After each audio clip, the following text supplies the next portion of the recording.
The CBS Radio Mystery Theater presents... Come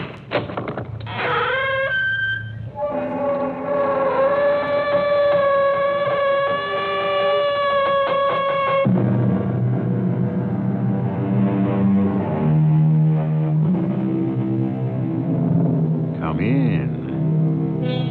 Welcome. I'm E.G. Marshall. You're about to hear the true story of a heinous crime. It was committed around the turn of the century, not in our country, but on the west coast of England. Bear in mind, however, that our earliest settlers were English and brought here with them their own concepts and institutions and their own attitudes toward crime and its punishment. I tell you, that's Mrs. Hood. She lodged with me for an entire week. Till that night. Mrs. Redfield, the Metropolitan Police can't find a single trace of anyone by that name. But I knew her for a whole week. She was a widow. She had a brother-in-law who was madly in love with her. For all I know, she was going to meet him that very night. The night she... You saw her that night, did you, Mrs. Redfield? Well, certainly I saw her. I spoke with her. Little did I know that when she left this house, she was going to her death.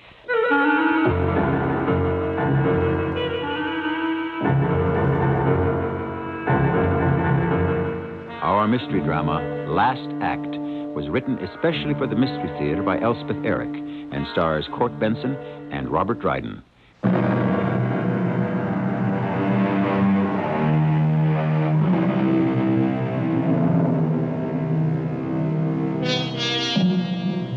Though we intend to bring you the main events of this shocking tale as they really happened almost a century ago, we have altered the names of its principal characters. One of them a man who went on to enjoy success and celebrity, and two, a man and a woman who died. Here now is the real-life drama titled Last Act. Yes, who is it? It's I, Commissioner. Oh, come in, Miss Cudworth. Mr. McLeod, there's someone outside who wants to see you. Yes, who is it? He says he's Peter Gaunt. Peter Gaunt? You don't mean not Peter Gaunt from London? Well, that's what his card reads. Here, see for yourself, sir. Peter Gaunt, barrister at law. Great Scott. What would he be doing in Yarmouth? Well, I'm sure I don't know, sir. Well, ask him to step inside, Miss Cudworth. Don't keep him waiting. My word, Peter Gaunt. Will you kindly step inside, Mr. Gaunt, sir? Mr. McLeod will be delighted to speak with you. Thank you very much. No interruptions, Miss Cudworth. I quite understand, sir. Well, this is an honor, sir. Take this chair, do. I wish I could offer you something more comfortable, but... No, this will do nicely, Commissioner. Assistant Commissioner only, in charge of criminal investigation. The Commissioner, of course, is in London. Here in Yarmouth, I'm a mere assistant. But what am I saying? You know all that, of course. And all about London, too, where you've won such wide acclaim, such distinction, such honor. Now, that's enough of that. And to think it all started here. Think of that. I think of it often. Aye, the Barton murder. The murder on the beach. Forgive my inquisitiveness, but what brings you back here to Yarmouth? Well, shall we call it return to the scene of the crime? Oh, but the Barton affair was some years past. I'm sure you've argued much grander cases since the murder on the beach. It so happens that I've just acquired for myself a motor vehicle. Ah, a gas buggy. You actually bought one of those contraptions? I did indeed. Nothing like it, McLeod. Nothing to compare with it. You don't say. So, having come into possession of my little beauty, I had a craving to try it out, to tour in it, see how it would do on a really long run. So I filled the tank to capacity and set out for Yarmouth. Not in a day. You wouldn't try to make it London to Yarmouth in one day. Oh, hardly that. I've never tried to do more than 100 kilometers in a single day. I thought, where shall I take myself in my new motor car? What better place, thought I, than Yarmouth, where everything began for me. The Barton case. You might say the Barton case launched my career. We had the devil's own time discovering the identity of the corpse, you know. I was only a lowly inspector in those days, but I really put my back into it. A certain Mrs. Redfield, one of our local landladies, had made a positive identification of the victim. Mrs. Hood, she said. Mrs. Hood had been her lodger for a week before the fatal night. Mrs. Hood. She lodged with me for an entire week. September the 15th to the 22nd. Mrs. Redfield, the Metropolitan Police can't find a trace of anyone calling herself Mrs. Hood. Oh, that's the name she gave me when she came here to board. Did she tell you anything else? Oh, in the course of a week we talked some, Inspector. She came to me on the recommendation of a young lady named Ellen Fields, who'd stopped with me previously on holiday. Ellen Fields, you say? And where was Miss Fields from? If I ever knew, I forgot. Pretty thing she was. This Mrs. Hood, she did tell you something of herself, am I right? She was a widow and still grieving for her husband. But at the same time, there was a man wildly in love with her, though she was in no state of mind to consider him because of her husband's recent demise. And did she say who the man was? Who was so wildly enamored of her? Oh, she did indeed. Her brother-in-law. Why, on her very first night in my establishment, she went out and she didn't come back till after midnight. She came in a bit tiddly, too. Woke me up to let her in. Said she'd been out with aforementioned brother-in-law. Well, I suppose he'd been trying to console her. Well, I wouldn't actually hold it against the poor thing that she was a bit in the bag. I don't suppose she told you the name of her brother-in-law or where he lived. She never did, and I never asked. All right, Mrs. Redfield.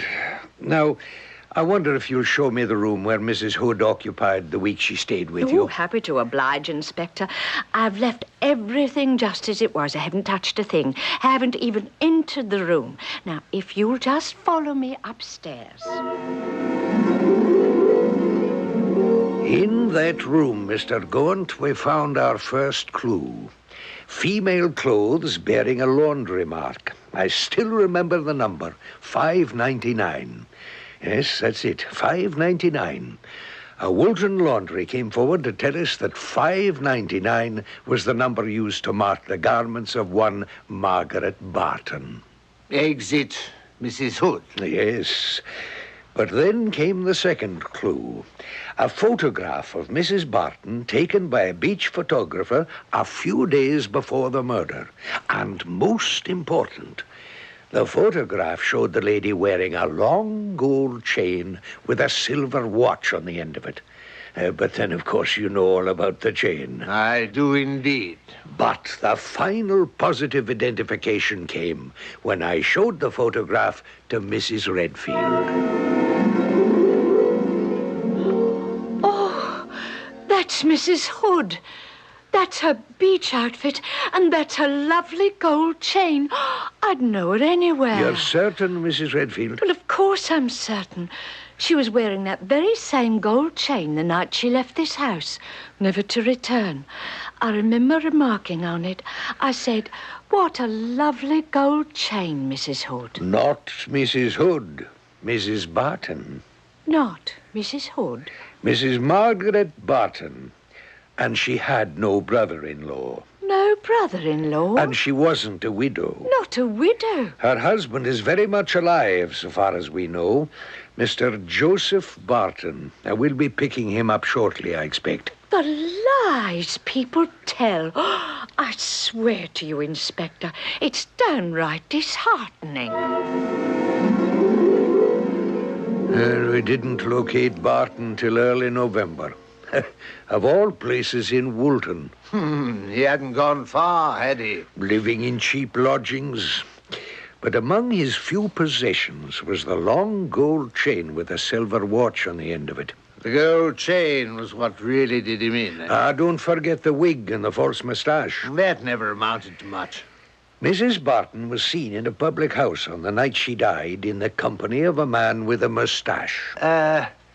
Not necessarily a husband. But he was a cool one, that Barton. The gold chain was lying out in plain sight, though the wig and the moustache were hid away in a drawer. But he never turned a hair when we confronted him with any of them. Oh, the chain was a gift to my wife, Inspector. I was only a grocer's assistant at the time. It took all my savings to buy it for her. Oh, I worshipped her. She was my teacher, far above me in station, but kind, very kind. Your teacher, you say? Yes, my music teacher. I worked hard to make her proud of me. I had much talent, you see, and I doubt she ever approved my music. But she did approve me. Enough so that when I asked her to be my bride, she took me. Then what? Oh, you know, decent living was hard to come by. We tried our hands at various things. You know, once I even went to South Africa to serve against the Boers.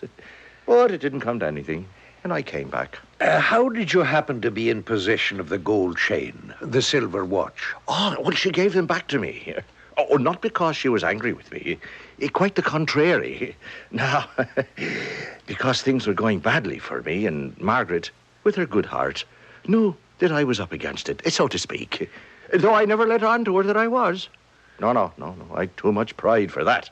But somehow she divined my situation, and one night she said, "Here, Joseph, you need these more than I do." And she pressed them into my hand. But I never used them. Yes. I have a picture here. I'd like you to look at it. Oh? Oh, why, it's Margaret, isn't it? Can you make out what she's wearing around her neck? It's the chain, isn't it? That it is. Yeah, well, she was always very fond of it. Do you know when this picture was taken? Huh? No, not the foggiest. A beach photographer took it a few days before she was murdered. Oh. Well, you don't say. Well, then, I got my dates wrong, haven't I? It would seem so. Yeah, no, it must have been during the summer that she offered it to me. Actually, she offered it to me many times. Oh, many times. But it must have been in September that I accepted it. Yes, I think that's how it was. I'm almost certain that's how it was. Barton, you're a liar and a scoundrel. Oh, I don't know why you say that, Inspector. I've told you everything to the best of my recollection. The picture, you said it was taken quite a time before poor Margaret was slain. A few days only. Oh, a few days, a week, a month. The heart of the matter is that it wasn't taken on the day of her death. But she wore it on that day, Barton. We have the word of her landlady, a certain Mrs. Redfield, that she was wearing it the night of September the 22nd, when she went out to meet a man. And the man, Barton, we believe to be you. Oh, no, not I, Inspector. Sir, you have my word. It was not I. Of course we knew we had him dead to rights, Mr. Gaunt. He came to trial at the Old Bailey. I know. Oh, of course you know. It was March of the following year. That's when you entered the case, undertook his defense. And what a brilliant defense it was.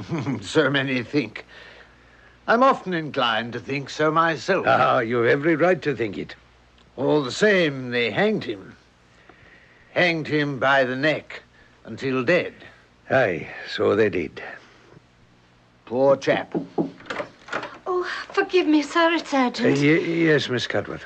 Someone's been murdered, sir, on Yarmouth Beach.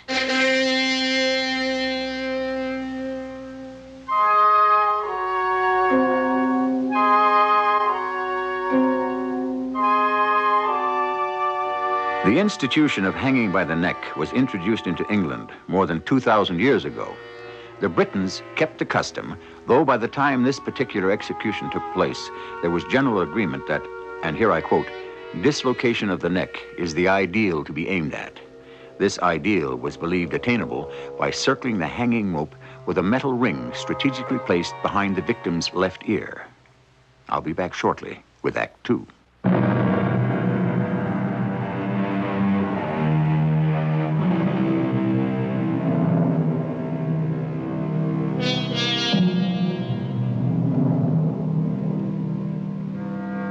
There are other methods of ending the life of a convicted felon, but the English have remained true to the noose, adding later the refinement of a metal ring at a strategic point in the rope to facilitate, if not absolutely ensure, the dislocation of the neck.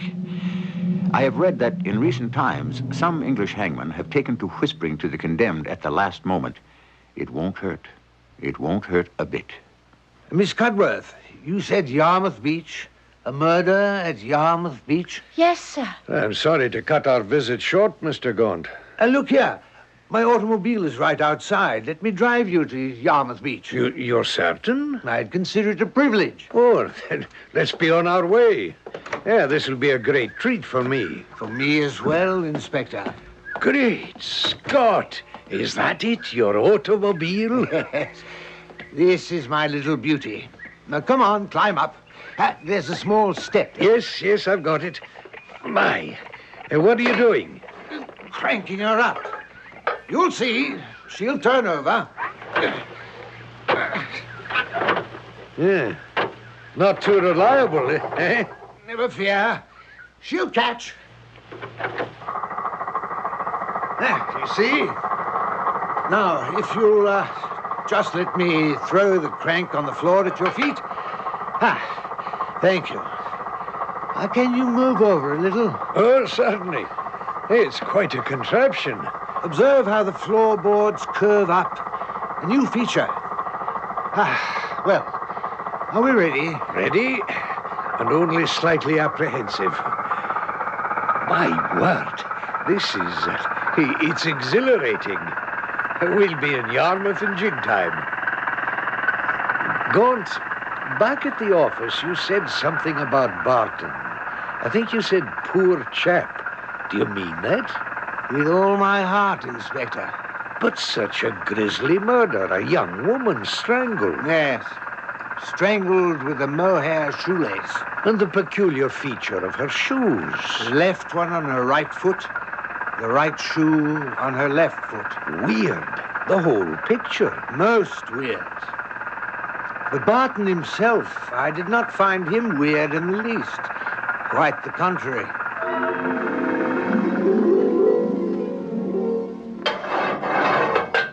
Are you the gentleman who's going to defend me? Peter Gaunt, barrister at law. At your service, Mr. Barton. Well, can't say as I've ever heard of you, Mr. Gaunt. Few have. There's no reason why it should remain that way, is there? All right, let's sit down together now, and you begin by telling me about yourself. I didn't kill my wife, Mr. Gaunt. Not so fast. Let's go back a ways. How have you made out in the past? Up to now, in these unhappy circumstances you find yourself in. And don't lie to me, Barton, about anything. Oh, no, I have no reason to lie. Have you ever been in trouble with the law before? Oh, never. You said never. Is that what you said? Never? Well, there was the affair of the violins, but I was never prosecuted for that. Only questioned and told to desist. You see, we sold them, Maggie and I. Well, actually, I never sold any. She did. You had a shop of some sort? Well, not a shop exactly. Well, then how and where did you sell the violins? Well, Maggie, she peddled them, you might say. You mean she went door to door, selling violins? Who would buy a violin from a peddler at the door? Oh, a great many people, Mr. Gaunt. You'd be surprised. There's more to the story, Barton. Well, the violins weren't, they weren't precisely new. Actually, they were quite old and quite useless. Then how in the dickens could she sell them if they were no good? Well, you see, there was a story she told along with the violin. She said her husband just passed away. And this is all he left me, Mum, just his violin. I wouldn't part with it for the world, but I've been tossed out of my lodgings and I don't know where I'll sleep tonight. Well, you know the pitch, sir. And they'd buy the violin? Oh, better than that. They'd ask her in and listen to her sorry tale. And, well, by the time she was through, they were crying right along with her and giving her clothes and money. Every touch was worth at least a couple of quid. You know, we cleared £400 till a couple of ladies got to talking And the police stepped in. Right. If they hadn't, we might still be at it. A real scoundrel. A man constitutionally unable to live within the law. It's a way of life. It's their profession. Recalcitrant children who will not submit to discipline. Children who find an ordered life intolerable, intolerably boring. Is that the way you think of them as children? All children are mischievous. All do things for which they're sure to be punished. Some of these children carry over their childish attitudes into their adult lives. Those are our criminals. But the act of murder, that's more than a simple act of mischief, surely. And hanging, that's a bit more than a simple act of punishment. The last act, wouldn't you say? Oh, £400 we made out of that little adventure with the violins, Mr. Gaunt. It's too bad we had to give it up. Especially later, with a young one on the way. Oh? You had a child, did you, Barton?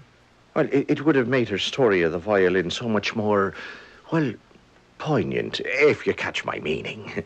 Me with a sprout on the way. Who's to tend it, Mum? Poor fatherless child. I tell you, we would have salted away a pretty penny. Still, £400, you didn't do too badly. What did you do with the money? Well, we opened up a shop. Absolutely legit. What sort of shop? We entered into the grocery business. All varieties of comestibles. And you prospered, did you? Oh, Lord, yes. And with the birth of our baby daughter, happiness was ours, Mr. Gaunt. To stain this happiness. The shop burnt down. Burned down, did it? To the ground. And everything in it. How precisely did that come about? Well, heaven only knows. And heaven's not letting on. Pure accident. Must have been, because Maggie and I and the little girl were on vacation in Ireland at the time. You can prove that, can you? Or do you expect me to take your word for it? Well, the insurance company did. Paid up, did they? Oh, every farthing. Now, after the fire, and after the insurance was so promptly paid, what did you and your wife do then? We opened another shop. Of the same sort? Well, certainly. Our credit was good all over, and before long we were in business as before. Only this time... Yes? This time? What happened this time? Well, this time we seem to have lost the hang of it somehow. Lost the hang of it? But you'd already run such a shop. You'd been successful at it. Well, let's say that it didn't feel right. Not anymore. Just how didn't it feel right? Well, we didn't take to it. Not like before. Why not? I don't know, Mr. Gaunt. I just don't know. Would you like me to tell you? Why, if you think you know. There wasn't enough excitement in it for you. You really think that's why? The day-to-day life of an honest worker tends to lack adventure. You know, you could be right. After a time, the whole thing got to be a crashing bore. I couldn't go on with it. So what did you do? I went to South Africa. South Africa? Mm-hmm. Why South Africa? Well, there was a war going on there. Yeah, the Boers, you know. You left your wife to tend the store? Well, no. You see, there was no store by then. No store? What had become of it? We sold the stock. There was nothing in it. And what about your creditors? Well, I'm afraid they were left holding the sack. That's why South Africa seemed such a splendid place to go, eh? Well, yes, that's why. Barton, I have to admire you. How's that? There's a certain deftness in the way you do things. Sir? Cleverness, ingenuity. Well, I certainly appreciate that, Mr. Gaunt. I think you're worthless. You have no sense of morality whatsoever. But upon my word, in your own shiftless way, you haven't been stupid. Well, I've always managed one way or the other. Yes, by George, you have. Then why, I ask myself, would you assault your own wife on a public beach, strangle her with a mohair shoelace, and put her shoes on backwards? The right on the left foot, the left on the right. Why in the name of heaven would you do that? Oh, I wouldn't. I couldn't. It's all a terrible mistake. Maybe more terrible than you think now. What will they do to me, Mr. Gaunt? They may very well hang you. Hang me? It's a sobering thought, Barton, isn't it? Well, so let us concentrate on the evidence, you and I. For I promise you that the prosecutor will give it his undivided attention. And so will the Lord Chief Justice. Well, whatever you say, Mr. Gaunt. Now, first, we have the gold chain and silver watch found in your room. Yes, she gave them to me. And the wig, their false moustache, also found in your room. But I can explain that. Your wife was seen in a public house in the company of a man with a large moustache on the night she died. Well, there are plenty of men with large moustaches. The landlord of the distillery pub is ready to swear that you and your wife drank there till closing time, that fatal Saturday night. Well, the chain, the watch, yes, I had them. I was in the pub with Maggie, yes. I walked to the beach with her, yes. I went to London the morning after, yes. But what does it all signify? What does it mean? Did I kill my wife? Strangle her on the beach? Is that what it all means? No. No, it doesn't mean that. And I don't believe you did. Are you saying that you still believe Barton to have been innocent of the killing, Mr. Gaunt? I'm saying precisely that, Inspector. It's not possible, not possible. We're coming to the end of the Macadam Road. Must be nearing the beach. Are you saying we hanged an innocent man, Mr. Gaunt? That's what I'm saying. Well, impossible. Can't be. There's the dirt road up ahead. English justice would never permit such a thing. Gaunt, tell me it's not possible. Take your hand off my arm, Inspector. I couldn't bear the thought. This is a narrow road and there's a ditch on either side. Tell me it's not possible. Not anymore. Not today. Now, take your hands away, MacLeod. I can't steer if you persist. I'll never sleep again. Watch out. Tell me. Hang on. We're going off the road.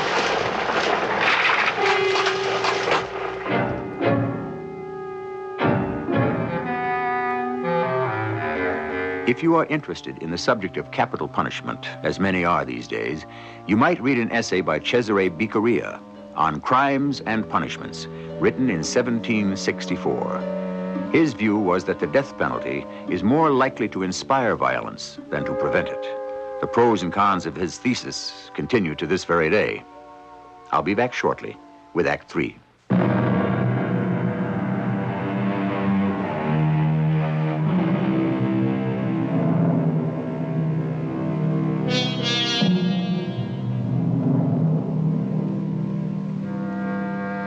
Cesare Beccaria, 28 years after the publication of his famous treatise on crimes and punishment, discovered, apparently with some degree of amazement, that the person responsible for a capital crime was not always the one executed for it.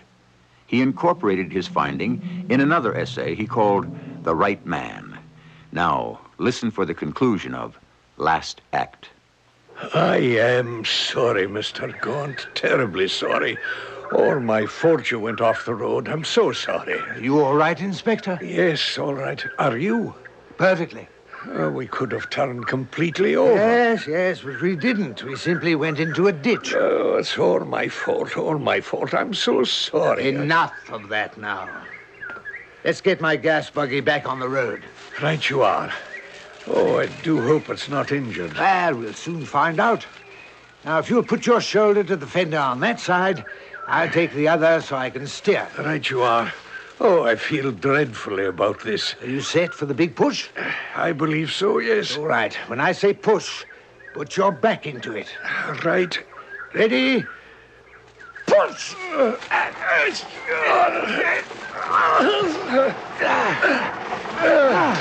Hey. And there we are. Back on the road. Why, it really worked, didn't it? We really brought it off.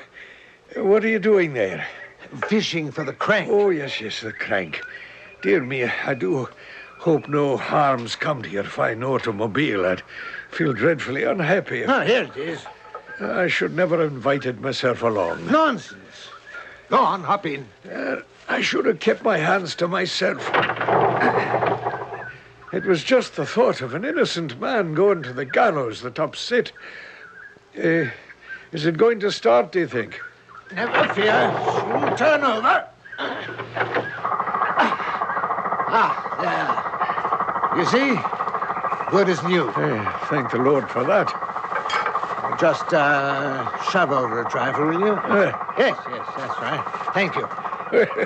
Everything top hole. Isn't that splendid? Well, I'm terrifically relieved. And I shan't be so unforgivable careless again, Gaunt. I'm sure you won't.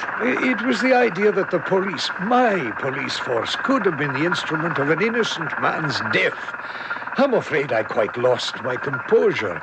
I do apologize. MacLeod, you didn't sentence Barton to the gallows. Lord Elverstone, the Chief Justice, did that. All you did was present the evidence. Aye, that's true enough. And a fine job you did of collecting it. All in the line of duty. But perhaps we were hasty. Perhaps if we'd looked further and worked harder, we'd have uncovered more. Undoubtedly. You really think so? No doubt about it.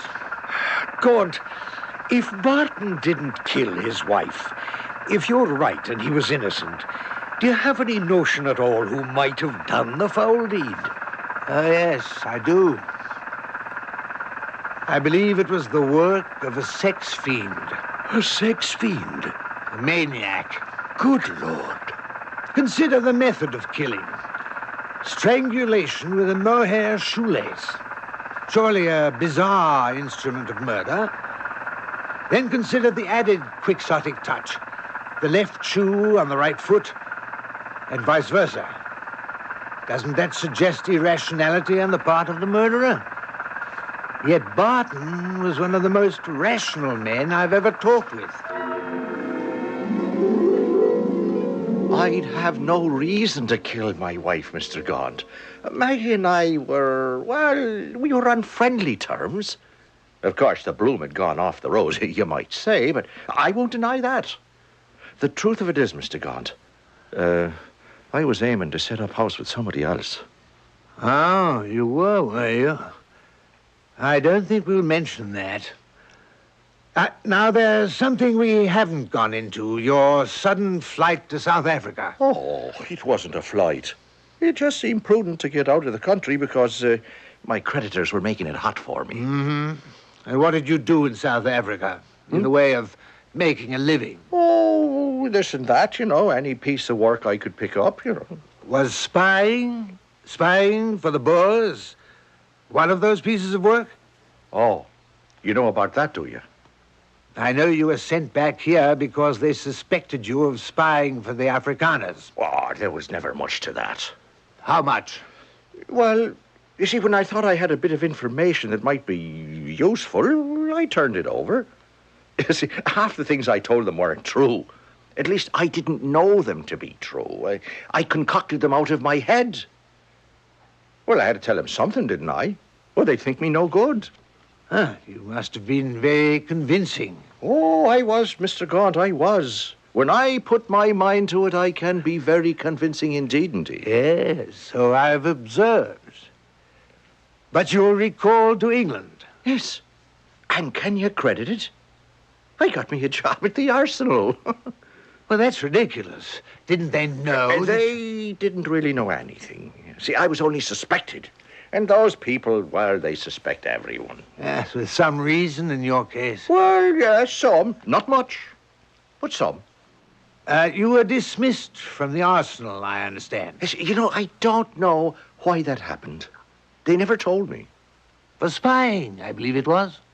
Yes. And when they discharged me, you see, that's when I went out and bought the wig and the mustache. What a silly thing to do. Why did you do it? Well, I'm a romantic man at heart, Mr. Gaunt. And I had a romantic idea that if I were to be a spy, I would do it in the romantic manner. I would invent disguises and develop accents and invent backgrounds.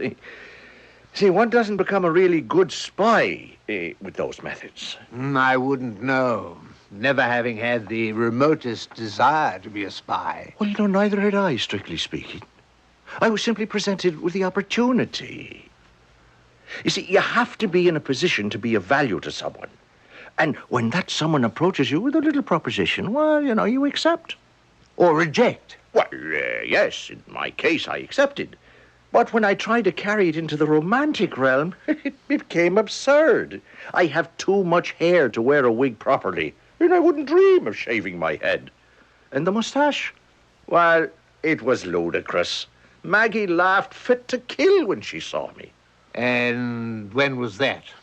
When was what? That she saw you and your moustache and laughed. Why, it was, It was the night of September the 22nd, wasn't it? Oh, yeah, thereabouts. Not thereabouts, Mr. Barton. The very night. The night she was killed on Yarmouth Beach. I'm right, am I not? Mrs. Barton was seen that night in a public house in the company of a man with a large moustache. That was you, wasn't it? I'll tell you the truth, Mr. Gaunt. Well, I'd appreciate it. Well, you see, I asked Maggie to meet me and tell me how she thought I'd make out as a real professional spy. Well, after all, I had to make a living for her and the little girl. Well, she threw cold water on that, I can tell you. Said I looked a proper fool. That anyone could tell I was wearing a disguise, and not a very good one at that. She hurt my feelings, actually. But I set great store by her opinion. I always have. So I went to the gents' washroom, took it off. Then what? What did you do then? Well, we left that public house, and we went to another. The distillery pub in Yarmouth. Yes, that's the one. Yeah, you know about that. The landlord at the distillery says that you and Mrs. Barton stayed there drinking until closing time. I believe we did. Yes, I believe we did. I was most frightfully depressed at giving up my romantic notions of being a spy. The landlord at the distillery says the two of you set off in the direction of the beach. Well, we may have. Yes, he could be right. The beach was a place of fun memories for Maggie and me. And did you arrive at the beach, you and your wife? Well, we may have. See, I'm a bit fuzzy about all that. Now, as I told you, I was pretty well into the bag by then. And I had to go to London the next morning on the 7:30 train. So I checked into a hotel and told them to rouse me about 6. Which they did. Oh, yes, and a good thing, too, or I'd have slept all day. But you caught the 7:30. Ah, that I did. I wouldn't have missed that train for the world. Why? Well, I told you, Mr. Gaunt, I was planning to set up house with a young girl I'd given my heart to. Ellen Fields was her name.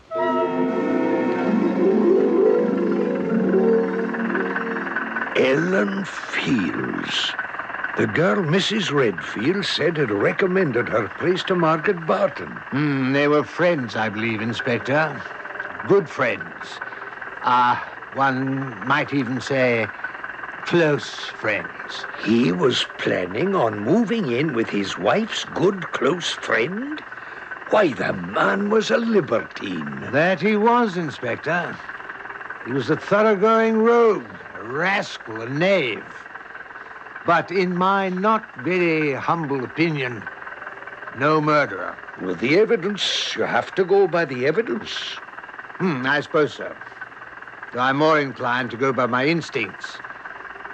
Perhaps like Barton, I am too romantic. But Barton was too clever, too sly, too sensible to commit such a clumsy murder. There's the end of the road and the beach beyond. Aye, and there's Officer Capehart, one of our new young bright ones.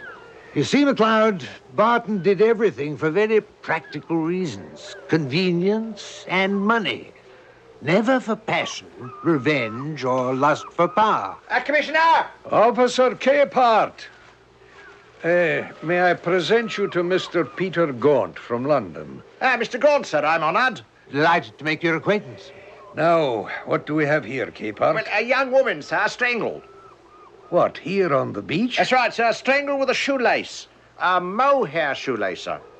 Did you say a mohair shoelace? Yes, sir. Strange sort of weapon, wouldn't you say? Strange.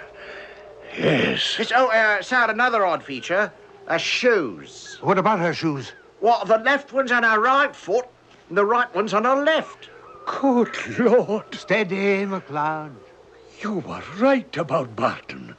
You were right, Gaunt. This is the same crime, the same method, the same instrument, the same perverse peculiarity. Merciful heaven, we sent an innocent man to the gallows. Well, you didn't do it. Well, who did? Who did this monstrous thing?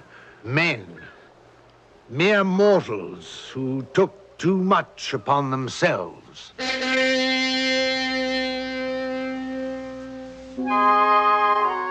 Since ancient Greece, there have been those who contended that death as a punishment for murder prevents subsequent murders, a thesis not yet demonstrated. More recently, others have argued that the possibility of human error is reason enough for doing away with capital punishment. And still, the debate goes on.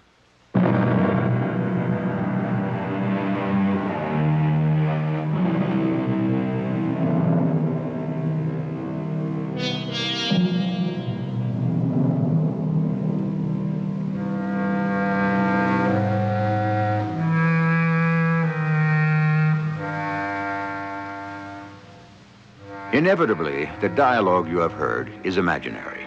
Our own particular concept of what certain people may have, could have, or must have said to one another. But each and every event is real. Each is a matter of record. The entirely possible human error is real, too. Our cast included Court Benson, Robert Dryden, Carol Teitel, and Earl Hammond. The entire production was under the direction of Hyman Brown. This is E.G. Marshall inviting you to return to our Mystery Theater for another adventure in the macabre. Until next time, pleasant dreams.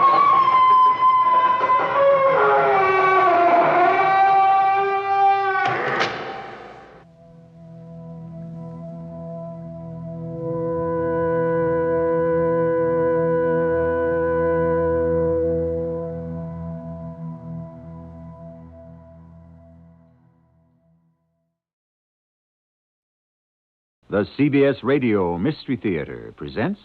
Come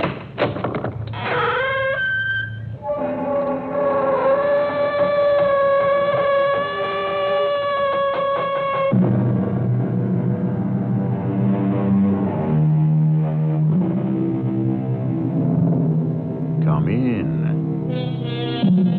Welcome. I'm E.G. Marshall. It is said of certain walls that they have ears. Is it then illogical to assume that other walls may have eyes?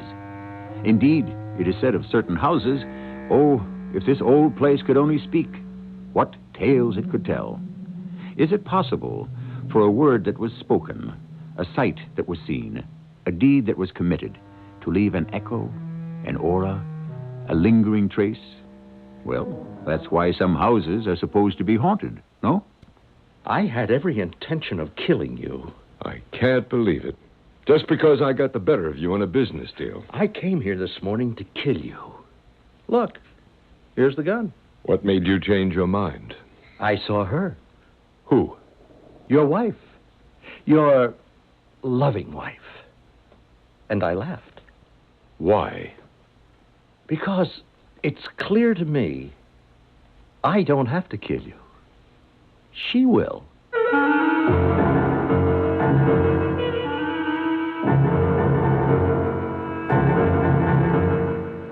Our mystery drama, The Heel of Achilles, was written especially for the Mystery Theater by Sam Dan and stars Arnold Moss and Earl Hammond.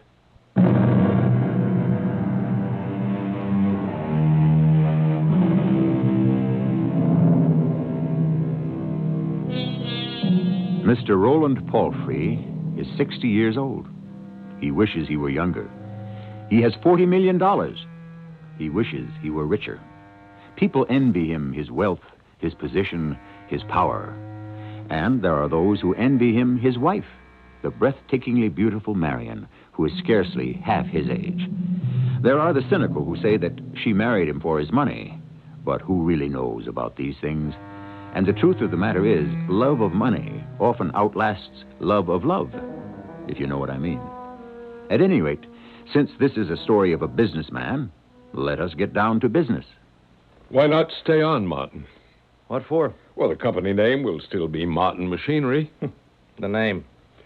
It's all that's left. Same salary, plus a bonus? No, thank you. You're too young to retire. Maybe. But I'm too old a dog to learn new tricks, especially your tricks. My great-great-grandfather started this business in a blacksmith shop. Yes, I know. He's the one who shoed George Washington's horse. And people knew they could depend on the Martin name. Is that a fact? If they cared so much, why didn't they buy your product? Well, I suppose quality has become too expensive. People simply can't afford it anymore. Well, whatever it is, I'm out of it. Too bad. You'd have made an excellent figurehead. Figurehead? Like they used to have on the sailing ships of my great-great-grandfather's whaling fleet. You're sure they were all whale ships? Weren't some of them also slave ships? Darling, I thought Oh, I didn't know you were busy. That's all right, dear. This gentleman was just leaving. Marion, this is Mr. Edward Martin. Edward, my wife, Marion. How do you do? Well, Edward, I don't know if there's anything more we can say to each other at this point. Oh, but there must be. There is. I had absolutely no business barging in here in the middle of a business day. Darling, I can assure you, and so can Mr. Martin, that our meeting is over. Isn't that true, Edward? Certainly. Oh, darling, you're an adorable fibber. And Mr. Martin is a perfect gentleman. But I was in the neighborhood, and I just wanted to throw you a kiss from the doorway. And now I'm off to lunch with Jenny Satterfield. Goodbye, Mr. Martin. Mm-hmm. It was wonderful meeting you. So, that's the beautiful Mrs. Palfrey. Well, I've seen her pictures in the papers. They hardly do her justice. Well, what does that mean? Nothing. Oh, nothing at all. Well, why are you laughing? Well, why do people laugh? Well, I would assume because there's something funny. Or tragic. Sometimes it's hard to tell which is which. But why are you laughing? This could be both. Now, look here, Martin. It's all over, Roland. You now own a majority of the voting stock of Martin Machinery. Put it in a candy jar with the rest of the goodies. Martin, I insist that you tell me what was so funny. I haven't the faintest idea of what you're talking about.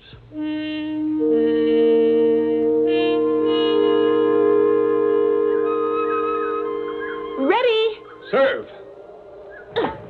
Oh, no, darling, it was out. Oh, that means you win the set. Come on, give me a chance to get even. Now? Well, now's the time while we're warmed up. Oh, all right. Oh, darling, you really don't want to play. Oh, nonsense. You're tired. We're going to relax for a bit, have a tall, cool, refreshing drink. We shouldn't overdo it. Look, Marion, I'm not tired. Well, perhaps not. But I am. Now, let's just go into the clubhouse and sit for a bit. Darling. Yes, Roland. That gentleman I introduced you to the other day. Mr. Martin? Oh, you remember his name? Oh, well, he's very handsome. Of course, he's not as handsome as you are, but then who is? Had you met him somewhere before? No, I don't think so. Why do you ask? Well, I get the feeling that he knew you. Oh, I'm sure I don't know him. Or that he knew something about you. Oh, well, darling, my life is an open book. Yes, well, Well, what? It's probably nothing. Probably nothing? I'd feel better if it were definitely nothing. And I'm positive it is. So, let's forget it. It's forgotten.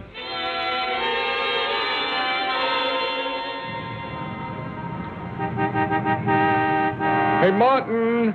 What?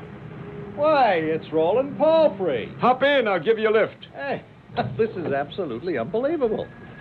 Well, this fabulously wealthy Roland Palfrey driving his own car? Well, it's a fabulously expensive car. You've actually been lying here in ambush. It does look that way, doesn't it? Well, now where are we going? For a ride? You have nothing better to do? Martin, tell me, why did you laugh last week when my wife left the room? Why? I have a right to know. Right? Well, obviously, it concerns me. Well, I don't know.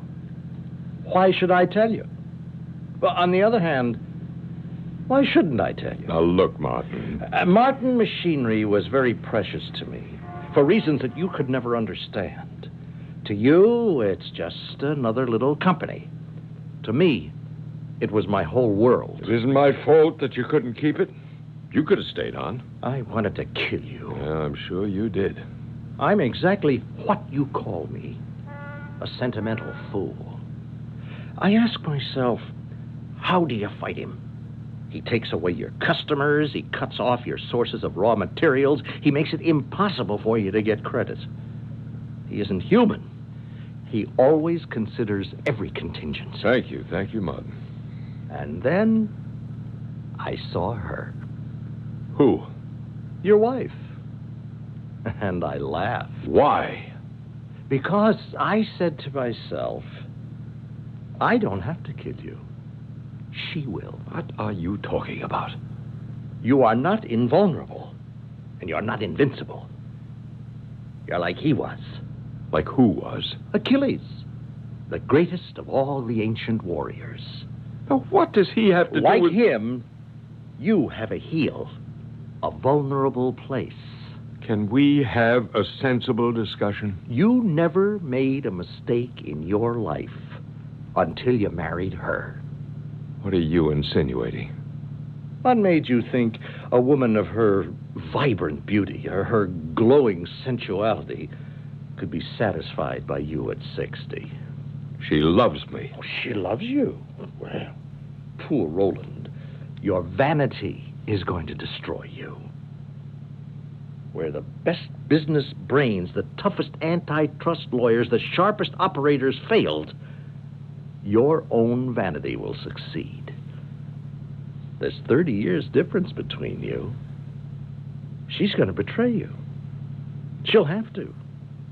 She's too much for you, or you're not enough for her. And the betrayal will turn you into a laughingstock. And that will kill you. And that's why you laughed when you saw her? I'm off the hook, Roland. She'll take care of it for me.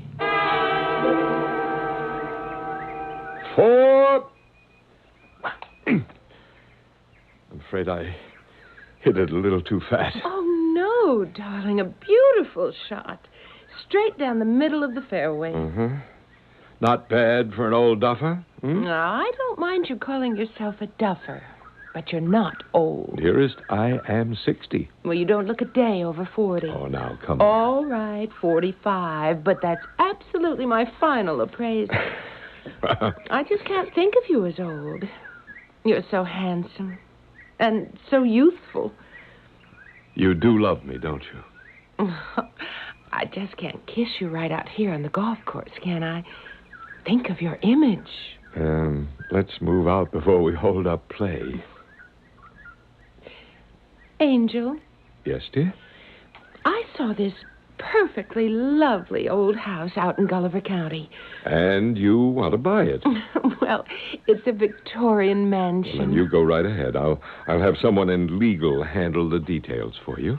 Well, there is a problem. The real estate agent doesn't want to sell it. I don't understand. Well, isn't that why he's in business? Well, I don't mean he doesn't want to sell it exactly. I would say he's trying to discourage me from buying it. Why? Why? Well, he says it's a haunted house. Oh, there's no such thing. Oh, but he insists. Darling, do you want this house? Oh, I'd just adore it. It would be such fun to fix up. Then why don't I handle this thing myself?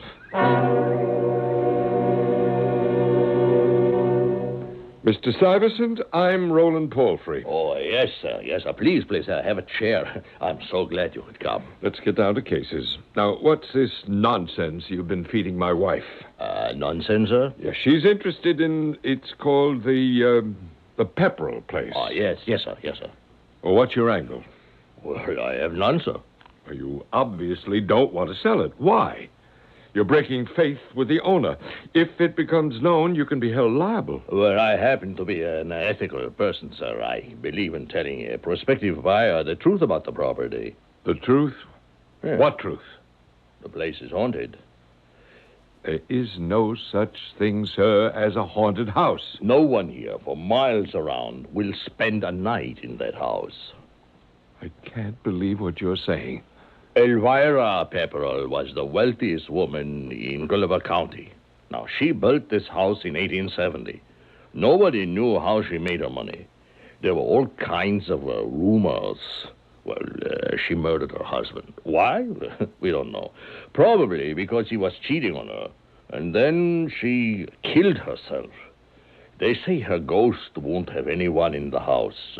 She just drives them out. What kind of rubbish is this? No one has lived in that house since she died about 50 years ago.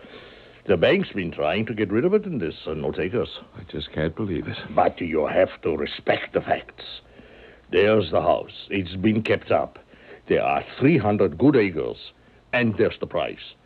It should fetch at least twice as much. Easy. But there is no such thing as a haunted house. Yes, well, you tell that to the folks who wanted to spend the night there.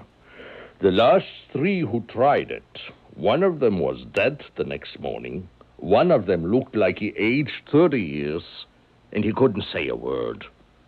The other one doesn't stop talking.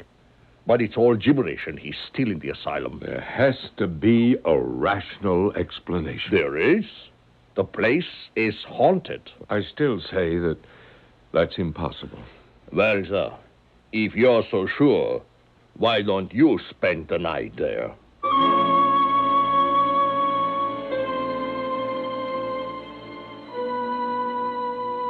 You must admit he walked into that one. And yet, inevitably, that's where he had to be going. Because when you get into a situation like this that has to do with the supernatural, the only way to lay it to rest is to use the scientific method. But that's the story of Act 2.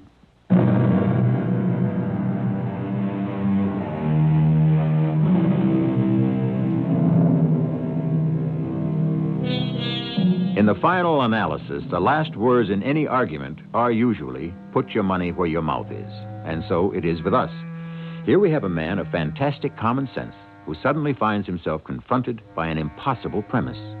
And yet, he can only respond by putting up or shutting up. Why don't I spend the night in the Pepperell mansion? Well, what would that prove? Everything.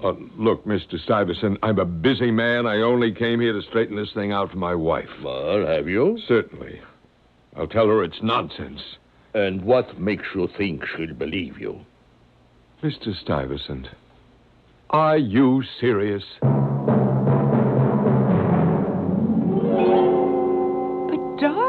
where's evidence? Evidence would consist of facts to prove the existence of a ghost or ghosts. Well, what about those 3 people? And they're just the latest in a long line. My dearest, one never has trouble finding witnesses to support a superstition. I'll just tell Summerfield to have someone in legal arrange for the purchase. No, Roland. No? I changed my mind. But you said you adored the house. Well, that was yesterday. Well, why? I just told you. I simply changed my mind. I can't help it if I'm flighty. Oh, yes, but... I suppose when you're older, you take everything so seriously. Oh? I see. What? What is it, darling? No, nothing. Oh, no. It's something. I know my Rolly. Do you actually think I'm an old man? Oh, whatever gave you that idea? Why, you're the most vigorous man I know. Yeah, I know, but you just said that when you're older, you take everything so seriously. What, did I say older? Oh, what's the matter with me? I meant when you become more mature. Uh-huh. You want that house, don't you? No, I don't care anymore. Well, then tell me why.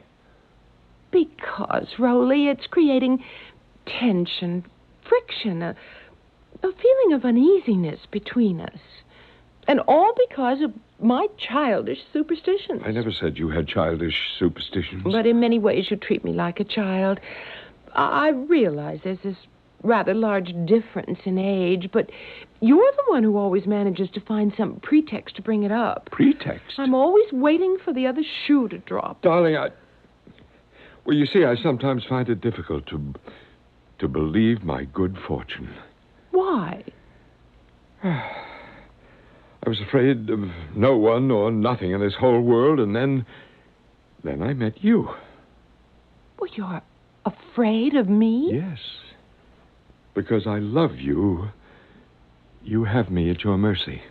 Oh, now, darling. And I am twice your age. Oh, there are men half your age who aren't half the man you are. I want you to have that house.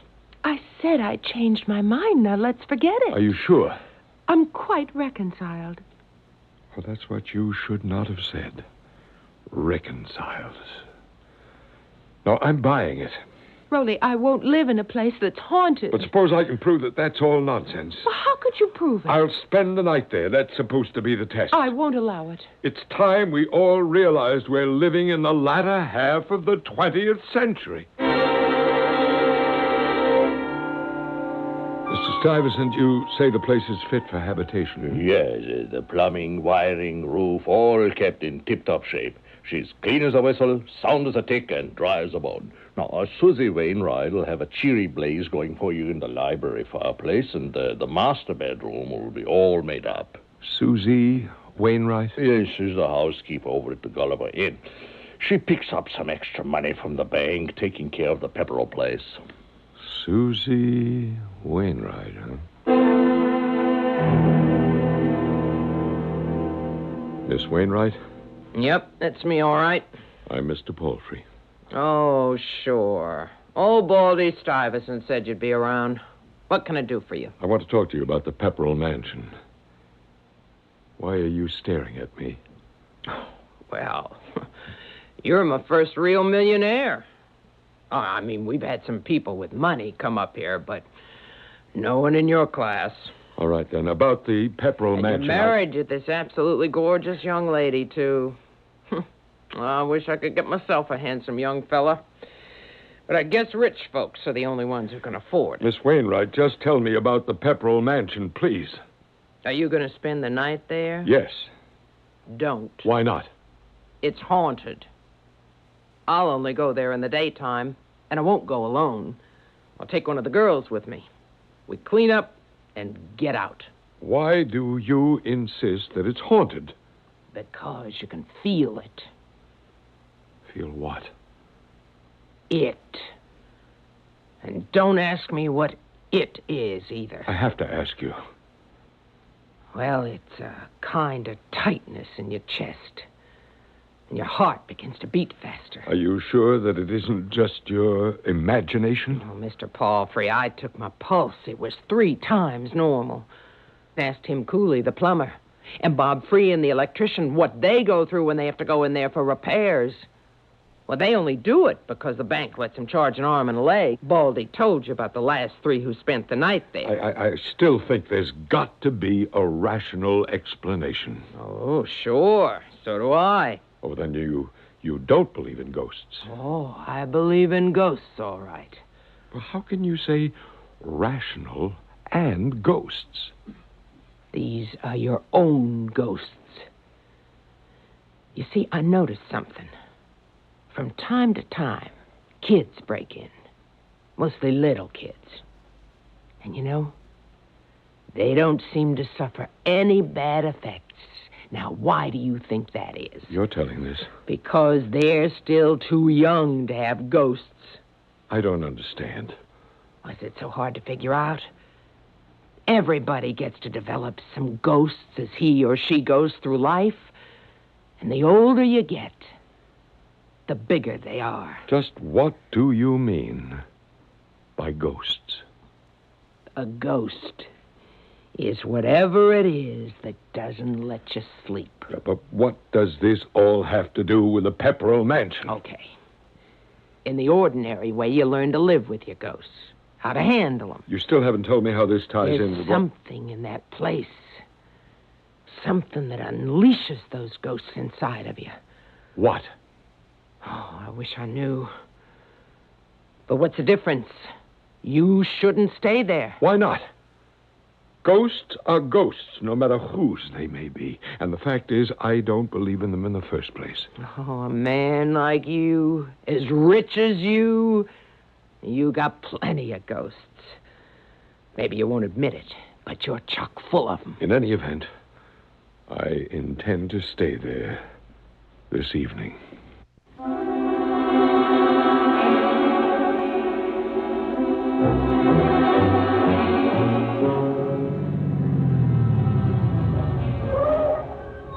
Well, sir, we are here. Thank you, Mr. Stuyvesant. Now, are you sure I can't talk you out of it? Positive?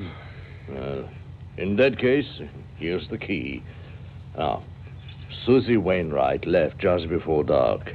Everything is ready for you. You can see the lights are on. And there's a telephone, of course? Oh, yes. And please, Mr. Palfrey, don't hesitate to use it in case of... in case of what? Anything.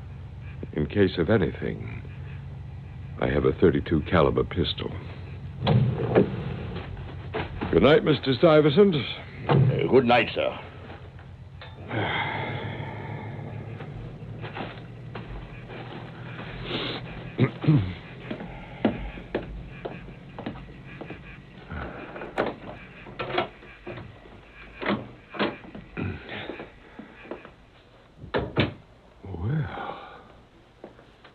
Very nice. Oh. I guess you can never get away from the telephone, even in a haunted house. Hello? Darling, are you all right? Of course, Marion. Oh, if anything happens to you... No, nothing's going to happen. I'll never forgive myself. Darling, please listen carefully. I have to do this to prove a point. I'm always fighting against superstition, short-sightedness, don't you understand? I simply couldn't pass up a challenge like this. Oh, you're so wonderful, so wise, so mature. I love you. And I love you, Marion. And nothing else matters. And now, my dearest, good night. Good night, darling. Seems to be a perfectly comfortable house. Oh, now, really. Hello? Mr. Palfrey, this is Susie Wainwright over at the inn. I see you're there. Obviously. Well, I made up the couch for you in the library. The fire's going. Thank you. On the table, you got an automatic percolator. It's filled with coffee. Thank you again. The kind without caffeine, so you can sleep. And there's a tray of sandwiches. Very kind of you, Miss Wainwright. The bank wants you to buy the house, so they picked up the tab. But do you want to listen to me? Well, Are you wearing your coat? No, why? If I was you, I'd put it on right now and run. Not walk. Run to the nearest exit. Well, once again, Miss Wainwright, thank you. Well, don't say I didn't warn you. Good night. And happy dreams. Good night, Miss Wainwright. Oh. Coffee and a sandwich. And then I think I'll turn in early.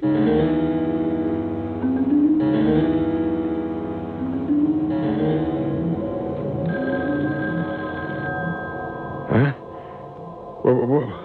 What? Where am I? Oh. Who's that? Who's that at this hour? Hello? Hello? Hello? Hello? Must have been a wrong number. It's midnight. All right. Just as wrong number. Chiming of the clock. Nothing to start getting excited about. Just get back to sleep. What was that? Oh, just beginning to rain. Nothing more. What's that? Who's that? Who are you? Who are you?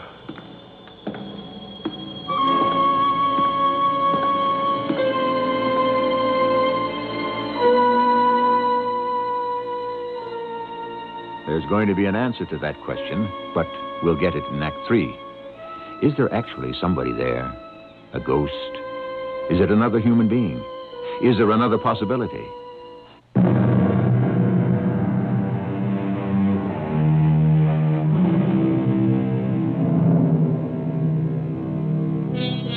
In broad daylight, in open, airy places that are filled with people, it is logical to insist that there is no such thing as a ghost. But when one is all alone in the house at midnight, and it has a reputation for being haunted, one is necessarily, shall we say, in a more vulnerable position. There has never been a more practical, common-sense, down-to-earth person than Roland Palfrey. But he has never been in this kind of situation before. Who are you? What are you doing in my house? Who are you? Must you keep asking that tiresome question? Who are you? Obviously, I'm Elvira Pepperell. Well, you can't be Elvira Pepperell. Why not? Because she died in 1870. That is true. That's more than 100 years ago. Is it? Oh, once you're dead, you lose track of years. I just can't believe it. You lose track of all those things you thought were important when you were alive. This is a trick. You can't be alive. That was never the issue. I am dead. You can't be dead and standing there talking to me at the same time. It isn't being done at the same time. I don't understand what you're saying. Of course you can't, because you're alive. What do you want? Leave this place. Why? Before it destroys you. It destroyed me. How? It released my ghosts. Now, what does that mean? You know. She told you. Who? Susie Wainwright. Well, what does she know? She's a genius. She's just a housekeeper. Because she was born at the wrong time, in the wrong place. No one ever discovered her. There are millions like her, and their wisdom will never be made known to the world. I don't believe that. Get out of here. Why? She told you why. There is something in this house that unleashes the ghosts within you. The ghosts that must remain mute and buried if you would ever know an hour's rest and a moment's peace. Leave. Your ghost will destroy you. I have no ghost. Listen. Like Achilles, you have a heel. Who's that? You know who it is. Vanity. Your Where is he? Martin, where are you? Your vanity, Roland. Come out, Martin. Come out wherever you are. He's already out, Roland. He's been hiding inside you. He's one of your ghosts. You never made a mistake in your life, and then you married her. It's your ghost speaking, Roland Palfrey. Your ghost. Leave here quickly. What are you waiting for? I can't. Why not? Because what will they all think? Oh, does it matter? I said there was no such thing as a haunted house, and I said that I would prove it by spending the night here. How can I just get up and leave? How? I'd be admitting that I believe in ghosts, and they drove me out. So you believe in ghosts? Yeah, but suppose the newspapers pick it up. What will my board of directors think? The banks will have to get credit. The stockholders, I have to stay the night. Your sanity won't survive the night. Oh, yes, it will. I'll fight them. I'll fight those ghosts, all of them. There's only one. It's true, you plundered, you destroyed, you betrayed. But you have no conscience. You have only one fear. And you know what that is. Marion's fidelity. That's your ghost. No. For years, you never had time for a woman's love. Then you saw Marion, and the voice of reason within you said, what did it say? Well, it said, don't kid yourself. She's too young for you. There are rules. The old for the old, and the young for the young. Ah, but you were a man who lived by breaking the rules. And so you felt you could break this one, too. Yeah, but she loves me. She loves you. Poor Roland. Tell him to be quiet. You tell him to be quiet. He's your ghost. What made you think a woman of her vibrant beauty, her glowing sensuality, could be satisfied by you at 60? Oh, is that so? Well, listen to what she says about that. Oh, dearest, there are men half your age who aren't half the man you are. That's what she says. But how does she treat you?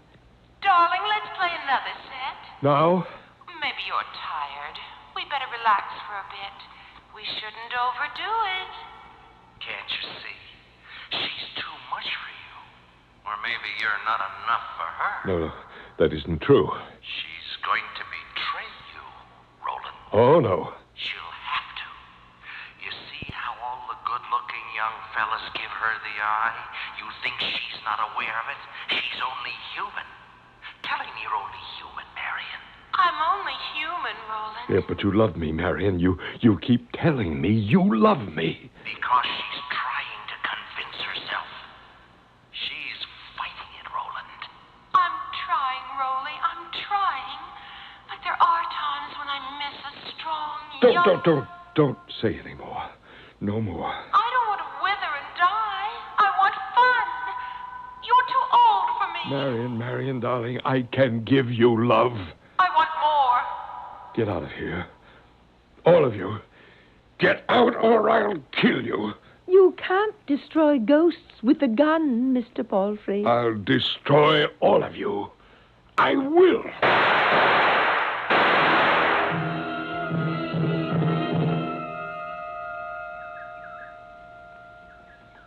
Hello, darling. I'm sorry I'm late this morning, but the traffic was absolutely fierce. Did you enjoy breakfast? What would you like to do today? Oh, you don't have to tell me if you want it to be a secret. Do you want to have secrets from me, darling? Do you? No. No, Marion, I think I'd like to dig in the garden. Do you want to plant some flowers? Could I plant vegetables? Of course, dear. Oh, I didn't tell you. You have a new doctor, a lady. Her name is Dr. Pleskow, and she's very good. I would like to plant tomatoes. She's been going through the whole case history, all the records. As a matter of fact, she should be here now. And I'd also like to plant melons. All right. You suppose they could grow here? Well, we could ask the gardener. Mrs. Palfrey. Oh, how do you do, Dr. Pleskow? Roly, dear, this is your doctor. Hello, Mr. Palfrey. Roly, Hello, Doctor. we have every hope that Dr. Pleskow will be able to, We mustn't make promises, Mrs. Palfrey. We can only do our best. Oh, yes, I understand, Do you Doctor. suppose I could start my vegetable garden now? Doctor? Of course. The gardener said I could use that patch just beyond the trees. I'll see you in a little bit. Well, Doctor. From what I can see, he received a terribly traumatic blow to his psyche. Oh, I understand. I've spoken with everyone who had seen him that day, Mr. Stuyvesant, Miss Wainwright. Each of them has an interesting theory. The house is supposed to be haunted. Do you believe it, Doctor? I neither believe it nor disbelieve it. But there is an aspect of this case. Yes? I don't know. There's an element here that bothers me. Oh, what? It eludes me. I feel that it's the key to the entire puzzle. Well, hello. Why, it's Mr. Martin. Oh, I see you remember me. Oh, of course. You know, I'd heard old Palfrey had taken sick. I happen to have a summer place nearby, and since I was passing through, I thought I'd say hello. Well, I'm sure Roly will be happy to see you. Well, where is the old boy? Well, he should He has to have his lunch. Why don't you come back in an hour or so? Oh, do you have an hour, Mr. Martin? Oh, of course. Well, then you can take me to lunch. The visitors' cafeteria here has food that is quite edible. I'd be delighted. Will you excuse us, Doctor? Certainly.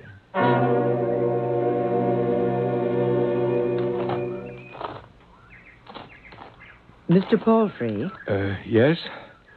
Oh, you're the new doctor. I don't need a doctor. You don't? I'm very happy. This is a very beautiful place. Would you take me to lunch? If you want me to. We'll eat in the patient's dining room. But we have a few minutes. Let's sit and chat first. About what? You. Mr. Palfrey, you wanted to prove a point, so you agreed to spend a night in a haunted house. Is that what I did? You don't remember any of it? Well, something happened to you that night. I don't know what you're talking about, Doctor. I realize, but I have to say it. And after a while, it may get through to you. Your imagination may have created a nightmare experience where you actually thought there was a ghostly adventure. But I believe something else happened. Do you know what? No. It fell into place just a few minutes ago when I saw a man named Martin. Do you remember Mr. Martin? No. It seemed to me from the way they said hello that Mr. Martin and your wife are old friends. Marion has lots of friends. So I have just evolved a theory. You must listen. Yes? I'm your doctor. I'm going to get through to you sooner or later. I'm convinced that your wife and Mr. Martin are having an affair. All you have to do is to look at them. An affair? I realize you can't comprehend it now. They've staged this whole business. They got Mr. Stuyvesant and this Miss Wainwright to create this tale about a haunted house in order to get you inside. I don't know what they did or how they handled it from that point on, but whatever it was, it worked. They could have drugged you. Did you have anything to eat or drink in the house that night? Well, did you? Did I what? Have anything to eat or drink in the house? What house? The Pepperell house. The haunted house. I don't remember. You will. I promise you, you will. We'll keep working and working. Do you remember Mr. Martin? Martin. Why is that name so familiar? You do remember. In what connection? Well, his family had ships. Ships? Uh-huh. Slave ships. Or were they whaling ships? Oh, I know. It had something to do with shoes for George Washington's horse. Was George Washington's horse named Vanity? I don't think so. Vanity. Now, why does that word keep coming back to me?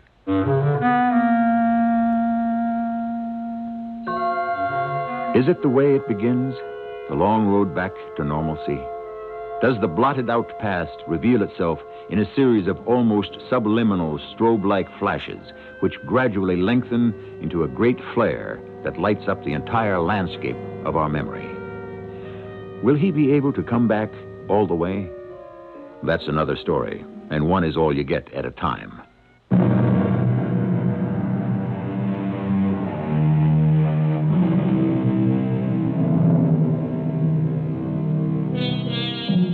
The name of our story is The Heel of Achilles.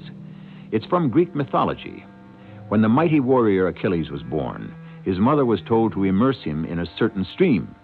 Every part of his body that was touched by the water would be safe against penetration by sword, spear, or arrow. His mother held him by the heels. Unfortunately, they were not covered by the magic water, and when he was struck in the heel by an arrow, that was the wound that killed him. We go into detail here because each of us has his own psychological Achilles heel. All of us might do well to be aware of it. Our cast included Arnold Moss, Joyce Gordon, Earl Hammond, and Joan Shea. The entire production was under the direction of Hyman Brown.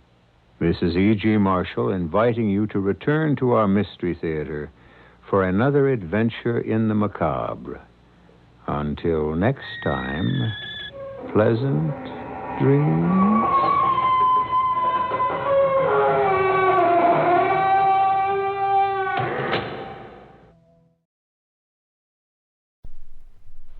The CBS Radio Mystery Theater presents...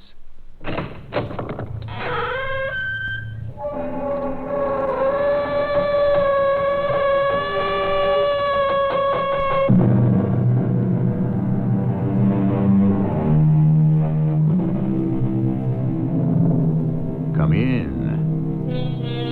Welcome. I'm E.G. Marshall. Aristotle once asked, "What soon grows old?" And he answered his own question with a single word: gratitude. Yes, gratitude, one of the most beautiful of emotions, is like the butterfly, one of the most beautiful of creatures, short-lived. By now, you know that our story will deal with gratitude, and of a type that shall set no record for longevity, either. Won't you sit down, Miss, Penrose. Penrose? The name is familiar. It should be. You killed my nephew. I beg your pardon. You shot him to death. Without mercy. Miss Penrose, I shall have to ask you to leave. And I will leave. But wouldn't it be splendid if you could dismiss your conscience as easily?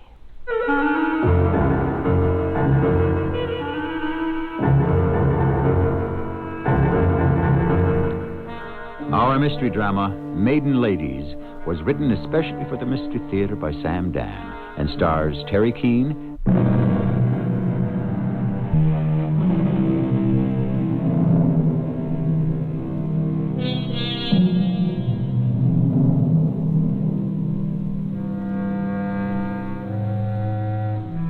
It is almost midnight.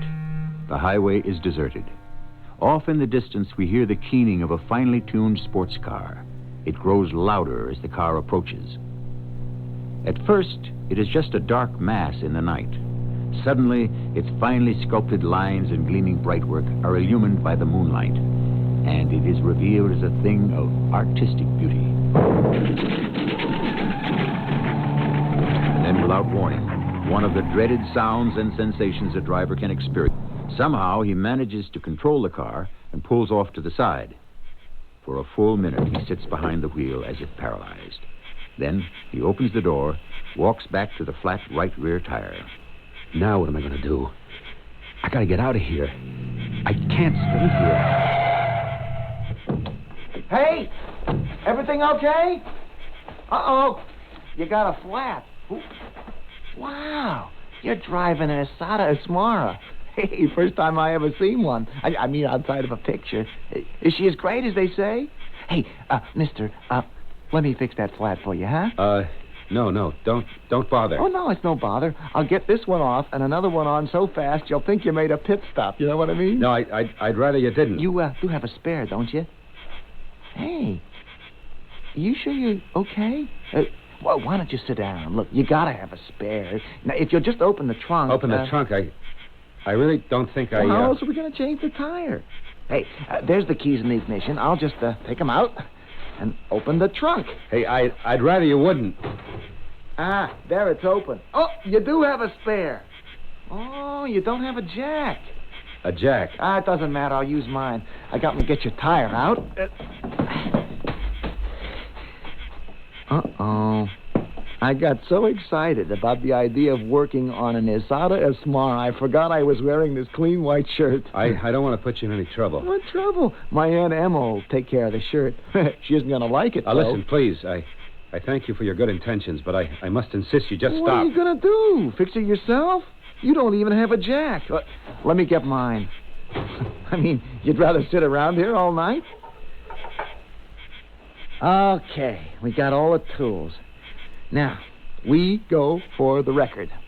Wheel disc off. And now, we pick up our trusty lug wrench.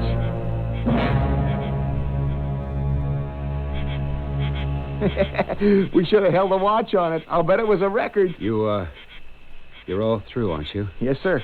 Now, just let me put my jack back in my trunk.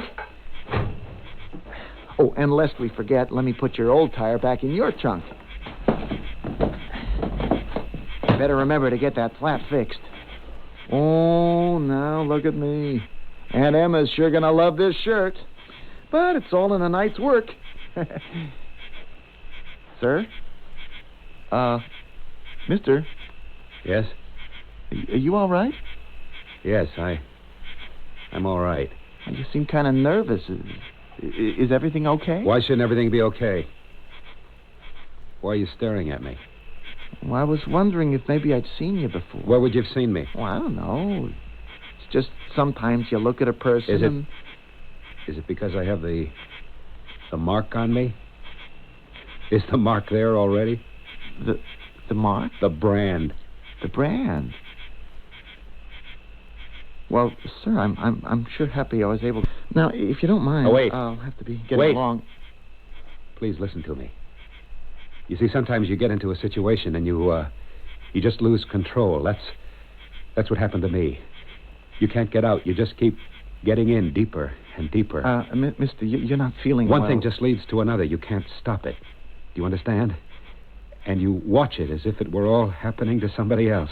Sir, do you want me to take you to a hospital? No. I can't let you take me anywhere. Oh. Okay, but I can't let you go anywhere either. Hey, that's a gun. Are you crazy? I'm sorry. It isn't your fault. It isn't my fault. I had to shoot him. And tomorrow or the next day, my picture will be in the paper, and you'll say, "Oh, I saw that man the other night on the turnpike." You'll testify in court. No, I won't do anything like that. Yes, you will. You will. Because you're an honest person, a decent person, I know. I used to be such a person myself. Honest, mister, I won't say a word. If you say you saw me here, then I have no alibi. Do you understand? Please, mister, don't. I'm sorry. Why did you have to stop? Who asked you to be a good Samaritan? Who asked you?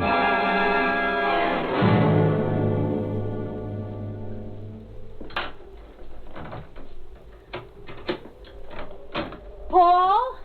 Yeah, it's Paul. Well, I got a drink all ready for you. Paul? It's done, isn't it? Yeah. No one saw you? Look at my face. My forehead. Is it there? Is the mark there? Paul, come on, take it easy. No, answer the question, Janet. Can you or can you not see the mark of Cain? Paul, it's natural to be upset by what you did tonight, even devastated. But we anticipated that. We knew it was part of the price. And we also know it'll pass. It'll be forgotten. Forgotten? It's finished. Look, they may suspect you. And if they do, you have an alibi. I'm your alibi. You were here with me at your country house all night. That young man. He saw the mark of Cain. Which young man? Paul, which young man? I was less than a mile from Arnold's house. I'd just gotten on the turnpike when I got a flat. What? This very nice young man stopped, and before I knew it, he changed the tire for me. Would he remember you? No. How can you be sure? Because he's dead. I killed him. You killed him? I had to kill him. Why? He kept staring at me. He saw the mark. Oh, will you stop that kind of talk? He must have seen it. Come over here. Here, come on. Now look in the mirror. What do you see, huh? You see your own guilty conscience, that's all. Now, you've got to get that look off your face. That's the mark of Cain. It was terrible. I killed him. All right, Paul, you had to kill him. Instinctively, you did the right thing. He'd remember the car. He'd recognize you. Your picture is certain to be in the papers. Janet. Look, we knew it would be bad. Oh, now it's going to be worse. Oh, it's all happening too quickly. Just don't panic. No one can prove anything. The money. The $150,000, it's gone. Well, who would know that? With the exception of you and me. Arnold was the only other person in the world who even knew it existed. Janet, for a moment, I actually believed he saw the mark of Cain. And another thing. Since the world began, people have committed murder. So don't act as if you invented it. Come on, just let the initial shock wear off, and everything will be all right. Well? I just had no choice. You see? You're already on the road to recovery. Come in, Mr. Bennett. Sit down. I'm Lieutenant Settles. Oh, thank you, Lieutenant. We tried to reach you yesterday. I've been up in the country. Arnold McCall's body was found late Tuesday evening when his housekeeper returned from the movies. Yes. He was shot to death. The place was ransacked. We understand a considerable amount of valuables are missing. Silver, gold objects, jewelry, various other items. I kept saying to him, Arnold, you're a fool to keep such stuff about the house these days. But, of course, you couldn't talk to him. Do you have any leads? In the ordinary way, you'd be a prime suspect. But I thought you said it was the work of a burglar. Well, these things can always be arranged to look like a burglary. What do you mean? You actually suspect me? When a married person is murdered, the spouse is automatically under suspicion. When a businessman is killed, we consider his partners. Now, isn't it true that you and Mr. McCall weren't getting along? Yes. But the fact is we never got along. Our partnership was a difficult one, but profitable for both of us, which is why it continued. Is that so? Actually, the fact of the matter is I was with my fiancée. I have an alibi. Well, the fact of the matter is you don't need one. There were 2 murders the other night.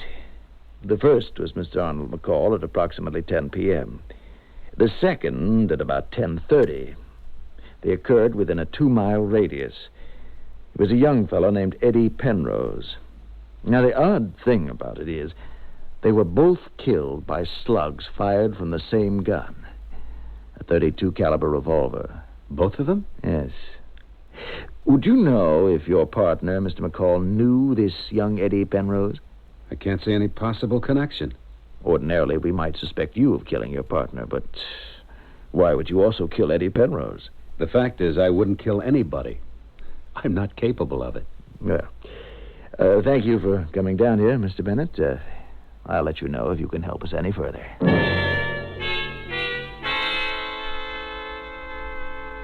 You see the way it can turn out? Killing this boy was a terrible thing at the time. But now it completely removes you as a suspect. He was really a very nice-minded human being. All right, Paul. I'm reading about it in the paper. He was a scout leader. He worked with youngsters in the Little League. Paul, all this has to become part of a very dim and forgotten past. Do you understand? If only I didn't have to kill Arnold. Oh, look, will you don't start that. You had to kill him. In less than a week, he'd have known about the money, and you'd go to jail. All right. Let's not talk about it anymore. Absolutely. It says here that the Penrose boy will be missed by the entire community. Paul. You're right. I can't afford to think about it. Lieutenant Settles? Oh, Miss Penrose. Come in. Have you found out anything? It's only been 2 days. What are you doing? I can assure you, ma'am, the police department is devoting its full energies Lieutenant, why don't you package that baloney and sell it to somebody else? Oh, now, Miss Penrose... I am a citizen and a taxpayer. I'm here to demand an accounting from a public employee, a person who works for me. Now, my nephew, the finest boy you'd ever want to know, was murdered. What are you doing about it? Miss Penrose, it's very difficult. If police work were easy, anybody could do it, and we wouldn't have to pay you. Right now, we don't have a single lead. And how do you propose to go about getting one? The same person who killed your nephew also murdered Mr. Arnold McCall. We're going to concentrate on that murder. Oh, why? Because Mr. McCall was a rich man? We have a list of what was taken from the McCall house. Now, sooner or later, the killer will try to sell something. That may give us our chance. In other words, you're just going to sit around and wait. Miss Penrose, we have nothing else to go on. Well, you can sit around and wait. I'm not. What are you going to do, Miss Penrose? I am going to find the person who killed my nephew. Just what do you think you can do? I don't know. But somebody has to do something.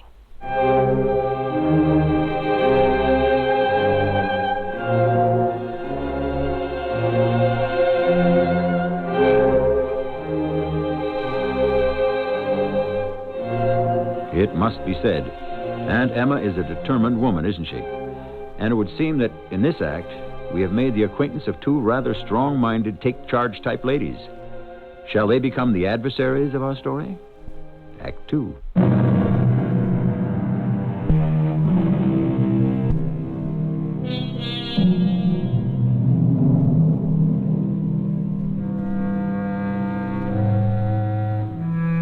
Sometimes there's no other way out. A man faces absolute ruin. His only chance to escape disgrace and prison is to commit murder. Despite what you may hear, many people do get away with murder. And so our Mr. Paul Bennett figured out a very simple plan. But the problem is murder is too complex a crime. Oh, no, don't. Go away. Paul. Go away. Paul, darling, wake up. What is it? Wake up. Huh? What? Oh. It was a nightmare. Well, what kind of a nightmare? I don't remember. I was sitting on the patio. I heard you cry out. I'd stretched out on the couch. I must have fallen asleep. Oh, Paul, don't let yourself go to pieces. If only that boy hadn't come along. I'm not sorry about Arnold McCall, but the boy... You can't change anything. I know. McCall, it's his fault. What are you saying? You got into financial difficulties. And who got you into them? Who advised you to make those terrible investments? Arnold? No, it's not entirely true, Janet. Oh, it's true enough.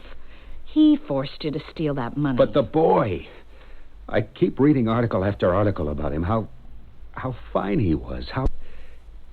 Janet, what's the number of the police? Up here? Well, I guess you just dial the operator. No, in the city. Why?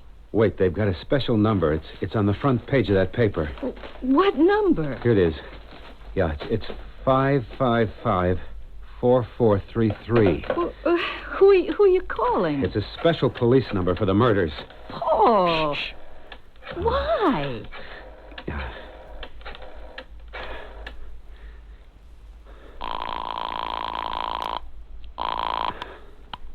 Lieutenant Settles, You want some information on the killing of that Eddie Penrose? Who's calling, please? Never mind. I'm just telling you. He had the whole world fooled. He was peddling drugs, and who knows what else. That's why he was bumped off. Well, now, what was the point to that? I don't know. Why did you do it? I don't know why. Well, what can you gain from it?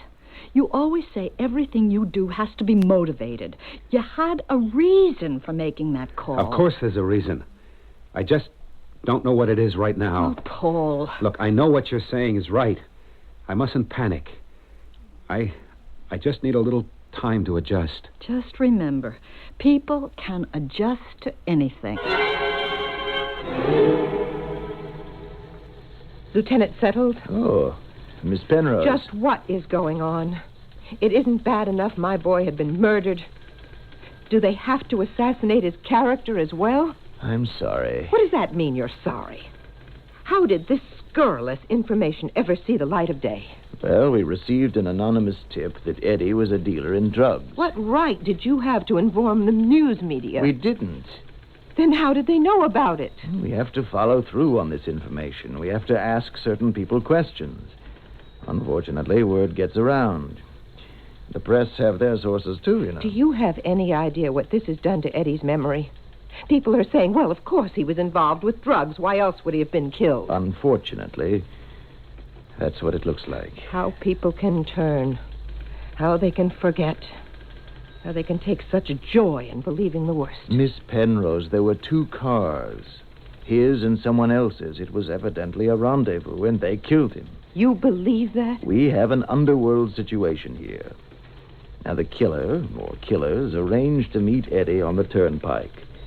They may have known about the wealth in Mr. McCall's home. On the way, they stop off to rob him, and they have to kill him. Then they keep their date with Eddie. How do you know there were 2 cars? We can tell by the tire marks. Well, then, that clears Eddie's name. It does? I'll tell you what happened. Eddie didn't arrange to meet anybody. He just happened to be driving by. He saw their car. He stopped. Why? He noticed they had a flat tire. That's the type of person Eddie was. He'd always stop to help, and he did. He changed the tire for them. Mm-hmm. How do you know that? Because just this morning, the morgue sent me all of Eddie's things. He was wearing a clean white shirt when he left the house. How did the whole front get to be covered with dirt? Well, how do you know? It was from changing a tire. Oh, you know how dirty a tire is. You lift it and hold it against your body. I'll show you the shirt. You can even see the tread marks. Well, now, what do you say? I don't know. Lieutenant, tell me something about that other car. You saw the tire treads in the dirt. Yes? Well, couldn't you trace the car from those? No. They tires? No. They've been identified as very expensive tires imported from England. Plantagenets. Well, shouldn't that make it easy? Oh, even so, you find them on thousands of cars. I tell you, he was killed because he stopped to help somebody. His shirt proves it. Miss Penrose, we are doing the best we can. Well, it's not good enough.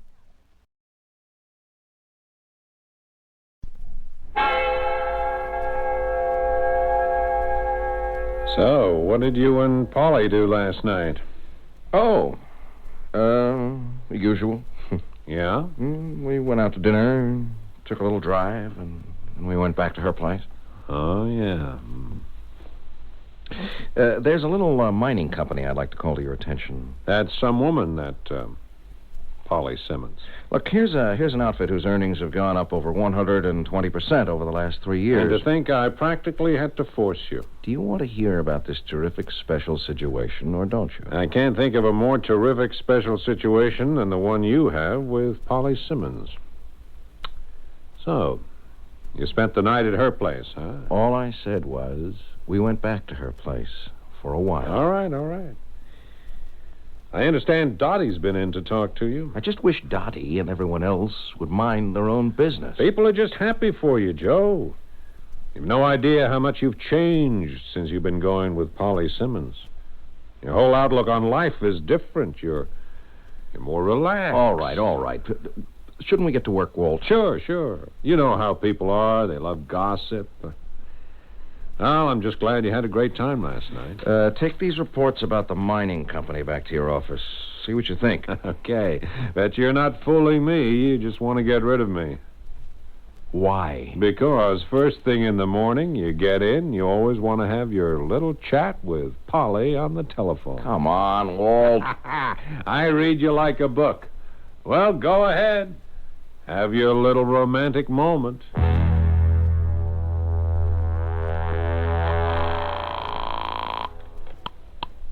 Mr. Stevenson's office? Oh. This is Mr. Gaffney. Yes? Of Evans and McHugh. Yes, sir? Is Mr. Stevenson in? I'm afraid he can't talk to anyone right now. Oh. Is Miss Simmons in? Miss Simmons?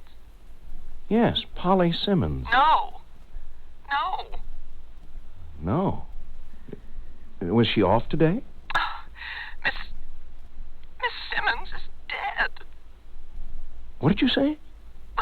I suppose it'll be on the radio news any time now. The police just found her body. She's been murdered. You can't be serious. The police are here now. They're talking to Mr. Stevenson. She's dead? No. No, she can't be.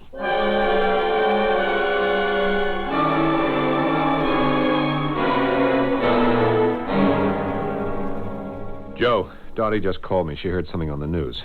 I don't know what to say. Polly Simmons murdered. It can't be true. It's true. I called Stevenson's office. The police are there. She was murdered last night. They found the body in her apartment? Yes. Joe, how you must feel. I guess you don't want to talk to anybody either. Here, I'll answer that. Yeah. Walt, some more details came over the radio. She was killed a little after midnight last night. Yeah. Oh, it's Dottie, Joe. There's been some more news. She'd evidently been with someone she knew because there's no sign of forced entry. The fellow must have hit her for some reason, and her head struck the floor or some other object. Too hard. And that was it. Yeah, poor girl. Walt, was Joe with her last night? What are you saying, Dottie?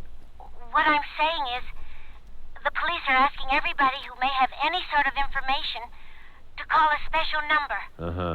Yeah. Oh, look, Dottie, I'll talk to you later, okay? Joe, what time did you leave Polly's apartment last night? Last night? Yeah, you said you were with her last night. Oh. So, what time did you leave? Well... Police say she was killed around midnight. Oh. Well, I guess it was some time before. Are you going to tell the police you were with her last night? Do I have to?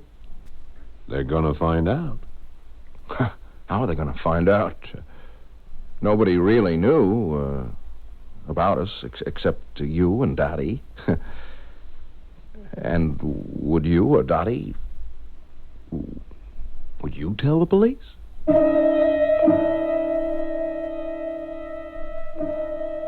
What a question. You take words like morality, duty, and so forth. You talk about a citizen's obligation, and so on. The truth is that these things are all abstractions. On the other hand, a friend is someone definite. He has form, shape, substance. You do not lightly sever all human feeling for him. You cannot simply sell him down the river. Or can you? The answer lies in Act 3, shortly. Do you know what stops your car? The brakes stop the wheels, but the tires stop the car. This is Della Reese reminding you to keep treads on your tires and keep safe.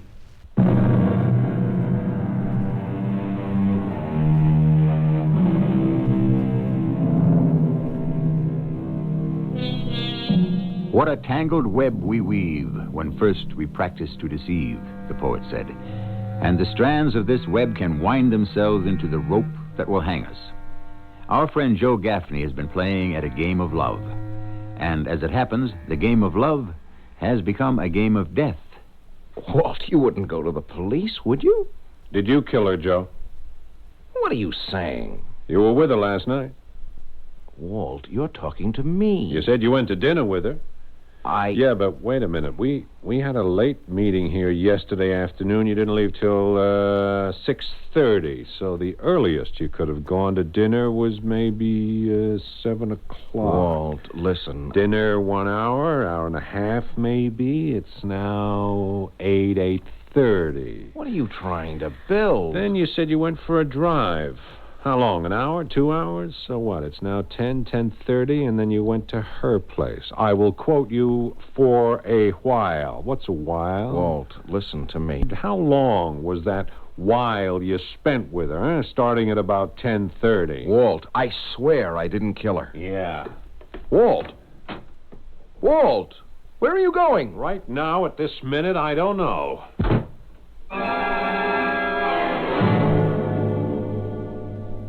He was there, Dottie. But I can't believe Joe killed her. Why not? Well, he just isn't the type. Is there a type? But he was so much in love with her. Yeah, that could have been the reason he killed her. Because he loved her? I met that girl. Her eyes were beautiful, but you could tell they liked to rove, if you know what I mean. Maybe she was cheating and he found out. No, he didn't kill her. Oh, and who did? Well, she could have had other boyfriends. Maybe one came calling right after Joe left. Now, that's possible, isn't it? Sure. Maybe that's actually what did happen, but... But what? Look, Dottie, the police have broadcast a call for all pertinent information. Shouldn't I... Well, what do you want me to tell you? The fact that Joe was with her... very close to midnight last night, the time of her death. Is that, or is that not pertinent information? Yes, Walter, it is. In many ways, all of this is your fault. My fault? Yes. He was happy in his own little world. You were so miserable. Well, I was wrong. That is, if being miserable made him happy, who were we to interfere? You were the one who kept... Well, you practically forced him to start going out with her. Did I know it would end like this? Well, that's beside the point. If it hadn't been for you're alive today, or if someone else had killed her, Joe wouldn't be involved in it. Dottie, the fact is... What? I don't know. I just don't know anymore. I wish I did. The problem is it just isn't clear-cut. No, you're wrong, Dottie. We're the ones who aren't clear-cut. You and I. We have a duty as citizens. And that is the bottom line. Oh, I know. And we have some very good reasons to shirk that duty. Reasons like friendship, loyalty, so on. I understand. But the collective morality of the city is the sum total of the individual moralities of all its citizens. Oh, Walter, do it or don't do it, but... Stop moralizing about it.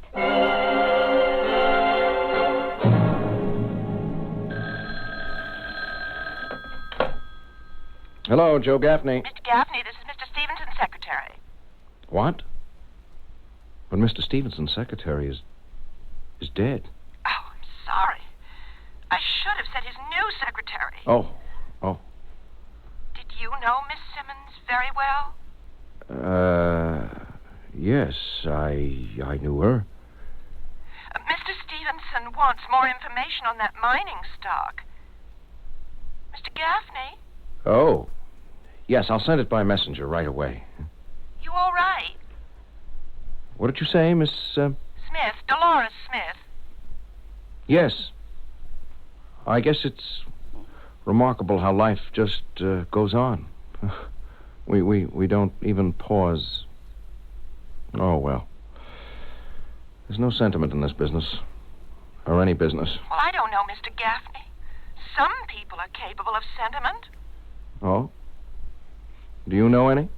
Well, I guess there's me, for instance. Really? Well, you must be a very unusual young lady, Miss, Smith. Dolores Smith.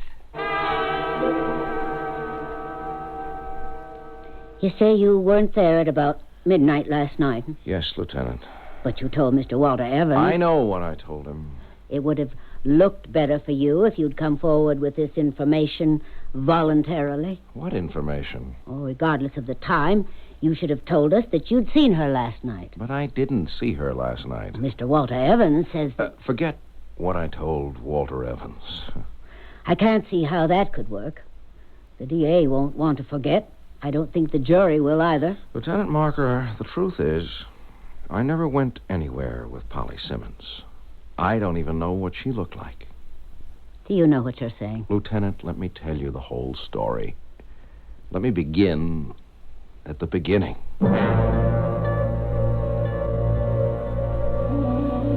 With her. Never. And that is your story? Lieutenant, please, believe me. It's not a great one or even a very good one, but it's a new one. Well, it's true. There's some holes. Why didn't you just tell Walter Evans to mind his own business? I did, but when a man's your partner and he has this idea that he's going to do you a good turn... Very well. So you lied to him when you said you'd asked her for a date? Yes, Lieutenant, that was a lie. Then why couldn't you at least tell a lie that would get you off the hook? Why couldn't you say she turned you down and that would have been the end of it? Yes, but that wouldn't have been the end of it. You don't know Walter. He'd have said, if at first you don't succeed, he'd have made my life miserable. But you knew you couldn't maintain this deception indefinitely, if that's what it was. You knew you were getting in deeper after a couple of weeks. Why couldn't you tell Walter Evans that you and Miss Simmons had broken off? Because after a while, it began to be real. Real? Yes, I would tell Walter lies about the things Polly and I had done the night before. They began to get real, as if we had gone out and had a good time and made love. You think I'm crazy? Please continue, Mr. Gaffney. I felt just wonderful. I was finally someone who appealed to women, and as we would walk down a street or sit in a restaurant or whatever, this was all in my mind, you know. Why didn't you ask her for a date on the phone and make it real? Because if she turned me down, it would have been the end of everything. Why are you so sure she'd have turned you down? Oh, well, look at me, Lieutenant. I'm not so hot-looking. I don't have $1 million. I mean, what would she want with me? This way, at least, I had something with her. In your imagination. It was better than nothing. Very well. What we're saying here is that you are living in an unreal world. There are cases like this. A person creates a fantasy world. Yeah, well, that's what it was. In the daytime, you work here in your office. You do your job. That's reality. But where are you at night? Where? When you're supposed to be out with her, having dinner or dancing or going to a show or making love. Where are you? I don't know. Home, I guess. Can you be sure? Do you really know? Is it possible you're not somewhere around her apartment house, watching for her? Maybe on this night you see her come home with another man. Maybe it looks very much like they're going into her place to have a real good time. Lieutenant. Did you wait for him to leave? Did you go up there afterwards, furious and a feeling of betrayal? Did you start to hit her? And did she fall down and strike her head? No. No? I don't know. Mr. Gaffney, I don't know either. I was told to have you booked as a material witness. What does that mean? In simple English, it means we think you did it. But we'd like to have a little more evidence before we say so.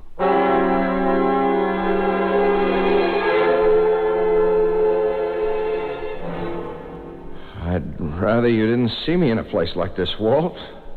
It's all right, Joe. No, it's not all right. It's a cell. It's a prison cell. We're going to have bail set for you.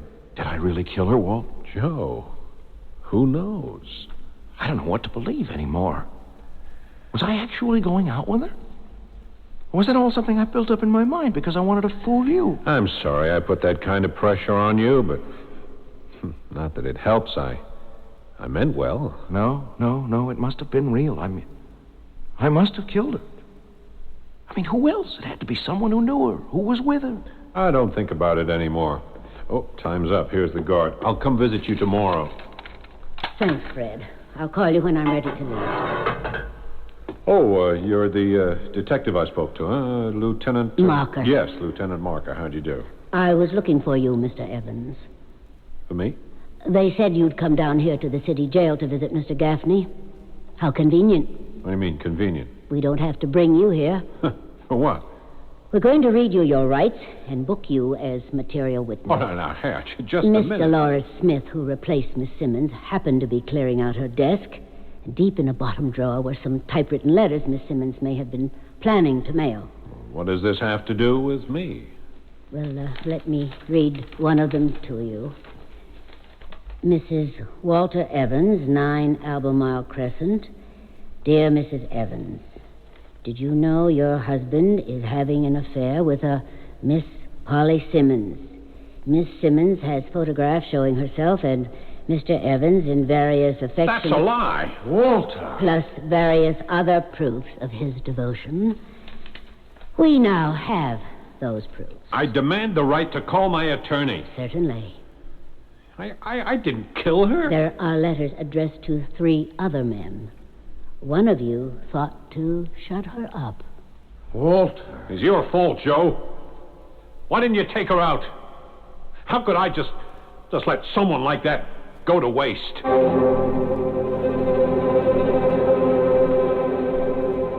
Mr. Stevenson's office? Miss Smith, this is... Oh, yes. I know. Mr. Gaffney.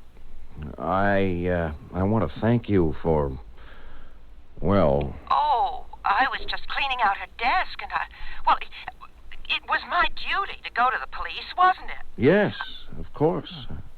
I want to thank you. Mr. Gaffney, do you mind if I say something? You have absolutely the most terrific voice I ever heard in all my life. What? I know I'm speaking out of turn. No. Go ahead. If you're anything at all the way you sound, you must really be something. How'd you like to find out? Have dinner with me. Tonight.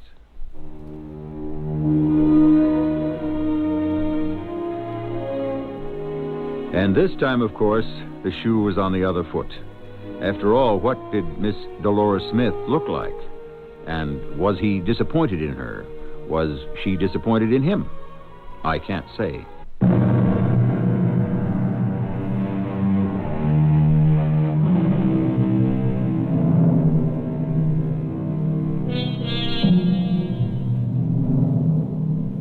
The truth of the matter? Every reality began once as a fantasy. And so we may ask, when, at what point, does the transformation take place? When do dreams become real? And how real do they become? Are we what we are, or are we what we think and hope and dream we are? The proverb says, who rides a tiger dares not dismount. But it should also be said that he who rides an illusion has saddled the most dangerous beast of all.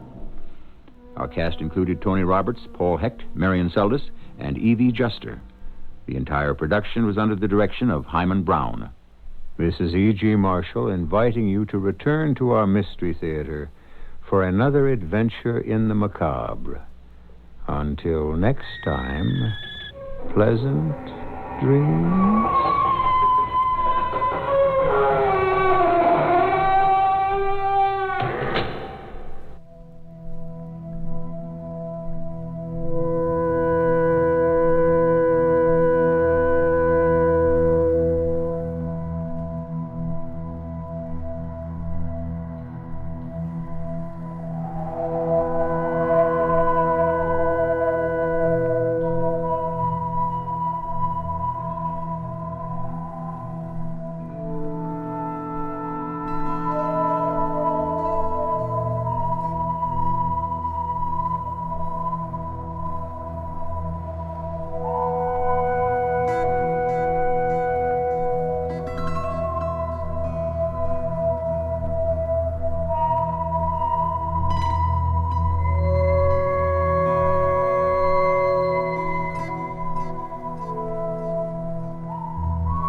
CBS Radio Mystery Theater presents...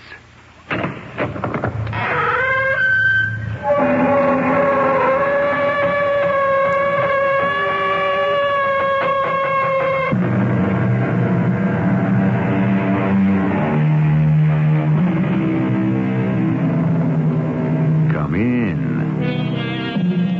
Welcome. I'm E.G. Marshall. I was reading Poor Richard's Almanac the other day, and right there was the answer to a mystery that's been puzzling me for months.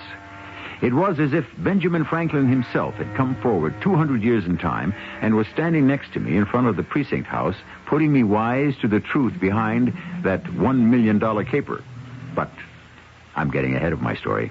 Mrs. Worth, I'm scared stiff. Well, what are you afraid of, honey? Now, who's after scaring a little heifer like you? It's what's in this envelope. You just look inside. Is that money real? I don't know. I've never seen so many $500 bills before. Well, how much is there? $50,000. Ooh. I found it. But how do I keep it? You're right, honey. People have been killed for less.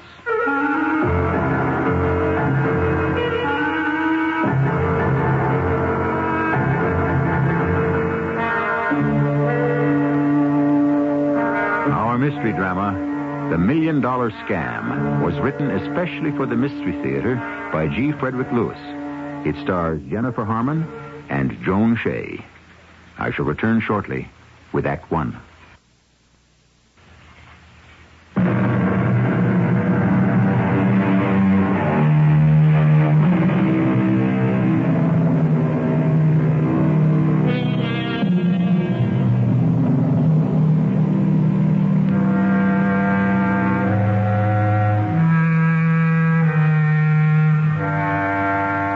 I can hear you saying it.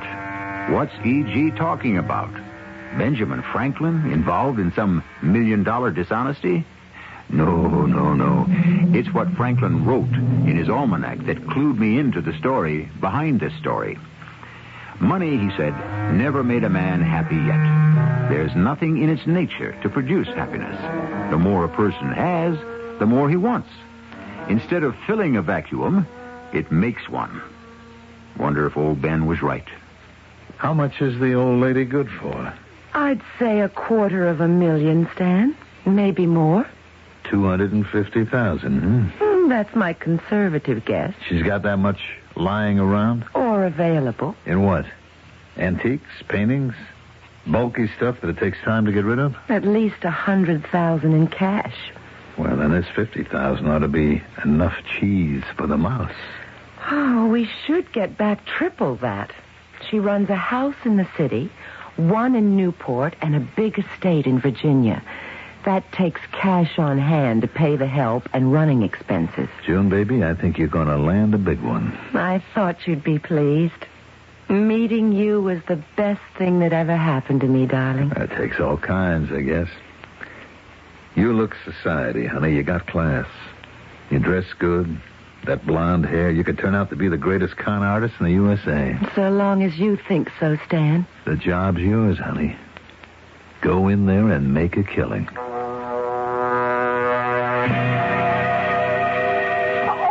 I beg your pardon. I'm so sorry. I didn't mean to run into you. My goodness. You're stepping on my dog. I'm terribly sorry. I didn't see him. Of course you didn't see my poor defenseless little Wilbur. Oh, come on up here to Mama. It's all right, Wilbur. The lady didn't mean to step on you. Oh, I really didn't mean it, honest. You're sure he's all right? I'd never forgive myself if I've hurt him. Oh, Wilbur's just fine, honey. Well, you see, I had my mind on something else. I wasn't looking where I was going. All forgiven. Oh, there goes the green light. Shall we cross?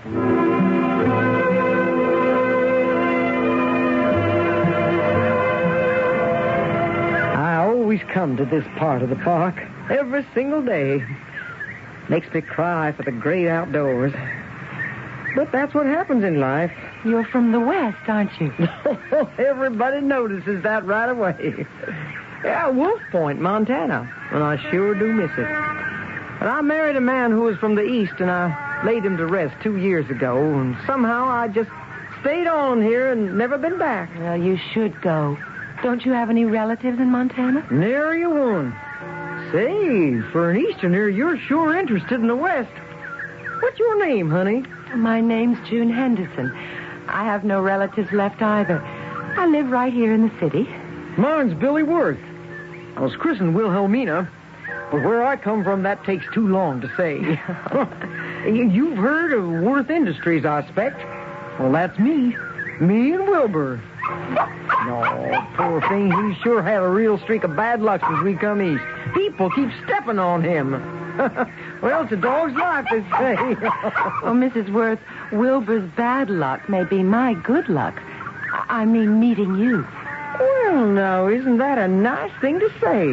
You see, Mrs. Worth... Now, you just better call me Billy, or I won't know who you're talking to. Oh, Billy, I am scared stiff. I guess that's why I bumped into you at the corner. I wasn't thinking. I was in panic still.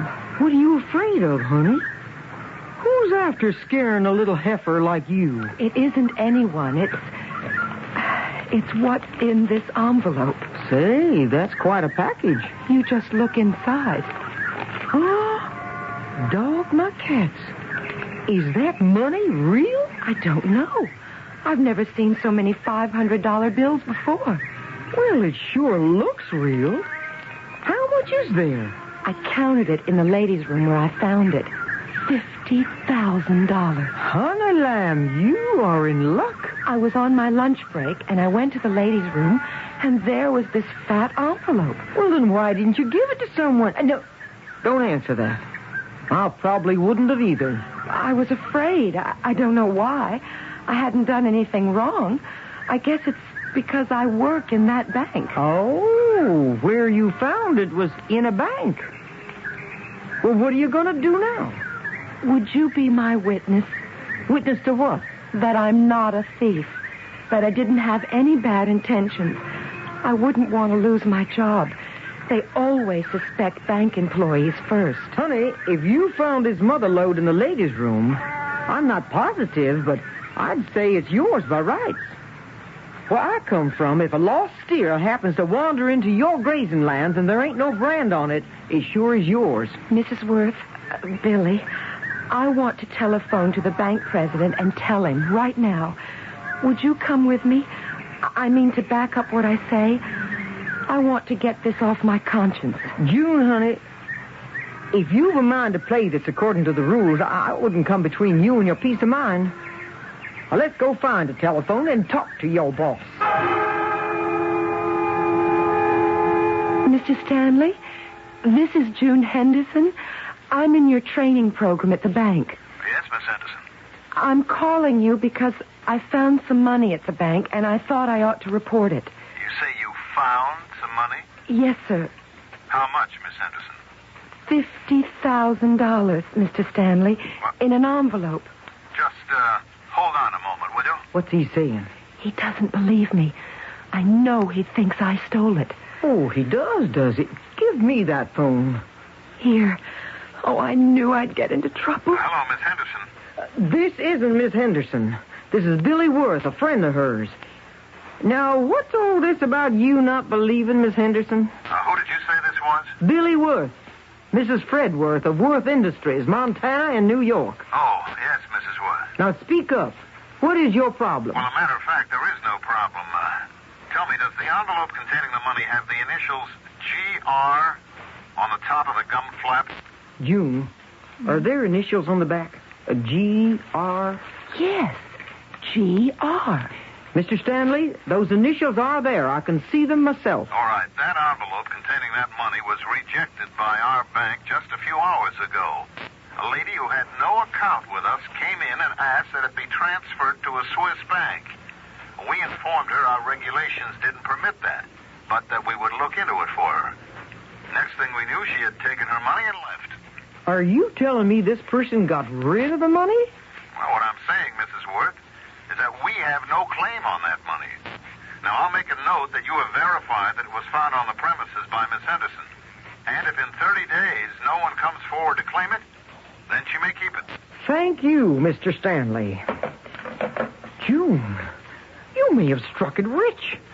In 30 days, all that moolah is officially yours. Oh, I don't know how to thank you.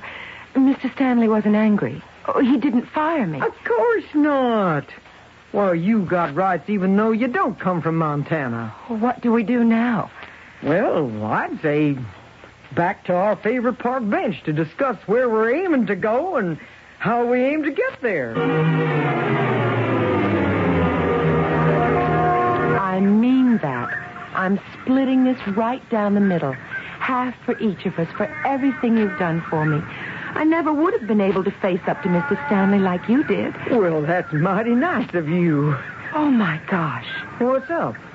Suppose the $50,000 isn't real money. Why shouldn't it be? Well, how can we be sure? We could be holding counterfeit bills for 30 days, then go to spend it and we'd be arrested. Well, honey, can't you tell just by looking at the bills? Well, I'm not sure. I worked in the office, not in a teller's cage. Well, I'll tell you what we'll do. We just march ourselves right across the street and ask them at the bank. Oh, no, you can't do that.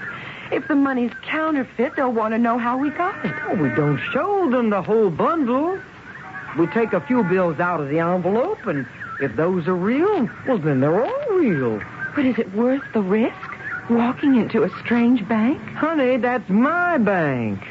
I live 2 blocks from here. I got a safe deposit box there. They know me. Besides, I'm as curious as you. Who did the artwork on these 5C notes?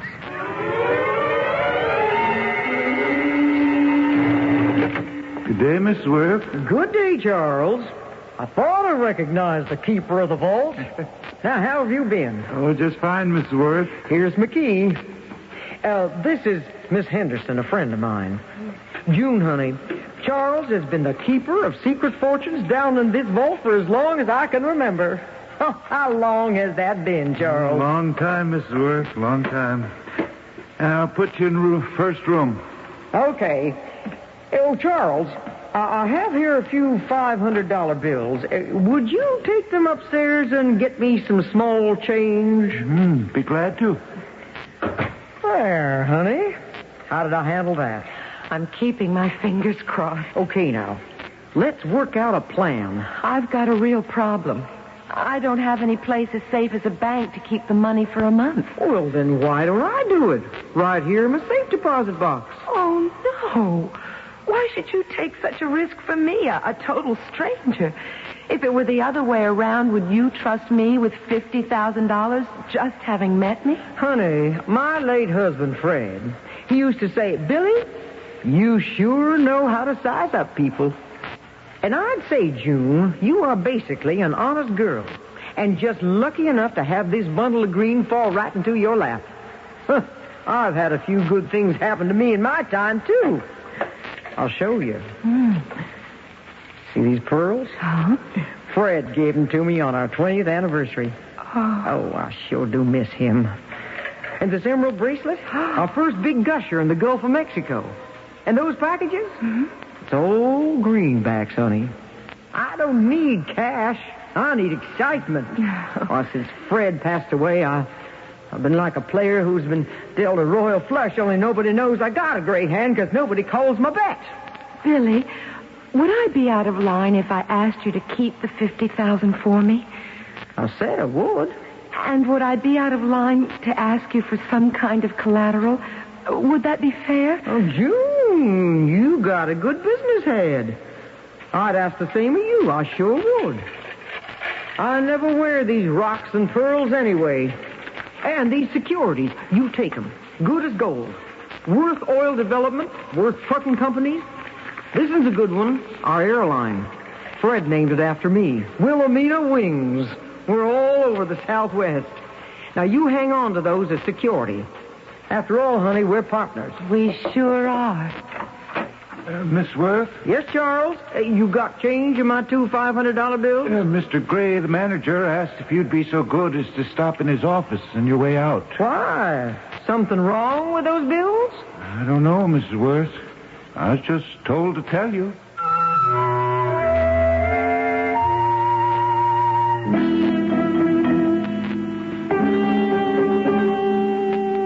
To watch a confidence game grow and flourish is the kind of artful dishonesty that always intrigues me. To observe the illicit in all of us. Obviously, it's only for kicks, not money, that Billy Worth is aiding and abetting this scheme. But now she's been called to the bank manager's office. Is it over before it's begun? There's only one way to find out, and that is to listen for me when I return shortly with Act 2.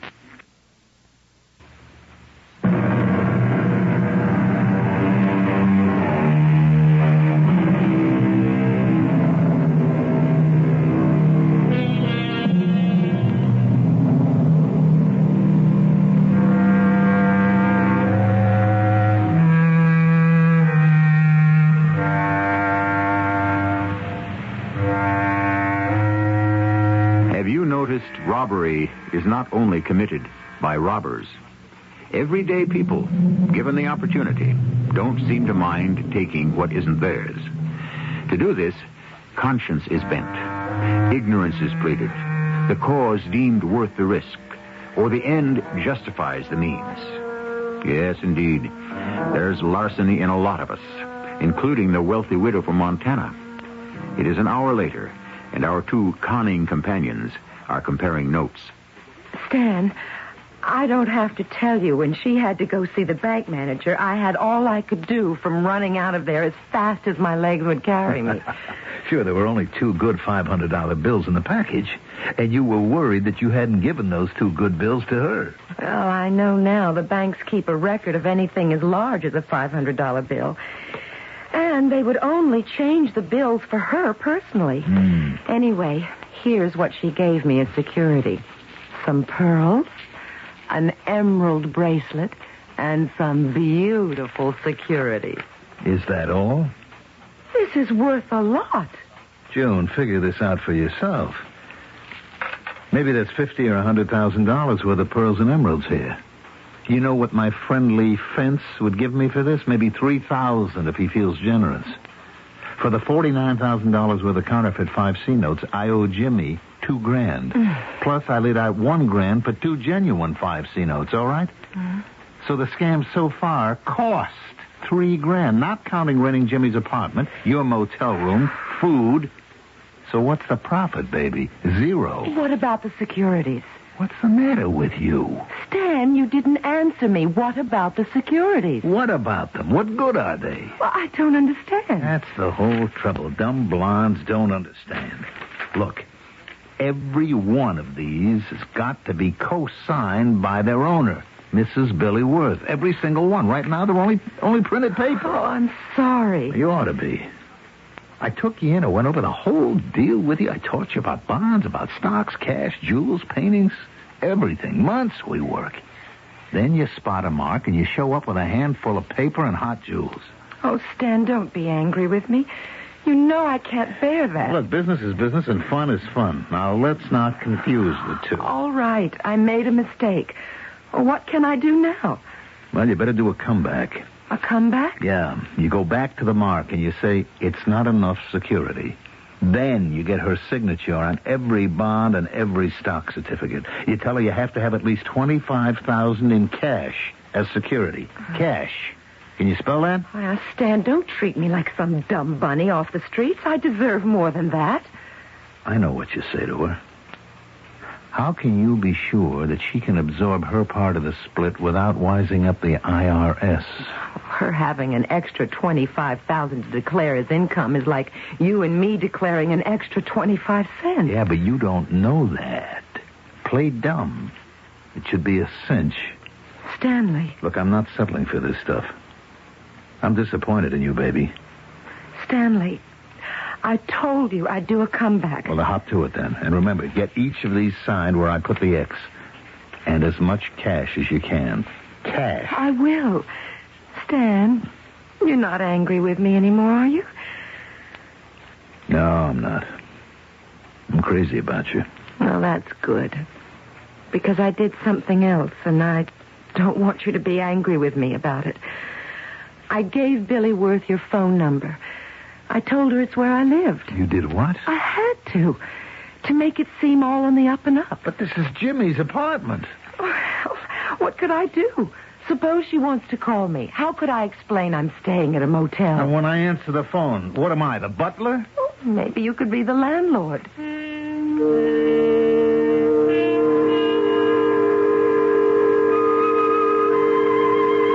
What's wrong, June? I didn't expect to see you so soon. How many days we gotta wait? Well, those securities you gave me, Billy, they've got to be signed. They aren't negotiable without your signature. It's as if you didn't trust me, and yet you expect me to trust you. Oh, of course, honey. Hey, you're getting good training at that bank. Well, and there's something else you could do, isn't there? Oh, you mean cash? Well, why not? After all, we're partners, and I got $50,000 of yours locked up. On Monday morning, we'll go to my bank, and I'll get you some of my collection of Uncle Sam's artwork. Monday morning? Okay, I guess, but how about signing these securities? You just leave everything right here, and I'll sign them later. Oh, I can't do it now. I'm having lunch with a friend. I was just going out when you knocked on the door. You're going out? Billy, that isn't right. Excuse me a second, honey. Hello? That's right. Tell him I'll be right down. That's my date, June. Now, am I the kind to take advantage? I mean, just for the weekend, you got my pearls and the emeralds. Now, honey, you just stop by here Monday morning. I'll have all these securities signed, and we'll go pick up some greenbacks. June, you're not angry with me, are you? We're partners. Not anymore, we're not. Now, whatever did she walk out on me like that for? Hey, where are my earrings? And the necklace? I don't believe it.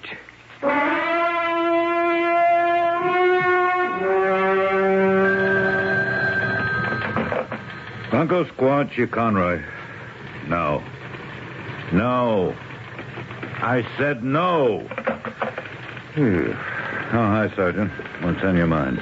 Make it short. Hey, you're always busy, Conroy. I had a phone call from a lady who knows someone who's being set up for a swindle. So she's downstairs now, waiting to talk to us about this good friend of hers. Meaning herself. What's her name? Mrs. Fred Worth, Fifth Avenue. Mm-hmm. I bet she's over 60. Well, you know her? Oh, I think I see our lady now. She decided not to wait. You looking for the Bunko Squad? I sure am. Are you the sergeant I was talking to on the phone? Sergeant LaPinto. Chief, this is Mrs. Fred Worth, Detective Conboy. Mrs. Worth, what's the problem? Did you tell me that a friend of yours was being set up for a confidence scheme? I said that, yes. But it's not true. It's me. And I'm not sure there is a problem. Not one the police can solve. Could you be a little clearer, Mrs. Worth? Suppose you start at the beginning. Well, I'll try. Now, the problem is my diamond ring, a pair of diamond earrings, and a diamond necklace. They're missing from my apartment. Yeah, well, this is the Bunko Squad. We deal in cases where someone's been defrauded in a confidence scheme or pocketbook job. You want to file a complaint with a robbery unit. Sergeant Lapinto, take Mrs. Worth over to Dr. Simmons. Now, I know the person who did it, you see. I'd like to help, but robbery is robbery, whether you know the perpetrator or not. You see, this is the age of specialization, man. Sergeant, help Mrs. Worth swear out the complaint and have her fill out the usual form. Hey, Chief, it's the darnest thing. That lady, that Mrs. Worth who came in this morning? Yeah? Well, Simmons was tied up, and I told her to wait. When I went to get her, she'd gone. Oh? Let me see the card. Oh, that Mrs. Worth. Oh, B. Lapinto, that's no crackpot complainer. Well, I hope she comes back. Huh? Billy Worth. Oh, this lady has all her marbles, and diamonds the same size. I wonder why she decided not to file a complaint. Well, maybe she thought she could handle it better herself. You got a good thought there, Sarge. I bet you can. June, this isn't the way we operate. It's all supposed to be legit. Now, what have you done now? You've gone and lifted 3 big pieces of ice. Now, that's robbery, plain and simple. All we can do now is pack up and leave town. Mrs. Worth is going to report the theft. She probably already has. Well, suppose I go back and threaten her. With what? Having 49,000 counterfeit bills in a bank box. And what would you do if she says you gave them to her? Look, June, just forget it. Leave the ice here. When you go to your motel and wait, pull the shades and don't answer the door. I got to figure this out. Are we washed up? Just stay out of the way. That's all I ask. You don't understand what happened. She made me so mad. She wouldn't sign the securities. She had some lunch date, and she practically pushed me out the door. Listen to me, June. You can't lose your cool on these jobs. No emotions, no getting sore at the marks. Now, will you go and fast? I don't see why you're so Look, upset. you cased this pigeon, and I told you what to say. We rehearsed every line. I played the part of the bank president. We went over and over it. And what's the result? You go right back to being a $2.98 shoplifter that you were when I first met you. Dan, that's a rotten... I thought you loved me. It's got nothing to do with business. You're a beautiful girl. Right now, I don't need a beautiful girl. I need somebody I can rely on. Okay. Is that all? I'll call you at the motel when I got this thing figured out. Stan, I'm sorry. Sure, you're sorry. I'm sorry, too. Just my luck to find myself stuck with a Don't dumb say it. blonde. I hate you when you say things like that. I'm no dumber than anyone else and a lot smarter than some. Stan, why do you make me so mad? I'll tell you something, kid. I agree with you. It's me that's the stupid one. How I ever thought we could do business together, I must have been out of my mind. So the diamonds are hot. So what? They're still diamonds. Maybe. Let me have a closer look. You never know.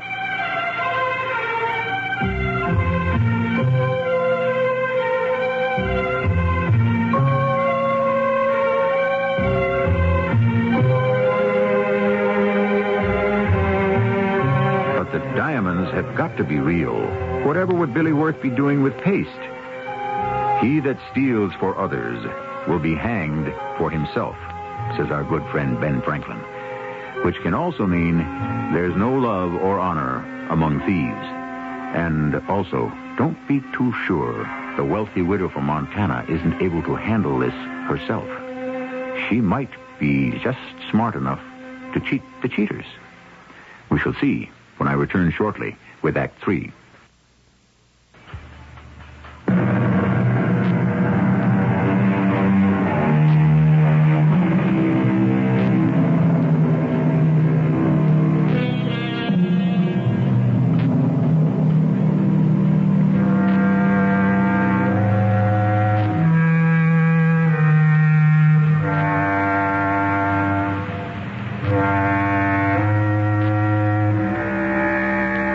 It appears that June Henderson has failed her education in the art of chicanery.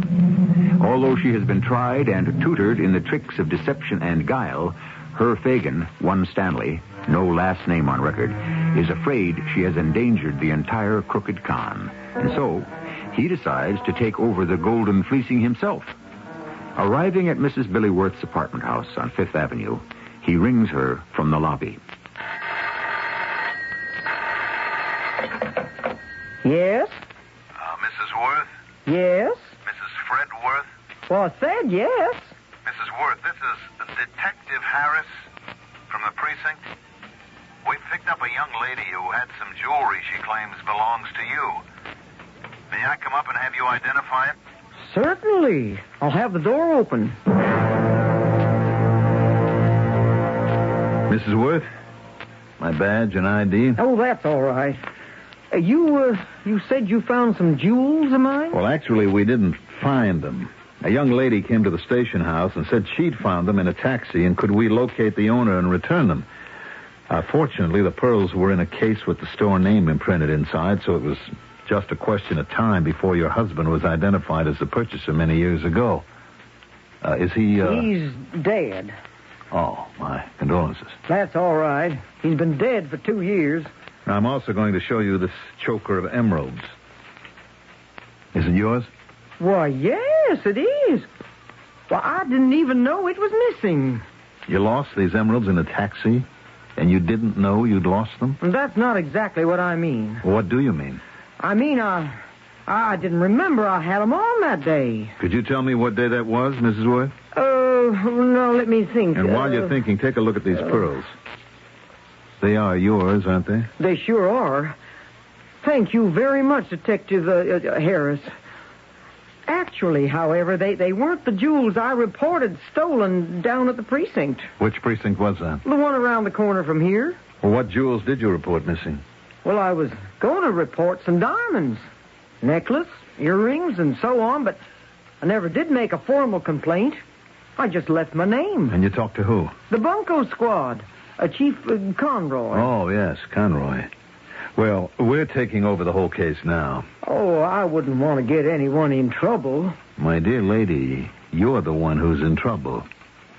As I understand it, you were party to a fraud. A fraud?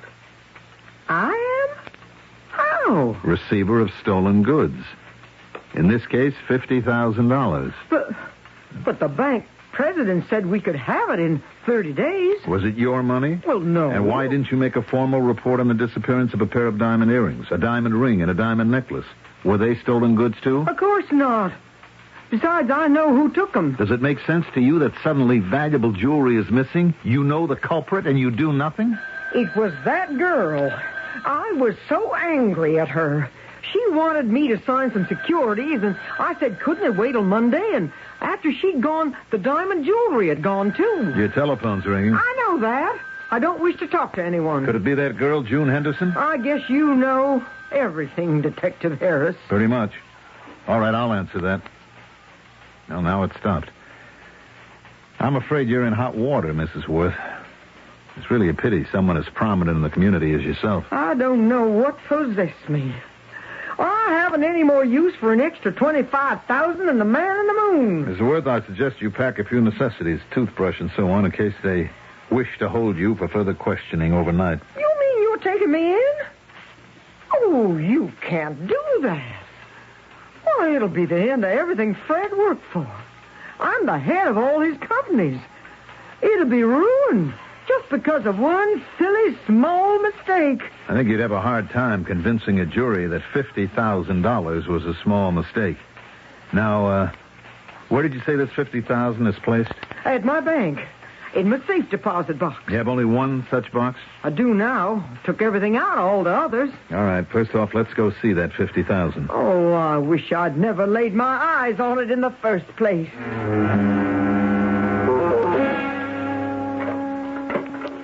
Here it is, right on top. Mm-hmm.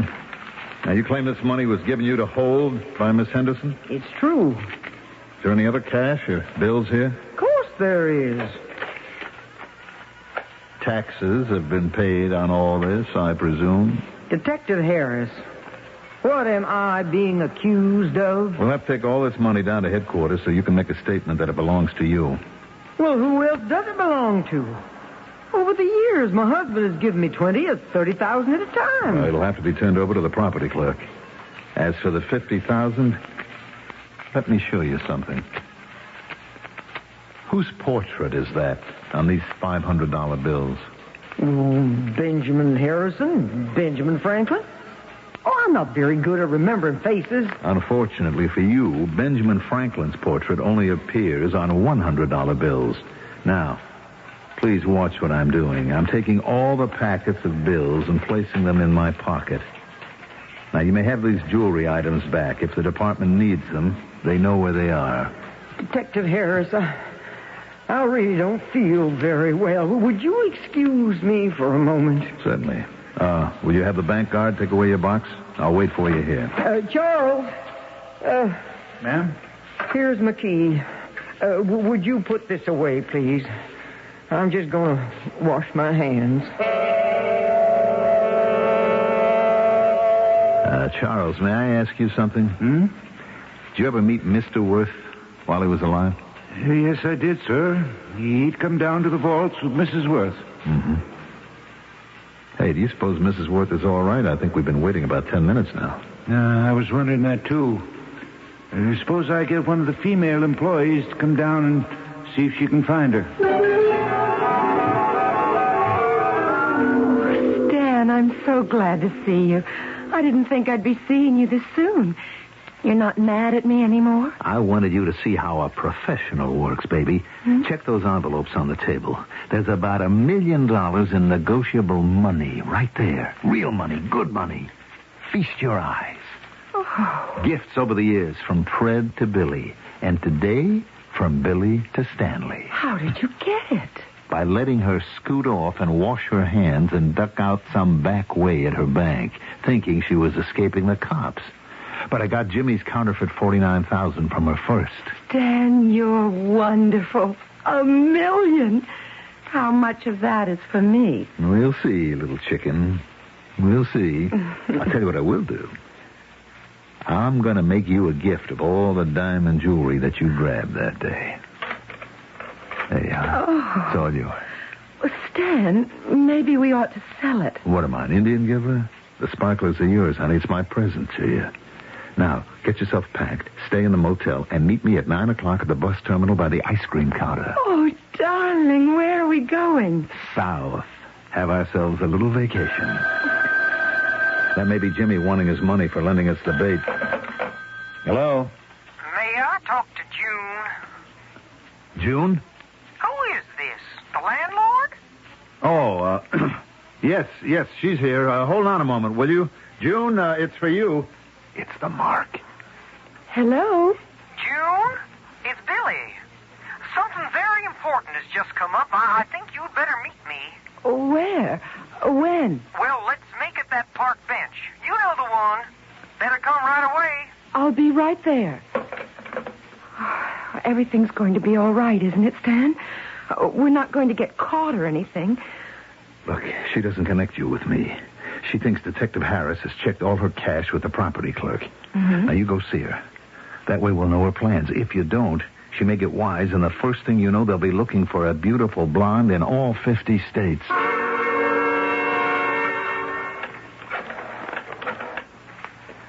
Hello, Jimmy. Stan. Now, listen, I'm blowing town. No. The blonde girl didn't work out. Yeah, she was stupid. Would you believe it, Jimmy? The mark passed off paste diamonds on her. Yes, paste. Now, look, I'm ducking, see? I told her I'd meet her tonight at the bus terminal at 9 p.m., but I won't be there. Yeah. Look, Jimmy, I got all your engravings back.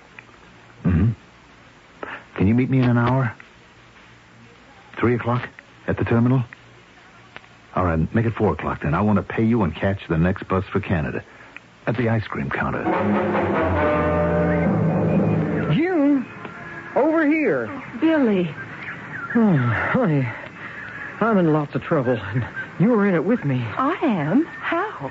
That money you found, it's all fake. All of it. How did you find out? A detective came to see me, a Lieutenant Harris. He had me in a spot. He said there was Benjamin Franklin's picture on the $500 bills. He was going to take me in, but I got away. Honey, what are we going to do? I don't know. You don't know? June, I trusted you. Why did you take my diamond earrings and the ring and the necklace? What? I thought you were really bright. It bothered me to find out you were just a small-time chiseler. What diamonds? You may well ask. Because they're not diamonds. They're all paste. Why, anyone who knows the first thing about blue whites knows that. They're fake? Oh, great gophers. You didn't know? Now, don't tell me he gave them to you as your share. Who gave me what? Oh, boy, honey, have you been had? I don't know what you're talking about. You know exactly. But you didn't think I knew. June, you are talking to a woman who was married to the last of the true blue real American robber barons. How do you think Fred Worth ever got to the top? By climbing over everyone else. By cheating the cheaters. This adventure with you? It's my own fault. What is? Like I told you, I wanted excitement. Had kind of an idea you were trying to pull the old pocketbook job. But I was having so much fun, I went right along with it. It was like going to the movies. A very old movie. Why would you have fake diamonds? It doesn't... Make sense? Sure it does. That way I wouldn't mind losing them. I'm going to level with you, June. Your partner thinks he took clean money from me. But the bunco squad of every number of every bill. You're in with the cops? Calling the bank president wasn't a bad idea. But I just got you on the phone, and the same voice said, "Hold on a moment, will you?" He's sure got nerve. I'll say that for him. What are you going to do? Well, I don't have to do anything. Hey, how about we get ourselves some ice cream from that cart? Ice cream? No, I can't stay. Now, you weren't planning on meeting up with him and beating it out of town, were you? Do you think he's going to get away with it? Now, tell me, honey, just between us gals, has he played straight with you? Can you trust a man like that? I don't want to talk to you anymore. You're not a dumb bunny. You're educated. I can tell.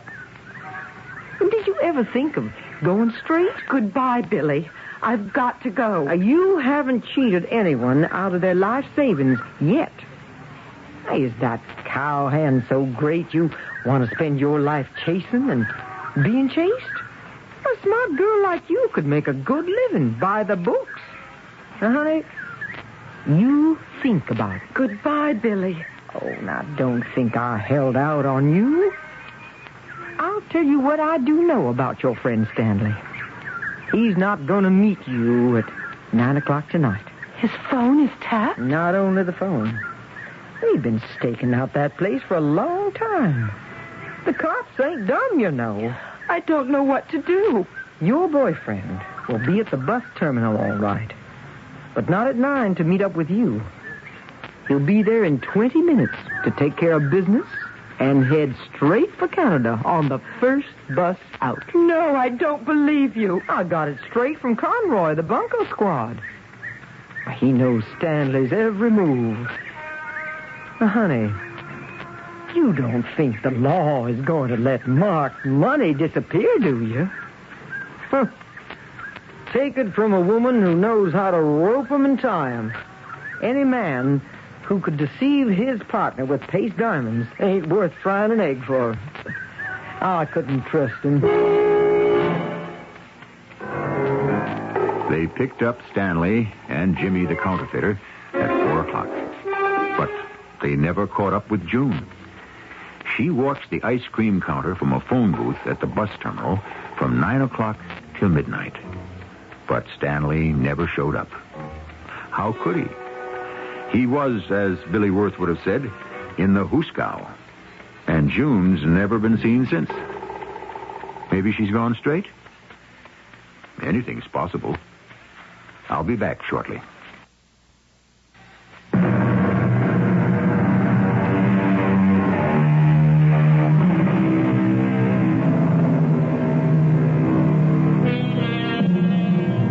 Trickery is as old as recorded history. I'm told they discovered loaded dice in one of the tombs of ancient Egypt. Did the pharaohs cheat, or were they cheated? Are you an easy mark, or do you have the sense to know nobody hands you nothing for nothing? Don't be gulled into believing you can pyramid yourself a fortune, or that an honest man can't be deceived. He certainly can. Who said that? Why, our old friend Ben Franklin. Who else? Our cast included Jennifer Harmon, Joan Shea, Mandel Kramer, and Ray Owens. The entire production was under the direction of Hyman Brown. This is E.G. Marshall inviting you to return to our Mystery Theater for another adventure in the macabre. Until next time, pleasant dreams.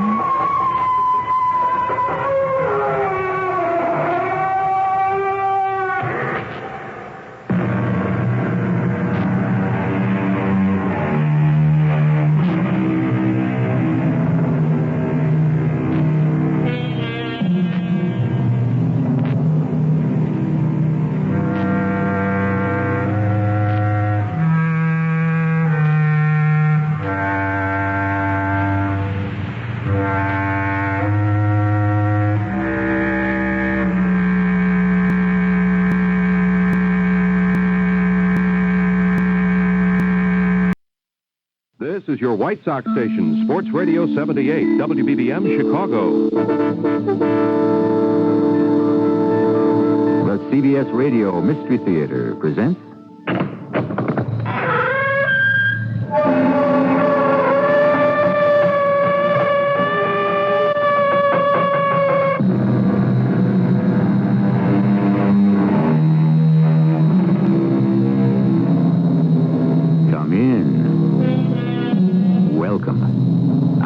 Marshall. The good books of practically all religions promise us life eternal. However, all of them present us with what some people perceive as a problem. Before one can live forever, one must take a necessary first step.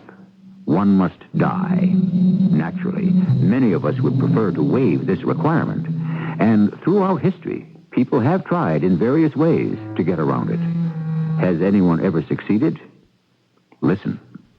Rich as you are, powerful as you are, important as you are, Bob, one day, like even the least of us, you too will die. I don't think so.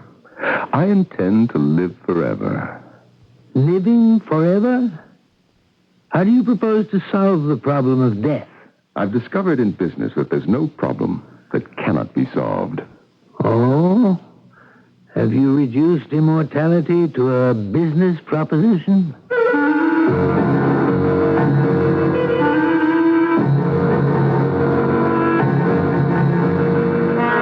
Our mystery drama, The First Day of Eternity, was written especially for the Mystery Theater by Sam Dan and stars Norman Rose and Robert Dryden.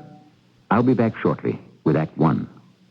I'm in a tunnel. A hollow reminder of the price of freedom. No man ever risked more for the woman he loved. The great powers of the world have put a wall between them. They dared to tunnel beneath the Berlin Wall. Now he's got to get her through. What went on down here is going on CBS TV, Wednesday at 8, 7 Central and Mountain. A CBS TV 3-hour special movie presentation called Berlin Tunnel 21, starring Richard Thomas. Anyone who's gone through this has paid the price. Time to feed the baby. Oh, baby sounds funny. That was Baby Ben. Thought our baby's name was Ollie. Baby Ben's our alarm clock, honey. It never forgets to get us up. We could forget to plug it in. Baby Ben doesn't need electricity, dear. Doesn't even need batteries. It's key wound. Gee, no batteries? No formula? Oh, turn that off. That was Baby Ollie. Who wound him up? Baby Ben or Big Ben never forgets to get you up. It's time for a West Clocks by Tally Industries. Chicago Federal Savings calls it checking plus interest. And that's what it is. A checking account that earns 5.25% interest compounded daily. And if you keep $500 or more in your checking plus interest account, you can write all the checks you want free, no monthly charge. Remember, Chicago Federal's checking plus interest account is a regular checking account. And each month you will receive your canceled checks plus a monthly statement. Important because not everyone offers this check return service. Open your checking plus interest account today, and you'll receive your first 50 checks free, plus a full-color Rand McNally Road Atlas. Good reasons to visit Chicago Federal right away. Downtown and in Northbrook, Lyle, Villa Park, Tinley Park, and now in Arlington Heights. By the way, have you visited their other new branch at 716 North Michigan Avenue? Great for customers who work or live on the near north side. Member FSLIC.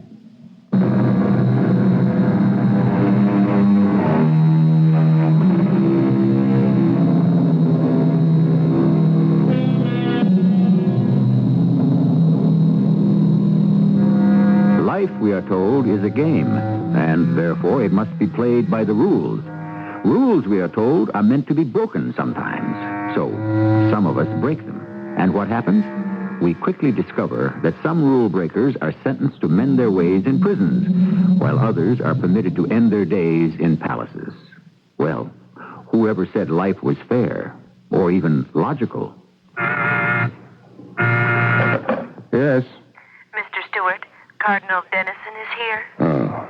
Well, I suppose I have to see him then, don't I? Yes, sir. For all the good it'll do him. Good morning, Bob. Good morning, Your Eminence. Well, aren't you being rather formal? I have to be formal. And I had hoped that we were still Bob and Jerry. If we were still Bob and Jerry, you'd never get in here. Oh? It's your rank that opens the door to my office. Is that the only reason, Bob? You're a prince of the church. Your position compels me to extend you this courtesy. Here, I thought perhaps it might be because we were boys together, who fought our way up from the same dismal slump. Now, you'll find none of that around here. None of what? Nostalgia. What have you got to be sentimental about, anyhow? The good old days? I hated every one of them, and so did you. You certainly can't have any good memories of me. Ah, but I owe you a great deal. What? I used to beat you up all the time. You taught me to turn the other cheek, and it worked. As I recall, my arm got tired. I prefer to think it was for a better reason. What is the reason for this visit? I want $5 million. For what purpose? Charity. Charity, huh? In the holiest sense of the word. To feed the hungry, to clothe the naked, to shelter the homeless, and to heal the afflicted. Oh, Jerry. You find it amusing? When we were in school so long ago, we read A Christmas Carol. Now, what did old Scrooge say? Bah, humbug, I don't believe in charity. Then I take it you're not going to give me the $5 million. Jerry, I wouldn't give you 5 cents. Why? I don't like people. Does that shock you? Nothing shocks me. I know you're supposed to go around saying, I love people. But I don't. I find nothing lovable about people. Perhaps if you tried to understand your fellow man. Oh, no. Let's leave that alone. I find that the more I understand him, the more I despise him. There are basic rules that govern all of us. All of us, perhaps, except me. Are you different from the rest of mankind? Oh, yes. You look out at the world from this mighty citadel of wealth and power, and you decide whether millions of your fellow human beings shall endure poverty or enjoy plenty. Perhaps even whether they shall live at peace or perish in war. Little wonder you think you're different. But you don't think so. Oh, you are. In many ways. But in one significant respect, you're the same as the rest of us. Oh, and what is that? There will come a day, Bob, when you too will draw your last breath. And then, how shall you be different? Even from the poverty-stricken, powerless, and pathetic beggar who collapses in the gutter.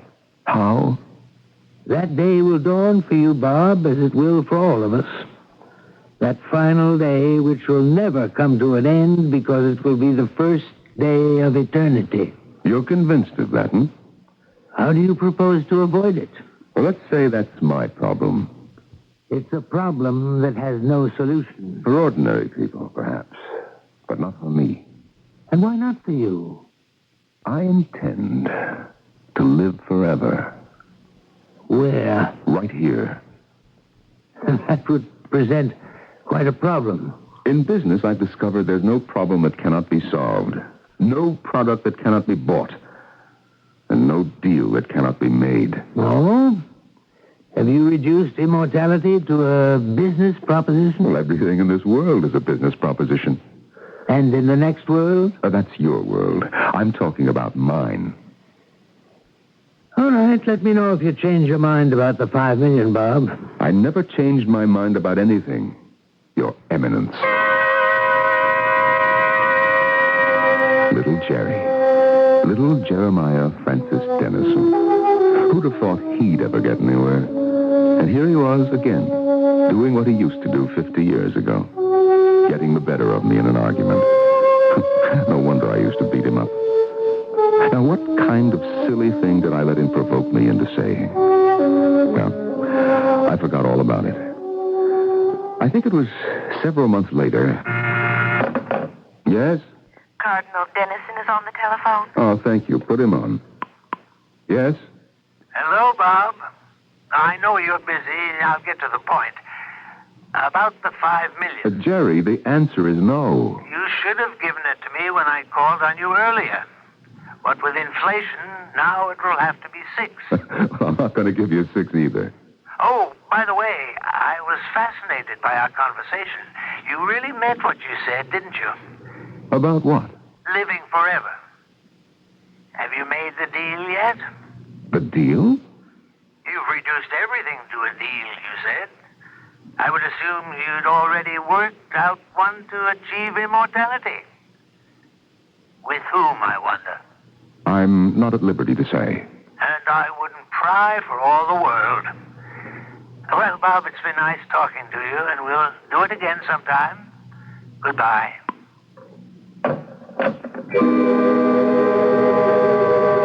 I thought for a moment. Why was this business of immortality necessarily impossible? Wasn't it something that I wanted more than anything else in the world? I decided to bring all of my resources to bear. Yes, Mr. Stewart. Miss Mott, I have a problem. The nature of the problem, mortality. Let's write that down, sir. Mortality. My own. Yes, sir. I do not wish to die, Miss Mott. Yes, sir. Well, you take it from there. I'll get to work on it right away. Is there anything else? Not at this time. Then excuse me, sir. What better way to introduce you to my Miss Mott? Madeline Mott. She's been with me for 30 years. The only secretary I've ever had. And I've trained her well. She simply cannot be nonplussed or surprised. Nothing ever upsets her balance, disturbs her equilibrium, or pushes her off her even keel. You heard what I just asked her to do.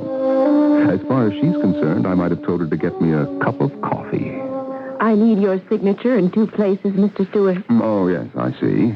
Do you want the corporate meeting scheduled for Tuesday or Thursday? Thursday.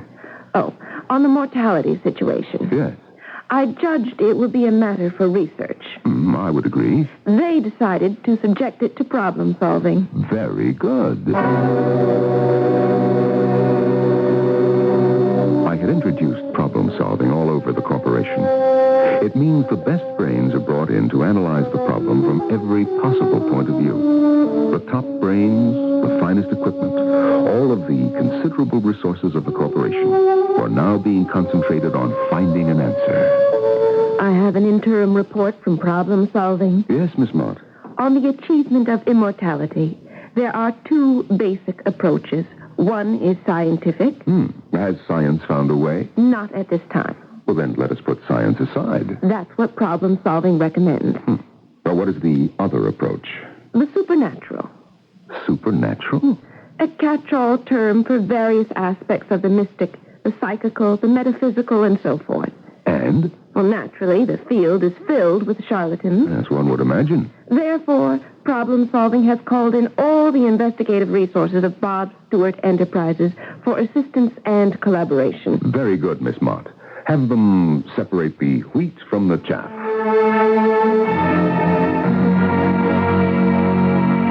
Yes, Miss Mott. Researchers have been examining legends, documents, histories, myths, all pertaining to the phenomena of the occult. The transubstantiations of the worshippers of the Mithras, the Kabbalah, the Sanskrit Jataka, works from every known human culture. Good. They have interviewed and investigated psychics, mystics, mediums, yogis, gurus, dervishes, exorcists, witches, astrologers. Spare me the details, Miss Mott. I would assume the project is in excellent hands. That's how it's done. The united effort of a top-notch team. I realized that the end result was something that I had yearned for all of my life. Immortality. This would be the supreme achievement. And I was going to achieve it. But time was going by. Money was being spent. Resources were being consumed. And there was no progress. But how could I become impatient? Had there ever been a project like this? And of course, Cardinal Jerry would never let me forget it. One night at a civic dinner... I asked to be seated next to you, Bob. Oh, I'm flattered, Your Eminence. The answer is still no. Bob, very soon the sum will have to be $7 million. You never give up, do you, Jerry? How can I? Does poverty ever give up? Hopelessness, despair, disease? Now, concerning your personal problem... What personal problem? Your desire to live forever. Have you made any progress there? May I trouble you to pass the salt, Your Eminence? I'd show him. I'd show the world. Sooner or later, my people would find a lead, a clue, which could become a breakthrough. Nothing in this world, and in the next, can withstand human determination. Mr. Sturdivant is here, sir, with a report. A report on what? Project Immortality. Sturdivant is head of security. Why would he be making a... Well, all right, send him in. Sturdivant. Hey, Mr. Stewart? Well, come in, Sturdivant. Sit down. Thank you, sir. Well? Well, as you know, sir, I'm security chief of the project. Now, a week ago, head of problem solving says to me, we've got somebody we want you to check out. Who? Fellow says his name is Rupert Reston. He's president, chief executive officer, and everybody else of an outfit called Eternity Incorporated. Mm-hmm. And what does this outfit do? I asked him. He told me. They sell eternity. Eternity? He said he heard you were in the market for some. Well, what did you find out about him? Eternity Incorporated is registered in the name of Rupert Reston as a private company doing business in the state. But what did you find out about Mr. Reston? Nothing. There's no record of him anywhere. We managed to get his fingerprints, but they're not on file with anybody. We put him on the computer all over the world. Scotland Yard, the Sûreté. Now, we even used our reciprocity behind the Iron Curtain. Well, surely you must have learned something. There is no record that he was ever born, nor is he known to anybody anywhere on this earth. Have you watched the place? We have it staked out 24 hours a day, sir. Oh, does he have any visitors? We never see any. Does he go anywhere? Never leaves the house. Is anyone with him? He's always alone. What do you think? What does your policeman's instinct tell you? This Mr. Rupert Reston scares the living daylights out of me.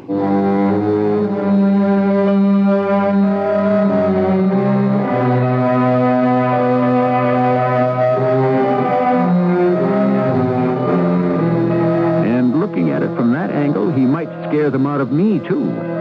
Well, it seems we have an organization called Eternity Incorporated, which sells eternity. And why not? These days, isn't practically anything you can think of obtainable in the marketplace. We shall see if this purchase can be arranged when we return shortly with Act 2. Easy does it. Just relax. Lean back. Watch TV. Open up that magic box and look at what's inside. Nothing gets you into it like TV Guide. TV Guide previews your pleasure, tells you more about what's on, what's going on with TV. This week and every week, get more out of television by TV Guide. Nothing gets you into it like TV Guide. What do doctors recommend to avoid constipation? These days, doctors stress the importance of fiber in the diet. Food fiber that helps the system regulate itself naturally. Metamucil is the laxative made from natural fiber. No chemical stimulants. So for occasional constipation, doctors recommend Metamucil more often than any other laxative. The way to overcome constipation is the natural way. But if not nature, Metamucil. Read label and follow directions. Welcome to Meet the Media. Thank you very much. Today I am interviewing radio. Hello. Television. Take a look at this. Oh, newspaper. I've been around the longest. Yeah, but you can't change channels on a newspaper. Well, you can't put a TV in the bottom of a bird cage. Interesting debate. Radio. Mm-hmm. How's your listenership? It's up 66% since 1967. Newspaper? Yes. How's your circulation? It's, Right. But I'm happy to say our advertising rates have gone up. Radio? Because the cost of radio advertising has not increased as much as the other major media, it's a better deal. And what about the cost of television? Film at 11. Radio wins that round. Mm-hmm. What about creativity? Well, there are four of us sitting in a room pretending to be a radio, a television, a newspaper, and a human being. That's amusing. Just an example of radio's creativity. Radio. Red hot. Because it works. For the advertiser trying to fight the rising cost of TV and print. The Radio Advertising Bureau can send you more facts. This station can send you more customers.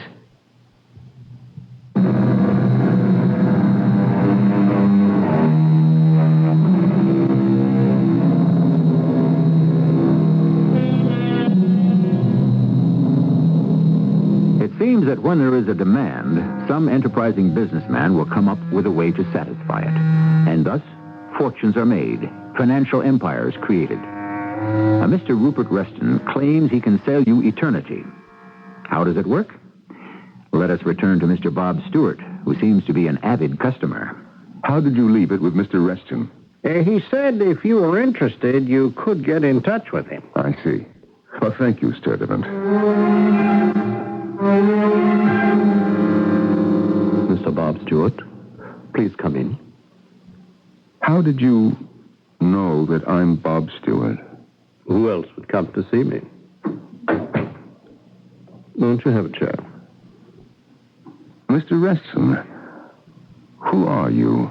I am President and Chief Executive Officer of Eternity Incorporated. And you're here because you hope to buy some. Well, tell me, how is this deal to be consummated? Well, we are quite far from that stage, Mr. Stewart. Why? Things aren't that simple. Why not? First, we must determine if you qualify. In what way? Actually, in every way. Whatever the price, I can certainly pay it. Oh, there's no money involved. There isn't? Our service is free of charge. What are you saying? First, we must determine why you want to live forever. Well, doesn't everyone? No, not really. Not after they give it some serious consideration. Most people would like to live as long as possible, but not for all eternity. But I do. Why do you want to live forever? Just a minute. Who are you? I have already told you. How do I know that you're on a level? Some of the best brains in your corporation seem to be quite impressed with me. On the basis of what? You're out of your element, Mr. Stewart. You're a man who is fanatically devoted to facts, figures. Before you accept something, you have to be able to see it, touch it, taste it. It's because I believe in reality. No. But reality may very well be the greatest illusion of them all. How do I know that you can deliver? Well, you'll arrive at that conclusion eventually. I demand proof. All in good time. Now, we must return to the question that you seemed determined to avoid. Why do you want to live forever? Isn't it obvious? No. According to the rules, we're born and we must die. And those are basically sound rules. All of my life I've broken the rules. That's the secret of my success. Why should I die if I don't have to? Oh, but we all have to. Not me. Once again, why do you want to live forever? Because I enjoy life. No, you don't. Now, what are the real joys in life? Love. I can have any woman I want. You mean you can buy any woman who's for sale? All women are for sale. Are they? Was she? Was who? Why do you pretend you've forgotten? Well, it wasn't my fault. Oh, wasn't it? She loved you. She trusted you. Oh, she was a foolish, flighty, silly young girl. Is that why you killed her? I didn't kill her. How can you say that I killed her? Susie Palmer. A quiet little thing. Not very pretty, perhaps, but what quality. What does all this have to do with what I... Frank Palmer's daughter, his only child. And one day she'd inherit all his money. All of his money? You make it sound like a fortune. In those days, it was a fortune. It was the foundation of yours. That's why you married her. How do you know? There was a young priest just out of the seminary. She wanted him to perform the ceremony. Do you remember what he told you the day before? Do you remember what Father Jerry said? Do you remember? Shall we refresh your memory? Don't do it, Bobby. Don't break her heart. Jerry, you always think the worst of me, don't you? If only you knew how I long to think the best of you. All right, what's the complaint? Everyone knows you're only after her money. Well, why does she want me, Father? Only for my good looks. Well, we're even. She loves you, Bob. Because she believes there's an abiding goodness in your soul. I'll be good to her. No, you won't. You'll destroy her. Oh, come on. You'll fill the house with cynicism, greed, and dishonesty. and these will poison the air that she breathes. She'll die of it. Jerry, I'm not a monster. Maybe I have got too much ambition. Maybe I believe in hitting hard when I'm out to get something, but I won't hurt her. Walk away from this marriage. I can't. Please, Bobby. There are other rich girls. I'm sure. But you see, right now, I don't know any. And right now, I really need her money. Do you remember the scene, Mr. Stewart? You know I remember it. Well, then you must be able to recall another. Please don't. I'm sorry. There is no way out. It was the day she finally knew, or at least was able to admit it to herself. What's the point in... Do you remember? Will you ever forget how she looked at you? She never accused you directly, but did she have to?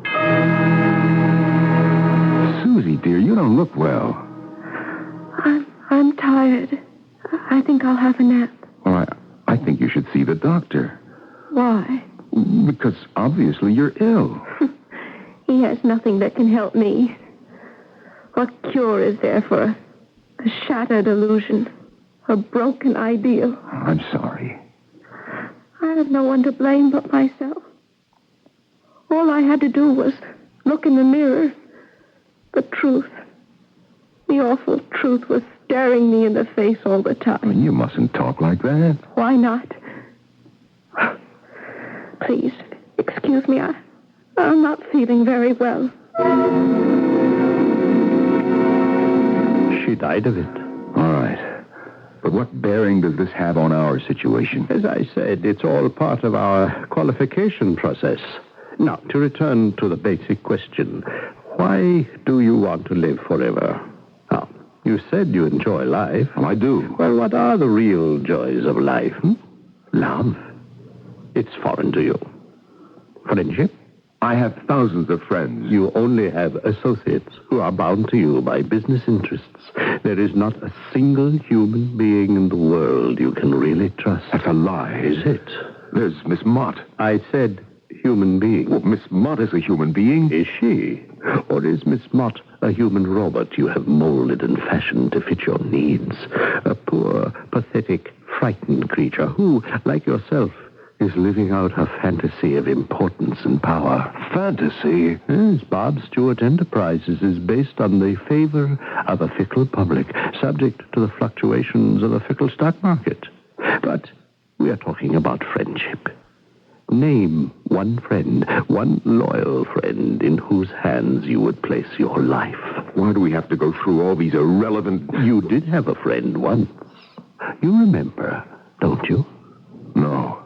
How marvelous the human psyche. How completely it can erase the memory of anything that may prove disturbing. His name?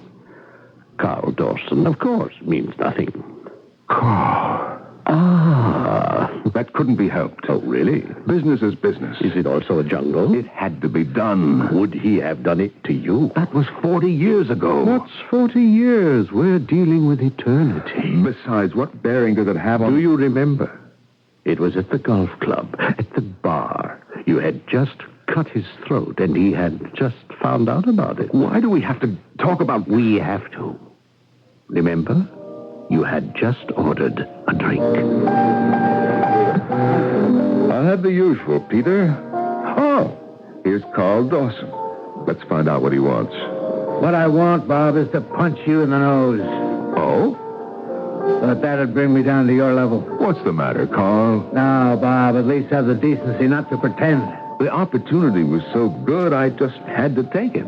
You mean you had to sell out to the enemy? Oh, look, this isn't war, it's business. Which I just found out is worse. I thought you'd stick with me. Well, it made more sense to go the other way. I sunk everything I had into the firm. I'll see to it that you get out without being too badly burned. Why, Bob? Why? You are old-fashioned, Carl. These guys represent the wave of the future. They deal in concepts and techniques that repel you. Make an honest product, tell your story honestly. And why do you need these vultures? To introduce some sort of chicanery. Don't you see how we no longer agree? It's high time that you retired, anyhow. No, I'm going to fight you, Bob. You don't have a prayer. You'll go broke. We'll see about that. Carl, if you stick around, you're going to be destroyed. We'll see. All right. You ask for it. Carl Dawson, the man who guided your first steps in the business world. He didn't keep up with the times. You drove him into bankruptcy and finally suicide. Well, I gave him a chance to get out. You used Susie's money to buy into Carl Dawson's company, and in the end, you killed both of them. All right. Let's put an end to it. I must call your attention to the fact that I am a customer. I didn't come in here to be insulted. No. Since when is the truth considered an insult? I don't have to take this kind of treatment. You are always free to leave. I have come here to buy your product, to engage your services. Now, can we get down to business? Not until you answer the basic question. Why do you want to live forever? I told you. You have told me nothing. Why does the man climb the mountain? Because it's there. You realize, of course, it's a trivial answer. Well, all I know is I have this feeling, this need, this desire. Very well. If you won't tell me, I'll tell you. I will tell you why you want to live forever.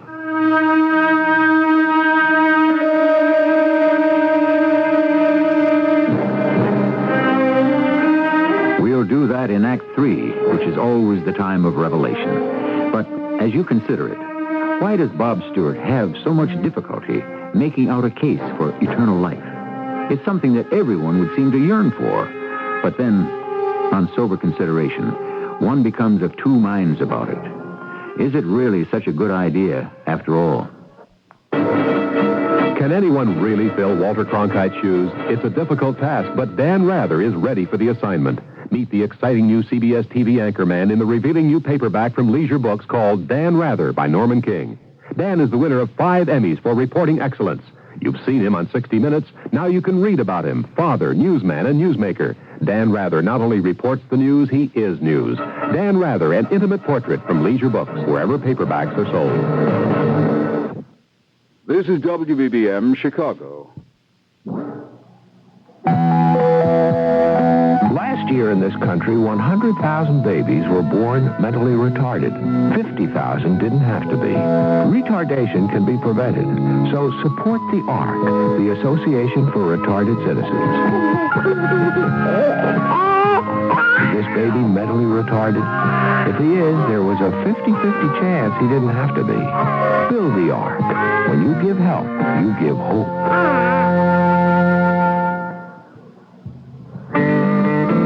Hello, this is Ann Miller. As I am speaking, intensive research is going on from coast to coast. Research sponsored by the March of Dimes in its fight against birth defects. A doctor in San Diego asked why women who smoke during pregnancy have more low birth weight babies. Also, a young woman researcher in North Carolina probes the genetic factors of disorders involving cholesterol. A Colorado scientist seeks the prevention of fetal growth retardation by studying how hormones act on the uterus. And this is only a small part of the scientific research being done by March of Dimes grantees, who received over $9 million last year to probe birth defects, causes, and prevention. It is a long and very difficult road, but it is a road that must be traveled to ensure our next generation's good health. So please give to the March of Dimes to make the road a little smoother, that goal, good health for all, a little nearer. Thank you.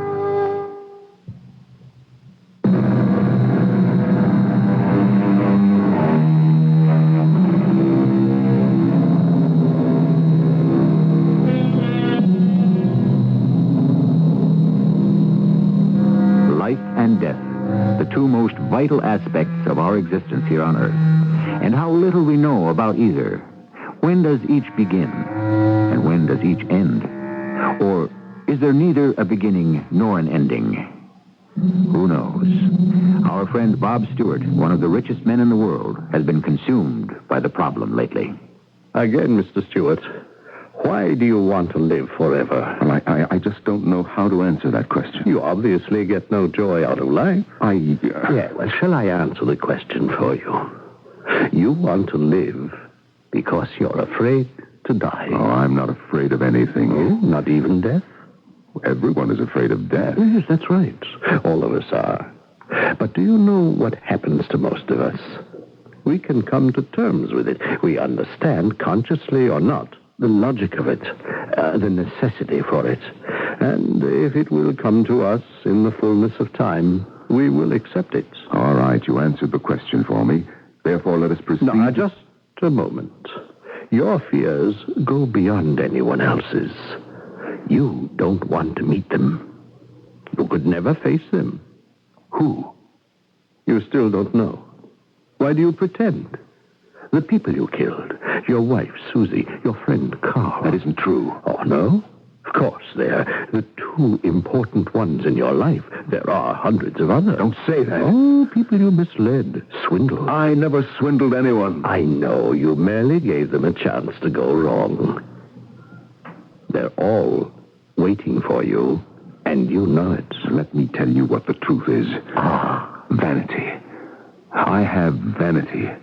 I want to do something that no human being has ever accomplished. I want to be the first. I want to show the world that I'm someone unique, special, a man unmatched in history, a man who is different, better. You believe that? Yes, I believe it. It doesn't matter. We could not accept you as a candidate for immortality in any case. Why not? You don't have the qualifications. Well, who does? I don't know.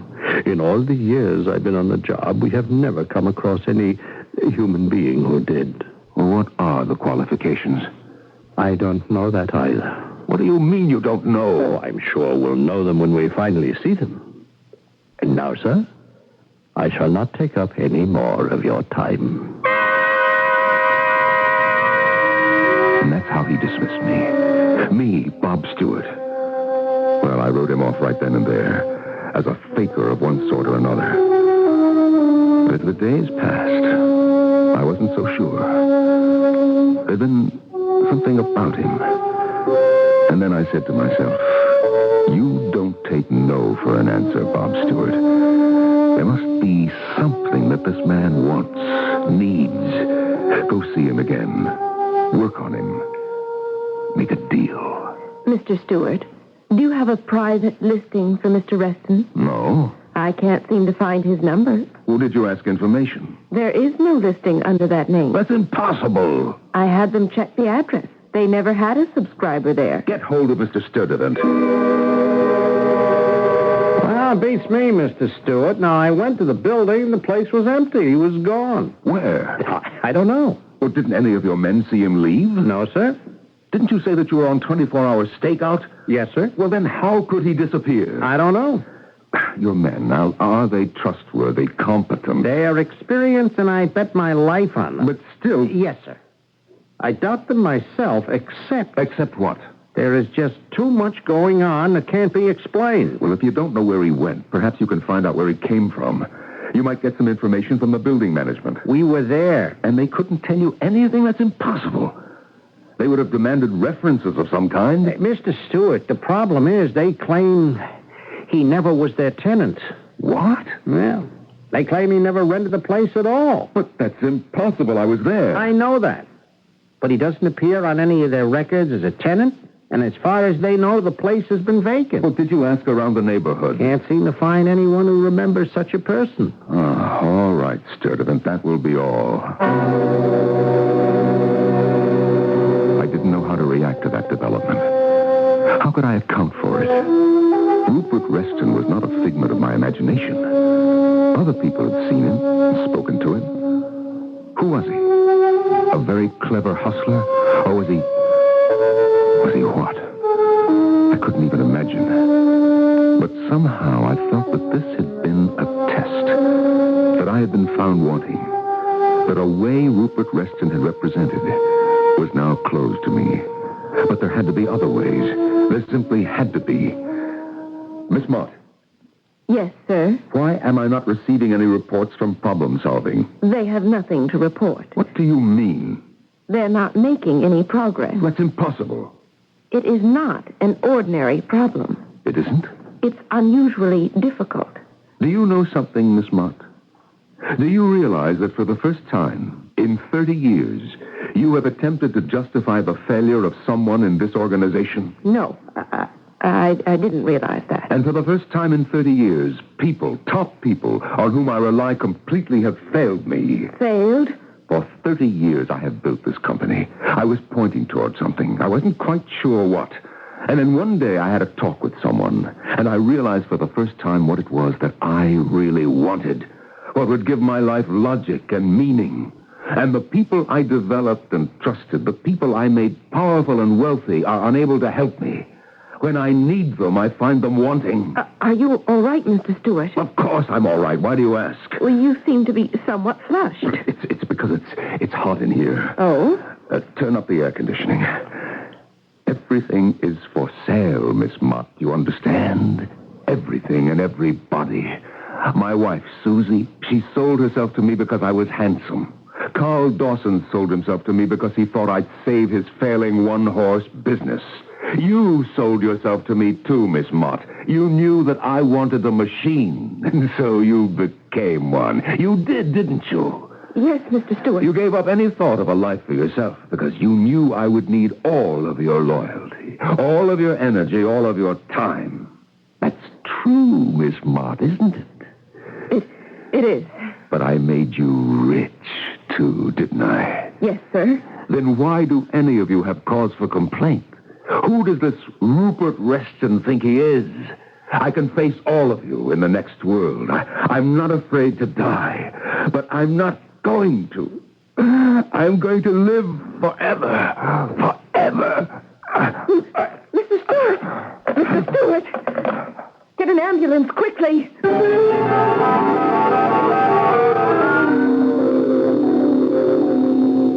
Doctor, you're paying the price, Mr. Stewart.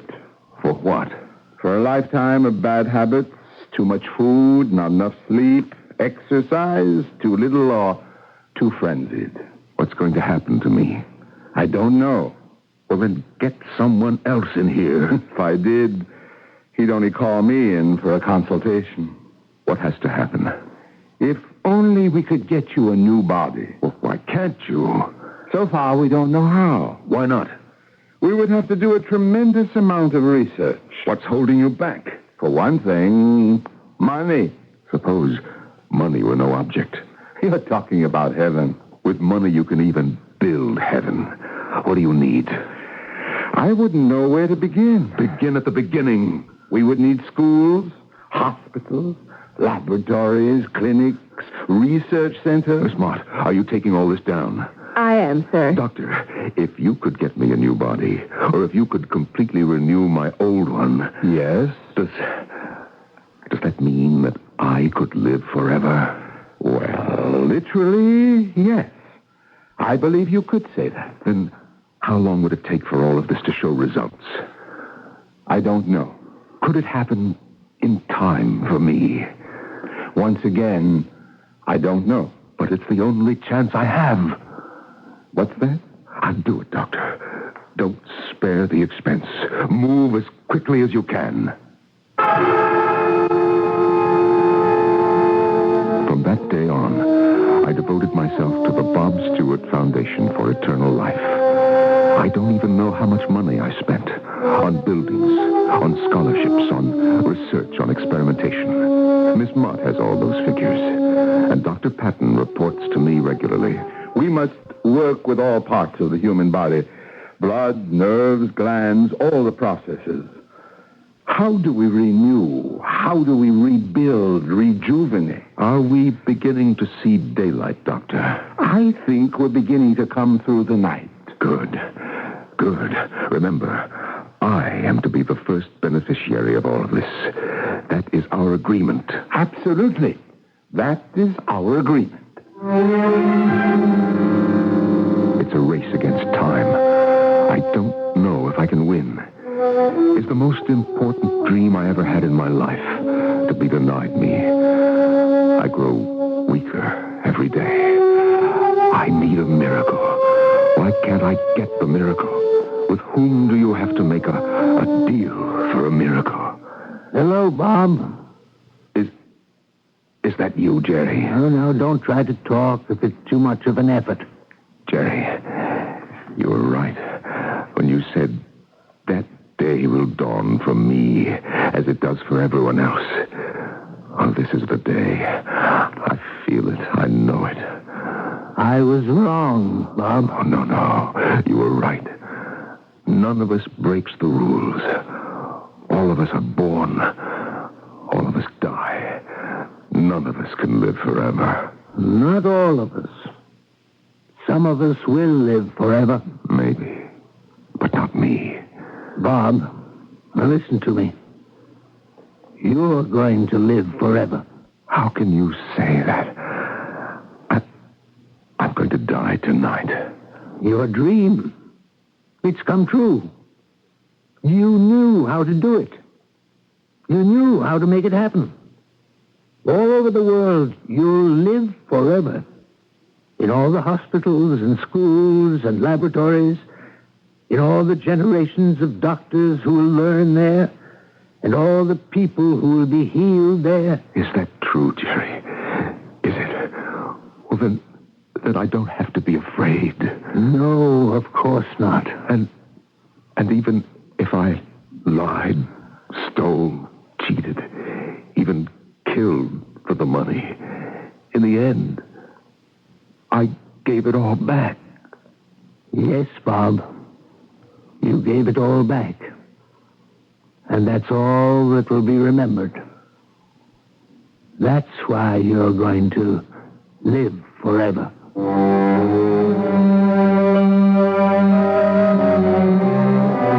Thus, we reverse Mr. Shakespeare, who said that the evil that men do lives after them. The good is oft interred with their bones. No, these days a more kindly and forgiving world buries the evil and enshrines the good. And why not? Good and evil, reverse and obverse sides of the same coin. So much depends on the way it falls. I shall return shortly. Hi, this is Andy Williams. Every day in communities around the country, there's a race to save lives. More than 30,000 pints of blood are needed daily. Yet only 5% of eligible people donate blood. Someone you love may need it in a hurry. So donate blood now. Blood is life. Let's keep it running. This has been a public service message from this station and the American Association of Blood Banks. It runs 100 miles or more. It runs 100 miles or more before the day is done. Before you fit into our uniform, you'll run 100 miles. You'll strengthen muscles you never knew you had. And you'll study things you've never studied before. Then you'll fit the dress blues uniform of a United States Marine. Maybe you can be one of us. The few, the proud, the Marines.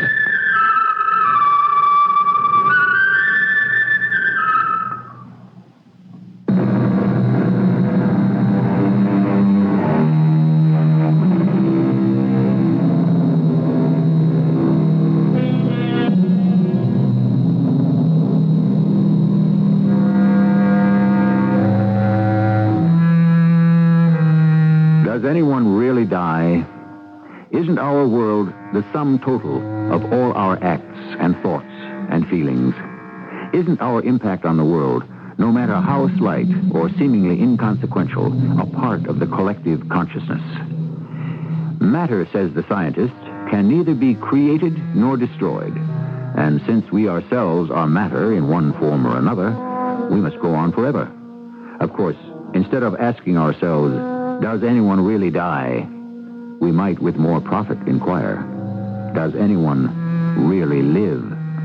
Our cast included Norman Rose, Robert Dryden, Earl Hammond, and Tracy Ellis. The entire production was under the direction of Hyman Brown. And now, a preview of our next tale. So let's do it in one take. Roll them. Mace Hacker, script 28, scene 27, take 2. Action. First, Mrs. Fluitt, you tell me your husband drives a truck. Then I find out you live in this fantastic house in very exclusive Encero Beach. Cut! Hey, where do those lines come from, Mace? What? Mace, what script are we doing? I don't... Who is Mrs. Fluid? Mrs. Fluid? Yeah, whose husband drives a truck. Mace, none of this is in the script. Yeah, I realize that. You okay? Yeah, sure. I just must have been thinking about something. You want to take a break? No. It's okay. I'll be all right. This is E.G. Marshall inviting you to return to our Mystery Theater for another adventure in the macabre. Until next time, pleasant dreams.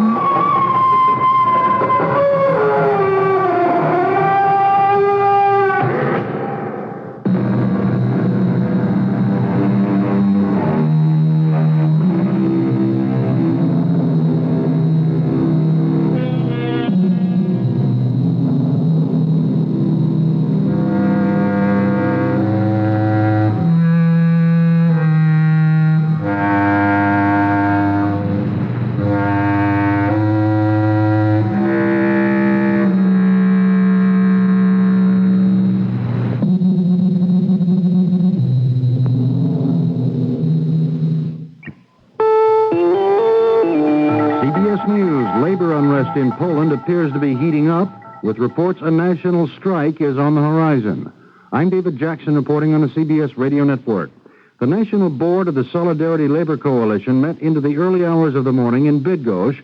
At issue, how to respond to police beatings of union activists in that city last week. Solidarity leader Lech Wałęsa counseled caution, suggesting a warning strike Friday, a general strike next week, if the government doesn't meet union demands. His proposals were not immediately accepted. He reportedly stormed out of the meeting. There's to be another session in about 4 hours and another vote. There are conflicting reports about what was accepted at the Bydgoszcz meeting. UPI says the board voted to declare a nationwide general strike, but delayed a decision on how and when to stage it. The AP says there was a unanimous vote to stage such a walkout if the Polish government declares a state of emergency and imposes curfews. Wałęsa has said there's possibility of such government action on Tuesday. And Reuters says Solidarity is undecided on the whole matter. More news coming up. According to the Wall Street Journal, there's a budget-cutting mood spreading on Capitol Hill, and President Reagan may even get some extra reductions. Have a pencil ready for an important offer from the Journal that will help keep you apprised of everything happening anywhere that could affect your future and your company's future. Recent Wall Street Journal articles revealed who's profiting from the Great American Drought, which income tax preparation service might be right for you, why advertisers are learning to respect the elderly, the facts on the largest takeover bid ever, and the likely move by major auto manufacturers that could mean a radical change in collective bargaining. The Wall Street Journal. It's all the business news you need when you need it. Right now, you can get 52 weeks of the Journal, one for every business day of the year, for less than $1.50 per week. That's just $77 a year. So if you're serious about business, in the continental U.S., call toll-free 800-228-1500. That's 800-228-1500. Except in Nebraska. You'll be billed later. The United Mine Workers Bargaining Council meets Tuesday to accept or reject a tentative new contract worked out with soft coal mine operators. If approved, it will go to the union membership. Ratification may take 10 days. The old contract runs out in 3. The UMW traditionally has said no contract, no work. But Union Chief Sam Church says there's no sense striking while waiting for membership approval of what Church says is a decent deal. There's an encouraging word on prevention of liver cancer. From Daytona Beach, Florida, Health and Science correspondent Charles Crawford has the story. After 10 years of research and development, the first vaccine against a specific cancer is all but a reality. Speaking before the American Cancer Society's Science Writers Seminar, Dr. Baruch Blumberg, Nobel Prize winner and co-developer of a vaccine against liver cancer, described the final field tests as safe and effective. Specifically, the vaccine protects against hepatitis B virus, a sometimes harmless and sometimes deadly disease. The same virus now has been directly linked to liver cancer, one of the most common and deadly cancers in the world. Dr. Blumberg expects the new vaccine will be widely available within 6 months to a year and offered to high-risk groups in this country, including health workers, military personnel, and kidney failure patients. Elsewhere in the world, where liver cancer is much more common, The vaccine is expected to be used on a larger scale. Charles Crawford, CBS News, Daytona Beach, Florida. The visiting Japanese Foreign Minister Ito held a news conference in Washington and warned against any unilateral move by the United States to restrict Japanese auto imports. He predicts that would trigger a trade war around the world. Ito met with the U.S. Secretaries of State and Defense and the Trade Representative Bill Brock. He's scheduled to see President Reagan Tuesday.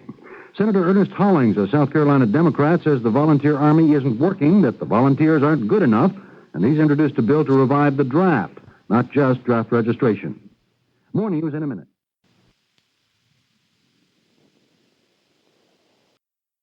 Good evening. It's 10:07 on KQV. The CBS Radio Mystery Theater presents...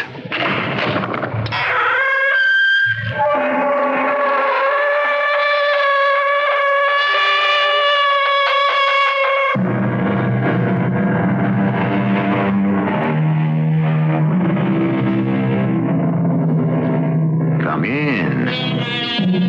Welcome. I'm E.G. Marshall. Ever read this sort of advertisement in the real estate section of the newspaper or their personal columns of a magazine?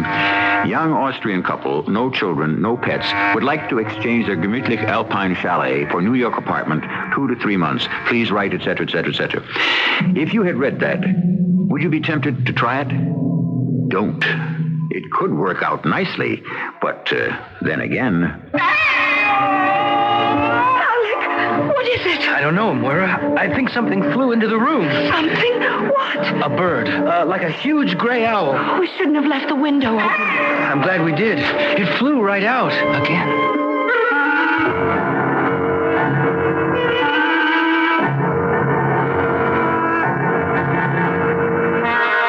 Our mystery drama, The Ghost Gray Bat, was written especially for the Mystery Theater by Ian Martin and stars Don Scardino and Jennifer Harmon. I'll be back shortly with Act 1. Charlie, 4 a.m., time to go fishing. I'll murder that alarm clock. Oh, it's a wonderful alarm clock. Big Ben never forgets to get you up. I'll pull the plug. Big Ben doesn't need electricity. I'll batter its batteries. No batteries. Big Ben's key-wound, so it never forgets. It's not an alarm clock, it's an elephant. You promised, Charlie. Fresh fish for dinner. How about meatloaf? Fish, Charlie. Big Ben or Baby Ben never forgets to get you up. It's time for a West Clocks by Tally Industries. Denture wearers agree. Snug cushions hold loose dentures so comfortably tight, I feel confident again. Soft adhesive Snug brand denture cushions ease sore gums from loose-fitting plates. No messy fixing like powders or pastes. Snug is easy to shape and fit, won't wash off. Get temporary relief from loose-fitting dentures until you see a dentist with Snug. Now in the new 4-cushion economy package. Snug, another fine product from Mentholatum. Welcome to Meet the Media.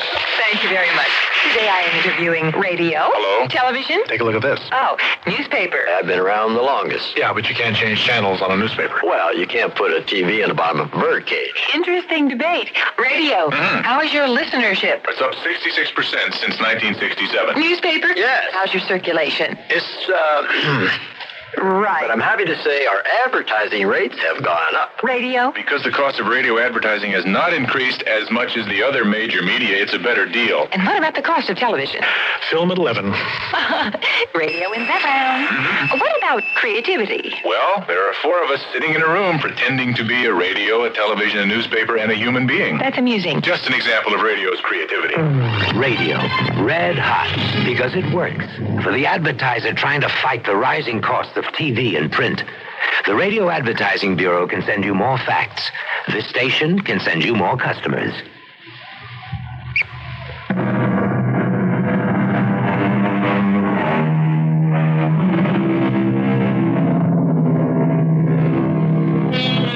The advertisement I began to read to you was the actual one that Alec and Maura Grant answered. Maura was interested because Alec was exhausted from overwork, and she felt he needed a long vacation. Alec, because they had recently been married, and so far had been denied a honeymoon. Outside of these 2 small concerns, they had nothing in the world to worry them. They were blissfully happy. The gods were good to them. How fortunate. Except it was Byron who said, whom the gods love, die young.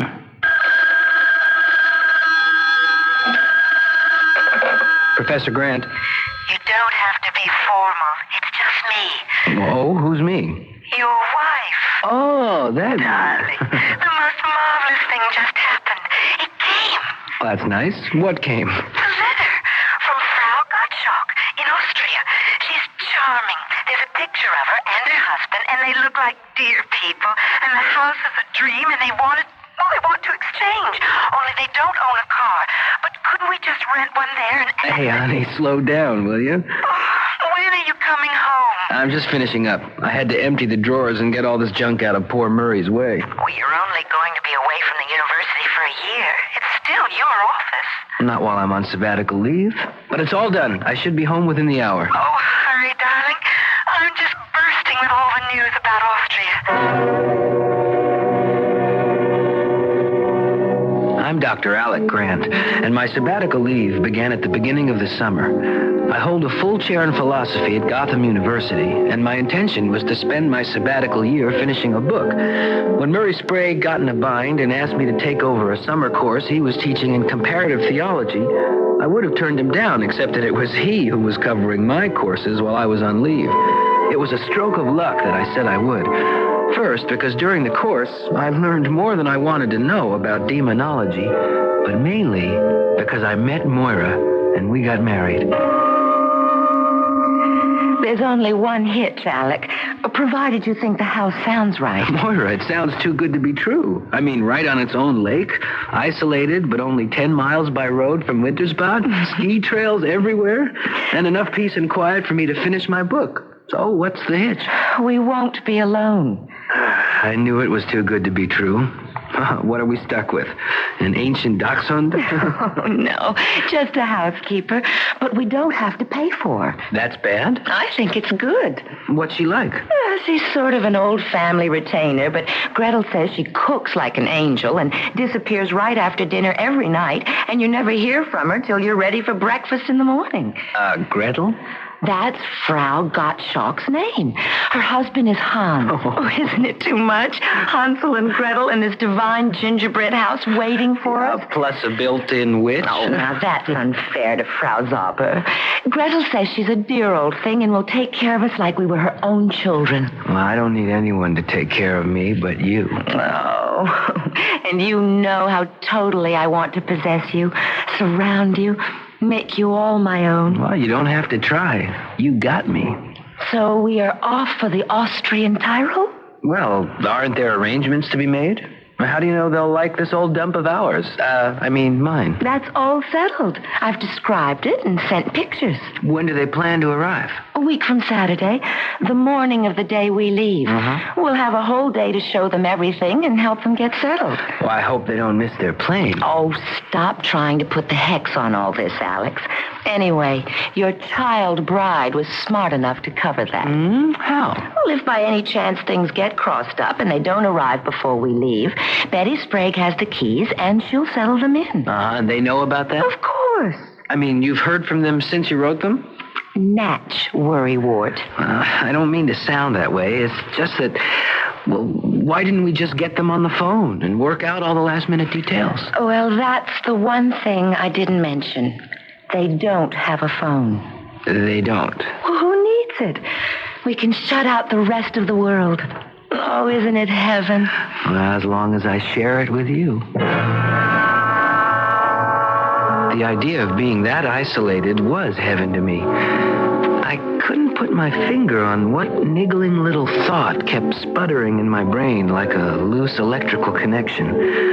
And in the face of Moira's enthusiasm and shining expectation of our projected trip, I didn't have the heart to allow anything to spoil it. I never dreamed my random hunch would turn out to be true.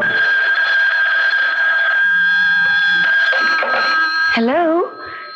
Yes, this is Mrs. Grant. Is that the Gottschalks? Shh. What? A cablegram from Frankfurt, Germany? Right. No, please, read it to me. If you got a pencil, darling. Right here. That's correct. Just read the message. Missed connections here. We arrived New York a day late. Sorry we will miss you, but please not to delay your departure. Frau Zauber expects you. We will contact your Mrs. Sprague, and all will be well. Auf Wiedersehen, Hans and Gretel Gottschalk. Yes, thank you, operator. I have it. No, a copy will not be necessary. They missed the plane? Or maybe you ought to take up fortune-telling. I'm sorry, darling. No, I didn't mean to bite at you. I'm just disappointed. I would have liked to have met them. Well, do you want to cancel our flight? Are you kidding? That's a special excursion deal that saves us a fortune. Besides, we have to pick up our car in Munich. We don't want anything to go wrong with that. Okay, and we'll let Betty Sprague handle our German cousins. Austrian. Oh, my apologies to the Grand Duke or whoever. I think it's the Chancellor. Anyway, we're going on a honeymoon in Austria, darling, and we're going to love every minute of it. It's so easy to be prophetic in hindsight. But some chill tremor, even then, closed around my shoulders like a shawl. I shrugged it off because Moira was sizzling with delighted anticipation. The plane flight across the Atlantic was uneventful, except for Moira's constant happy chatter about the new life we were headed for. By the time we got to Munich, she had me decked out in rose-colored glasses, too. And all my doubts had evaporated. We picked up the car at Munich in the early morning, and by shortly after lunch, we found ourselves arriving at the end of our journey. Oh, it's all so green and so beautiful. It's like driving on the floor of a still green lake. It's breathtakingly lovely. An enchanted forest. Oh, but doesn't it ever end? Oh, yes. Up ahead. See? Oh, that's the lake. And the trees are starting to thin. Oh, there it is, Alec. Oh, it is a gingerbread cottage. Well, it's a bit larger than a cottage, but it's a real Hansel and Gretel house, all right. With a witch waiting for us, broom in hand. Oh, stop it, Alec. She looks like a dear little old lady. Willkommen in Schlosshaus. Ich bin Frau Zauber. Wir sind Herr und Frau Grant, aber wir haben keine Deutsche sprechen. Ach so, it is no matter. I have English pretty good. Have you come with a nice trip? Oh, yes. The countryside is gorgeous.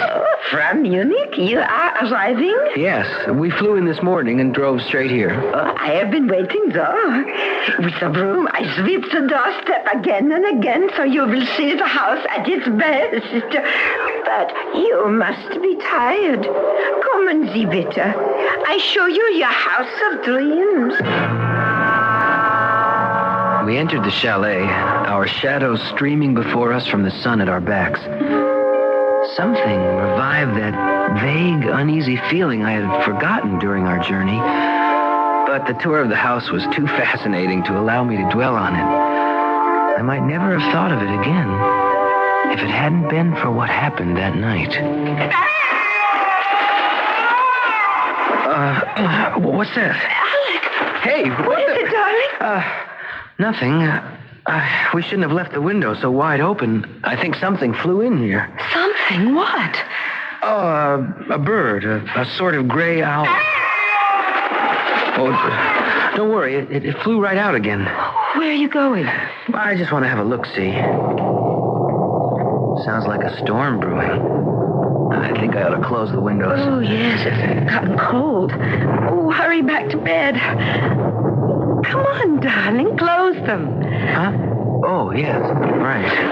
Oh, here I come. Oh, you have cold feet. Warm heart. Oh, don't I know it. Oh, Alec, I love it here. The house is a dream, and I've never been so happy. I love you. Good night.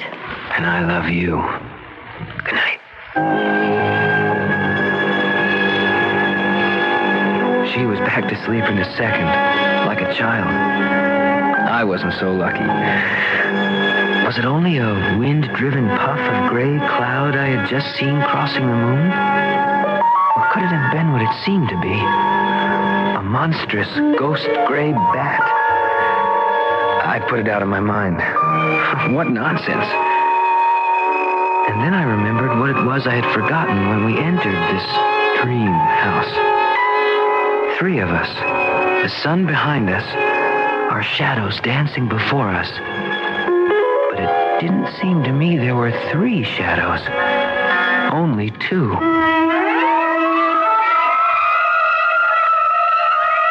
This doesn't appear the pleasant little story it started out to be, does it? Of course, Alec has been working very hard, and he seems prey to strange premonitions, perhaps even delusions. Maybe with morning they will all have passed away, except I wouldn't count on it. I shall return shortly with Act 2.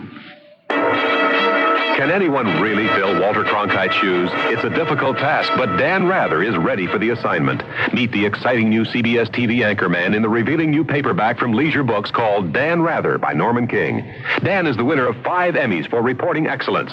You've seen him on 60 Minutes. Now you can read about him. Father, newsman, and newsmaker. Dan Rather not only reports the news, he is news. Dan Rather, an intimate portrait from Leisure Books, wherever paperbacks are sold.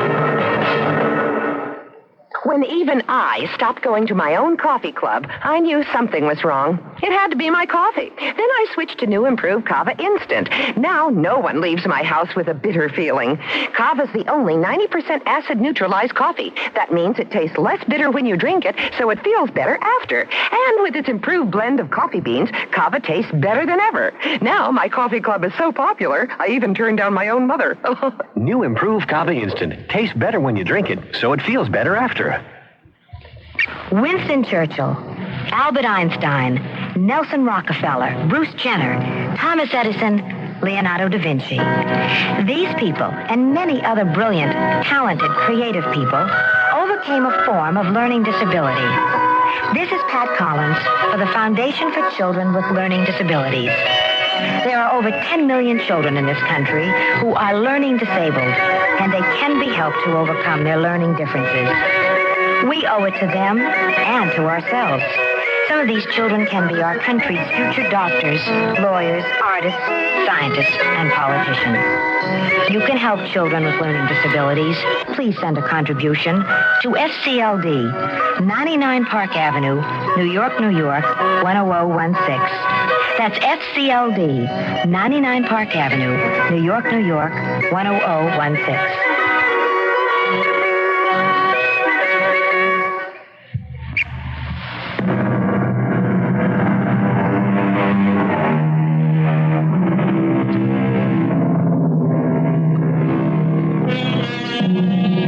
Ancient legend has it that those who became proficient in the black arts were chased by the devil himself through subterranean halls.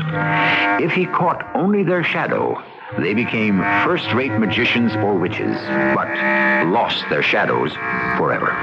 The question here, so far, is twofold. Is there a shadow missing at all? And if there is, whose is it? Mora? Frau Zauber? Or Alec himself? Well, it's the following day. Let's see if that question is resolved. Would you like already some more coffee, Herr Grant? No, thanks. Frau Grant? No. But it was wonderful, Frau Zauber. So was breakfast. And dinner last night was superb. Dankeschön. It makes me very happy you like it. So, I clear away everything. Thank you so much, Frau Zauber, for making us feel so much at home. Aber it is your home while you are here. I go make you a picnic lunch. Don't worry, the mist will burn off, and it will still be a beautiful day. Oh, isn't she an angel? Yes. What's this about a picnic lunch, Maura? Well, it was Frau Zauber's idea. She thought we might like to spend the day exploring. She's told me about a wonderful spot which will give us a view of the whole lake. Oh, Oh, doesn't it sound like fun? I don't know. What's the matter, darling? I was just wondering about the Gottschalks.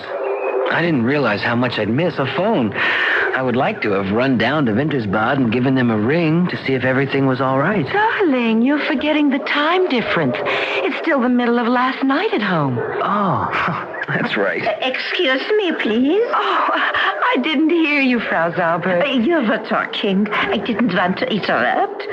I have here the picnic, all in the basket. You want it now? Oh, well, not quite yet. I want to get dressed. I won't be long, Alec. Oh, Frau Zauberg, you're so kind. You're making us very happy. But of course I must.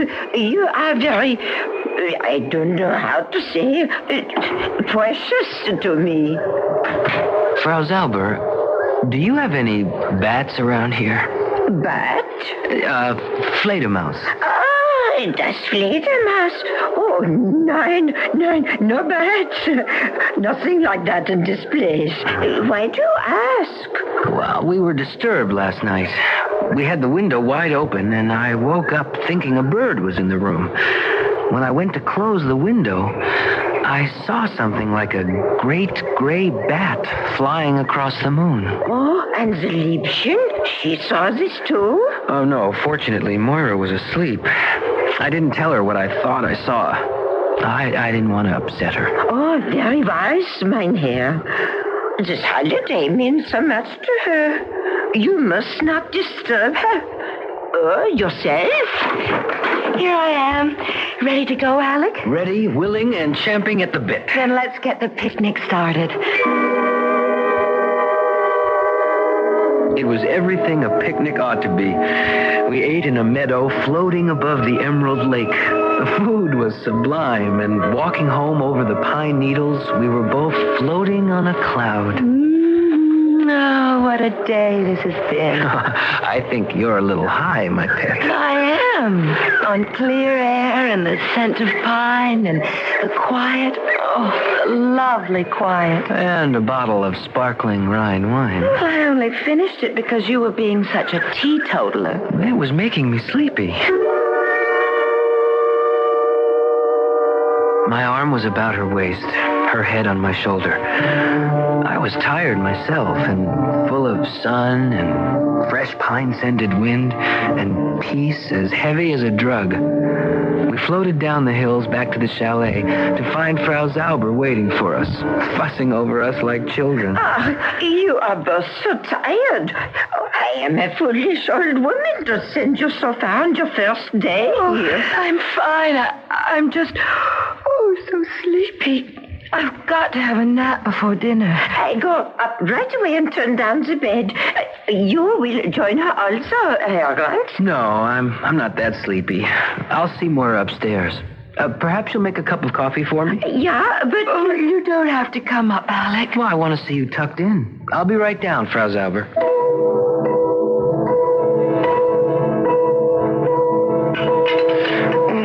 Thanks for the coffee, Frau Zauber. Max sneaked. I needed it. I'm quite sleepy myself. You should be resting with the little one. Nope. This is a good chance to make a quick trip to town and make that phone call. Why don't you wait till tomorrow? It's only 10 miles, 15, 16 kilometers to Wintersbad. I'll be back within the hour. Oh, I think maybe you should not drive. You look very tired. I'd like to set my mind at rest. You just keep your eye on... Oh, what is los, mein Herr? Something wrong?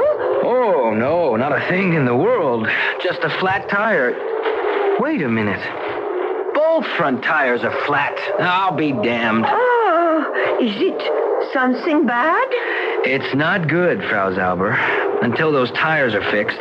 One I could handle, but two... Is there a mechanic near here? In Wintersbad, yeah. Well, that's great. How do I get in touch with him without a phone? Oh, Fritz comes with the milk. I could tell him to let the garage know. When's that? Tomorrow morning? 9. Tomorrow's Thursday. He'll be here again on Friday. Oh, no. Pardon. Not even Friday. That's All Saints' Day. It's a holiday. It will not be until Saturday. I guess that fixes that. Without wheels, I'll just have to use Shank's mirror. Excuse me? Walk. Oh, 15 kilometers? Well, not tonight, anyway. I guess my phone call to the Gottschalks can keep. Ooh. Maybe I'll join my wife in that nap. But supper? Why don't you leave us some sandwiches? Yeah, I will make a try. On some wine and the coffee all ready to brew. Will there be anything else? No. If I want you, where will you be? I sleep in the cellar. It would be too difficult for you to find me. It doesn't matter. We both probably will sleep until morning.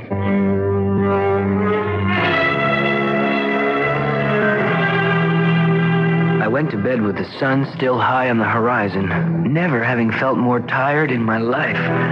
Moira was dead to the world, and as soon as I pulled the covers over me, so was I. No! What is it? Moira, what is it? I thought something was biting my neck. What? Let me see. No, it was just a dream. There's nothing there. Oh, Alec, I'm so tired. I got to sleep. Just sleep. It's all right with you here. With you here. She was asleep again. I turned the light on, but it didn't disturb her. I examined her carefully, and on the right side of her throat, just under the jawline, I saw 2 marks, side by side, as though they might have been made by a hypodermic. In a sudden panic, I rolled out of bed and shut the windows fast. I came back to Moira. She was breathing as evenly as I was gasping with fright. I went through the house calling for Frau Zauber. I found the door to the cellar and went down into a rabbit warren of halls and compartments with the damp earth under them smelling of decay. All were closed, frozen shut with rusted locks, save one, which gave easily as I thrust against it. I stumbled through, clawing in the dark, down a long, twisting passage, dank and odorous, till suddenly instinct stopped me short. I took out my lighter, thumbing the wheel, and gasped at what the small flicker of its flame revealed.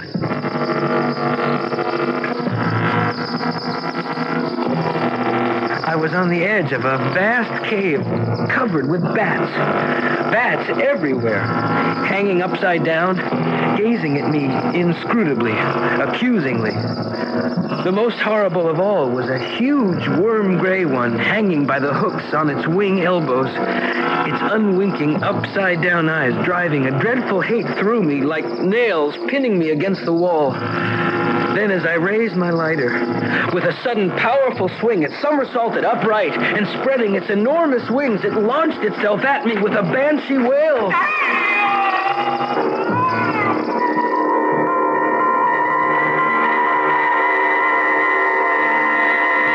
The next thing I remembered was waking out of utter blackness to find myself lying on the bed with Moira shaking me gently. Alec? What? Yes? What are you doing lying outside the bedclothes? I must have fallen asleep. Without getting into bed? Well, I was up because of whatever bit you. I wanted to close the windows and... Bit me? What do you mean? Well, don't you remember? You woke up suddenly, and you thought there was something in the room, and... Alec, darling, I haven't been awake since I went to bed. Oh, no, Moira. Well, just let me take a look at where... Oh, what is it? They're gone. The bite marks are gone. Oh, Alec, my darling, what's wrong? There never were any bite marks. Nothing bit me. Oh, you must have had a bad dream. Moira, let's get dressed and get out of this place. Now. I can't leave now. I'm just beginning to relax. I have to sleep. You can't, Moira. You've been asleep for over 14 hours. It's morning. The sun is up. I must sleep. Why? What is it, darling? I have to be ready. Ready? For what? Ready for the moment when... Moira. You've got to wake up. Oh, heaven help me. What am I going to do? I've got to have a doctor. And I can't leave her alone.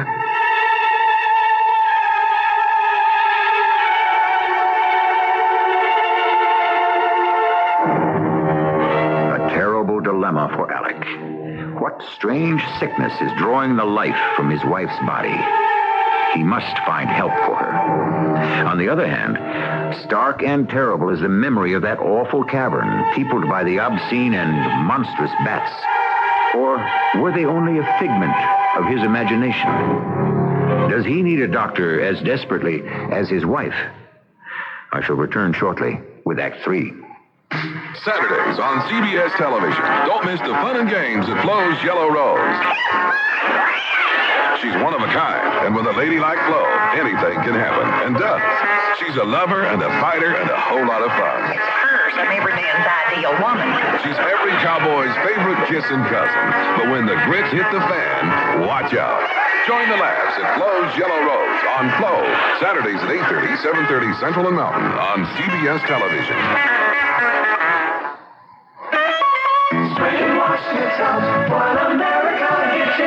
Don't worry, America. Spray and Wash has gotten out more food, grease, and dirt than any other stain remover. Because year after year, more Americans buy Spray and Wash. So let Spray and Wash get out what you get into. Just try our non-aerosol trigger and our economy squeeze bottle. And pretty soon, you too may be singing. Spray and Wash gets out what America gets into.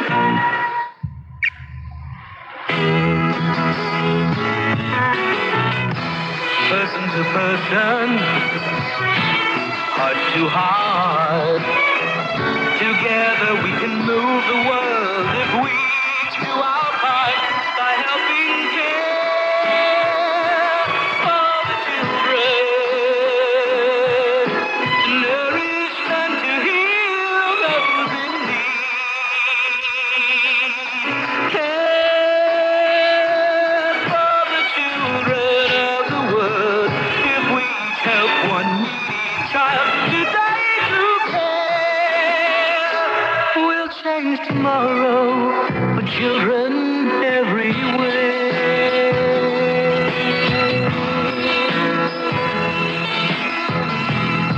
Please send your check or money order to CARE, Box 576, New York 10156, or local care office.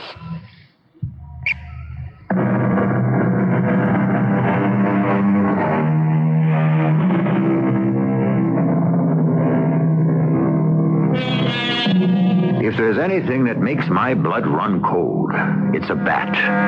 Oh, somewhere there may be a bat lovers society who wish to protect the dear little furry things with their two canine teeth as sharp as hypodermic needles. Not me, nor Alec Grant. But which was the greater danger? Mora's strange and unaccustomed lassitude, or those horrendous bats which might live only in his imagination? Only he could make the choice.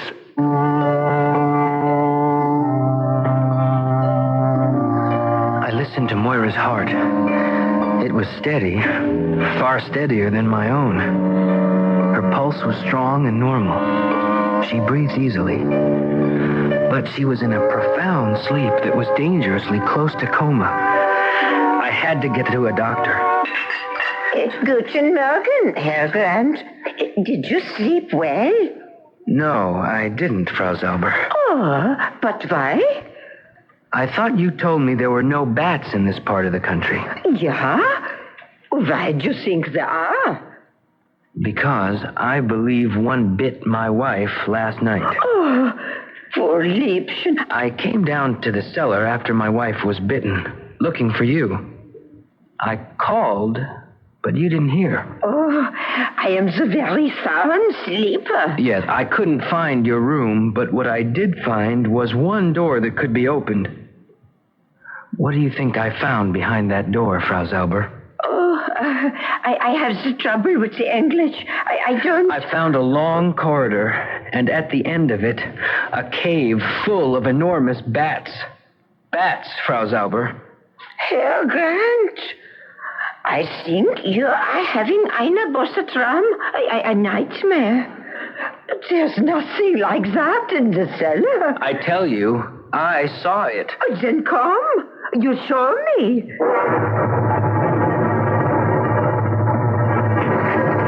There it is. That's the door. Oh, but that's the door to my room. No, I show you. I couldn't believe my eyes. Beyond the door was not the twisting, shadowed corridor of the night, but a bright, neat bedroom. The walls covered with pictures, the bed neatly made and covered by a handmade counterpane. The furniture, a comfortable armchair, an inlaid chest of drawers, a huge and magnificent armoire. Herr Grant, you look so shocked. I am. Oh, you should have a doctor. You say there is one in Wintersbad? Yeah, the Herr Dr. König. But how can you get to him? Well, I can walk. Ach, no, so far. 15 kilometers. It should take me less than 3 hours. I will not let you go. Why not? You trust the rheumatism in my old bones. We are to have a storm. When the snow comes, driving with the wind, you could lose your way. I'll have to take my chances. With any luck, I'll get there before it breaks. The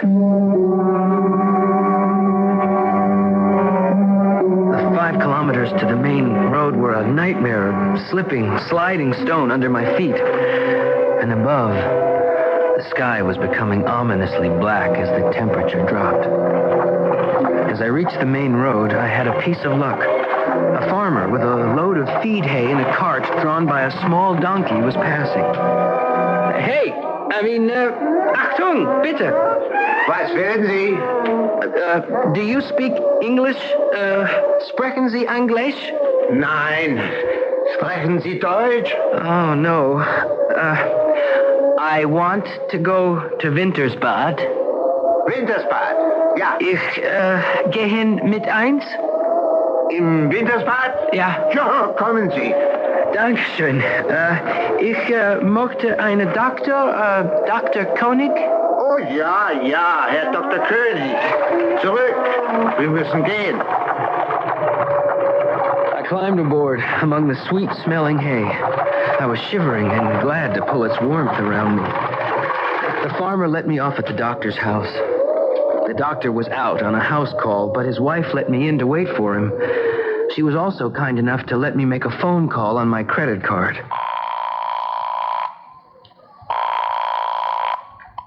Hello? Betty Sprague? Alec? Yes. For heaven's sakes, where are you? In Austria? Yes. Oh, isn't this lucky? I've been racking my brains trying to get in touch with you. Oh, why? Well, those people, your tenants, you know the Gottschalks? Mm-hmm. Well, I've been on pins and needles, Alec. They haven't arrived yet. And I don't mean to worry you, but... Well, that's all right, Betty. Matter of fact, that's the reason I called. I had a hunch maybe they wouldn't. Is something wrong, Alec? What can I do? Nothing, Betty. I'll have to handle it from this end. You don't sound like yourself. Are you sick? I don't know. Well, is Moira all right? I have to hang up now, Betty. You'll be seeing us very soon.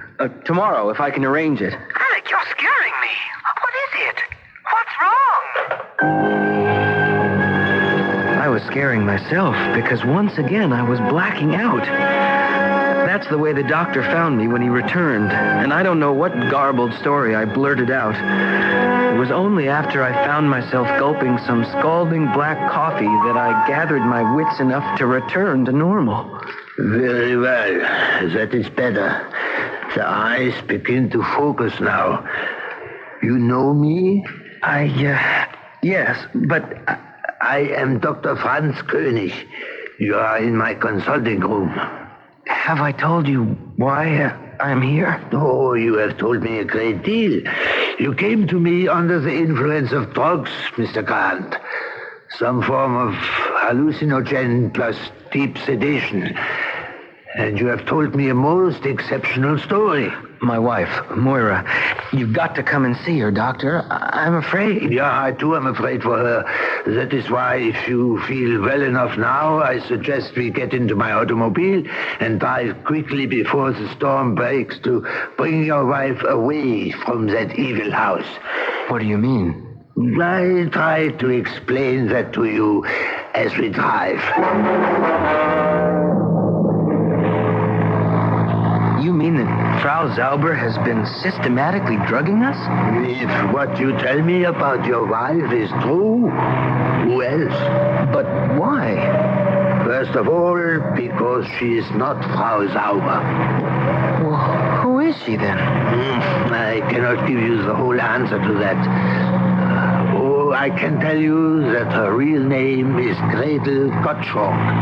But her husband? Hans has been dead for the last 20 years. I wrote his death certificate myself. But the Gottschalks were young people, my age, younger. 2 generations ago, yeah. How old do you think Gretel is now? Gretel? Oh, you mean the woman I know as Frau Zauber? Yeah. I don't know. Nearly 80, I would think. You would be wrong. By the records of my grandfather, who was also a doctor, she was born in 1871. 109? But why would she pretend to be younger? Why all this masquerade about dragging us over here and pretending to exchange homes? Because she does not want to die. Gretel, or the woman you call Frau Zauber, has been shunned for the last 20 years. People are afraid of her. They believe, at the very least, that she is a witch. At the very least? What else? A vampire? There is a legend here that witches possess human bodies. And having lived out the term of the human they invade, must find a new one to violate. And she wants to invade my wife's body and steal it for her own. I say the real danger is that she believes she can. Then for pity's sake, let's get there. I'm driving as fast as I can in this weather. What is it? The motor. I can't believe it. We're not out of gas. We can't be. If we get stuck in this blizzard, we'll be buried in an hour. I don't see how it is possible. But we are out of petrol. Well, now what do we do? No one will be traveling this road on a night like tonight. We must walk. What, back to Wintersbad? It's too far.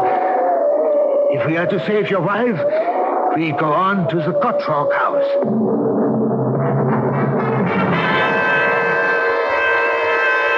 The wind is built up, driving the snow before it into our faces, blinding us.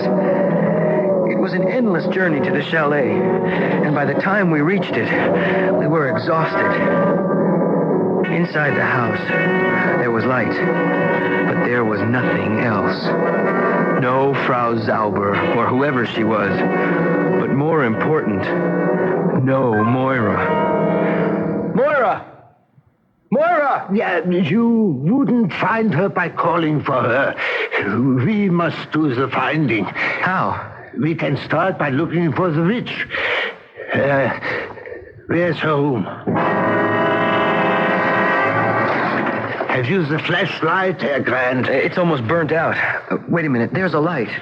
Here. Yeah. As you described it. Yet the night before you thought this door led to the tunnel and the cave of bats? Yes. This armoire, right opposite the door. Let's see. Just a closed closet. The back is solid. But wait. There is a mark on the floor. See? From the casters on the legs. It must be hinged to swing open. Yeah. There's a hinge on this side. That means there must be some sort of a catch or a lock on my side. Yes, I have it. It's opening. And right behind it is the passage I went down that leads to... Wait. Listen. So there are bats. Yes. And that proves she's a witch. And also, you may be right. A vampire. She's got Moira. Come on. I tore recklessly down the twisting, tortuous passageway. The doctor followed more slowly. As I ran, I could hear words chanted in Frau Zauber's cracked old voice. Words that chilled my blood. Oh, thou art my own king and emperor of the northern parts. I call, invoke, and exorcise thee to lend me all your awesome power to enter this young nation, that I may live my new life cycle as a witch of the inner circle. I had reached the entrance to the cavern. On a slab of stone, like a rough altar, Moira lay, unmoving. Behind her, a step higher, that ghost-gray bat was poised, the words I had heard issuing from its mouth. And behind it, obscenely, a crucifix turned upside down. I feel your presence. I feel your power. What is it, Serpent? A filthy, pagan rite, huh? All the forces of evil and the legions of hell. But the moment What do we do? is that man. We call on him and ask him to lend us his strength. In your name, I will be reborn. As I drink her blood, I will be done. No! Stop! You are too late, children. She is mine for all days. As she bared her fangs and bent to sink them in Moira's throat, I went berserk. Seizing the torch from the shaken doctor's hand, I shone it directly in her face. As she recoiled from the light, I lunged and drove the heavy oaken alpenstock with its steel-tipped end through the loathsome, furry body, driving it back to pin it to that obscene, inverted crucifix. I took Moira up in my arms, rushing through the mist, gasping for breath, dodging flames which were beginning to sprout from the earth. I reached the safety of the passageway none too soon, for suddenly, behind us in the cave, the floor exploded with a roar of flame and hissing steam.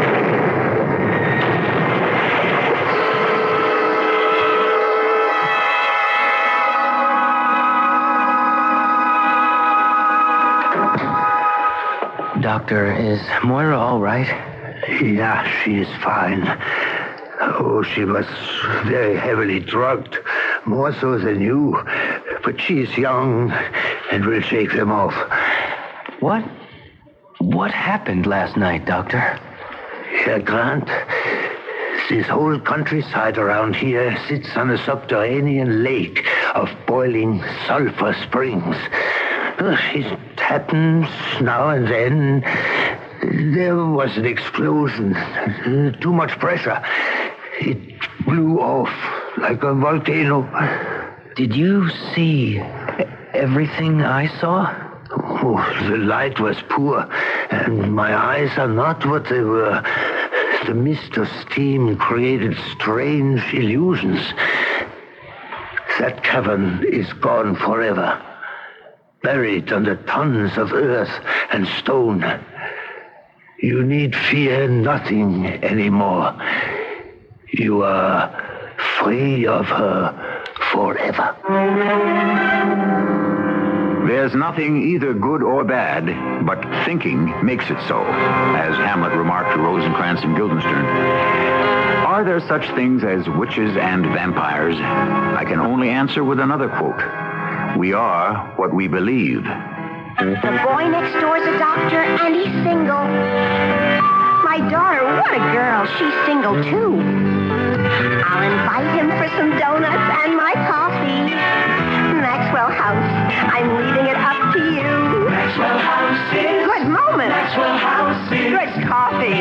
Good to the last drop. Maxwell House. Get together with the great taste of Maxwell House coffee. Coffee you can count on. Good to the last drop, Maxwell House. For the National Association of Realtors, this is Greg Morris. Home buyers and home sellers alike seem to worry a lot about the closing. A realtor can help make that worry disappear, so you'll understand what's happening and what your obligations are at every step from title search to deed recording. To guide you through the closing, talk to a realtor, a member of the National Association of Realtors. A healthy lawn is no accident. It's a result of proper attention and quality products like Scott's lawn care items from True Value hardware stores. Hi, Pat Summerall to tell you that whether you're seeding a new lawn or filling bare and thin spots, Scott's Play grass seed grows rapidly to a lawn that stands up to wear and tear. And to keep it growing thick and green, get Scott's Turf Builder. Its prolonged feeding lasts for weeks, so your lawn stays greener longer. You'll find these and other quality Scott's products at participating True Value hardware stores and home centers. Hey, let me get the check. Where'd you get the extra bucks? The Buck-A-Bundle installation refund from Certainteed. Buck-A-Bundle? Yeah, buck back on every bundle of Certainteed fiberglass attic insulation. Up to $40. Some savings. That's what I was after. Was it a tough job? No, it was easy. I'm going to do it now while I can save. Thanks for lunch, and thanks for the tip. Get your attic insulation and extra bucks now. The Buck-A-Bundle installation refund, only from Certainteed. Details at your building materials retailer.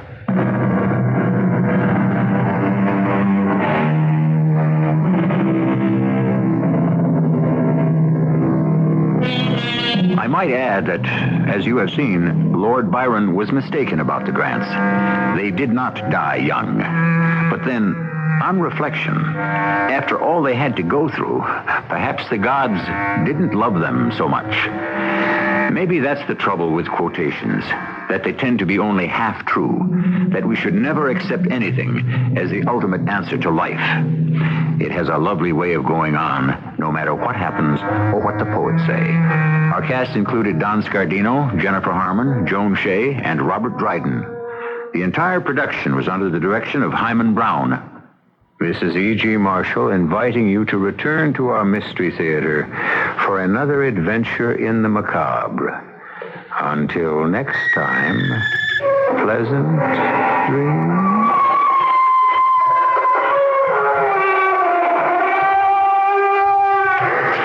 Reaching for the dream that spells tomorrow. Another generation's coming on. I see America working hard every day to educate her people to live a that way. Say, wouldn't you like to be another shoulder at the wheel? If you help me join the line when you pull your... Government takes a hard line against the independent labor movement, warning that a threatened strike could push the country into chaos and hinting that the Soviet Union might intervene. I'm Deborah Potter reporting on the CBS radio network.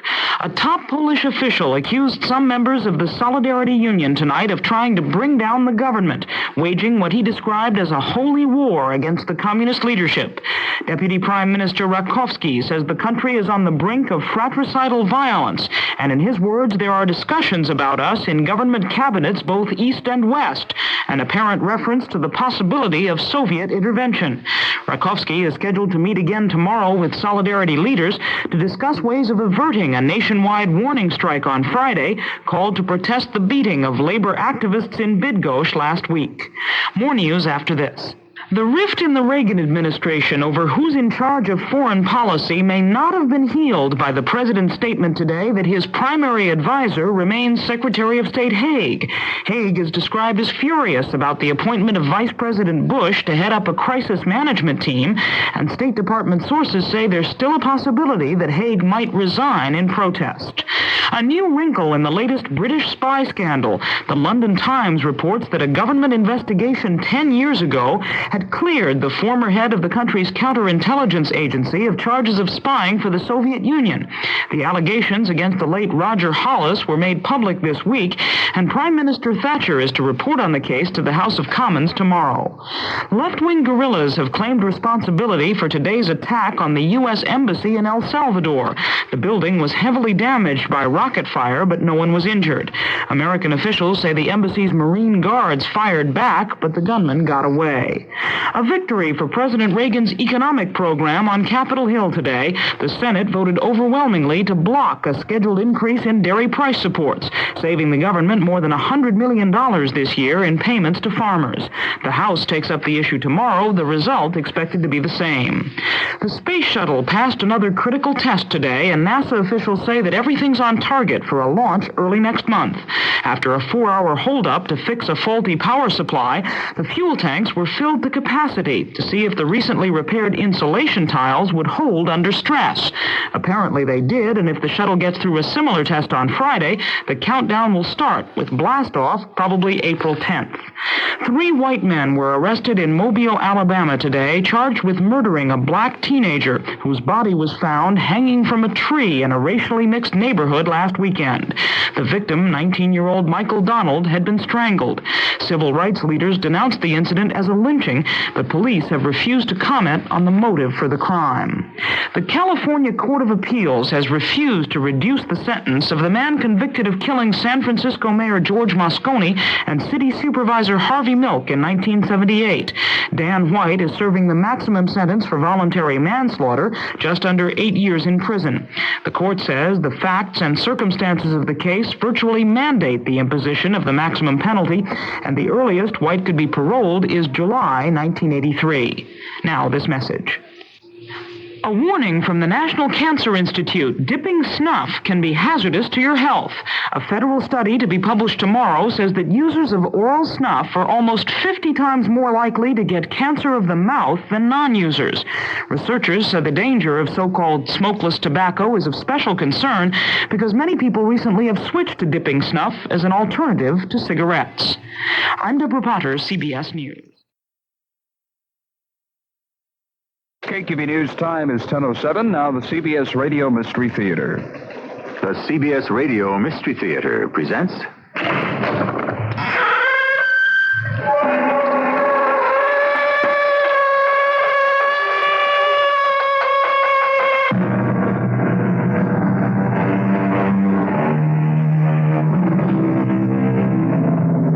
Come in. Welcome. I'm E.G. Marshall. Treat your friend as if he will one day become your enemy, and your enemy as if he will one day become your friend. This bit of philosophical advice comes down to us from the days of ancient Rome, and it would seem to be even more valid today. Just stop and think how our friends and enemies have reversed roles in just the past generation. Sometimes you can't tell the good guys from the bad without a scorecard. I don't like him. Why? Why don't you like him? I don't trust him. Why don't you trust him? I don't know. You must have a reason. I don't need a reason. Now you're talking like a woman. But I am a woman. How else should I talk? Oh, forget it. Just remember, he intends to destroy you. And I said it first.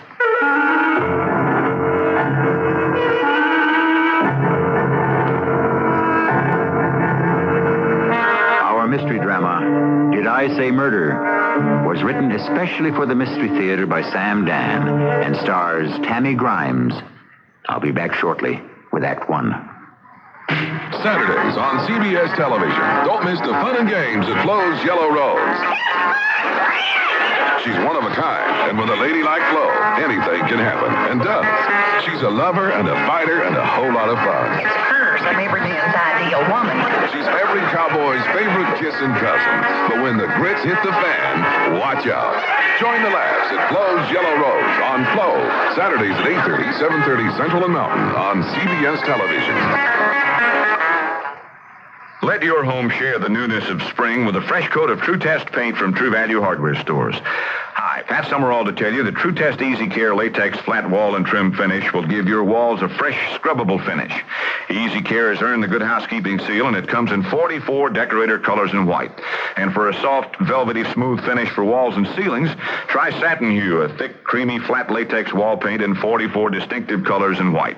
You'll find True Test paints exclusively at participating True Value hardware stores. On the road with Quaker State is where you're gonna be. Staying on the road with Quaker State, running long and trouble-free. Introducing Quaker State's Lifetime Engine Lubrication Protection Program, the only program that can give you guaranteed protection in writing against oil-related failure for any new car engine for as long as you own it. You'll be staying on the road, staying on the road, staying on the road with Quaker State. This exclusive protection program is from Quaker State, the oil that guarantees its quality and now guarantees protection for any new car engine using only Quaker State for as long as you own it. Quaker State, refined from Pennsylvania-grade crude oil. Coverage and limited warranty details at participating new car dealers. New car or old, you'll be staying on the road with Quaker State. You'll be staying on the road, staying on the road, staying on the road with Quaker State.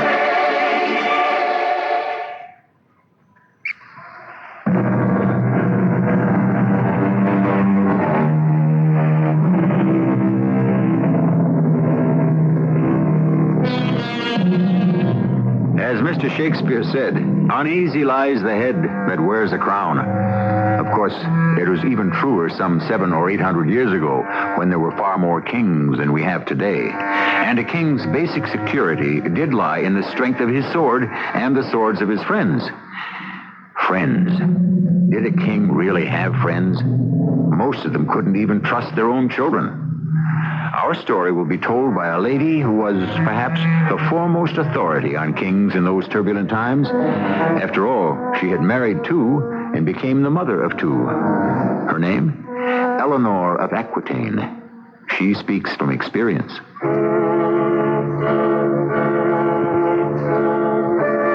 They say I was the most beautiful and the most brilliant woman of my time. Also the most immoral, fickle, and ruthless. I cannot say these accusations are completely without substance. But had I been a man, who would have noticed? When I was 30 years old, I made a tragic mistake. I did what no woman should ever do, because in the end, it will always destroy her. I fell in love. But what could I do? He swept me off my feet. He was hardly more than a boy, and I was a married woman and a mother. And my husband was the King of France. This way, milady. Where? Follow me, milady.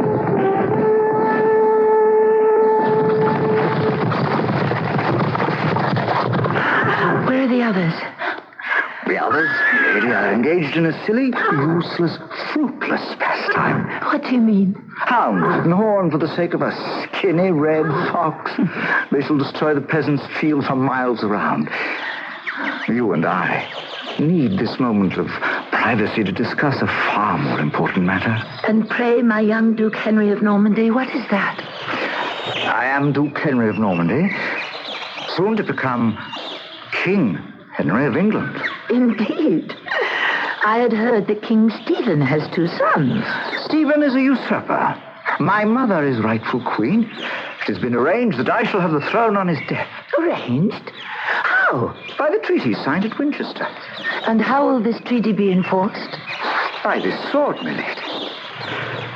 Look at it closely. It belonged to my grandfather, King Henry I, and to my great-grandfather, William the Conqueror himself, and to my great-great-grandfather, Robert. Who was the grandson of a Viking pirate. Of course. You can see how the family continues to better itself. When you and I marry, and you join your provinces of Aquitaine and Poitou to mine of Normandy, we shall be lord and lady of the entire coast of France. Did I hear in that ringing declaration somewhere a proposal of marriage? I ask for your hand, milady. But I'm already married. Oh, not for long. How so? It's hardly a secret, my lady, that your husband has petitioned the Pope for a divorce on grounds of, consanguinity? You needn't hesitate over the word, young Duke Henry of Normandy. Consanguinity, indeed. If one must wed beyond the 10th degree of consanguinity, every royal marriage in Europe would have to be annulled. Why, your grandfather was Count Fulk of Anjou, which means that you and I are at least third or fourth cousins. Besides, Louis and I were just as consanguine today as we were when we were married 15 years ago. No, the word and the cause is not consanguinity, but adultery. Oh, what baseless charge, I am sure, my lady. Don't try to play the courtier. It doesn't suit you. The charges are true. I am an adulteress. Do you still want me for your wife? Yes, my lady.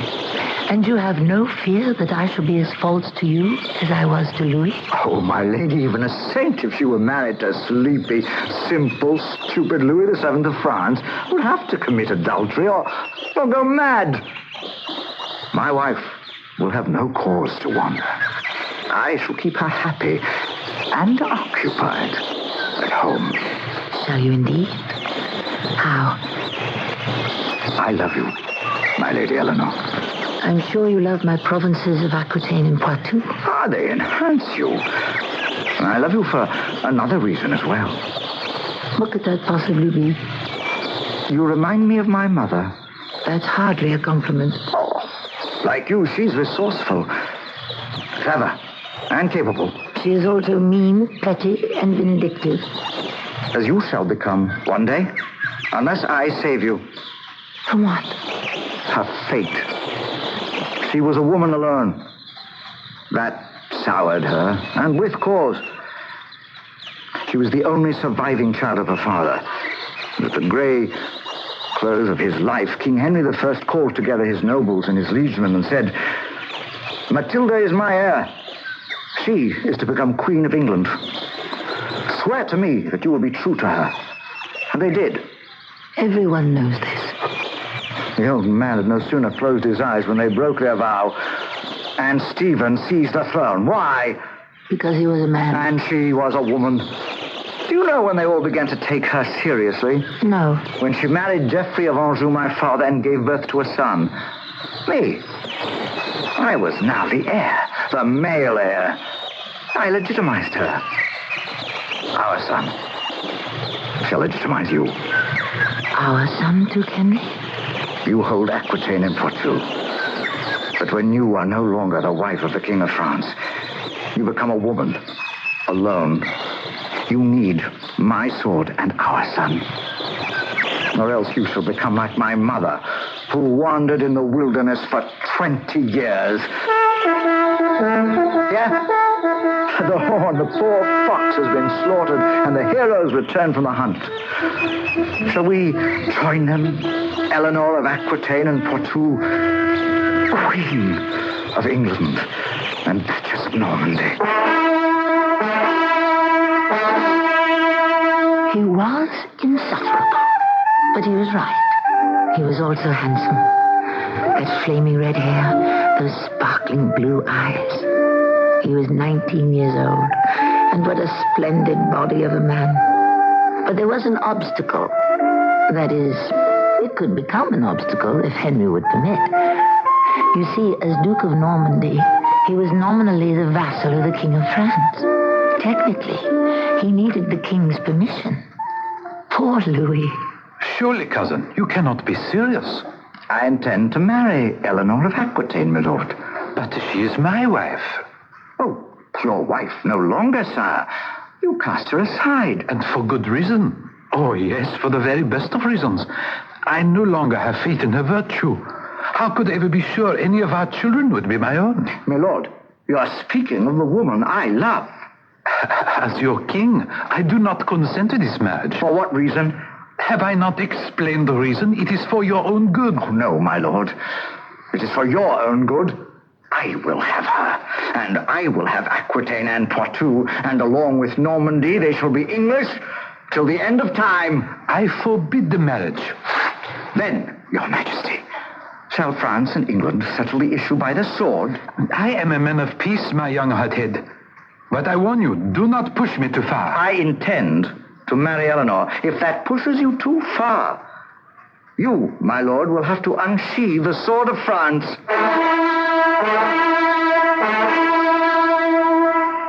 Poor Louis. He didn't know what to make of it. Had he struck quickly and decisively before Henry became King of England, this story might never have been told. But as usual, he delayed and debated, and meanwhile Henry and I were married. Then he delayed and debated some more until King Stephen of England died. Then it was too late. Henry and I were crowned king and queen in Westminster Abbey.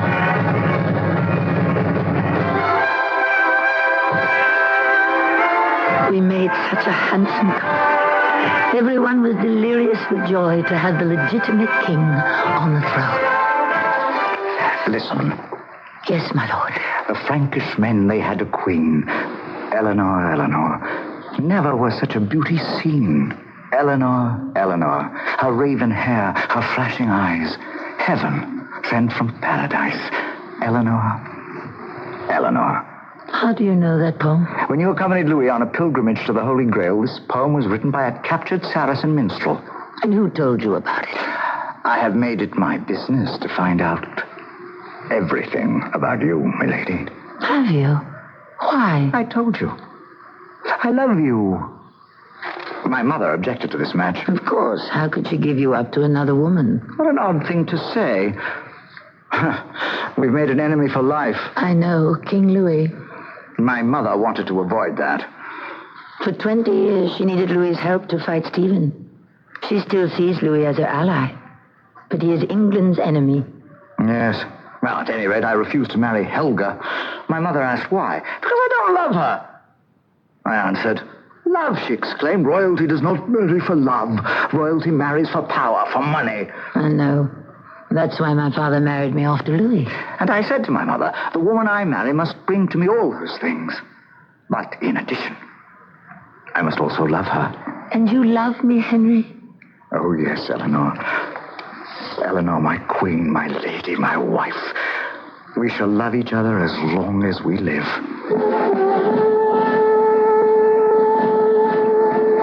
I didn't expect him to love me as long as that. It's not in a man's nature. Not in a king's nature, at any rate. There would be other women. And I would grow older. But in the here and the now, which is really all any of us have, he loved me. The years passed. We had children, especially boys. Henry, Richard, John. My lord was happy, contented, and in love. I waited for the signs. There were a few minor liaisons here and there, but nothing serious. And then one day... My love, may I present Thomas à Becket, Deacon of Canterbury? My lady? Sir. The Archbishop speaks quite highly of him. The king is too kind. I prevailed upon the deacon to give us the benefit of his counsel. I'm sure we shall all be the wiser for it. The deacon is perhaps the most learned man in the realm. He studied law in Bologna, theology in Rome, course at Oxford, and Paris. We are honored to have such a distinguished scholar in our midst. Well, Thomas Becket, now that you've found our court, you must not be a stranger here. I thank your grace. I shall expect you to dine with us tomorrow at noon. I shall be there. You have our permission to withdraw. My lord, my lady. Oh, that man is a find, a treasure. Henry. I shall appoint that man Chancellor of the Kingdom. Chancellor? Well, why not? He does all the work now. His superior, Archbishop Theobald, who's supposed to be my prime minister, is too old, too tired to do anything but sleep all day. Henry, I want to tell you something. I tell you, he's a man of ideas, of intelligence, of imagination. Henry, listen. Get rid of him. What? Get rid of him. I don't understand. There's nothing to understand. Just dismiss him. Why? I'm afraid of him. Afraid? And don't ask me why. I couldn't tell you. It's just that I feel a chill wind when he looks at me. Oh, nonsense. It may be nonsense, but it's true. You're being a woman. Why not? I am a woman. Henry, get rid of him before he destroys us.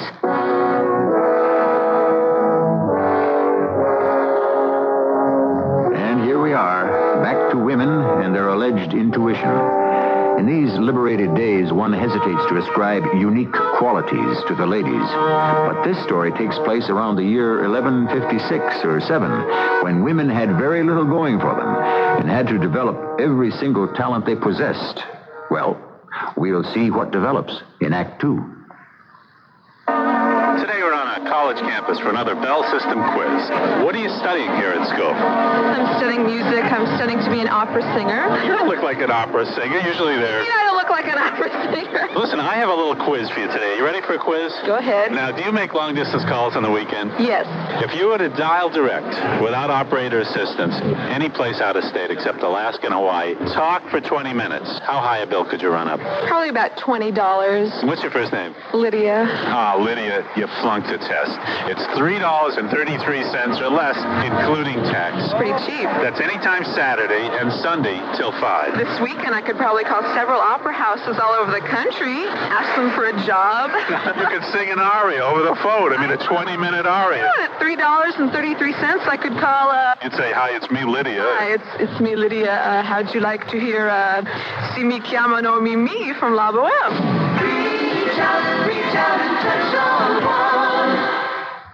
Introducing Quaker State's Lifetime Engine Lubrication Protection Program, the only program that can give you guaranteed protection in writing against oil-related failure for any new car engine for as long as you own it. On the road with Quaker State is where you're gonna be. Staying on the road with Quaker State, running along and trouble-free. You'll be staying on the road, staying on the road, staying on the road with Quaker State. This exclusive protection program is from Quaker State, the oil that guarantees its quality and now guarantees protection for any new car engine using only Quaker State for as long as you own it. Quaker State, refined from Pennsylvania-grade crude oil. Coverage and limited warranty details at participating new car dealers. New car or old, you'll be staying on the road with Quaker State. You'll be staying on the road, staying on the road, staying on the road with Quaker State.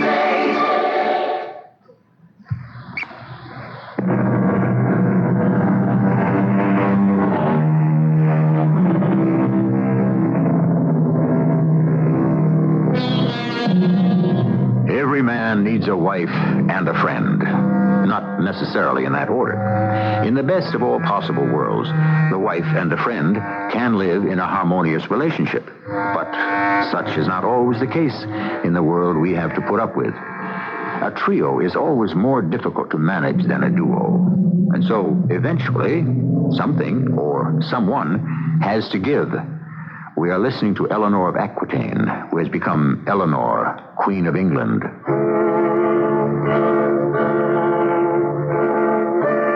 I think that was the day it began. That was the day I lost Henry. That was the day he fell out of love. Or perhaps he let love die. Or love was no longer a thing of importance. And I'm not even saying he was aware of what was happening. But that was the day. My dear, you must spare me for a few days. Thomas and I are making plans for the construction of a fleet. A fleet? Yeah, this may be the right time for an invasion of Ireland. Ireland? Do you seriously propose to subjugate the Irish? Now is the season for it. Why do we want Ireland? Because if we don't conquer it, Louis will. Let him. Are you serious? We cannot tolerate the French in Ireland. Let the French spill their blood and waste their treasure. My dear, Becket could convince you how important it is for England to control Ireland. Becket here, Becket there, Becket all day long. Does he set England's policies now? Eleanor, you have taken a most unreasonable dislike to the wisest and most talented man in the kingdom. If you keep saying that, then the people will soon ask, why isn't Becket king? Why do you dislike Becket? I don't know. But there must be a reason. I don't trust him. Why? I don't know. Well, I must meet with my privy council. Which is headed by Becket, of course. I shall see you this evening. I hope to find you in a better temper.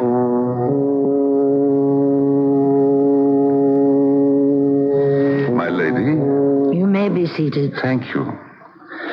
It is gracious of you to receive me. I could not easily refuse to see the Chancellor of the realm. Why do you dislike me? You're not good for my husband. In what way? You fill his head with dreams of impossible conquest. I believe that Henry must achieve his destiny. And what is his destiny? To make England the strongest nation on earth. By a series of dangerous, bloody foreign adventures? My lady, England must first be made strong here at home.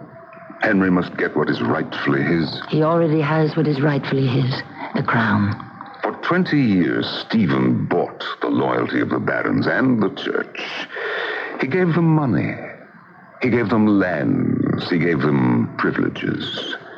This treasure belongs to the crown. Henry must win it back. You're a clever man, Thomas à Becket. What do you want? I want to serve my king. What do you want for yourself? Oh, a little wealth, a little fame, and a little glory. And what else? What else is there? You want something, Thomas à Becket. I can see it in your wild eyes. My wild eyes? Men call you a scholar. Your learning is beyond question. But tell me, what drives you, Thomas? Why do you say that word? I am not a queen who has lived in a convent, nor one who has never ventured forth from the nursery. I have lived by my wits in this world. I know driven men when I see them. Very well, my lady. I am driven. To what impossible deeds? I feel that I am driven by God.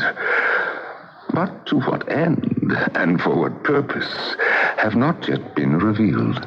You're the worst kind of fanatic, Thomas. A religious one. I began to see less and less of the king. Becket, it seems, had raised a barrier between us. And of course, by now there were stories of parties. Actually, people were afraid to use the word orgies in my presence. I had been raised in France, attended the court in Paris, and, of course, seen my share of depravity. No king, unless he's a saint, is above this type of thing. But Henry, I fear, was carrying matters too far. You sent for me, my lady? Yes, Baron Fitzurse. Where is the king today? The king? Well, I'm afraid I cannot say. Reginald Fitzurse, you are the king's most loyal servant. He looks upon you as his faithful dog. It's the truth, and I am proud of it. And yet, if I were to insist on it, he would have you broken on the rack. Where is the king? Well, there is a place. A certain house in London. Yes? Everybody knows about it, my lady. Everybody, it seems, but me. Well, His Majesty and Becket go there quite often. I see. Well, the ladies must be very special. Escort me there. Your Majesty. At once.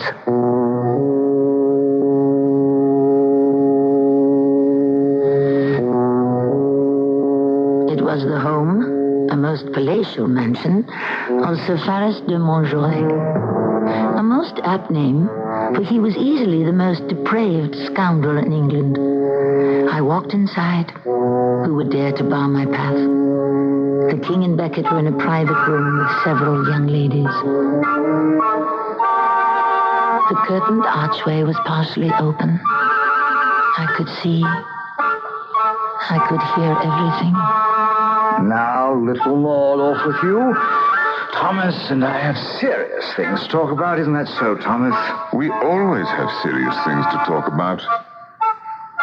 So, little Maud, you and your... What's the name of yours, Thomas? I don't remember. Ask her. She's fallen asleep. Wake her. That would be most unkind. True. Little Maud, you sit quiet. Thomas and I must have a conference on affairs of state. Thomas, the Archbishop grows older. As do all of us. Ah, but he is really old, Thomas. Poor dear kind Theobald. He is not long for the world here below. No, rather he'll be welcomed in the world above. Without doubt, Your Majesty.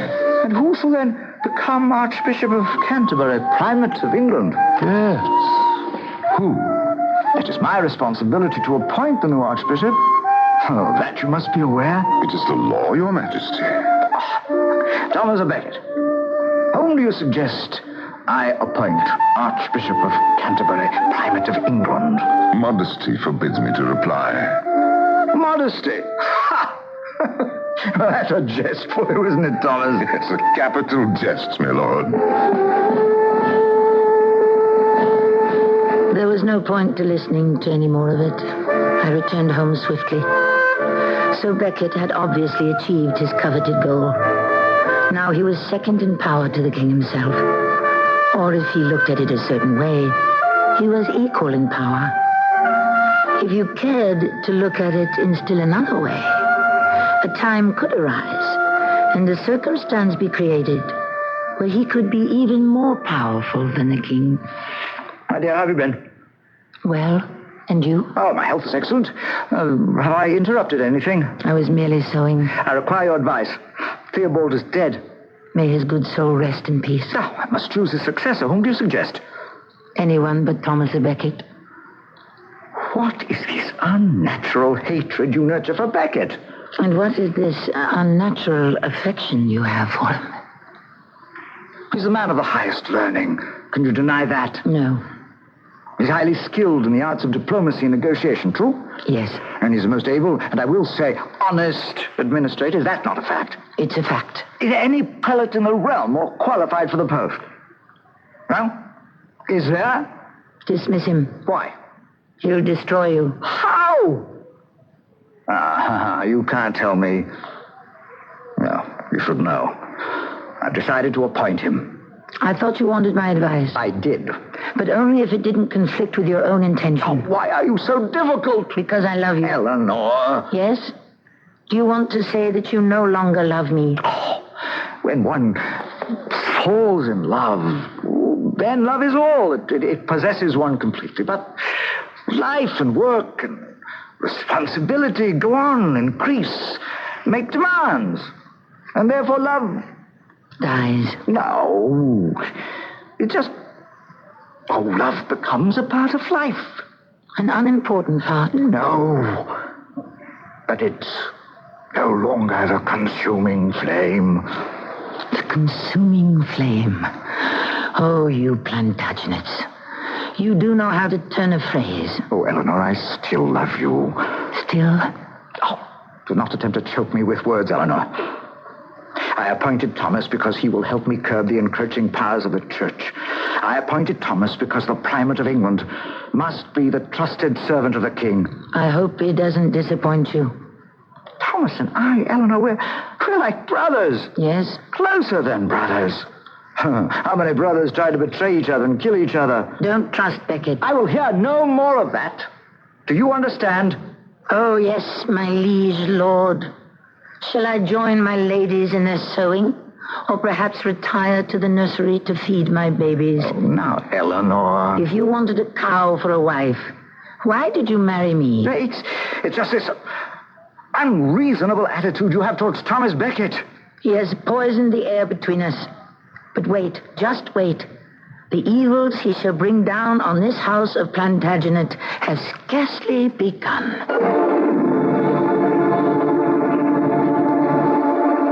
Actually, Thomas à Becket seems like a perfectly sound and reliable chap. From the viewpoint of sheer ability, Henry could not have made a better choice. Which of them is right? We always answer questions of this type in the third act. 5 a.m., Rowena. Out of the tent. Hear the call of the wilds. Sounds like the wild alarm clock. Oh, that was Baby Ben. Never forgets to get you up. There's no electricity. No problem. Baby Ben doesn't need it. Maybe the batteries will go? No batteries. You just wind it up and take it anywhere. Swell. Take it somewhere. Come on, Rowena. We're going to conquer that mountain. I'd like to conquer that alarm clock. Baby Ben or Big Ben never forgets to get you up. It's time for a West Clocks by Tally Industries. I'll pay for parking today. And where'd you get the extra bucks? The Buck-a-Bundle installation refund from Certainty. Buck a what? Buck-a-Bundle. Get a buck back on every bundle of Certainty fiberglass attic insulation, up to $40. Great, but it's hard to install, right? Nope. George's brother and I re-insulated the entire attic in next to no time. But what was George doing? Figuring out how to spend the money we saved. Thanks for the free ride and the tip. Re-insulate and save. Certainteed's Buck-a-Bundle insulation refund. See your building materials retailer for complete details now. Welcome to Meet the Media. Thank you very much. Today I am interviewing radio. Hello. Television. Take a look at this. Oh, newspaper. I've been around the longest. Yeah, but you can't change channels on a newspaper. Well, you can't put a TV in the bottom of a bird cage. Interesting debate. Radio. How is your listenership? It's up 66% since 1967. Newspaper? Yes. How's your circulation? It's, Right. But I'm happy to say our advertising rates have gone up. Radio? Because the cost of radio advertising has not increased as much as the other major media, it's a better deal. And what about the cost of television? Film at 11. Radio in background. What about creativity? Well, there are 4 of us sitting in a room pretending to be a radio, a television, a newspaper, and a human being. That's amusing. Just an example of radio's creativity. Radio. Red hot. Because it works. For the advertiser trying to fight the rising costs of TV and print, the Radio Advertising Bureau can send you more facts. This station can send you more customers.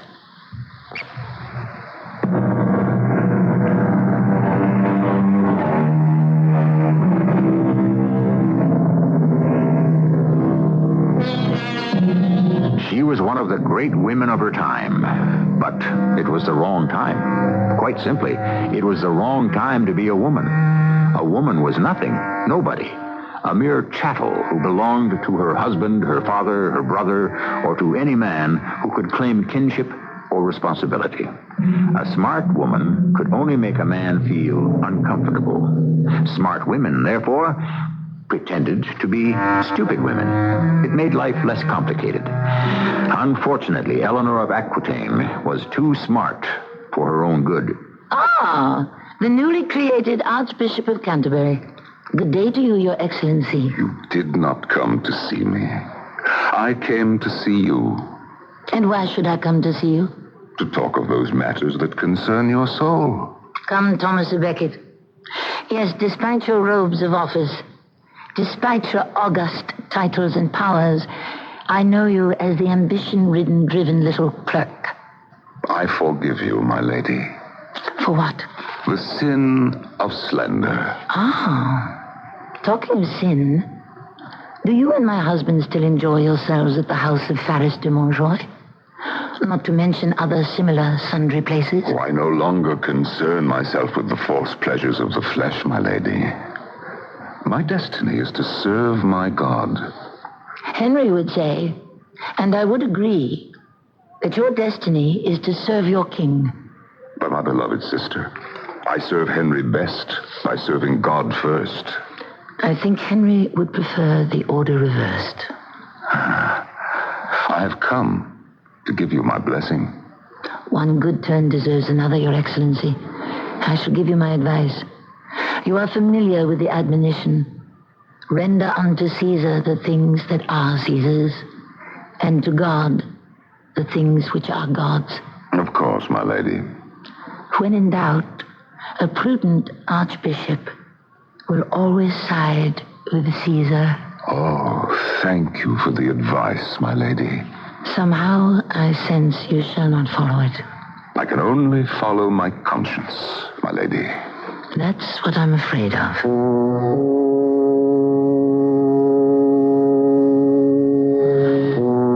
My lady. Why have you asked to see me, Baron Fitzhurst? Oh, my lady, this is a very, Delicate? Yes, delicate. I'd have never thought of that word, but it's what I need. For what purpose? My loyalty is to King Henry. Your loyalty has never been questioned. I never really liked Thomas Becket. Oh? I like him less even now. Why? Have you ever been to his house, my lady? I managed to deny myself that privilege. But you heard about it. You see, I never saw a man spend money, I should say, throw away money like he does. His house was furnished Well, furnished in the finest way. You ate off silver plates, drank from golden goblets. Such food and entertainment. I won't go into that in your presence, my lady. I appreciate your delicacy. Well, he's given it all up. He sold the house, everything he owned, and they say he gave the money to the poor. He lives in a little room in the cathedral.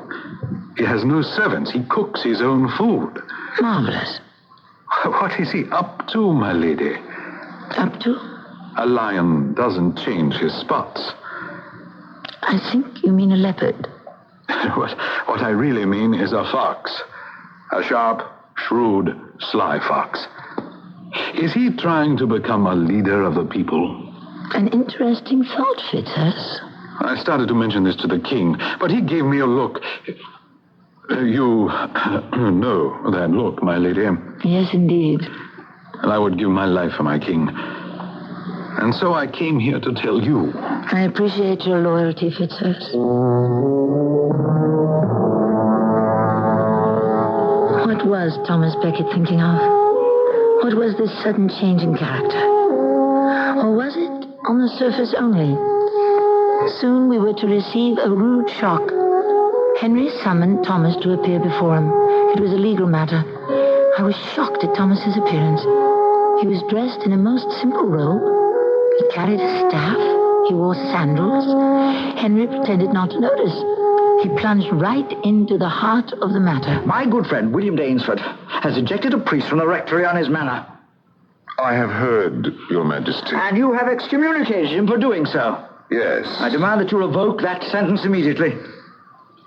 Why, Your Majesty? My vassal has the right to choose the priest for his parish. Only I have that right, Your Majesty. Naturally. But common sense should tell you to accommodate a wish of your king. Now, without further delay, revoke that sentence. It is not for the king to decide whom I shall excommunicate and whom I shall absolve. Who says it is not? I do. You? I appointed you, remember? You appointed me to be the servant of God. Becket, there has been talk that you've lost your sense. I dismissed it as jealous gossip, but I see now there's truth. You may amuse yourself with this display of poverty and chastity. At any rate, you will absolve Sir William Dainsford immediately. He did it. But he didn't do it immediately. And he didn't do it willingly.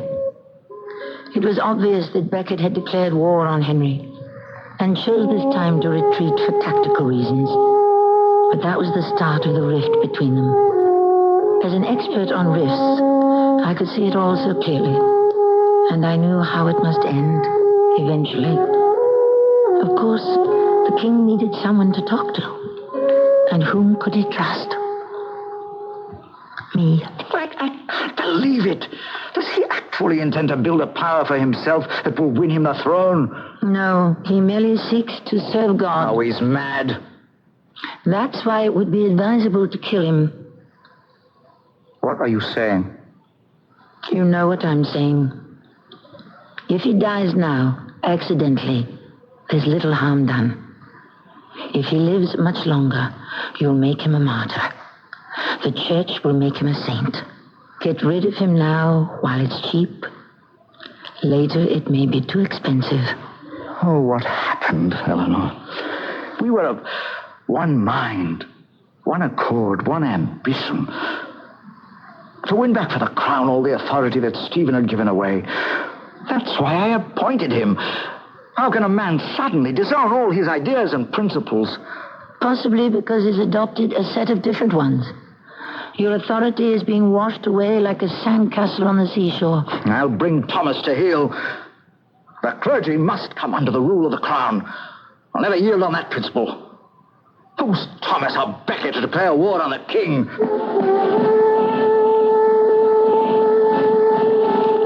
Suddenly, a conflagration had flared up in the country. Naturally, it was fed and fanned by Louis of France, always eager to harass Henry. And it lasted almost 10 years. Becket's strength lay with the mass of the common people. To them, he was the popular hero. Becket had gone to Rome. He was gaining support. Finally, an uneasy truce was patched up between the two of them, but it couldn't last, and I knew it. Somebody had to do something. Your Majesty. Finally, Your Excellency, I have come to see you. As a queen or as a daughter of the church? As both. Thomas, let us throw aside the pretenses. Pretenses? This conflict will destroy both of you. It may end in a bloodbath for all England. What would you have me do? Compromise. Each of you has tremendous power. If each of you is determined not to abuse it, then neither of you shall have a grievance. But I see now that argument is fruitless. When you say you seek a better life, I know now what that look in your eye signifies. You seek martyrdom. To seek martyrdom is to commit the sin of vanity. I seek merely justice and truth. Words, Thomas, words. Well, I cannot promise you martyrdom, but I can predict death. I shall die in the arms of God. Are you sure it won't be in the arms of the devil?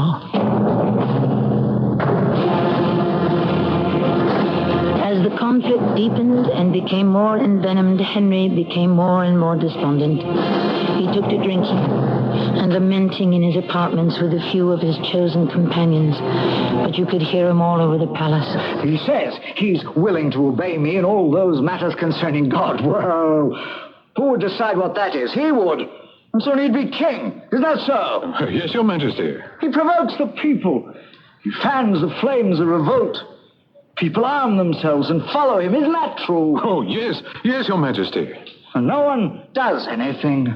Nothing. Here's a fellow that I raised to power and glory with my own hand. Now he dares to tread on me, insult me, drag my name through the dust. And no one does anything.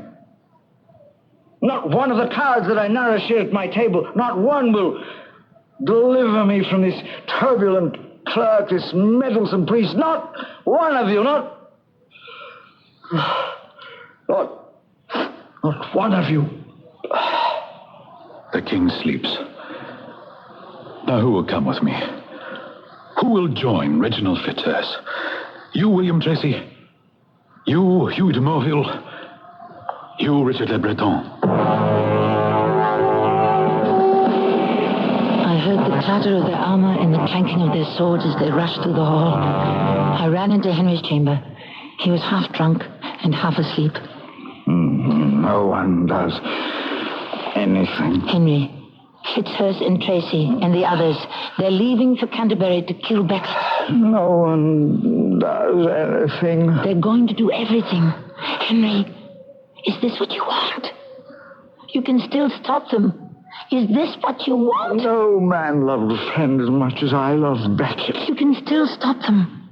Do you want to? I want to sleep. Sleep. Henry, listen. I want to sleep. Forget false friendships and betrayals and...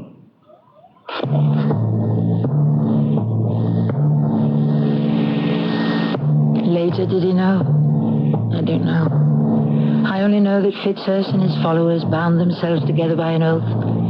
And I know that they confronted Becket in the cathedral at Canterbury. And as Fitzurse later confessed, they suddenly lost their nerve.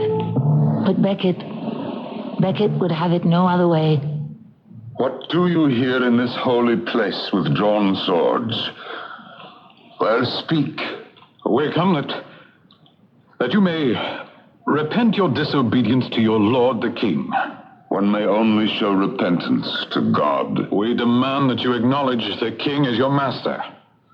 I freely acknowledge the king as my master. Well, then there is no longer a quarrel between us. And I acknowledge that God is master of us both.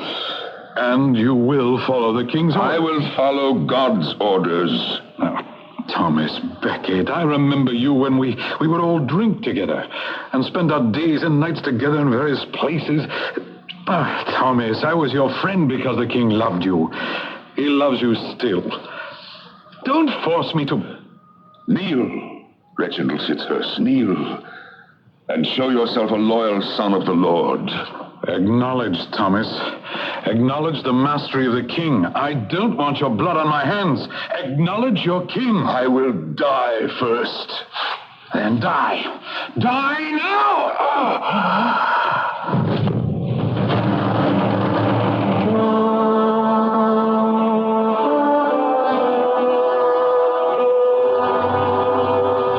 When the news was brought to Henry, he was seized with shock and grief and horror. He shut himself up in his room. He refused food, drink, or consolation for 3 days. He would see no one. Finally, he sent for me. Eleanor. I have written a letter to the Pope in your name. I let him know how grieved, how outraged, and of course how innocent you are. I asked him to reserve judgment till he heard the full details of the story. He's dead, Eleanor. He's dead. Yes. Finally. I shall hang Fitzhurst and the others at once. Yes. Condemn them to the scaffold and then commute the sentences. Everyone will say I killed him. They'll say I ordered the crime. And did you, Henry? Did you? I don't know. As God is my judge, I don't know.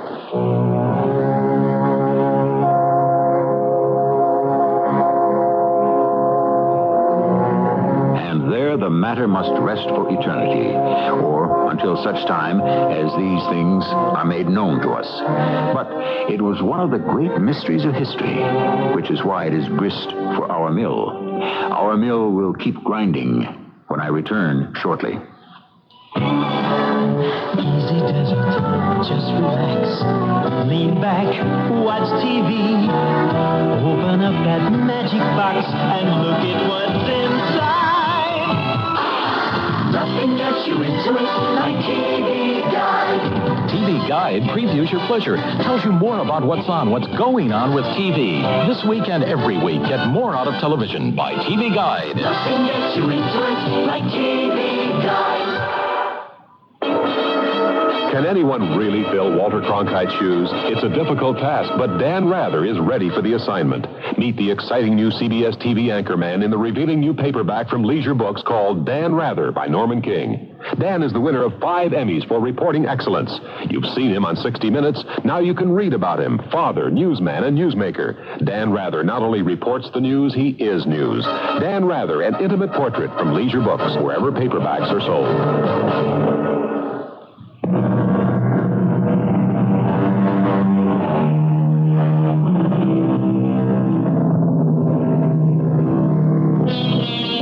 Our story is more than the tale of 2 men struggling for power. It has to do with the responsibility of the commander and with the ultimate guilt of those in authority. An underling commits an outrage.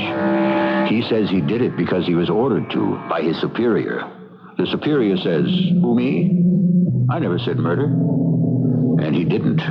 But it's in how he never said it. The problem still exists in our time. It's even greater than ever. Our cast included Tammy Grimes, Michael Wager, Norman Rose, and Lloyd Batista. The entire production was under the direction of Hyman Brown. And now, a preview of our next tale. What is so funny, Ralph? Oh, Sheriff. Those darn fools standing in the road gawking, waiting for that professor to come into town. Maybe they expect him to fly in or swoop down out of the clouds. Oh, they make me laugh. You won't be doing much laughing when Professor Marbelli brings your Rachel back to life and you find yourself with 2 wives. Have you talked to Edith about that? No, and I don't intend to. Because this is just a clever way of doing business. This here notice he put up in the post office about raising the dead is just a come on. He probably runs a traveling circus or a carnival. And if he doesn't? Then I figure the sheriff here and the mayor have themselves some kind of problem. Because the man must be either crazy or a demon. This is E.G. Marshall inviting you to return to our Mystery Theater for another adventure in the macabre. Until next time... Pleasant dreams.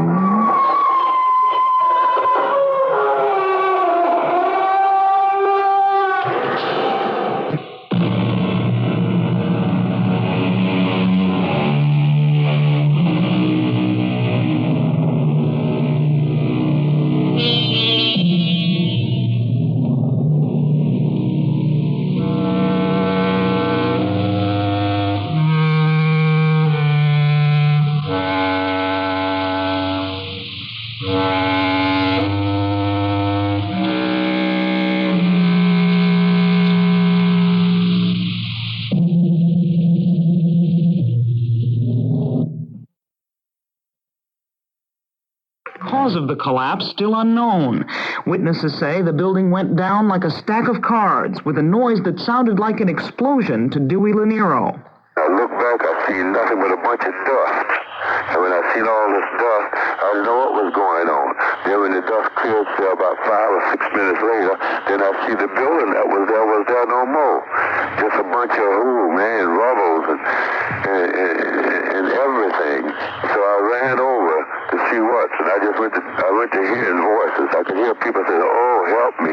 Oh, Lord, have mercy. Oh. It's like that. And I was trying to throw rock out the way and whatnot, and it's just a horrible something, I've been in 2 wars, and actually I've seen a lot of things, but I have never in my all-born 59 years seen nothing like this. Officials say at least 10 people were killed in the collapse, 17 injured, and they fear that some workers may still be trapped in the rubble. More news after this. Saturdays on CBS television. Don't miss the fun and games at Flo's Yellow Rose. She's one of a kind, and with a lady like Flo, anything can happen, and does. She's a lover and a fighter and a whole lot of fun. It's her Suburban's ideal woman. She's every cowboy's favorite kissing cousin. But when the grits hit the fan, watch out. Join the laughs at Flo's Yellow Rose on Flo, Saturdays at 8:30, 7:30 Central and Mountain on CBS television. The Ace Hardware Theater presents Help at the Opera. La Chapolia is kaputt. Prince Raimondo has discovered his plumbing is on the fritz.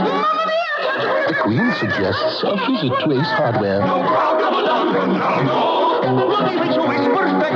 The helpful hardware man assures the royal family that Ace has a full line of fittings, fixtures, and tools for the job. Ace in the place with a helpful hardware man. Talks are scheduled to resume in Poland tomorrow in an effort to avert a nationwide strike threatened for next Tuesday. But after 3 hours of discussions today, there's no word of progress to resolve the labor crisis, and U.S. officials are expressing renewed concern about the possibility of Soviet intervention, pointing to a report by the TASS news agency that condemns the Solidarity Union for provoking chaos and anarchy. Secretary of State Haig calls the situation very, very serious and says that developments this weekend could be critical. Hijackers holding a Honduran airliner on the ground in Nicaragua are threatening to blow up the plane unless 15 Salvadoran leftists are released from jail in Honduras. The gunman took over the jet on a flight from the Honduran capital to New Orleans today with about 90 people on board. After landing in Managua, they freed 33 of their hostages, most of them women and children. The Senate handed President Reagan his first victory on part of his economic program today, and then made the first change in his budget-cutting plan. After giving final approval to a bill scrapping a scheduled increase in dairy price supports, the senators voted to restore $200 million the president wanted to cut from the school lunch program, the money coming out of the foreign aid pool. There are growing signs that the strike by the nation's soft coal miners may not be as short as their union president hopes. Sam Church has predicted that the walkout, which started today, will be over next week, with the rank and file voting to approve a new contract on Tuesday. But some miners who met with him to discuss the tentative agreement denounced it as a sellout, and at union meetings in at least 5 states, copies of the settlement were burned in protest. Engineers at Cape Canaveral plan a hands-on check of the space shuttle tomorrow to make sure the insulation held up under today's stress test. But NASA officials say a preliminary inspection hasn't turned up any problems, and the chances are better than ever that the shuttle can be launched early next month. More news in a minute. Sources in Barbados say the man wanted in Britain in connection with the great train robbery of 1963 will be deported and put on a flight to London. Ronald Biggs was kidnapped in Rio de Janeiro this week and taken to Barbados, which, unlike Brazil, has an extradition treaty with Britain. Biggs was convicted, along with 14 other people, of stealing more than $7 million from a London-Glasgow mail train. He was sentenced to 30 years in prison, but escaped after serving less than a year. Most of the money has never been recovered. I'm Deborah Potter, CBS News. Good evening, KQV News Time, 10:07. The CBS Radio Mystery Theater presents...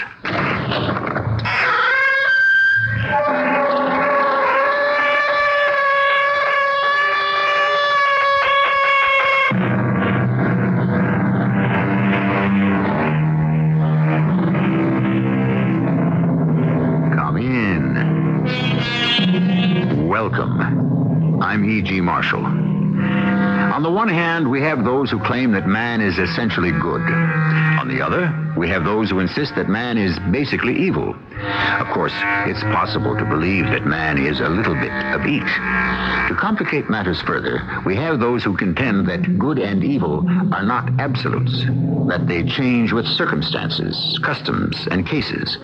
Well, an hour from now, we may all be somewhat wiser, perhaps. But are you sure you really want this, Alfredo? Who would refuse immortality? Consider, to achieve it, you will have to die tonight. Of course. You have to die in order to become immortal. But if you're dead, what good does it do you? I'll be immortal. But you won't know it. What's the difference? It will be true.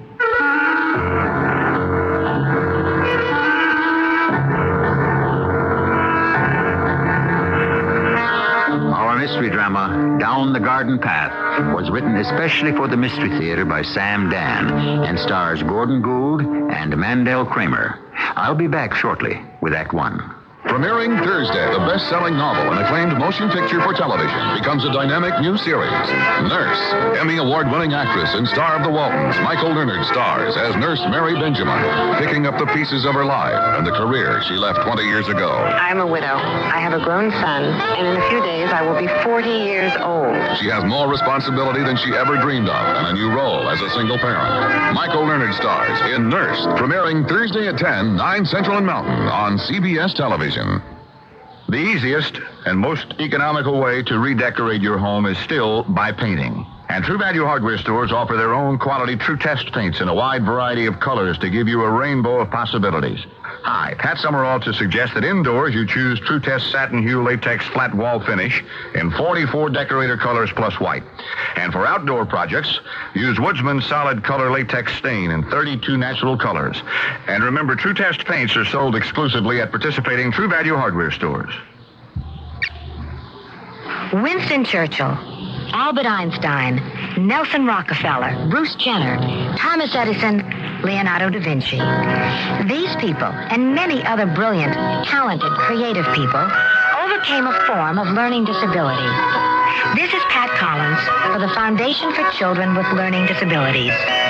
There are over 10 million children in this country who are learning disabled, and they can be helped to overcome their learning differences. We owe it to them and to ourselves. Some of these children can be our country's future doctors, lawyers, artists, scientists, and politicians. You can help children with learning disabilities. Please send a contribution to FCLD, 99 Park Avenue, New York, New York, 10016. That's FCLD, 99 Park Avenue, New York, New York, 10016.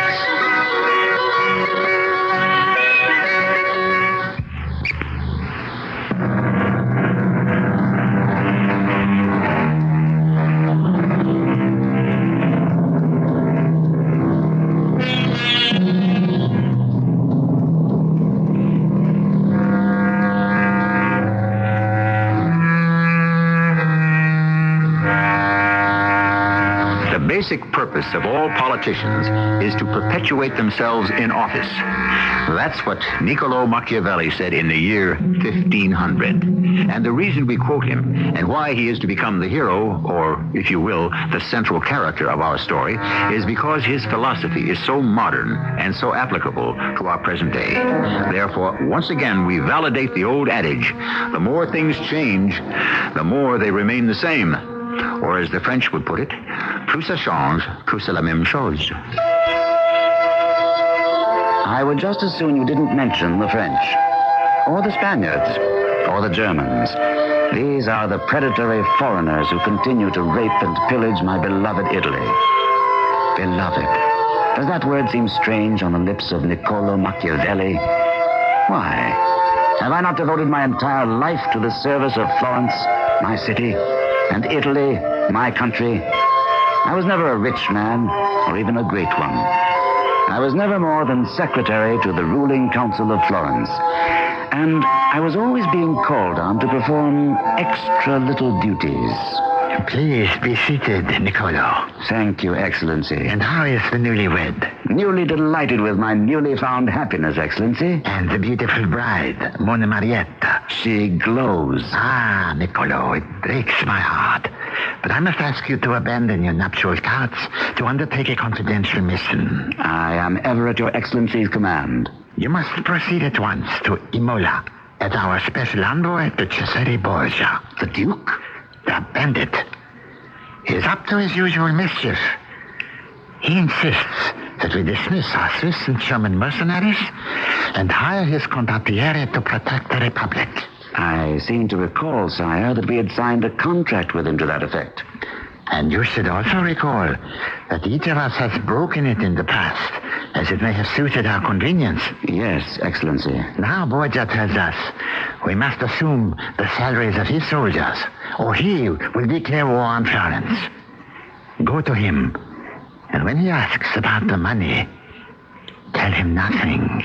Nothing, Your Excellency? Promise him nothing, and refuse him nothing. Buy for us the most precious commodity in the world. Time.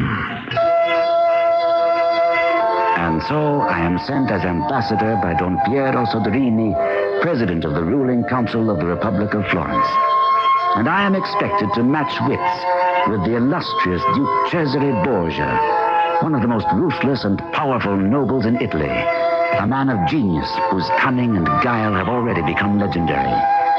Needless to say, the Duke saw through me at once. Secretary, you've brought me the money. The money, Your Grace? From the Republic of Florence to pay the wages of 1,000 lancers and 3,500 infantry. No, Your Grace. Then why have you come here? I was sent to ascertain the nature of your demand. The nature of my demands has been crystal clear these past 18 months. Perhaps if we might review them. No matter how many times we review them, they shall still remain the same. And yet, Your Grace, isn't it a fact that nothing remains the same? Time is constantly altering circumstances. And what has time altered in our circumstances, Secretary? Florence has signed a treaty with King Louis of France. I am aware of it. He will come to our defense if we are attacked. However, Secretary, isn't it possible that my artillery could breach the walls of Florence and my army could sack the city before his troops could arrive? And suppose I offered him half the loot. Would his troops even set forth? I can only repeat, sire, we have a treaty. All you have given King Louis is a piece of paper. I can send him a wagon train loaded with gold, silver, precious stones, his share of the spoils of the city of Florence. I demand immediate payment for my troops. I shall write to the council and inform them of your demand. Why is it necessary to write? Give the approval yourself. I have no authority to do that. Do you see how untrustworthy your government is? They send me an ambassador who has no power to decide anything. Yes? This letter has just arrived from Florence, sire. Excuse me, Secretary, while I read this communication. Of course, Your Grace. No. This is infamous. Secretary, this is an outrage, even for Florence. Your Grace? Well, I've just been informed that my kinsman, young Count Emilio de Forli, has been assassinated in your city last night. Your Grace, On behalf of Florence, may I express my deepest sympathy? I do not ask sympathy from Florence. I demand justice. I can assure your grace that justice will be done. My information tells me that the culprit is one Alfredo Petrucci. But since he is a member of an old and influential house, he will most likely escape justice. Alfredo Petrucci? Is your informant positive? He is a most reliable agent. No doubt. But I hasten to assure your grace that if Alfredo Petrucci is guilty, he will hang for his crime. Poor Emilio, hardly more than a child. So studious, so bright, such a brilliant future. But why should Alfredo have killed him? You know why, Secretary. To strike a blow against the Borgias, who unjustly are disliked in Florence. I insist that the culprit pay. Of course. I shall sit down this evening and write to the council about your very strong feelings in this matter. No, Secretary, I would prefer if you would leave for Florence the very first thing in the morning and convey those feelings in person. Tell your superiors, in no uncertain terms, that I will have justice.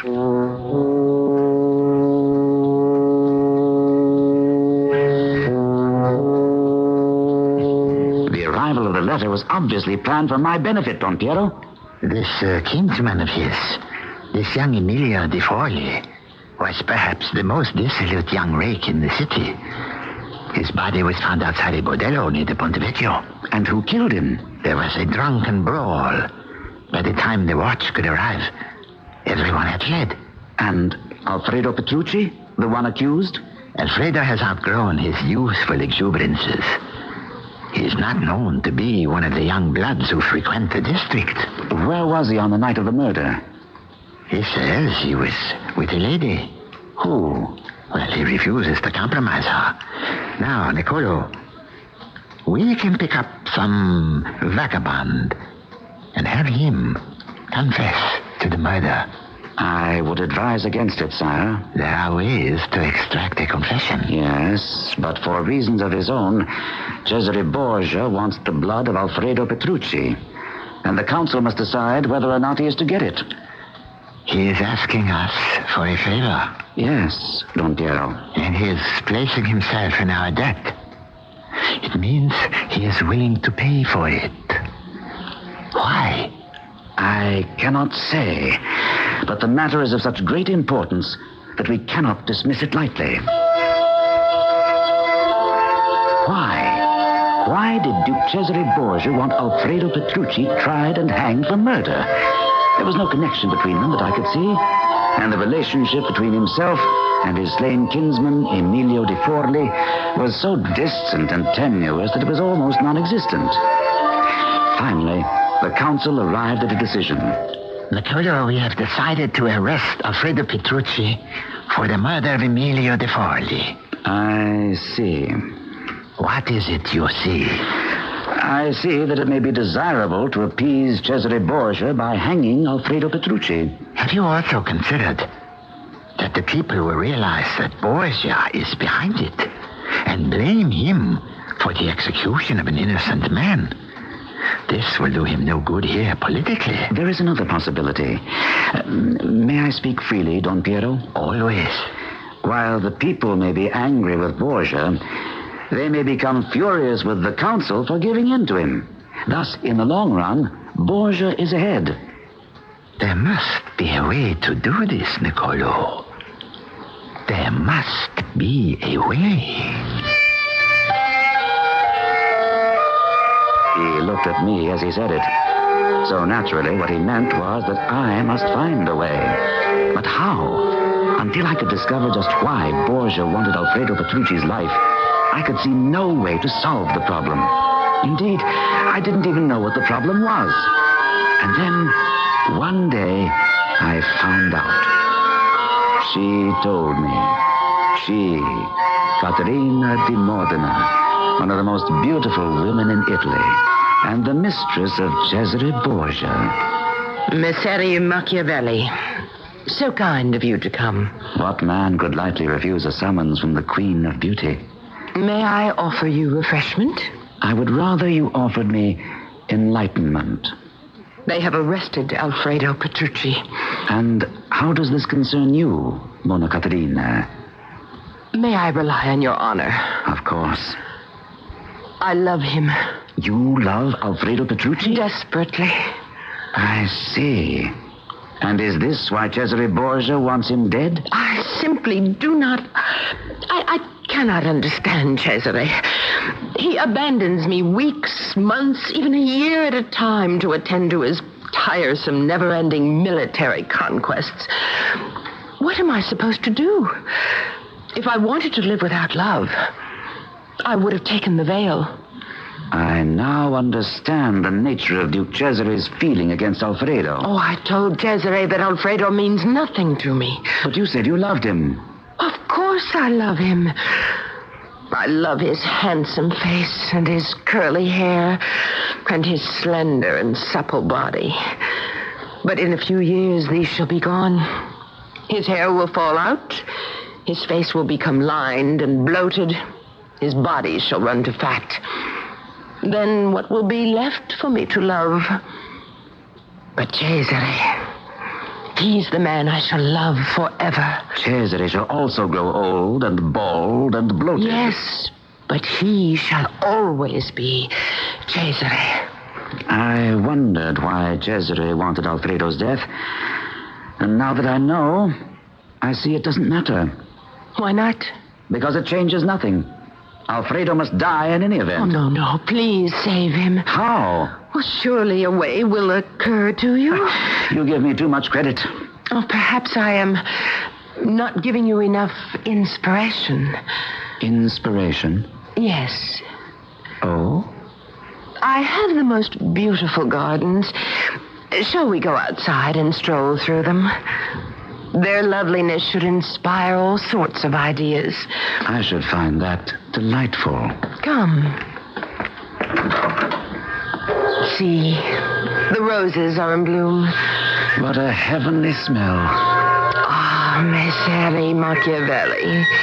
You would not take advantage of a poor, distraught, lovelorn lady. No, Mona Caterina, never. And you promise me, you give me your word that you will save poor Alfredo Petrucci?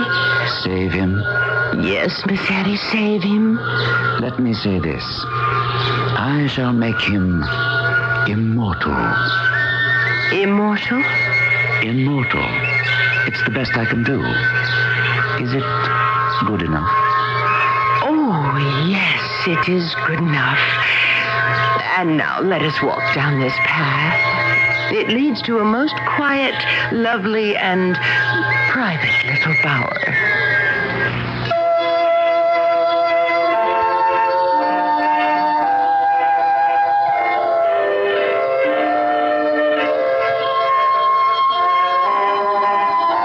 And so we close on a stroll down a garden path.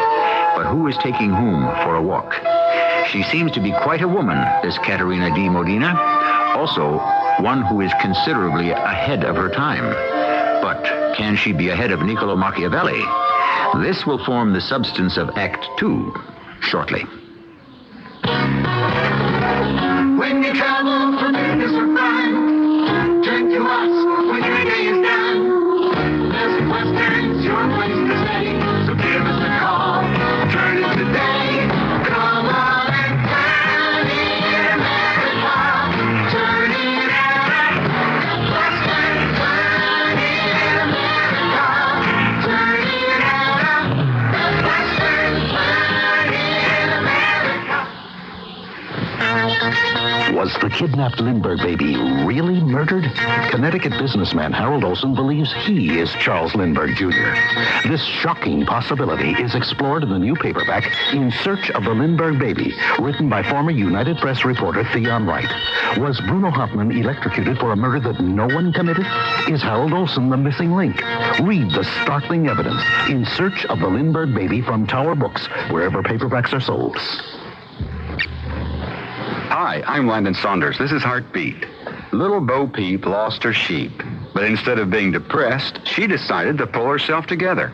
She realized it was her little old helpless me way of thinking that made her so vulnerable to circumstances and negative criticism, that she was not only tearing herself down, but even turning people's compliments into downers by saying things like, "You can't mean me. You're just trying to make me feel good." So most of her friends began to conclude, well, if she doesn't like herself, why should I like her? After all, she knows herself better than anyone else. Bo Peep finally realized she needed to recognize her strengths and focus on them and not on her weaknesses. And this has given her a new sense of self-confidence. She likes herself. I'd like to send you a free copy of my booklet on feeling good about yourself. Just put the words "feeling good" on a postcard or in a letter and send it to Heartbeat, Hartford, Connecticut. This is free. This is Heartbeat.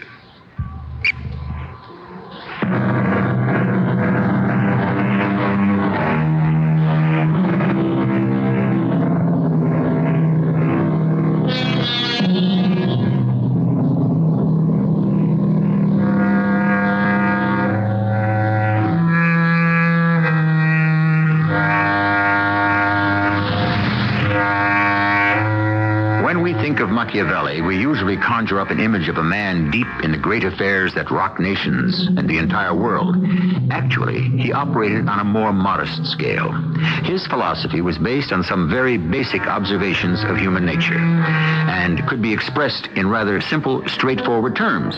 For instance, he is credited by many as being the author of the expression, "There is no use crying over spilt milk." And just because Alfredo Petrucci has slept with his mistress, Caterina de Modena, Cesare Borgia wants us to hang him on these trumped-up charges of murder? Yes, Don Piero. What do you make of it, Niccolo? I think, sire, that Borgia has decided not to press us too hard for the money to pay his condottieri. Why? He is not too sure of King Louis of France. He, too, is playing for time. Meanwhile, he wants to savor some sort of victory over Florence. Prove to us that he can bend us to his will. I'm almost tempted to satisfy him. He is always demanding tangible evidence of our friendship. Yes, I know.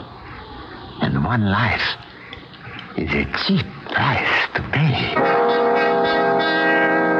You betrayed me. Now, Monna Caterina. You promised me you would save him. I promised you I would make him immortal. Well, isn't that the same thing? Not quite. All I know is he shall stand trial and then be executed. We can only hope for the best. If the council gives in to this blackmail by Cesare, it will be the worst for them. Have you heard the people on the street? Yes, I always listen to the people on the street. They are outraged. That's true. It is no longer a matter of Alfredo's life.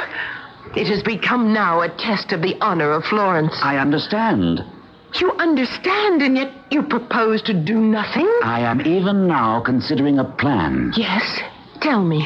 Shall we go for a stroll through your lovely garden? Niccolo Machiavelli, would you take unfair advantage of a poor, distraught, lovelorn lady? Oh, no, Monna Caterina. Never. Shall we? Very well, Messere Niccolo. Very well. I cannot tell you how deep and delightful a source of inspiration was Caterina de Modena. And in that lovely garden bower, I conceived the idea that would be the salvation of Florence.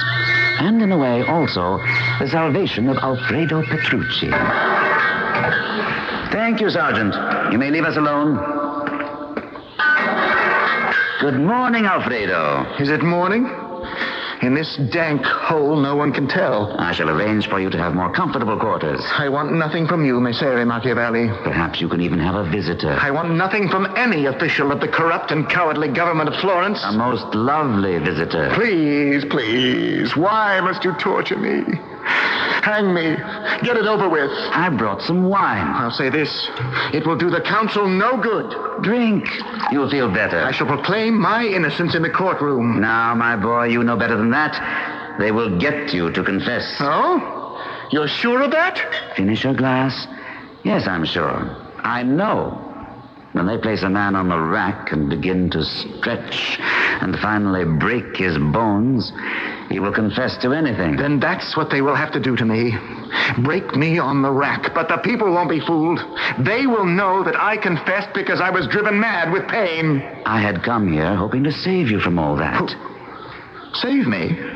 How? I was hoping that you would agree to be dressed in brilliant robes, and that you would stand at the bar of justice filled with joy, and that men and women would weep at the sight of you. Yes? And in a voice filled with conviction, flowing with sincerity, you would confess to the murder of Emilio de Forlì. That's what I think of your wine. Alfredo, listen. Never. Do you love your city of Florence? What has this to do with my confessing? Would you die for Florence? I am willing to die for Florence, but not for Cesare Borgia. Cesare Borgia is the most dangerous enemy of our city. Then why do we pander to him? Why don't we fight him? Alfredo.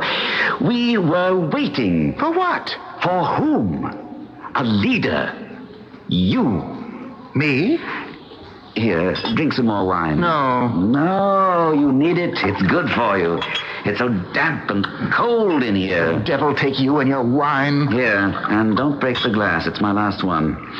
Alfredo, what is the tragedy of our country? Please, leave me. I'll tell you. We don't fight for ourselves.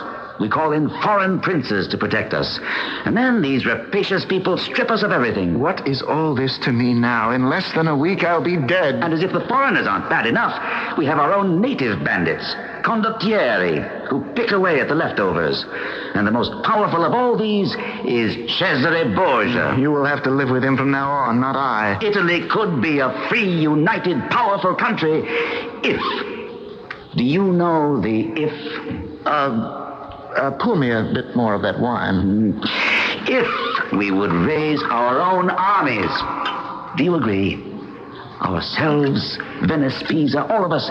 Do we arm our own people? No. We hire bandits, foreigners and natives. This must stop. Don't shake that bottle when you talk, Messere Machiavelli. You might drop it. I said we were waiting for a leader. He has arrived. Do you know who he is? Who? I told you already. You. Me? Messere Machiavelli, if I'm the one who is drinking, why are you the one who is talking nonsense? You, Alfredo Petrucci. You decided to strike a blow for freedom. A blow for Florence. I did. When? When you killed Emilio de Forlì. When I killed it... But I didn't... Now pay attention. My glass is empty. Easily remedied. Thank you. Now listen. Do you know who Emilio de Forlì was? I never laid eyes on the man in all my life. Did you know he was an agent of Cesare Borgia? He was? He was sent here to undermine the Council of Florence, to incite the citizens to overthrow the government. Scoundrel! And in the confusion and disarray, Cesare Borgia would march in with his troops and take over the Republic. Oh, the treacherous villain. That's why you killed him. I what? That's why you killed him. Messere Machiavelli, I may be drunk, yes, but I'm not quite drunk enough to swallow that. Alfredo, the deepest desire of your heart is to ensure the freedom of your beloved Florence. That's why you killed Emilio de Forlì. To rouse the people. But I didn't... You must stand at the bar of justice, as I have just said, and proclaim your guilt proudly. I have no intention What a speech you shall make. Fellow citizens, I, even if I were the only one, had decided that I must strike a blow for Florence. And so I killed the wretch. Let Cesare Borgia know that death awaits all his minions and himself should he dare to set foot within our gates. Please, Messere Nicola, I'm miserable enough now. Have some more wine. Thus, you become a hero to all of Florence. A dead hero? No, my boy. You will become a hero who shall live forever. You shall be immortal. But I'll be dead. Well, yes. You must die in order to achieve immortality in the first place. But that's an insignificant detail. Not to me. My boy, death comes to us all sooner or later. What are a few years, more or less? Everything. I offer you immortality. What will I do with it? Is there a drop left in that bottle, Messer Niccolo? Listen, my friend. Already Florence hails you as a martyr. It's empty. I have another in my bag. Do this. Die for Florence. You love Florence? Yes, I love her. Oh, my boy, she shall repay you with her adoration forever. Messer Niccolo, I've listened to you. I know. And I don't believe a word you're saying. You don't? No. Very well. Let me prove it. Prove what? That Florence already worships you. Sergeant of the Guard.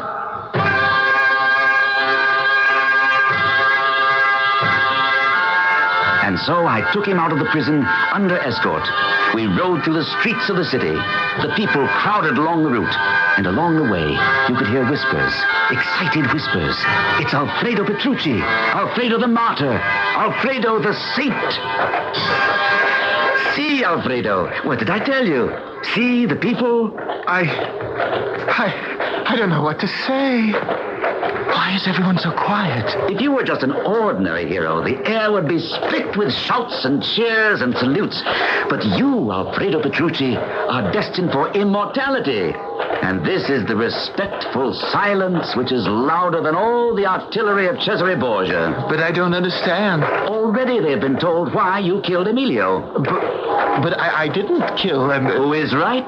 You or the entire city? But... My boy, look at these faces. See what you have done. See the fires that smolder in everyone's eyes. See the resolve on everyone's jaw. You have turned Florence into a proud city. A city that will fight for its freedom. Don't betray these people.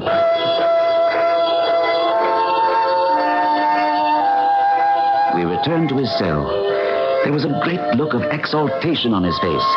Somehow you could sense that there was something different about him. I offered him some more wine. No, thank you, Niccolo. Well, Alfredo, you saw for yourself. Yes, I saw. I saw how my deepest and dearest wish could be fulfilled. If I die now, I will live forever. They will sing songs about you, write verses. Your picture shall adorn every patriotic home in Florence. You're right. I must die for the murder of Emilio de Forli. How clearly I see it.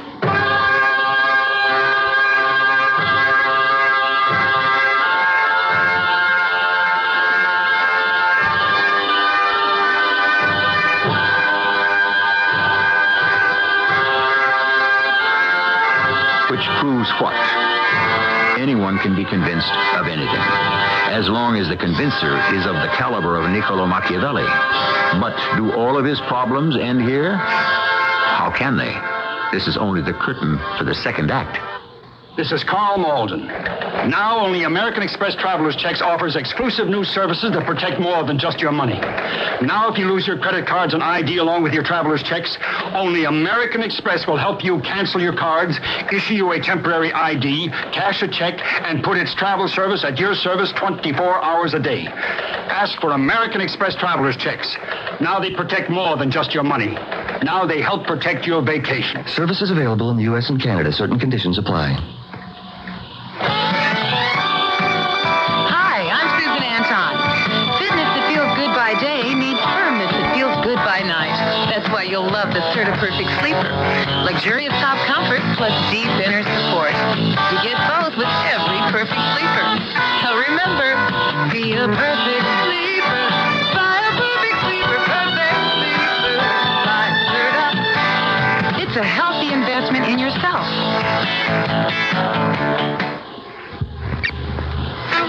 Hi, this is Andy Williams. I learned about the importance of donating blood when my mother became ill. Although most people could qualify as donors, many have not donated blood because they have not personally experienced the need, either for themselves or for those they care about. Presently, over 30,000 pints of blood are required in the United States every day, and the need is increasing. The balance between supply, demand, and human life depends on you, the public. Donors often respond when there is an emergency or disaster. But blood of every group and type must be available at all times. Blood banks depend on people who are willing to give to meet the day-to-day blood needs. Donate today at a blood bank in your community. Blood is life. Let's keep it running. A public service of this station and the American Association of Blood Banks.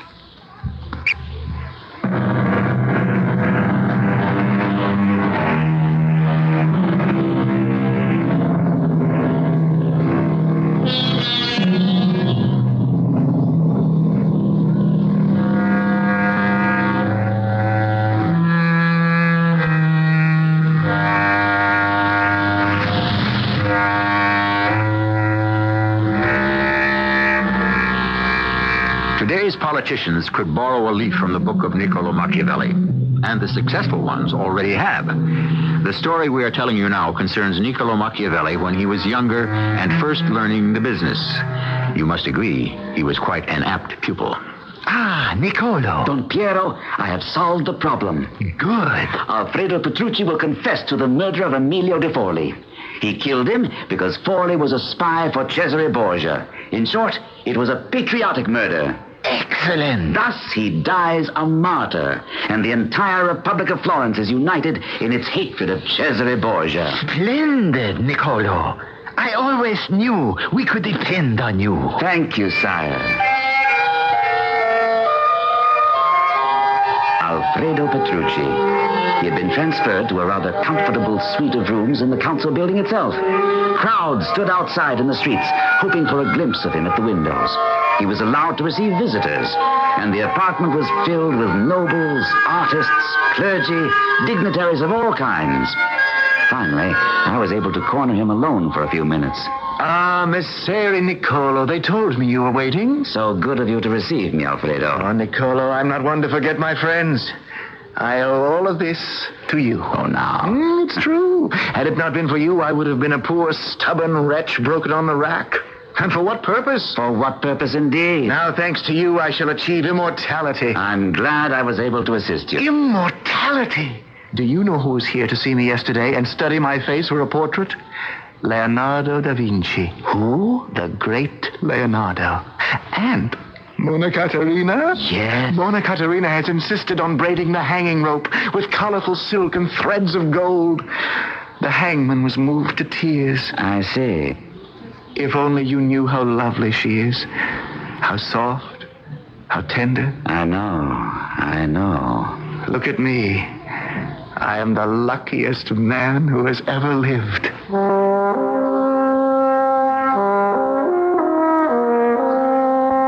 Niccolo, sit down. Sit down. Alfredo's trial begins tomorrow. Yes. Is something wrong? It is why I have sent for you. I have just received a letter from King Louis of France. Yes, Don Piero. He wants Alfredo to plead not guilty, and he wants me to instruct the court to acquit him. But why? Alfredo's sister, Diana.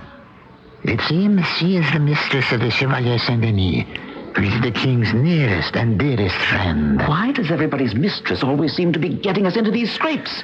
So, Alfredo must change his plea. But it would be good for Florence if he were hanged for that murder. I agree. It would unify the city and fan the fires of patriotism. Which may also be an element in King Louis' thinking. Alfredo even wants to plead guilty. I know.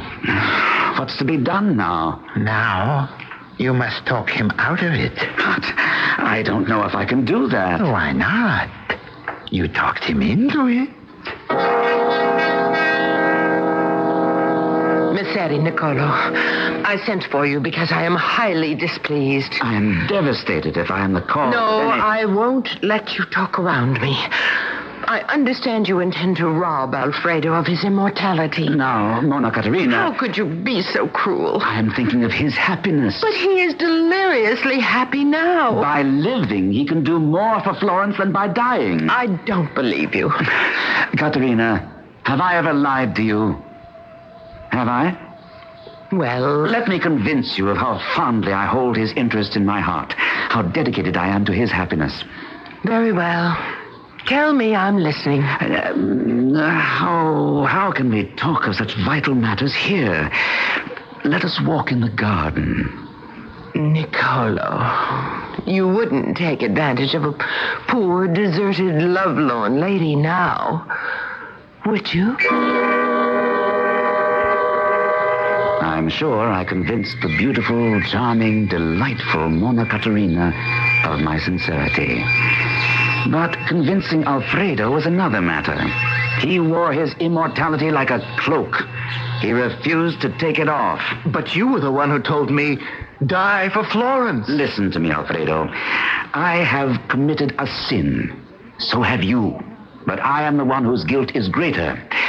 I lied to you. Lied? I convinced you to claim that you killed Emilio de Forli. But I did kill Emilio de Forli. No. Well, how can you say no? Emilio de Forli was carelessly stabbed to death in a drunken brawl outside a bordello near the Ponte Vecchio. That's a lie. I killed him. How did you kill him? When? Where? I stabbed him. I killed him. No. But you promised me immortality. I know, but things change. I don't care. I have seen immortality. I have touched it. I've tasted it. Alfredo, immortality is only granted to us by the Creator. You cannot earn immortality if you go to a liar's death. But it's not a lie. I want to stand in the condemned box. I want to hurl my accusation at Cesare Borgia. I want to go to my patriot's death and my hero's reward. My poor Alfredo. And nothing you can hope to say will deprive me of it. It looked that way. And it seemed that perhaps he might not be the only prisoner in the box. I had a most unsatisfactory interview with Don Piero Soderini, president of the council. He refuses to change his plea? That is right, Don Piero. But it is the express desire of King Louis XII of France that Alfredo plead innocent of the murder of Emilio de Forli, that he be acquitted. I understand, Excellency. Something must be done immediately. Of course. It was your idea to begin with. This whole harebrained scheme to have him proclaim his guilt in order to fan the patriotic flame in Florence, wasn't it? Yes, Don Piero. So, now you will get that boy to change his pleas. Do you understand? I understood only too well. But what could I say to Alfredo? The fact is, I had spun the web that trapped him originally, and I spun it too well. However, there will always be those times when appeals to the intellect are doomed to failure. That is when we must think of other parts of the human organism. Once again, I asked for an escort, and we rode across the city to the Church of the Santa Croce, a beautiful place where all the famous are entombed. Why have you brought me here? To look at immortality, Alfredo. Immortality? Which you avidly desire. Well, where is it? Look about you. Underneath all these beautifully carved marble stones are tombs. And we walk on them. See, the inscriptions, all the mighty names of Italy. Medicis, Sforzas, Borgias, Orsinis, Dante d'Alighieri. All of them are immortal here. This is immortality. Is this what you want? Yes. Yes. It's so cold. But it's beautiful. Come with me.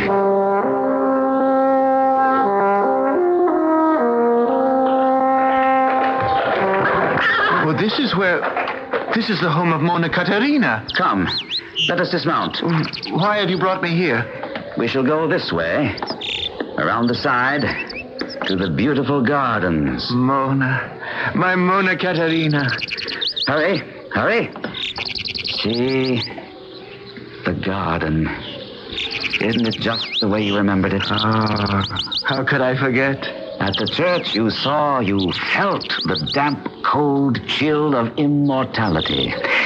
I have brought you here so that you may feel the sweet, warm breath of mortality. Caterina, Is she here? Is she here? What shall it be, my young hero? A cold tomorrow under the floor of Santa Croce, or a warm today in the arms of Monna Caterina? Here in the quiet, lovely, private bower where she comes to you. Decide. It wasn't really a difficult decision, nor did it take very long. I went home feeling quite pleased with myself. I had saved my career and possibly my freedom, if not my life, when a summons came to appear before Don Piero. Now what? Niccolo, you must do it all over again. Do what, Your Highness? We have just received word. Cesare Borgia is incensed. He feels we have broken our word in this Alfredo Petrucci matter. He wants him to hang. But King Louis wants him to go free. Borgia is even now en route to Florence with an army of 10,000 men. King Louis is too far away to be of any use to us. Niccolo, you are right. We must fan the flames of patriotism. Only the Florentines can now defend Florence. Yes, Don Piero. And so, to fling this challenge in Borgia's face, we must have Alfredo proclaim that he killed Borgia's henchman. Yes, sire. I am aware that this may present you with a certain amount of difficulty, but I have every confidence in your powers of persuasion. And so, without thinking, I went to Monna Caterina's palazzo. I say without thinking, because if I had stopped to think, I may very well have gone mad. When I arrived there, I took young Alfredo, who was fresh-faced and filled with love and joy, aside. Niccolo, I find you're a man of unusual wisdom. Thank you. You are always worth listening to. Then listen to this. Do you remember what I told you about immortality? Oh, yes. How could I ever forget? Well, then... Niccolo, this message just arrived from the council. It is marked urgent. Thank you, Caterina. Will you excuse me, my friends, for a moment? I broke the seal, the great red seal of the council. The letter was written by Don Piero himself. Messere Niccolo Machiavelli, please be advised that Cesare Borgia was killed this morning in an ambush set up by rebellious units of his own condottieri. Thus, the tyrant perishes. And the matter of the murder of Emilio de Forli can be allowed to sink into oblivion. The council thanks you for your dedicated efforts in this affair and has decided to award you with a richly deserved holiday. Why not spend the next few days with your beautiful new bride, Monna Marietta? Messere Nicola? Niccolo? Oh, yes? That was good news, I hope. Oh, yes, of course. You were about to talk to me on the subject of immortality. Oh, that. Don't worry about it. Concentrate on mortality, especially in secluded places in a lovely garden. And do you have such a place in your gardens? No, but I'm on my way home right now to build one.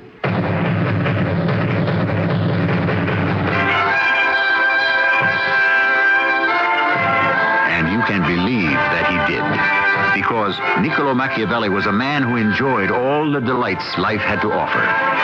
Yes, we live once, he said. And whatever joys we miss forever. But you won't miss me. I shall be back shortly. Welcome to Meet the Media. Thank you very much. Today I am interviewing radio. Hello. Television. Take a look at this. Oh, newspaper. I've been around the longest. Yeah, but you can't change channels on a newspaper. Well, you can't put a TV in the bottom of a birdcage. Interesting debate. Radio. How's your listenership? It's up 66% since 1967. Newspaper? Yes. How's your circulation? It's, Right. But I'm happy to say our advertising rates have gone up. Radio? Because the cost of radio advertising has not increased as much as the other major media, it's a better deal. And what about the cost of television? Film at 11. Radio in the round. What about creativity? Well, there are 4 of us sitting in a room pretending to be a radio, a television, a newspaper, and a human being. That's amusing. Just an example of radio's creativity. Radio, red hot, because it works. For the advertiser trying to fight the rising costs of TV and print, the Radio Advertising Bureau can send you more facts. This station can send you more customers.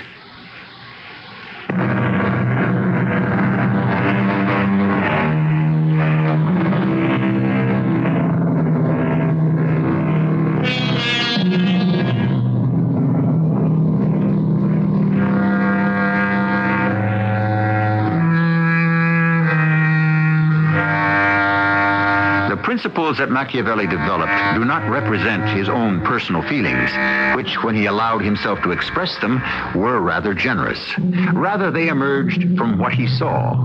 He lived among the powerful, and his writings merely reflect their actions. And of course, when he says that those who rule are unaware of morality and responsive only to expediency, who can prove him wrong?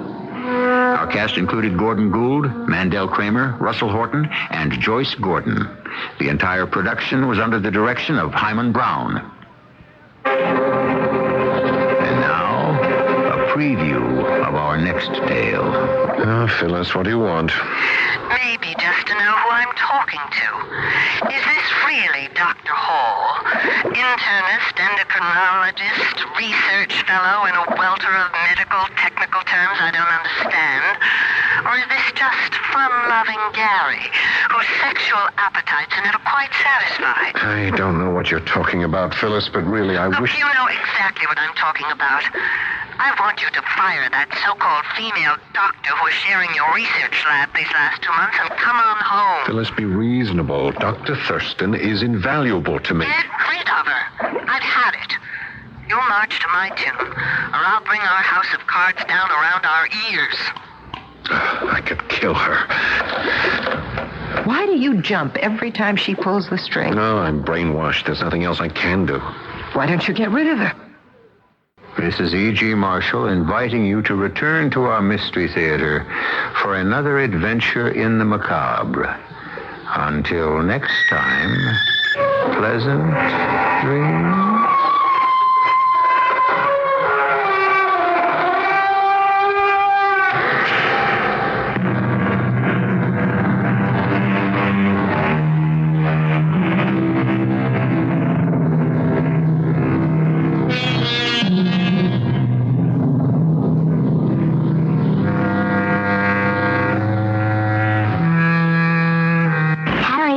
Do you know what that man is doing? Jogging? He is improving his productivity. Oh, and that lady? Well, looks like calisthenics to me. She's cutting down on the number of days she's out sick.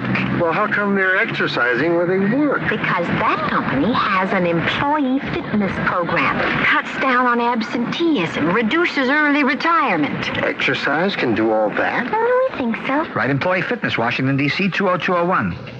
Our weather forecast just ahead of CBS News. Windy, partly cloudy skies, cooler temperatures overnight. Low temperature tonight near 40 degrees. Sunny skies. The weather outlook for tomorrow. Daytime high temperature near 62 degrees. Right now, our winds are out of the northwest at 20, gusting to 29 miles per hour.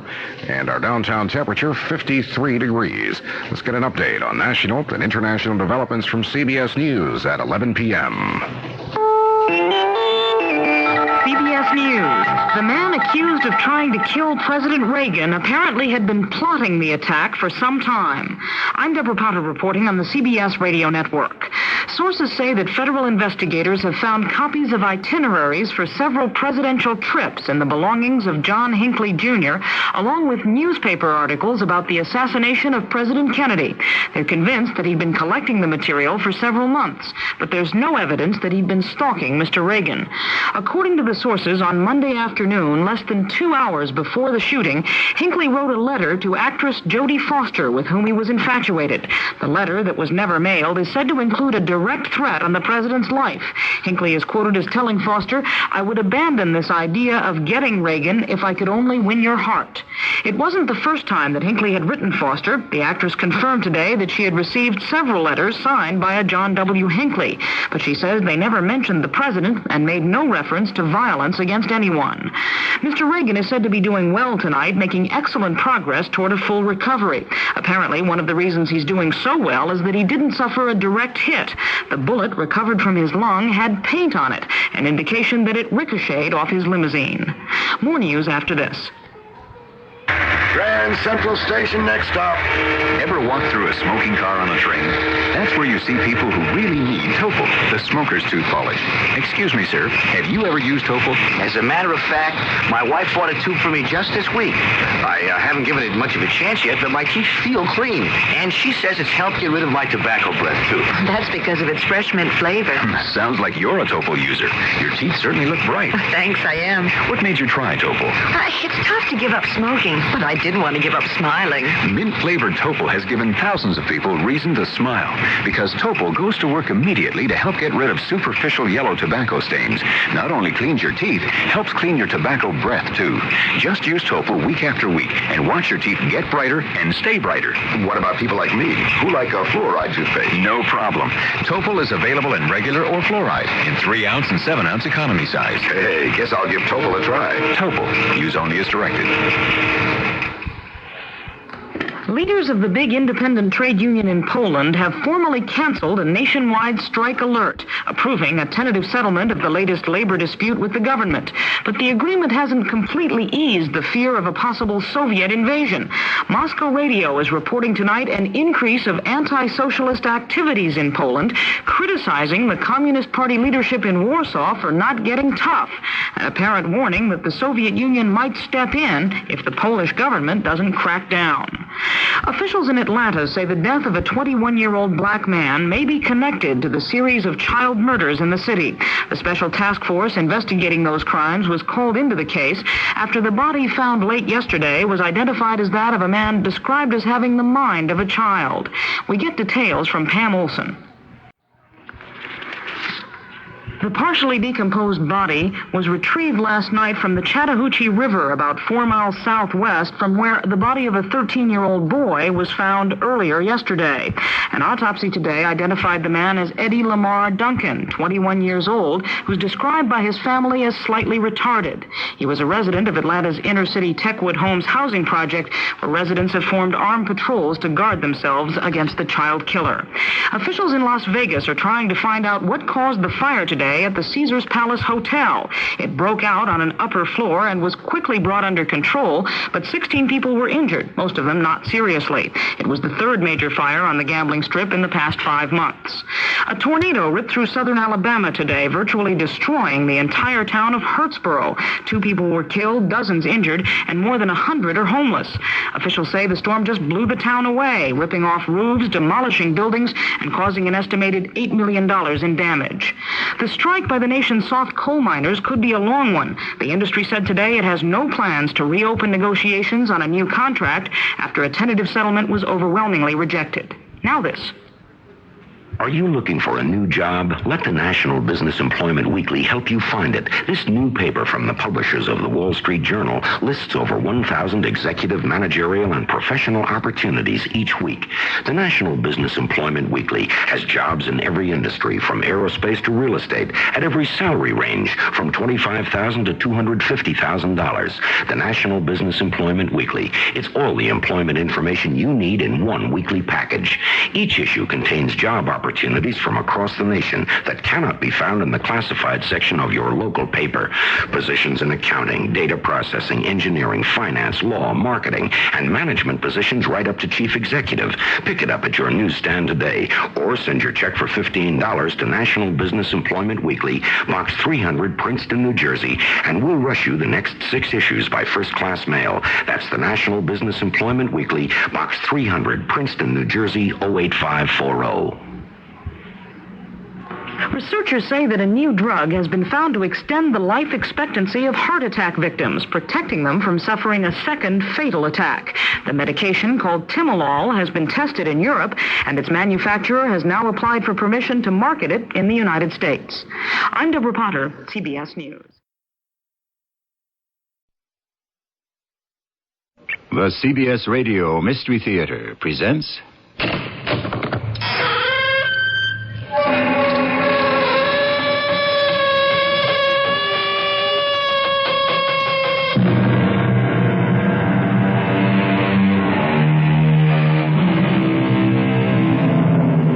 Come in. Welcome. I'm E.G. Marshall. Who discovered America? Everyone says Columbus. Well, not everyone. There are legends, even some rather respectable arguments to indicate that America could have been discovered by the Chinese, the Basques, the Poles, and the Irish. And, of course, there's very hard evidence to prove that America was not only discovered, but actually colonized for several hundred years by the Vikings. So, why don't we know more about it? That's one of the world's greatest mysteries, and we may or may not solve it during the next hour. Last night, I was on a ship, Doctor. You dreamed you were on a ship? I was there. Believe me. Well, what kind of ship? It was a Viking longboat. Why should you dream about being on a Viking longboat? I'm telling you, Doctor, it wasn't a dream. Well, it couldn't have been anything else. It couldn't.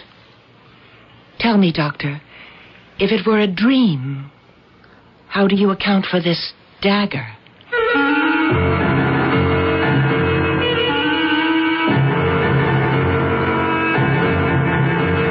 Our mystery drama, Somewhere Else, was written especially for the Mystery Theater by Sam Dan and stars Marion Seldes.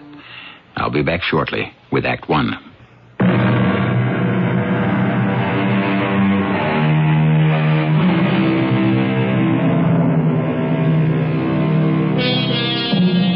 It's always the same dream. Or is it a dream? The blazing red flames light up the midnight skies. There's the brazen, ear-shattering clamor of the great bronze war horns. The shouts of the men, the screams of the women, the clatter of sword and javelin, the smashing of battle axe and mace. All of this seems to be exploding all about her. There is no escape. And just when it appears that she must be engulfed by it, swept away by the surging storm of murder and destruction, she opens her eyes, and she is somewhere else. Somewhere else. Miss Nelson? Yes, Dr. Miller. Where? Where? Why, in my own room. Home. Oh, why didn't you say so? I don't know. Well, the usual way to describe this sort of experience would be to say, then I opened my eyes and I was back home. Why did you refer to your home as somewhere else? I told you I don't know. In the dream... Doctor, I don't know how this is going to sound, but I'm not sure it's a dream. Well, what else could it be? I have to keep saying I don't know. Whether it's a dream or reality, you seem to be in a place. Yes. It seems to be a medieval place. I feel it's more than 1,000 years ago. And there's a war. Yes, the long ships are always attacking some fortified place with a wall around it, a stone wall. Never a greater slaughter of heroes, a struggle of standards, a hurling of javelins, a crash of the charges, a wielding of weapons. That has passed over, so this may be sung. Yes? Go on. With what? With what you were saying. You were speaking... Well, it sounded like a poem. It didn't seem to have rhyme, but it had a rhythm to it. And what was it about? You don't know? Dr. Miller, I don't have the faintest idea. Well, listen. It's on tape.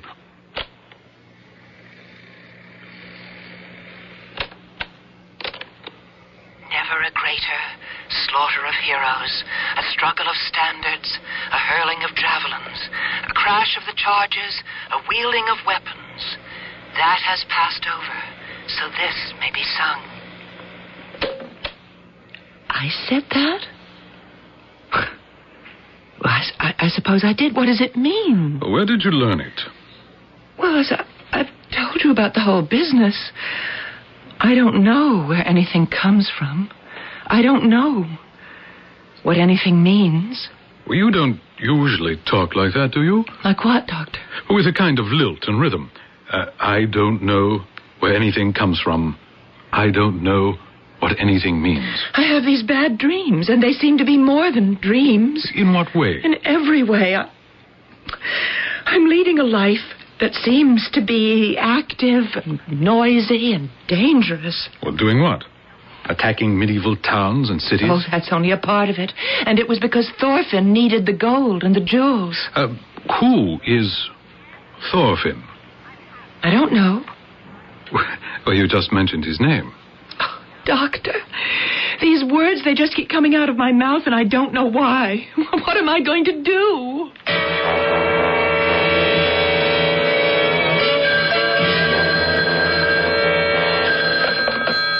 Hello? Oh, Mother. Yes, I'm feeling fine, just fine. I expect him here any minute now.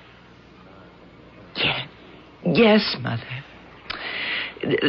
Mother, there's no point in your going through it. I can recite the entire argument by heart. A, Harold is an excellent catch. B, I must not let him slip through my fingers. C, I'm not getting any younger. D, what do I want anyhow?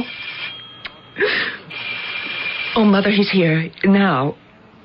Yes, dear, I understand.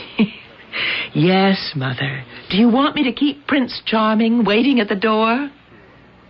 I will. I'll remember everything. Goodbye, Mother. Yes. Harold. You always seem surprised to see me. Well, come on in. Are you feeling better? Better than what? Well, better than you were last night, last week. Well, actually, all month. Would you like some coffee, Harold? I thought we might go to a movie tonight. Oh, all right. It's an excellent picture. How do you know? Well, all the critics say so. And before you invest $4.50 for a seat, you should avail yourself of the best possible advice. Would you agree? Of course. Everything in this life is an investment. That's why you should research everything thoroughly. Now, I fell in love with you, Edith, but it wasn't at all haphazard or accidental. I mean, do you realize that? I really hadn't thought about it. No. See, first, I found out all about your family, and then I found out all about you. Well, what was there to find out? My life has been an open book. Oh, but such a sensible book. Well, only one thing worries me. Well, I wouldn't exactly say worries. It's the fact that you've been so nervous this past month. Oh, I'm sorry. Did you go to the doctor? Yes. And what did he tell you? Oh, very little. Practically nothing. Harold, would you mind if we didn't go to the movies tonight? Oh, of course not. I seem to have this headache.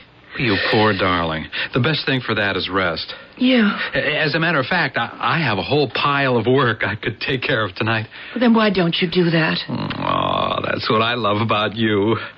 You understand that a man has serious obligations to his job. Well, of course.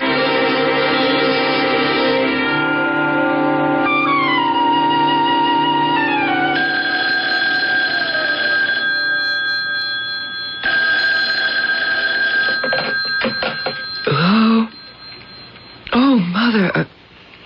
Yeah, you did wake me up. What am I doing asleep so early? Oh, we didn't go out. No. Harold had work to do.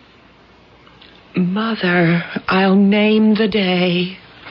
Yes, of course. Certainly. Goodbye, Mother.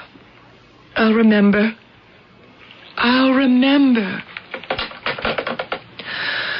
Oh, why am I so tired?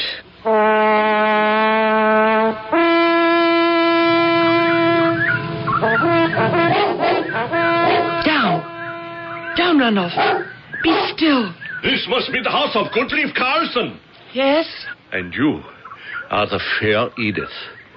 The minstrels for once told the truth. They said that Edith Goodleaf Stater was the most beautiful maid in all of the northern country. And who are you? Ask me first who I was. Till just this moment, I was Thorfinn Kjærhjudsen, master of a long ship of 50 rowers, strong, bold men who fear nothing and no one, neither the living nor the dead. That's who you were. But who are you now? Now, I am poor Thorfinn, the slave to command of the fair Edith. Speak, my lady and mistress. I have nothing to say.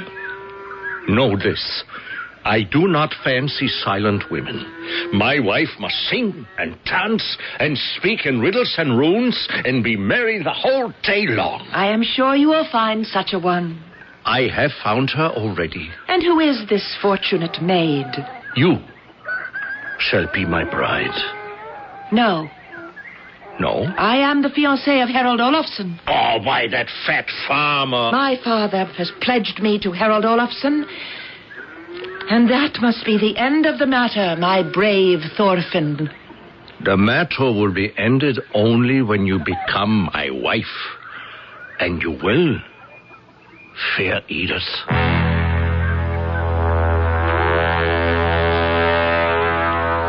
You still have those dreams, Miss Nelson? Yes, Doctor. What do you know about the Vikings?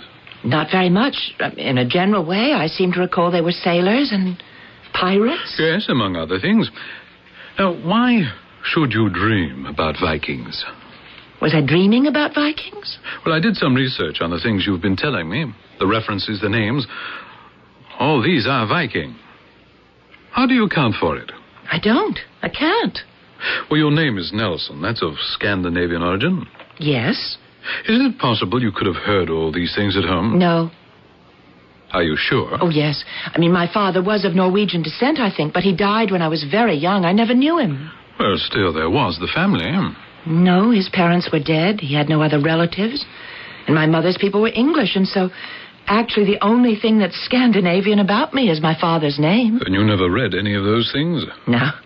I'm more interested in science. At school, I was great in math, and that's why I became a computer programmer. Well, for some reason, you have an affinity for the Viking period.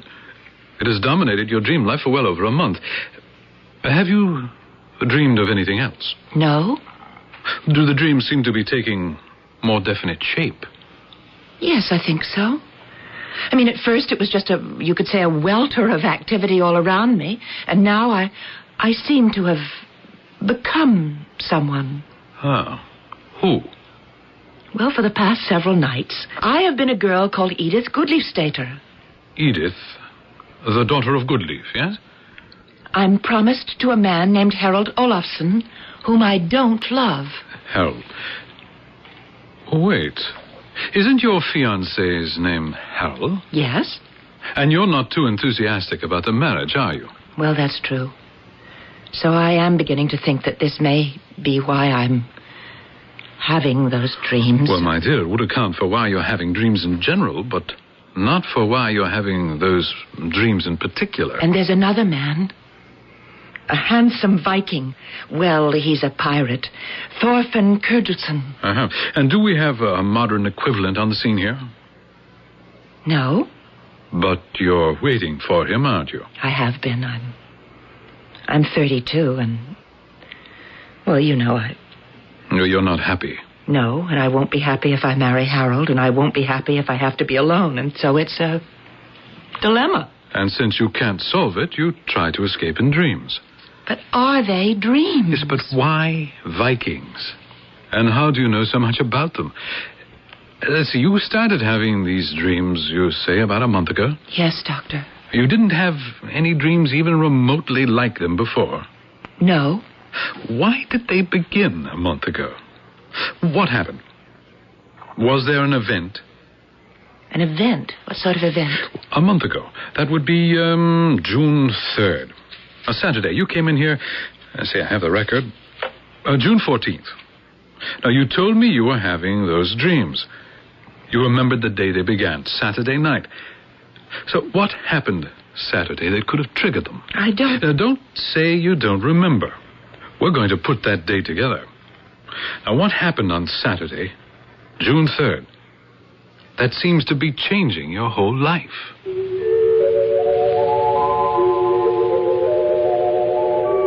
Obviously, something must have happened. But what? It's true that a single event that may last only a moment in time can change the direction of one's entire existence. But tracing it down may be almost impossible, because it doesn't have to be something big, bold, dramatic. It could be something as hard to pin down as a wink, a smile, a whisper. I'll be back in a few minutes with Act 2.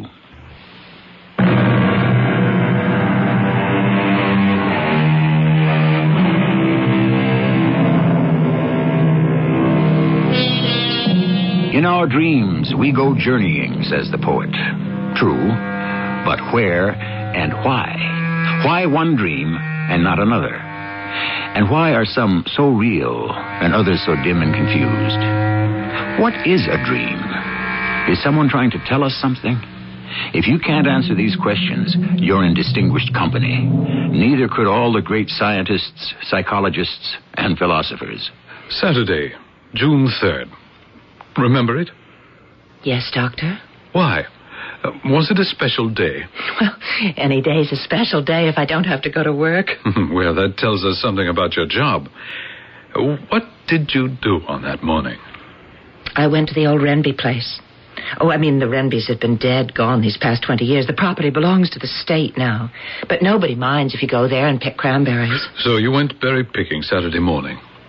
Alone? Yes, Harold was out of town. Or did you spend the whole morning there? Well, you don't just go to pick cranberries. You enjoy the fresh air and the sunshine, the view. You bring a book and a sandwich. Well, what did you do afterward?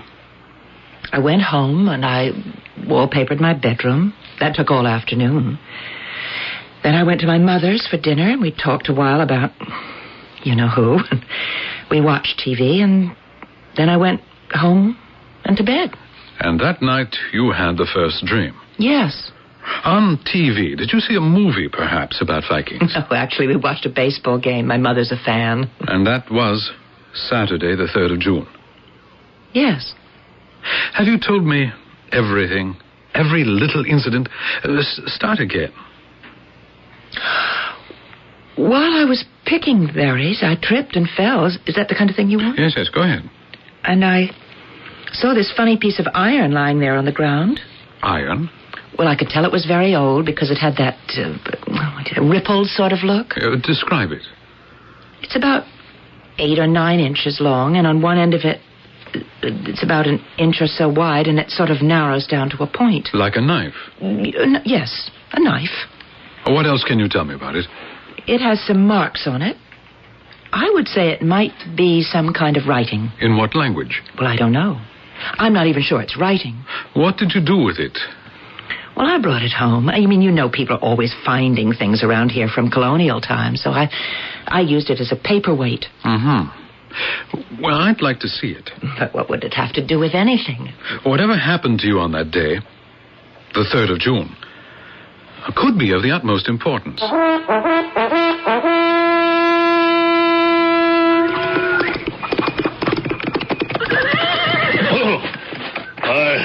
Good morning, Edith Goodleaf Stater. Ah, the pirate. Yes. This is what I like best about you. The daughter of one of the most powerful earls in the land. And here, she feeds the chicken in the barnyard like some common wench. They are my chickens. Well, as the wife of Coffin, you could be mistress of the sea. I shall soon be the wife of Harold Olafson. Shall you soon be the happy wife of Harold Olafson? I could reach down and sweep you into my arms, and we should ride like the west wind to the shore where my long ship waits. As befits a pirate. We are all pirates, Lady Edith. Where do the gold dishes and silver spoons in your father's house come from? The plundered towns and ships of 3 oceans. They still sing of the great deeds of the mighty Goodleaf garrison. Yes, I shall yet take you with me. When? When you ask me. When I ask you. When you say to me, please, beloved Coffin, take me. Wherever you go, I shall be at your side. I am waiting for you to say that. Then you shall be the most patient man in the world, Thorfinn.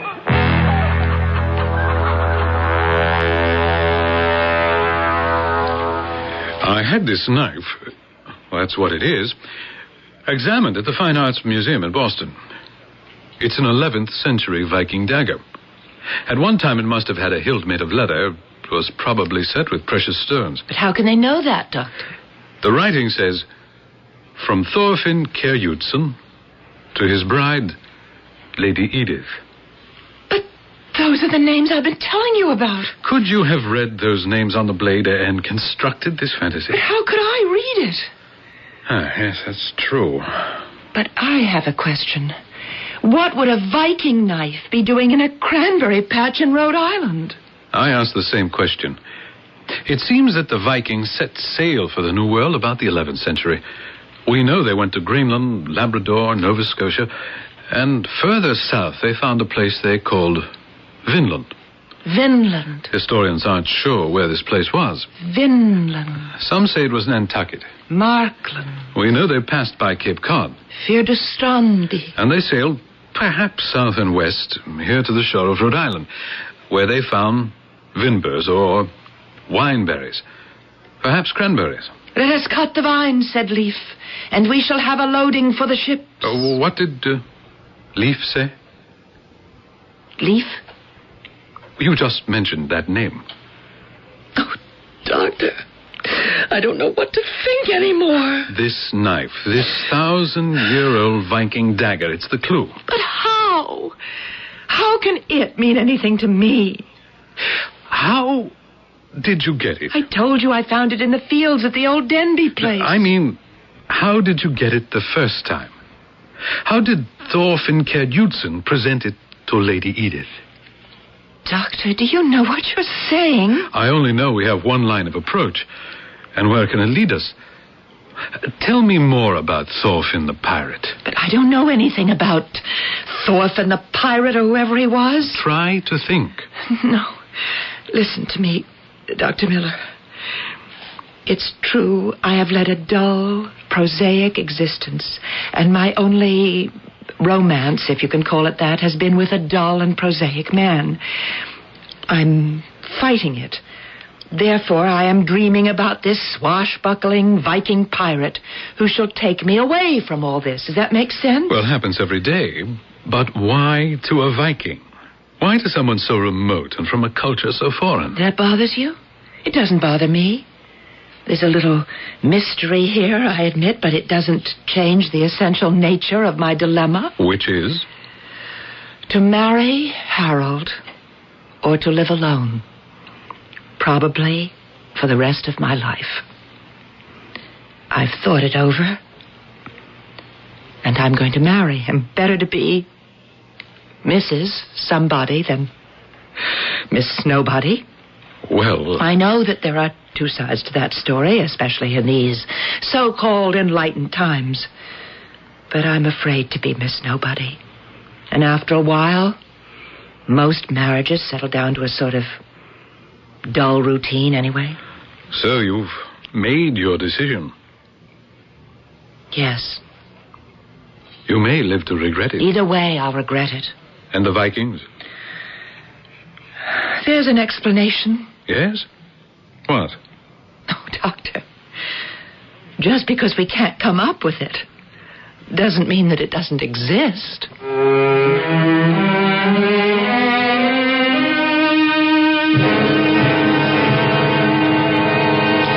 Yes, Mother, I have the invitations engraved at Stackpool's.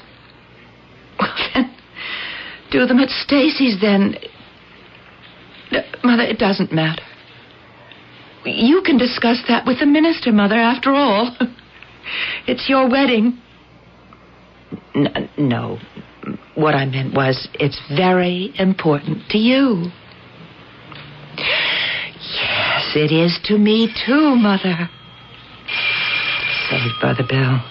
Mother, I think it's Harold at the door, so... Yes, Mother. I know we're going to be deliriously happy.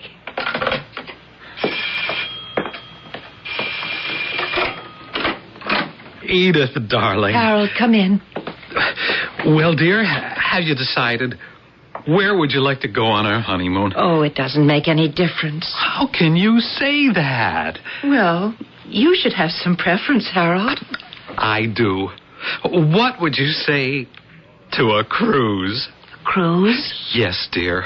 A week's cruise. Well, that's all we can really afford. Yes. We couldn't spare more time away from our jobs. I know. After all, we'll need a rather large down payment for the house. I realize that. The bigger the down payment, the less you pay in interest. Years ago, when rates were dramatically lower, this really wasn't a factor. However... Harold, I understand. I really, truly do understand. Oh, that's why I love you, darling. You've never been on a cruise. But I can tell you it must be so romantic and healthful.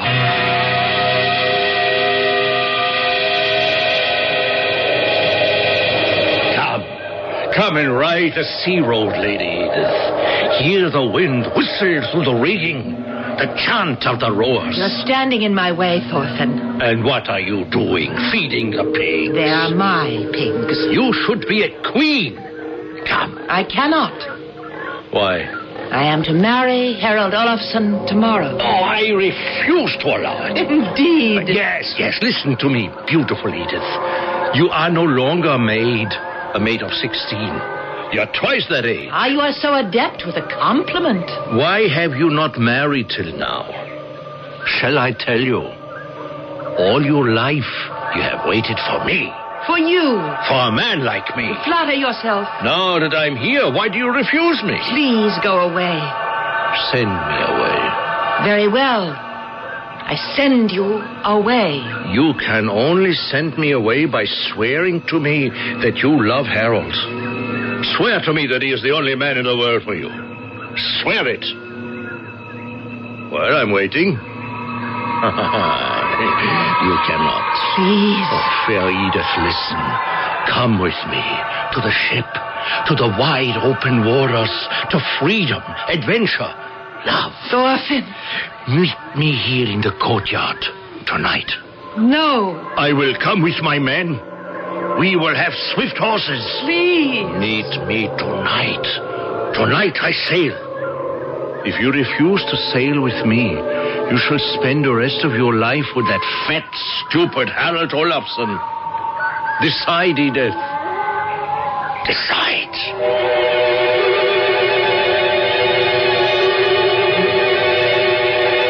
Who was it that first said, decisions, decisions? That's not exactly true. In a basic sense, there's only one decision. One decision, and it alters the entire course of our existence. And the story of anyone's life is how he or she made that decision, or if the decision is ever made at all. In a few minutes, we shall approach the third act, the time of decision.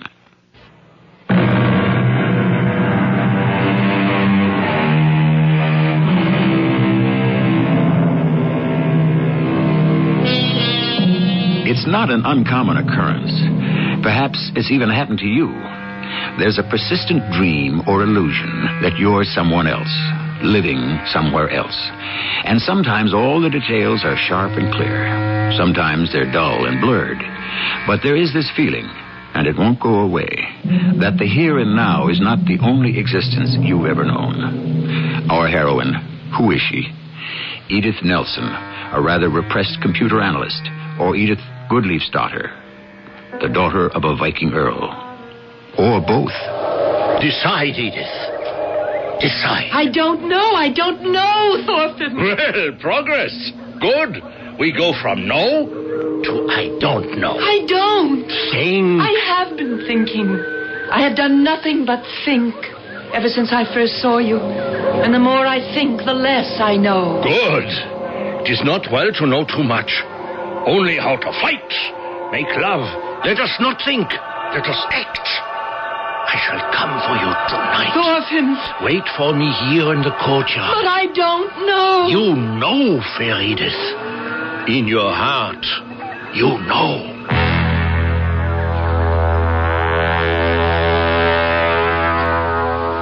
Yes? What is it he did? Oh, Doctor, this time The dream, it's more vivid than ever. But in what way? In every way. The colors. The sky is very blue. The sun is brilliant. I see the courtyard, my father's house. Now I see the house itself, made of logs. My dress, a sort of heavy linen. I have a thick gold bracelet on my arm. Yes? And Thorfinn, he's very tall. His hair and beard are very black. He's coming for me. Tonight, he'll take me away with him. And? That is, if I choose to go. Do you? I don't know. Well, I suppose we'll have to wait and see. But what are we going to see? Well, your next dream will tell you, won't it? Yes. I'm sure it will. Did I go away with Thorfinn? Or did I stay home and marry Harold?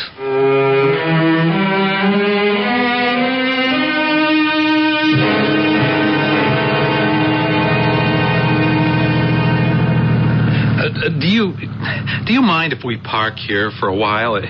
It's a very pretty view. Yes, Harold, isn't it? Edith, I think I should say something. I know I'm not a very romantic fellow, and well, maybe that's why you seem to be holding back. Holding back? I kind of sense that you're not exactly in raptures about our impending marriage. Are you? Oh, well, actually, I'm not the type of person who could be described as rapturous. All right. I'll accept that. I can't help being the way I am, can I? No, I guess not. But the way I am isn't so bad. I'm a very steady person. I'm dependable. You know that. Yes. That has to count for something. Well, it does. I'm a sincere person. I can be trusted. I know that. And I'll try to make you happy.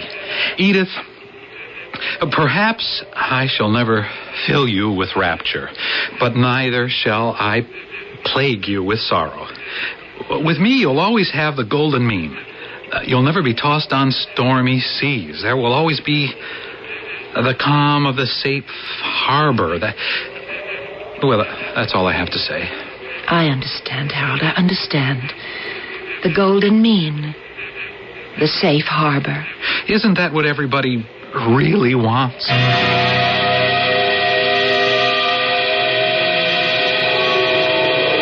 Lady Edith, you are here. Yes, Thorfinn, I am here.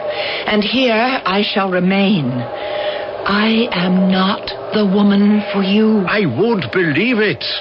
Come, there's adventure, romance. I don't want adventure and romance. I thought I did. You do believe me. There's nothing in this world to compare with the wild excitement of love. I'm afraid of it. Afraid? Yes. Afraid that it cannot last. Afraid that the loved one may die. But to be afraid is to refuse to live. One lives as best one can. And so, you shall be content to marry fat, stupid Harold? I'm not afraid to love him. I'm afraid to love you. I could lean down and swing you across my saddlebow.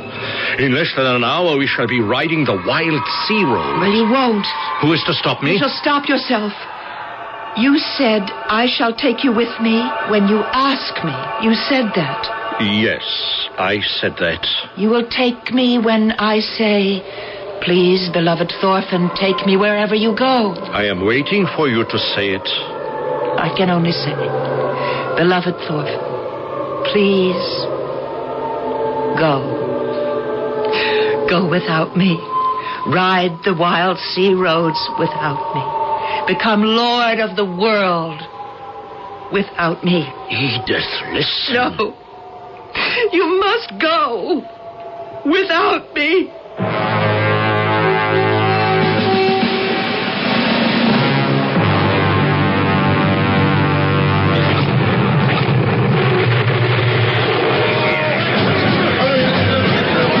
The gate! It is! Forward! Forward! Follow me!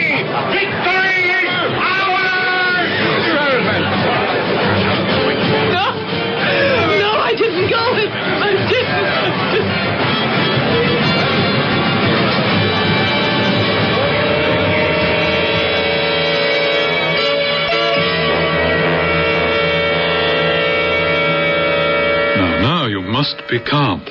Don't humor me, Doctor. You say you chose Harold, and Thorfinn rode away without you. Yes. So why do I keep dreaming about him? Why am I still on his ship? Because in your dream world, you did go away with him. No, I sent him away, and I married Harold Olafsson. Then tell me, how do you account for the knife? What knife? The one you found.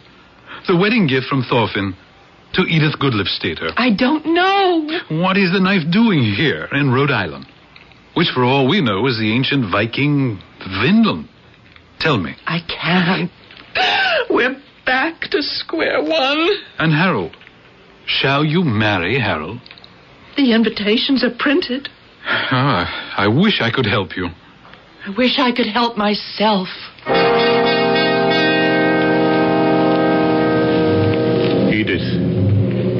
Edith Goodlifstater. Edith. What? Who's that? Edith Thorfinn. Thorfinn! What are you doing? Shh, be still, beloved. I sailed away without you. I died of loneliness. And so did you. You died without me too, didn't you? Yes. Edith, come with me. Come with me this time. Oh, Thorfinn, Say yes, Edith. Say yes. Yes, Thorfinn, yes. Then let it be as it should have been the last time. Meet me at midnight in the courtyard.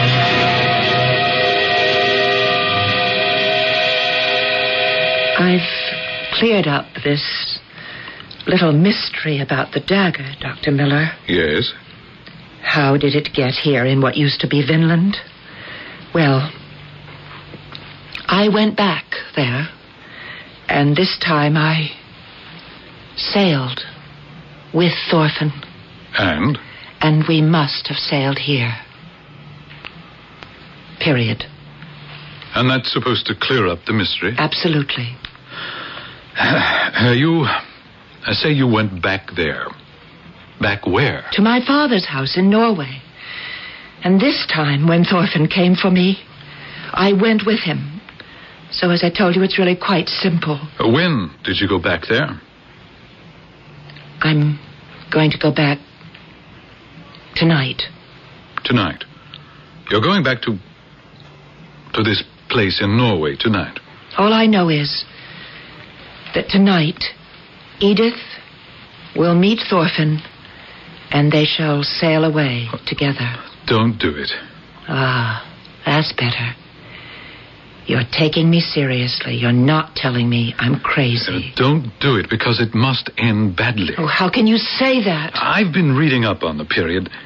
When you mentioned that you had landed in Vinland, and Leif had ordered the people to cut down vines to load the ships, that was Leif the Lucky, son of Eric the Red. Yes, Leif Erikson, a bold man. But he ordered you and your husband, Thorfinn, and the others who had wives, to stay in Vinland and grow the vines. No, this has not yet been revealed to me. No, because you have not yet lived it. But if you go back, you will die, along with all the others. The others? The colony that Leif Erikson left in Vinland. Well, it disappeared from the face of the earth. But my beloved awaits. And I was wrong. There's no life without love. My dear, you are having hallucinations. For your own good. No, I am the one who will decide. My own good. I shall go back to Thorfinn. I shall meet him in the courtyard. What courtyard? Where? It doesn't exist. Doctor, you think I'm mad? I thought so too, at first. But I'm not. I belong there. It's part of me, and that's why I know so much about it. Edith. I am, actually. Lady Edith, and I don't understand why or how. May I suggest I know that what you're going to suggest, that I go somewhere for observation. Well, No, Doctor. If this is madness... I never called Even if it is, it's certainly more wonderful than anything else I've ever known in my life. Will I see you tomorrow? No. Edith, I don't think you should stop seeing me. Another doctor, if you prefer. I can't see you or anyone else tomorrow. Because tonight I'm going away with Thorfinn.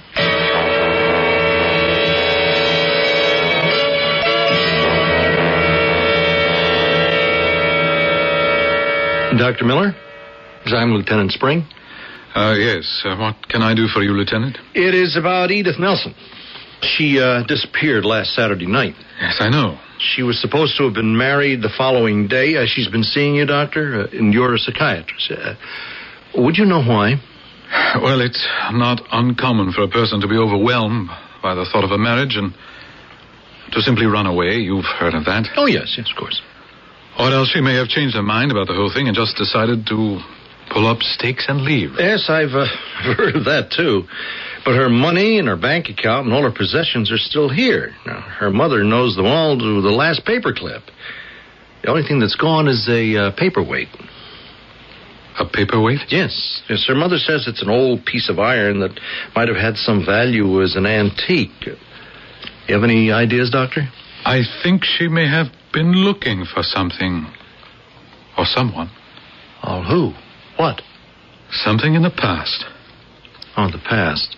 Well, how long ago? Last month? Last year? No, this is a very distant past. Perhaps 1,000 years ago. Oh, yeah. Well, you don't have any idea where she might have gone last week? I can only tell you, Lieutenant, that right now she may be home. Home? She hasn't been there in over a week. Lieutenant, it's entirely possible that she is at home now. But I have just come from there. No. The place you have just come from, the place you call home, is really somewhere else. Yeah. Thanks, Doctor. Thanks a lot.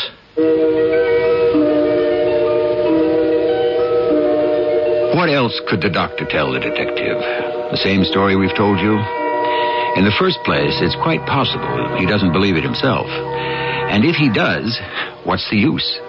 Who would believe him? I'll be back with something for you to believe shortly.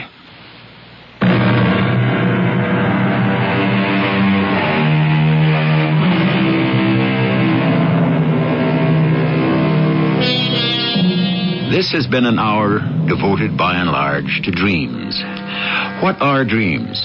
We've asked this question not once but many times, and the answers are infinite, if not definite. Are dreams reminders of the past, forecasts of the future, auguries of our fate? Or, as Mr. Dickens might put it, are they merely an undigested bit of beer? Our cast included Marion Seldes, Lloyd Battista, and Earl Hammond. The entire production was under the direction of Hyman Brown. This is E.G. Marshall inviting you to return to our Mystery Theater for another adventure in the macabre. Until next time, pleasant dreams.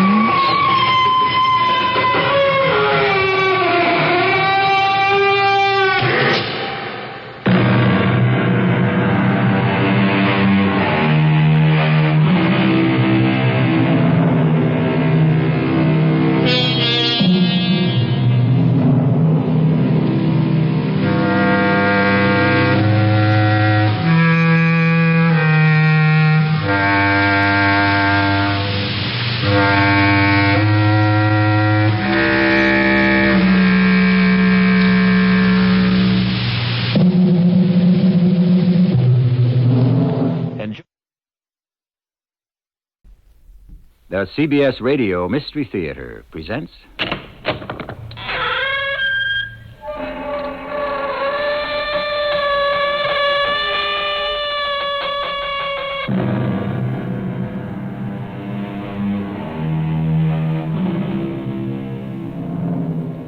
Come in.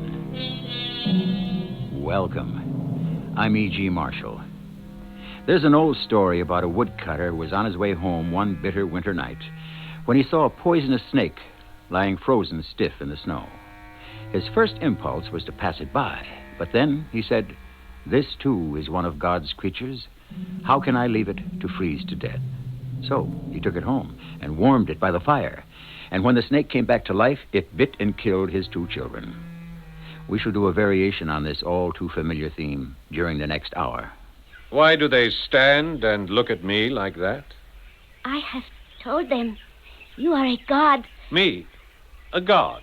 Oh, yes, my lord. A god. Do they believe it? Oh, they will, my lord, If what? if you perform a miracle.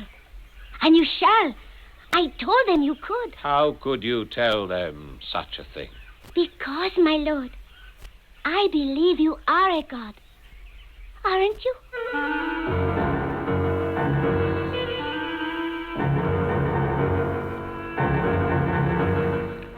Our mystery drama, The Gratitude of the Serpent, was written especially for the Mystery Theater by Sam Dan and stars Paul Hecht. I'll be back shortly with Act 1.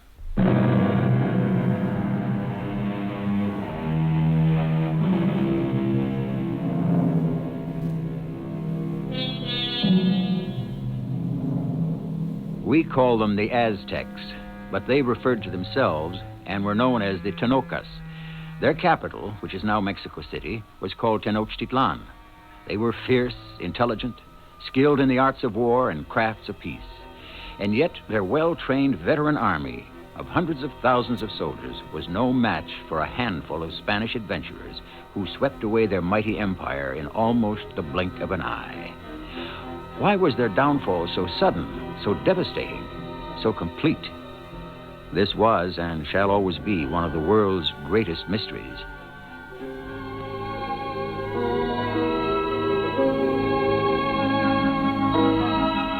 When I was born, I was called Malinari, or simply a woman of the Malin tribe. My father was a chief. But even this could not save me from the overlords, the Tenocas, who ruled all of Mexico with a blood-soaked iron hand. One night, my father woke me from sleep. Quiet, child. Say nothing. Arise. Quickly. Come. Where? You must not make a sound.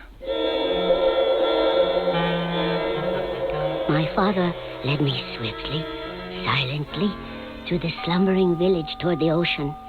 We came to a small inlet where the trading canoes would land. Why have we come here, Father? We must wait for him. For whom? My daughter, you must try to understand. I wait here with you so that Oh, child, I have no choice. I must sell you. Sell me? Listen and say nothing. I am to become a slave? How else can I save your life, my child? Tomorrow come the commissioners of the Tenocas. You are going to sell me? They travel all through Mexico to choose the victims who must be sacrificed to Texcatlipoca. They call him the God of the Sun. But he is the God of death. Father. He can only be nourished by blood. And so each year he needs hundreds of victims. He shall not have you. They will not take you. Why would they take me? Because you are beautiful. They want the loveliest maidens and the most handsome youths. Last time they didn't notice because you had not yet flowered. Father, please. I don't want to become a slave. Is it better to become a victim, to be dragged up 100 steps, to be seized by their bloody-handed priests, stretched out upon an altar, and to have the living heart cut out of your breast? No. Child, do not be frightened. This will not happen to you. Look, he comes. You see his boat? Who? The trader. Listen, he is a good man, an old friend. He has promised to sell you to good people, kind people. What? I am frightened. Child, the God of our people, the God of kindness, Quetzalcoatl shall look after you. No, he shall not look after me. Child, what a thing to say. But it is the truth. Has not Quetzalcoatl left the earth and gone into exile? Of course, in the time of our ancestors. But the oracles tell us that he shall return in 520 years. This will come to pass in our lifetime. He will return and do battle with Tezcatlipoca, conquer him, and the earth shall smile again. Believe me, child, I speak the truth.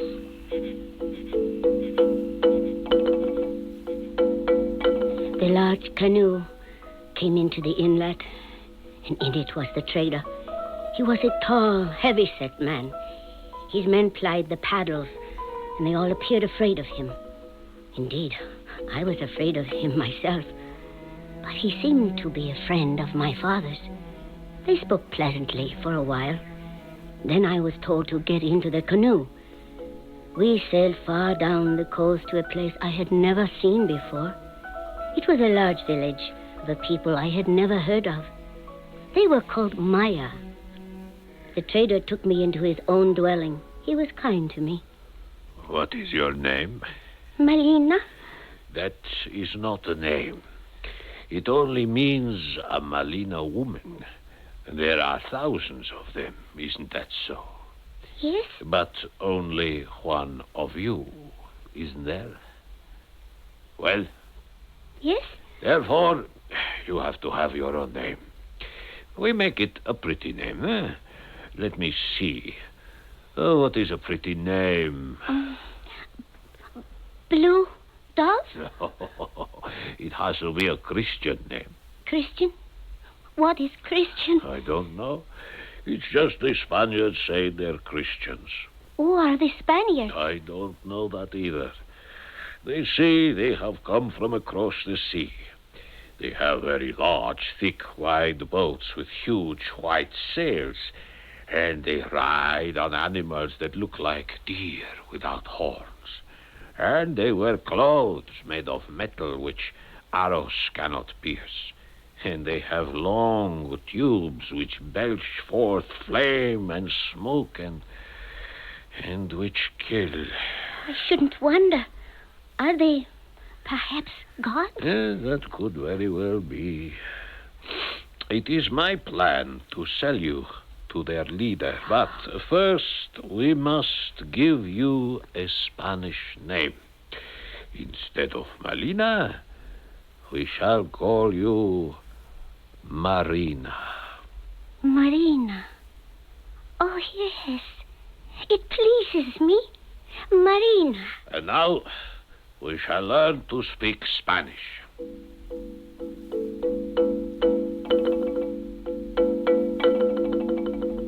I studied very hard, and after a while, I not only was able to speak in the language of the gods, but also to think in it. The trader was quite pleased with my progress. Is that thunder? How? There is not a cloud in the sky. No, my pretty Marina. That is the cannon of the Spaniards. Cannon? What are... Come. Let us move to the beach. You see. See out in the water. Oh, what is that? A boat. Such a boat. Such a boat as I told you about, with the huge white sails. The leader of the Spaniards has already bought you. He comes to take you with him. Am I to go to heaven with him? You will probably go with him to Tenochtitlan, where he will talk to the Tenoch King, Montezuma. You see, a smaller boat leaves the side of the larger one to come ashore. And the leader of the Spaniards is standing in it. Your new master. My master? He is named Hernando Cortez.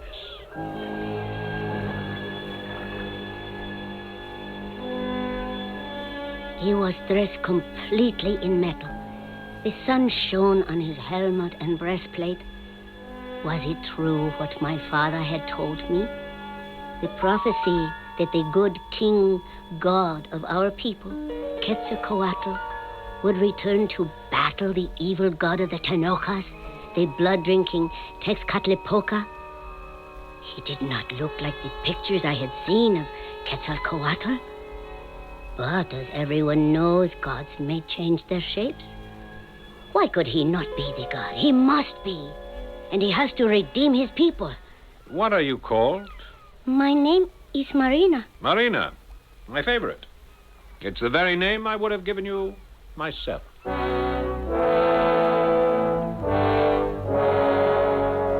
We went on board his great ship. It was truly a place of wonder, and I was the most fortunate of women. In many ways, the gods are like men. They must eat and drink like men, make love like men. There are times when they unburden their hearts to a woman. It seems there was another god. His name was Velasquez. Who is Velasquez, Lord? Well, little one, it depends on whom you ask. King Charles would call him Governor General of Hispaniola and Cuba. He calls himself Overlord of the entire New World. And what does my lord call him? A cowardly dog. Ambitious for power, glory, and riches. Who has neither the courage nor the capacity to gain these things for himself, and is jealous of the better men he sends to do his bidding. I'll get the better of him yet. Shall my lord make war on him? You're a girl after my own heart. Of course I'm making war on him, even now. But why? The land of the Tinocas is bursting with gold and silver. He's afraid I shall take too much of it for myself. Gold and silver? Is that what you want? It's what all of us want. This is why King Charles has sent us here, to gather it for him. Gold and silver. Is that all? Gold and silver is everything, little one. If there had even been a fleeting doubt, it disappeared completely. Now I knew he was a god. Had he merely been a man, he would have desired the land of the Tinocas for the very things that are important to men. The corn in the fields, the fish in the water, the skins of the animals, the fruits from the trees, without which men cannot live. But gold, silver, did they feed the stomach, warm the body? Do you know where we are now, Marina? Yes, my lord. This is my country. Your country? Oh, yes. That is the inlet where the trader bought me. And I recognize the house in the village. Oh, I never thought I would see this land again. Diego, bring her about. Ready to drop anchor. Pedro, prepare the pinnace. We shall row ashore. These people, your people, are they warlike? Oh, no. That is why they have been conquered by the Tinocas. Pedro, load her with casks to fill with fresh water. Marina, come with me.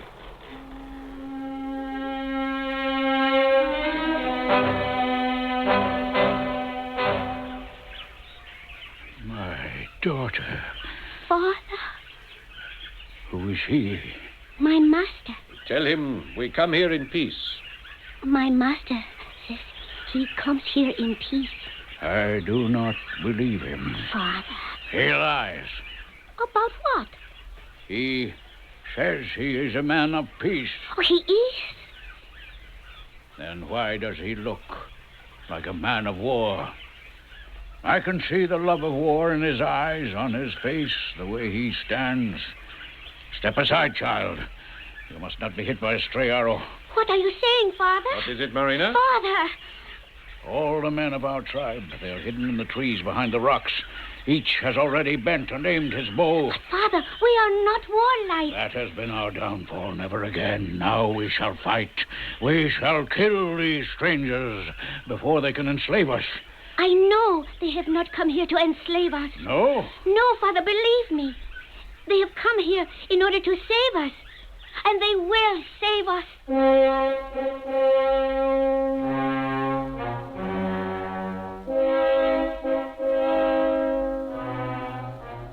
From what we know of history, the conquistadores claimed they came to the New World to save the souls of the poor heathen Indians. Whether they did or not, we must certainly agree that they didn't save their bodies. At any rate, here we have some Indians who don't want to wait to find out. Will the conquest of Mexico end right here? No. It shall continue in just a few moments in Act 2.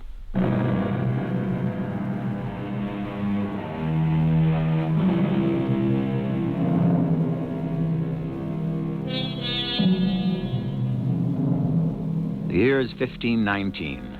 The conquest of Mexico is about to begin. A handful of Spaniards have just landed on a sandy beach, which is the present site of the city of Veracruz. The conquest could also be about to end. Like all momentous events, it hinges on an infinite number of imponderables, not one of which can be foreseen or controlled. Is that what history really is? A spin of the wheel? Why not? It makes as much or as little sense as any other explanation. Father, they have come to save us. These men, these warriors. They are not men, they are gods. Gods? What is he saying, Marina? I don't like the look of this. No, do not reach for your sword. Do not move. Why? Behind every tree, every rock is an archer with his arrow aimed at your heart. Then we'll die fighting. It is best not to die at all. Let me talk to him. Father, I tell you again, they are gods.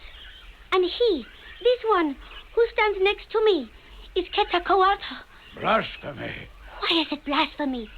You told me yourself, when Quetzalcoatl left Tula, he said he would return in 10 eras, 520 years, to reclaim the Toltec Empire. But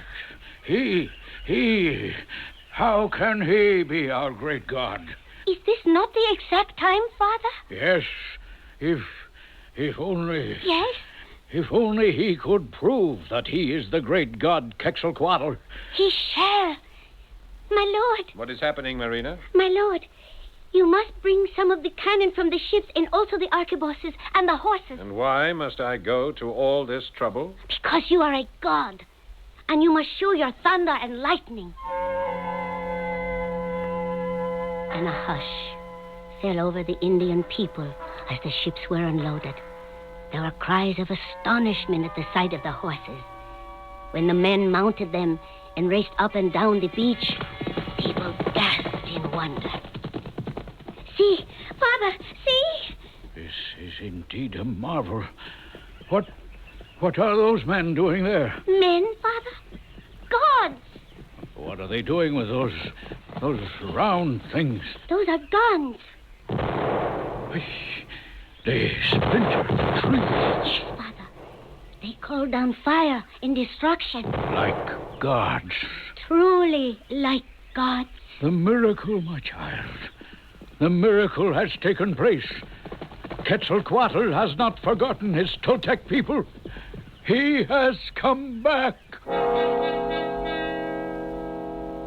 My lord, the chief of the people wishes to kneel before you and pledge his homage. Will you accept him as your devout believer and vassal? Say I accept him. Tell him to rise. Rise, Father? Tell him I want food and water for my men. Tell him to send a runner to Montezuma to inform him that I have arrived, and I will accept his submission. I told these things to my father, and he nodded. All would be done. But there was something he wished me to say to our Lord, something of the utmost importance. Say to him that we, the oppressed people, must overthrow the Tenochas, and with his help we shall be victorious. Freedom cannot be given by a god. It can only be won with God's help, and we must fight for ours. I will lead an army of our people and march with him.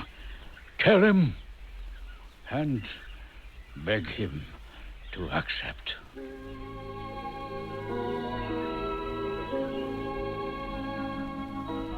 But although he now had food and water, my lord was not happy. My lord, are you troubled by Velasquez? Velasquez? Little one, you remember. Oh, it's in God's hands. God? But you are God. There are many gods among us, and all of us vie for the favor of the greatest. And who is he? King Charles. And I shall, in the end, win that favor. Yes, my lord. How? I shall load these ships with Tenoka gold and silver to the waterline and send them back to him. And do you know what he shall do with all that treasure? No, my lord. He shall make himself the Holy Roman Emperor. He shall rule the world. and I will have made his dream come true, and I shall be rewarded. With what? These magnificent new lands. I shall be viceroy. All the gold and silver shall flow to him through my hands, and enough shall stick to my fingers. Then why is my lord worried? If we find silver and gold, then King Charles will believe the lies I tell him about Velasquez. But if there is none to be had, he will believe the lies Velasquez tells him about me. Sail ho! A ship. Yes, I see it. And the pennant. Those are Velasquez colors. The scoundrel, he's found me. Ah, Don Juan Jaramillo. Captain Cortez, I have a warrant for your arrest. Have you? It is signed by His Excellency, the Governor General. Yes, I see. Velasquez always did have a tiny, cramped, crabbed handwriting. It suits him. And what is to happen now, Don Juan? You will sail back on my ship under command of my lieutenant, Orestes Diaz. And I am to remain here in charge of your troops.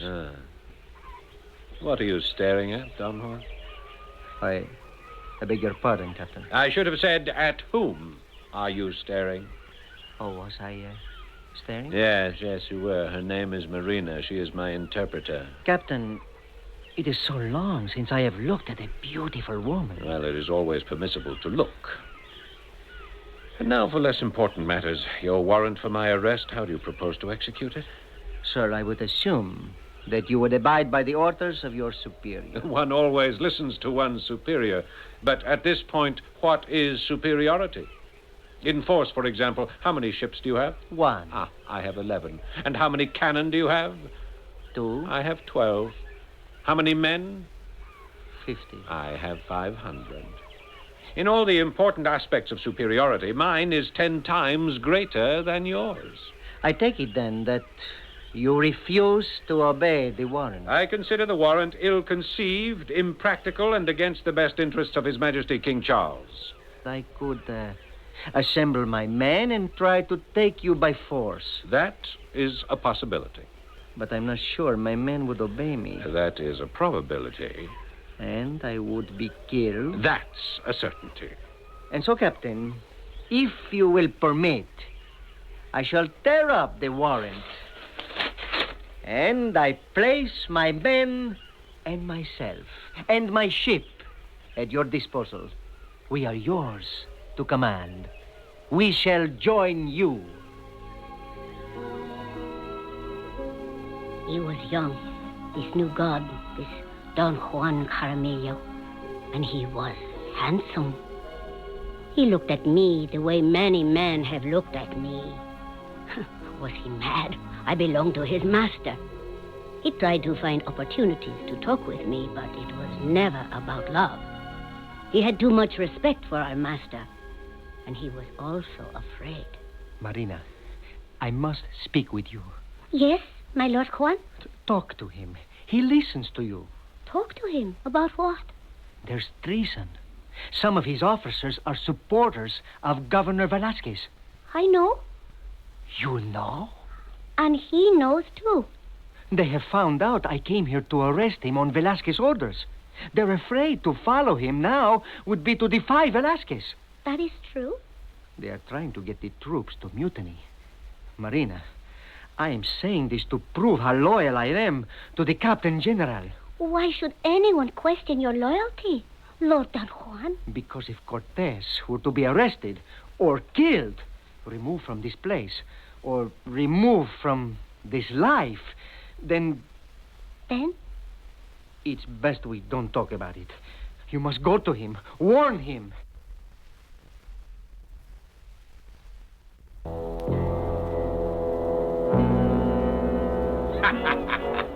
I know who they are. Francisco Gonzalez, yes, and Pablo Fontana, Guillermo Uvalde, Rodrigo Cuevas, a few others, but those are the cream of the crop. Then why do you permit them to... Live? I need them. I cannot do without them. Francisco is the best artilleryman in the world. Pablo is as strong as 10 men in a fight. Guillermo, Rodrigo, there are no better officers. But what good are they to you? You cannot trust them. Ah, little one, how clearly you perceive the difficulty. And what shall my lord do? Have no fear. Your lord shall find a way out of it. But the disaffection was out in the open now. The following day, the men all gathered about the ships. It was clear there would be trouble. They were afraid to disobey Governor Velasquez. They were also afraid to disobey Cortez. He spent much time conferring with Don Juan and some of his trusted friends. Finally, Don Francisco Gonzalez came forward. Captain, I have been appointed spokesman. For whom? For all the officers and men. Captain, we will respect you, but we cannot be pawns in this your quarrel with the Governor General. My quarrel? Go back home. Settle it. It isn't your quarrel. This isn't your fight for gold and glory. You ask us to commit treason. Treason only if we fail. It's fame and the Emperor's favor if we succeed. We have families in Spain who can be punished. Betray me and you have families who shall be disgraced. Enough talk, enough soul-searching. I shall make the decision for you. Juan, where are the men with the torches? Here, Captain. Are the musketeers and the crossbowmen ready? Ready. Have them fire at any man who tries to stop us. Forward! What are you going to do? Cortez, what are you going to do? Step aside, Francisco, or be shot. Are you mad? What are you going to do?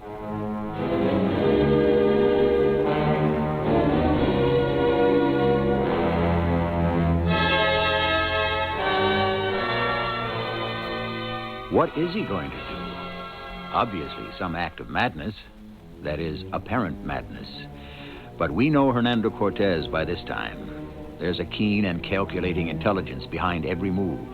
And if he appears to be crazy, then he's as crazy as the proverbial fox. Act 3.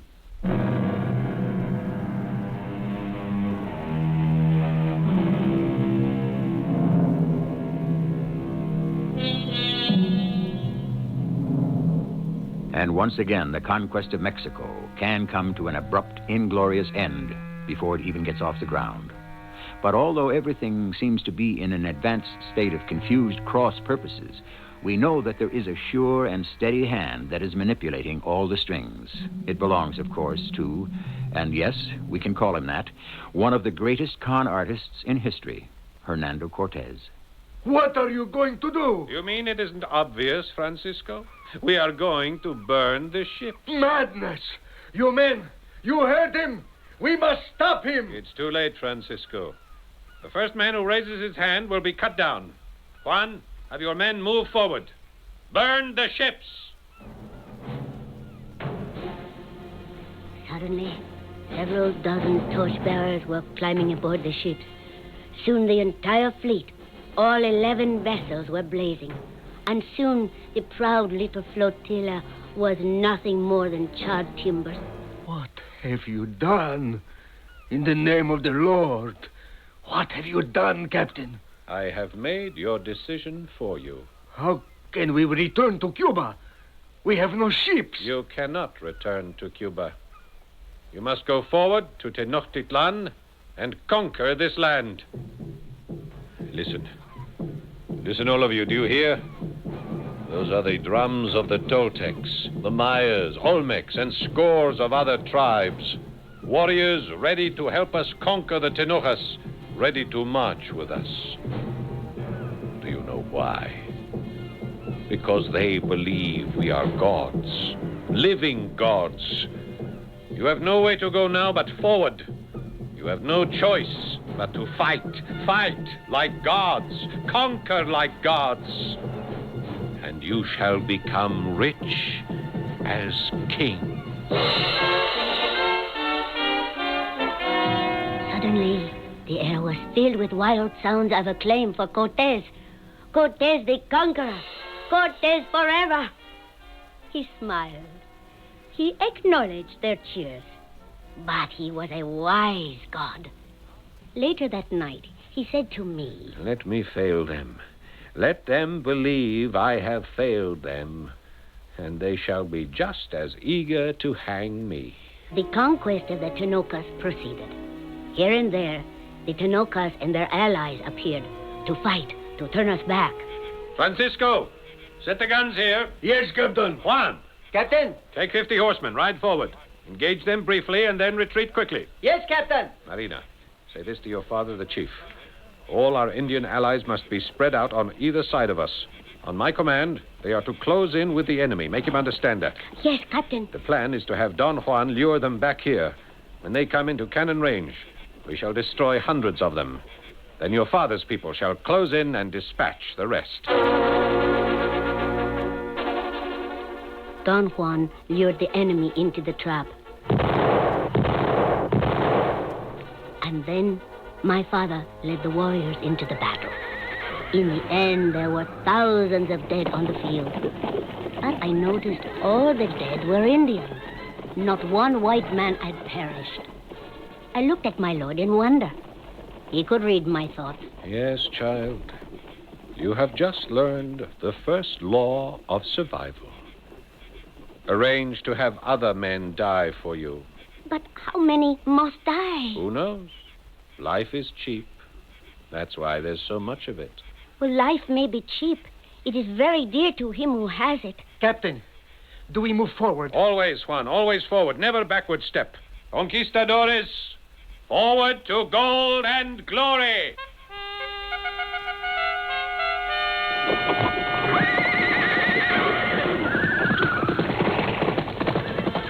Day by day, battle by battle, we cut a bloody trail toward Tenochtitlan. And day by day, the dead piled higher. They were always Indian dead.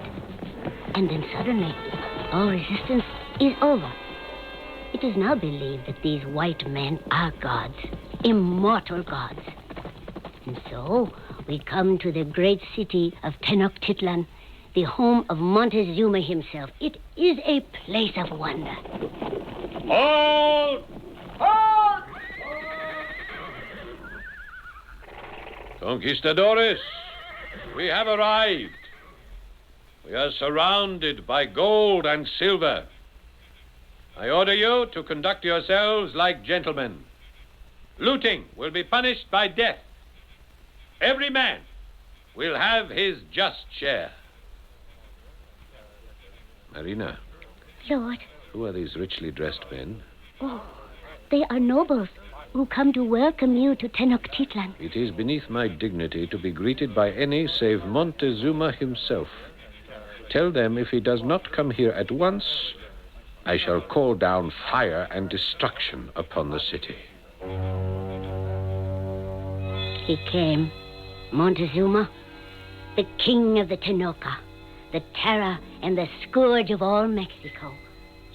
And yet, all of his splendid plumage and costume, all the bright gold and silver ornamentation, could not conceal the fact that he was a rather quiet-looking, slender man of perhaps 40 years of age, whose mind always seemed to be somewhere else.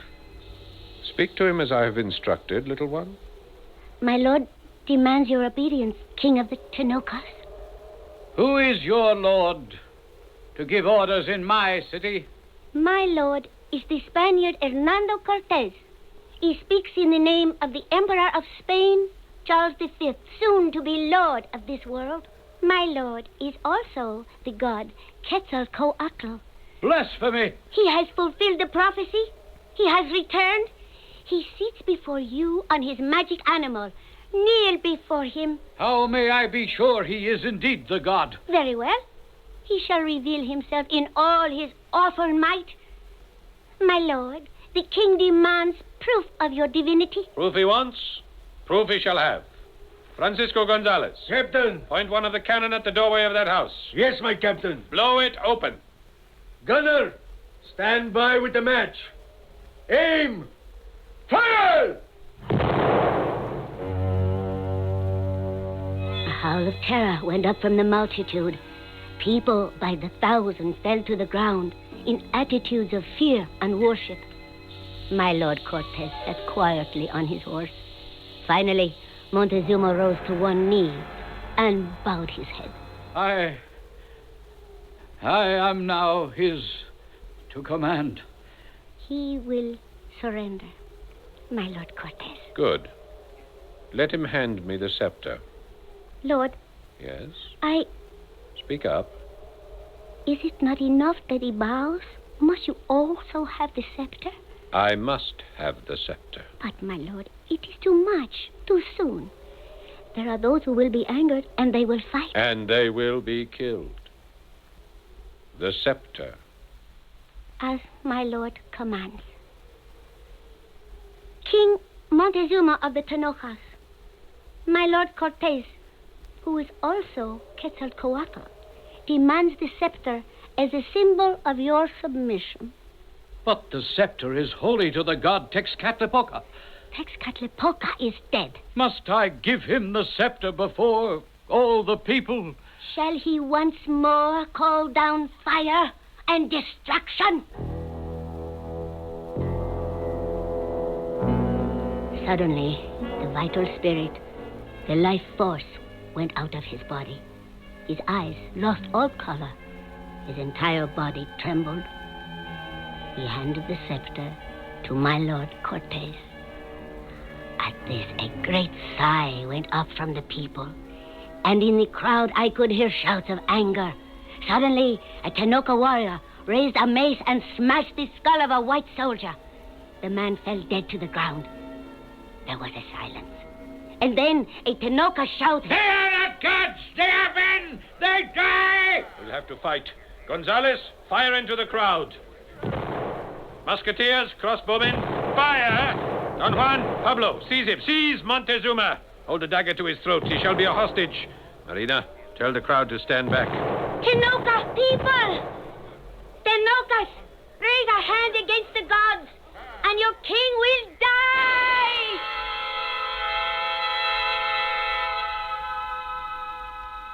King Montezuma, I have no wish to kill you.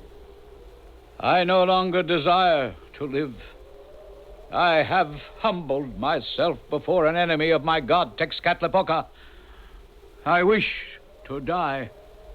He wishes to die, my lord. I refuse to accommodate him. He is my safe conduct. King, my lord will not let you die. He cannot stop me.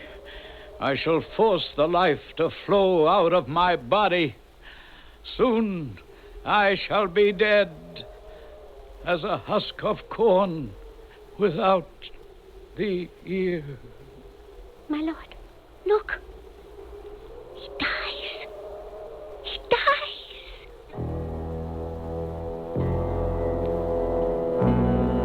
He died, and with him the empire of the Tenokas. There was heavy fighting after this. Thousands and thousands died, and my lord Cortez won. I thought I would die on the day that victory was finally his. Little one, I must return to my king with ships filled with gold and silver. We shall meet again. My lord will not take me with him to Spain. I had dared to hope.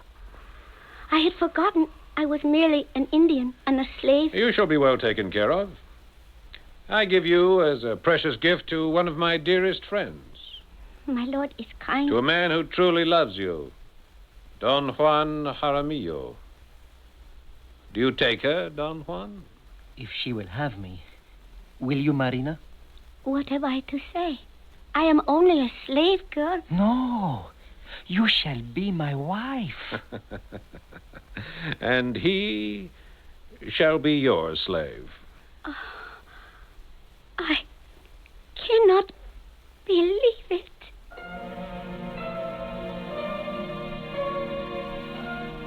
But after a while, I believed it. I came to believe many things. That Cortez was not the god Quetzalcoatl. That he had not come here to free us, but enslave us.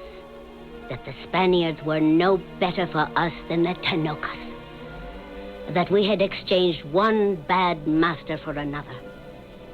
Yes, I was no longer the naive, trustful Indian girl. Like the goddess Eve of my new religion, I had tasted of the fruit of knowledge, and it was bitter.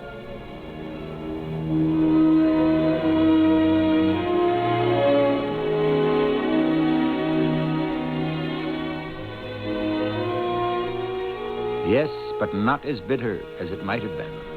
Her husband, Don Juan Jaramillo, became governor of a province, and she held court as his great lady. Things, however, did not go too well for Hernando Cortez. Like most of the conquistadores, he ended badly.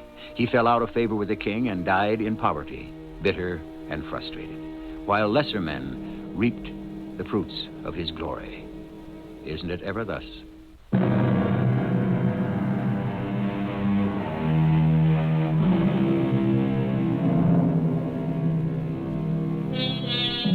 Our story is called The Gratitude of the Serpent, and its message is pertinent to this day.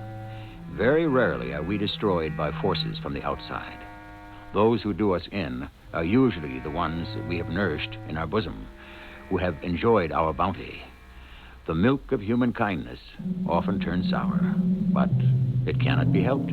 If we feed the serpent, he will destroy us. Yet if we don't, we become what he is.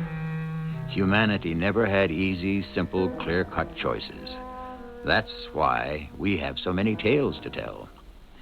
Our cast included Paul Hecht, E.V. Juster, Bob Caliban, and Ian Martin. The entire production was under the direction of Hyman Brown. This is E.G. Marshall inviting you to return to our Mystery Theater for another adventure in the macabre. Until next time, pleasant dreams.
The CBS Radio Mystery Theater presents...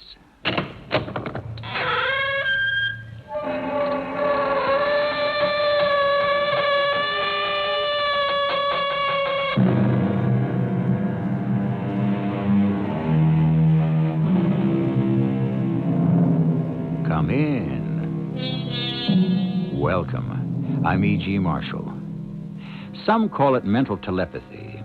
Others say it's thought transference, and it's also been named mind reading. Mark Twain stated firmly, it is not a jest, but a fact, and a thing not at all rare, but exceedingly common. Though to most of us, it has never happened at all. I do not intend to take sides or even offer an opinion, but simply bring you a story called The Doll. He's coming home, Mother. Are you sure? Don's coming home. He's on his way. When'll he be here? Within the hour, maybe sooner. How do you know? I've always known where Don was. What he was doing, what he was thinking, what he was feeling. I've always known, and I know now. He's coming home.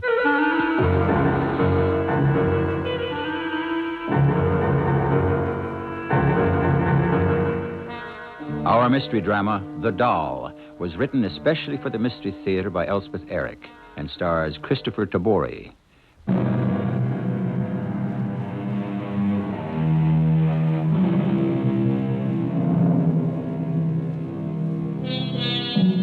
Telepathy is defined as apparent communication from one mind to another, otherwise than through the channels of sense. Don't overlook the word apparent, meaning that it appears to be, but is not of necessity actual, real, or true. However, simultaneously, it does not mean that it is not actual, real, and true. So, for the time being, we must content ourselves with the thought that telepathy is a phenomenon which may be valid or may not exist at all. Not very satisfactory, but the best we can do for the present. Have you got your key? Yep, got it right here. I forgot mine for some reason. Go ahead. Go on in, Emma. Where's Don and Bob? Well, they'll be along. I thought they were right behind us. They'll be along. Go on in, Emma. They were right behind us when we left the cemetery. Let me have your coat. No, I think I'll keep it on. Now, Emma, you don't want to do that. I feel cold. The house is as warm as toast. Now, come on, give me your coat and I'll hang it up for you. I don't know why I feel so cold. Well, it wasn't easy. Oh, I thought the grave looked very nice, didn't you? Yeah, very nice. All that ivy and the headstone. Yeah, they take really good care of it out there. Oh, I don't know why I feel so cold. I'll tell you what. Let's go out to the kitchen. I'll make us a cup of tea. How would that be? Oh, that would be nice, I guess. Sure, warm you up. Come on. Can't imagine why I feel so cold. It was just a year ago today that, you know. I know. A good, strong cup of hot tea, you'll be fine.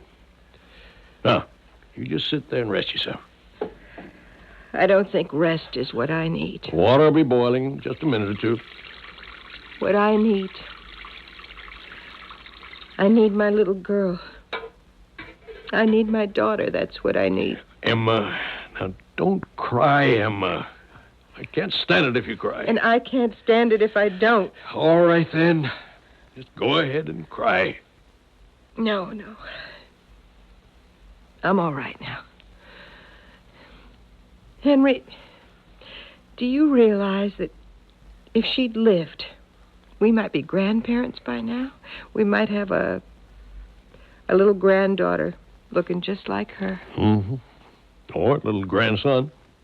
I realize that.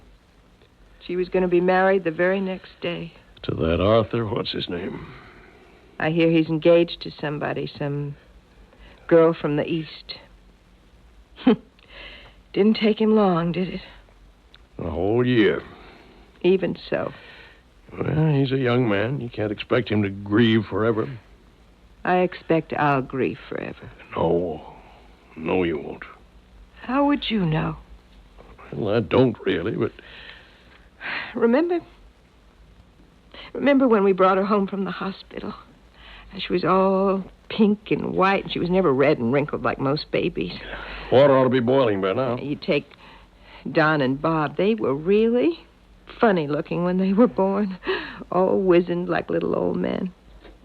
Oh, but she was never like that. There now. Water's boiling. All pink and white and smiling. And so pretty. I wonder what's keeping Don and Bob. She hardly ever cried. Well, they ought to be here by now. They slept most of the time. Here's your tea now. Drink it. Never a bit of trouble. We've been very fortunate with our children. Now, go on. Drink your tea. Henry, I don't think I want it. Drink it, Emma. Oh, all right. Oh, Don and Bob weren't any trouble. Not much trouble, anyhow. But then they had each other.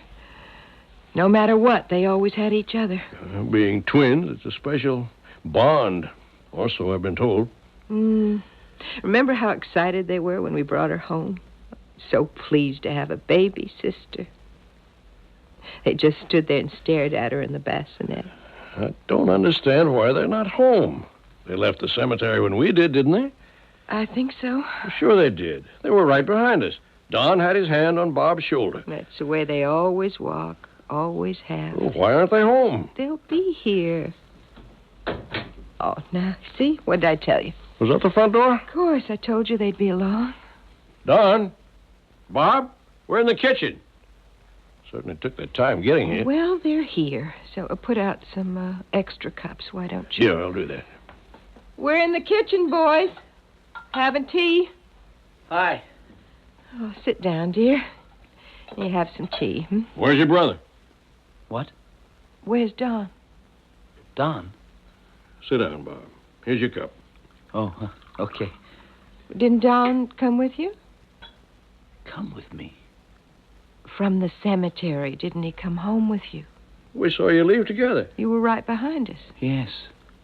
Yes, that's right. So, where is he? I don't know. I don't know where Don is.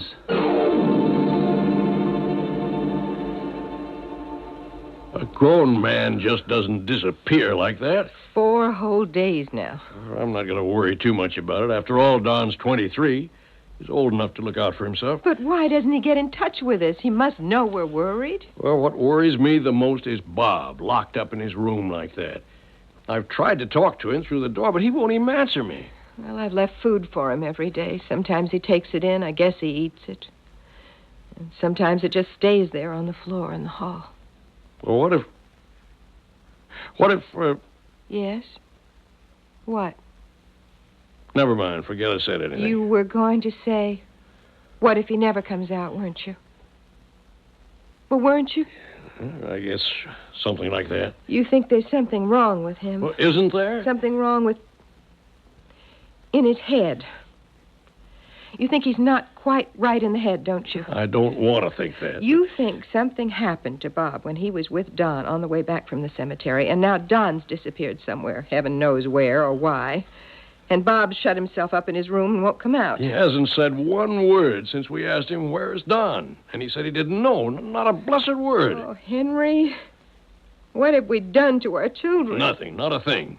Except try to bring them up properly, or what we thought was properly. Our daughter dies the day before she's going to be married. A year later, one son's gone off somewhere, and his twin shut himself up in his room, won't tell us where his brother is. Doesn't know where his brother is. Or so he says. Do you think he does know? Emma, don't ask me things like that, things I've got no answer to. Those 2 boys have been closer than any 2 people have ever been.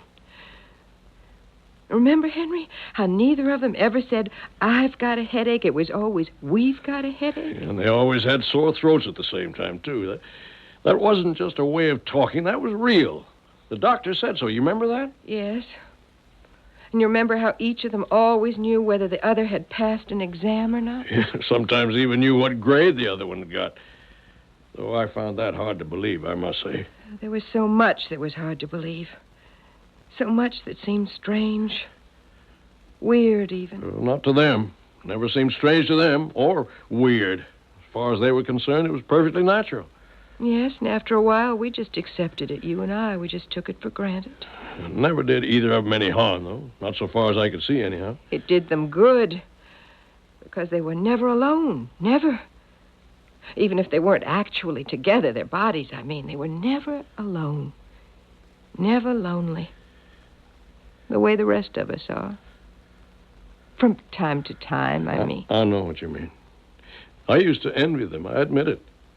I used to envy them never being lonely. Wait. Hush. I think I heard Bob's door open. You did? Yeah, I think so. Is he coming out, do you think? I don't know. I think so. Do you think he'll come downstairs? I hope so. Do you think he'll talk to us? Emma, how should I know? I only meant... I know what you meant. I know perfectly well what you... Oh. Oh, good morning, Bob. Hi. Good to see you, son. I'm sorry if I upset you. Well, as long as you're all right. Oh, yeah. I'm all right. More or less all right. Well, sit down, son. Can I get you anything? You want anything? No, thanks. I don't even want to sit down, but because I have to tell you something, and then I have to go someplace. Oh. Well, all right. You see, this is the first time since Don and I were born that I haven't known where he is. Since before we were born, maybe.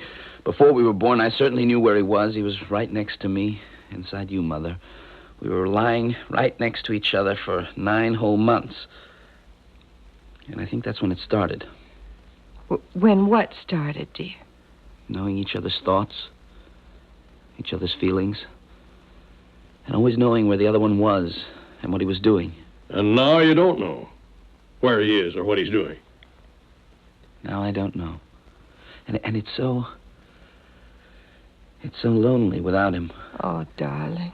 The last thing I really remember is his hand on my shoulder, walking home from the cemetery. We were both thinking about her.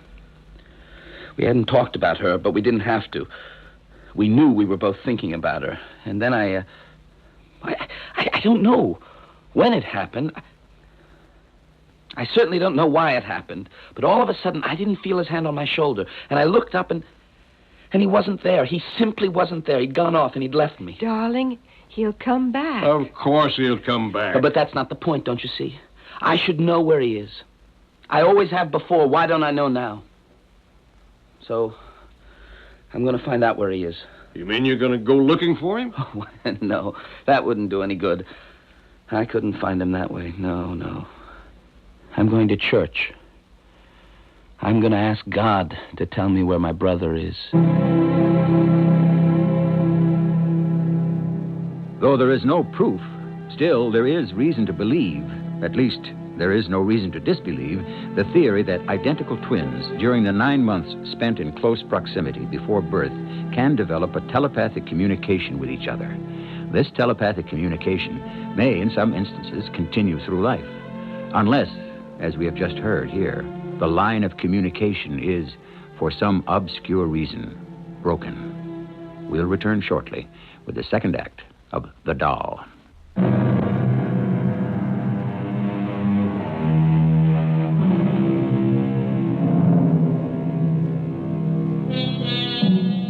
A year after the death of their well-loved sister, the twin brothers, Don and Bob, started to follow their parents back home after a visit to their sister's grave. But it was only Bob who arrived there, and he has, at this point in our story, no notion of where his brother is. His despair is many times greater than that of his parents, for never before has he failed to sense his brother's whereabouts. At the end of Act 1, he announced to his father and mother that he was going to church to ask God's help. Can I help you, my son? Are you the pastor here? Yes, I am. I'm not one of your parishioners. I'm not a member of your church. Oh, that's all right. Matter of fact, I'm not a member of any church. All right. I haven't been inside a church for years, not since I was a kid. Oh, but you're here now. I just turned in at the first church I came to. Mm-hmm. It just happened to be yours. It's not my church, really. Oh, it's not? No, it's God's church. Oh, I never thought of it that way. You should, I think. Yes, I should. It makes everything easier. You're in some sort of difficulty, am I right? Oh, yes, you're certainly right. You're certainly right about that. And you think that God can help you? Nobody else can, I know that. But you don't know how to reach God, is that it? Yes, that's it. That's it exactly. Well, that's why I'm here. To try and help you reach him. You mean that? Well, that's my job. That's my whole life. Really? and I thought you just preached. Oh, I hope not. Well, it looks like I came to the right place. You see, the thing I need God to help me with, well, it's not your ordinary run-of-the-mill problem. It's you might call it peculiar. I don't think God considers any problem peculiar. You don't? Well, I'm quite sure he doesn't. In fact, I'm positive. Hardly anybody really understands it. Hardly anybody is God. Well, yes, that's true, all right. I hope you don't think I am. Or that I think I am. Only God is God, right? Right as rain. Only I don't know how to approach him with this particular problem. Well, would it help you to approach him if you told me first? Told me what this problem is that's giving you so much trouble? Putting it into words to me, would that help? I think maybe it would. Well, then if it would help, why don't you? Okay, I will. You see, I have a brother, Don. Don and I are identical twins. Yes? I don't know if you know what that means, what it can be like. Well, not from personal experience, no. I'm not sure if it's the same with all twins, but it certainly was with Don and me. Don is your twin brother? Oh, yes. Not that we look exactly alike. I'm a little taller, about a half inch. And we don't sound exactly alike. But we're identical twins. Born from the same ovum? Yes, I think that's the medical explanation. The ovum splits in two, and you have two babies. I think that's how it is anyway. I believe so.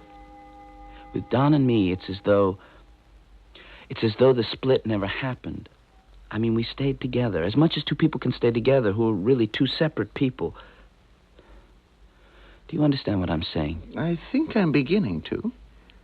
It's like we never accepted the fact of being two people. We were always trying to be one. And we were one.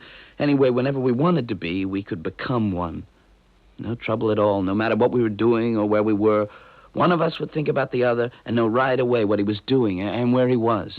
Sounds very interesting. I guess it was. It always seemed perfectly natural to us. And your parents, did it seem natural to them? Oh, I don't think so, not at first. But they didn't object to it or try to interfere or anything. Not that it would have done any good if they had. I think you're quite right about that. And it wasn't just a matter of knowing where the other one was and what he was doing. We knew each other's thoughts and feelings. Like maybe I'd get mad about something or anything. Before I had a chance to say anything, Don would put his hand on my shoulder and say, "Take it easy, Bob." And I'd calm down and tell him about it. Remarkable. Oh, I guess so. Lots of times I'd do the same for him. Of course. It was a reciprocal sort of thing. And it always worked between the two of you? Yes, as far back as I can remember. Well, go on with what you were telling me about what brought you here. When Don and I were, about 4 years old, my mother had another baby, a little girl. They named her Amelia. Mother says she was a beautiful baby, hardly ever cried or made any trouble for anybody. Of course, I don't remember anything about that. But I do remember about later. Amelia started to grow up, and she was a really wonderful girl. Don and I were both crazy about her. Oh, we helped to take care of her. We kind of protected her from other kids, stuff like that. And then... Yes? About a year ago, Amelia died. Oh. I'm so sorry. Yes. It was very sad. Because she was beautiful and sweet. She was just 18.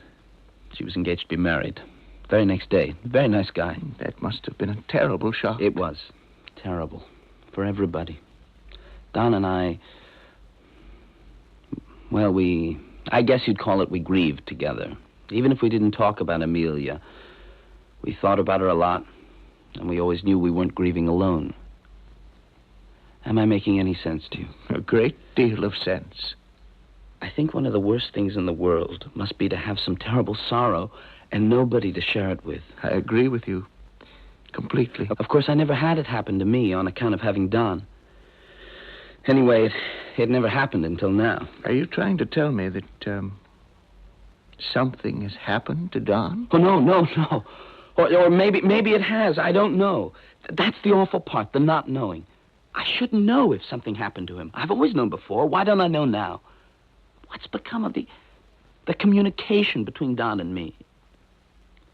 It's like it's been short-circuited or something. It doesn't work anymore.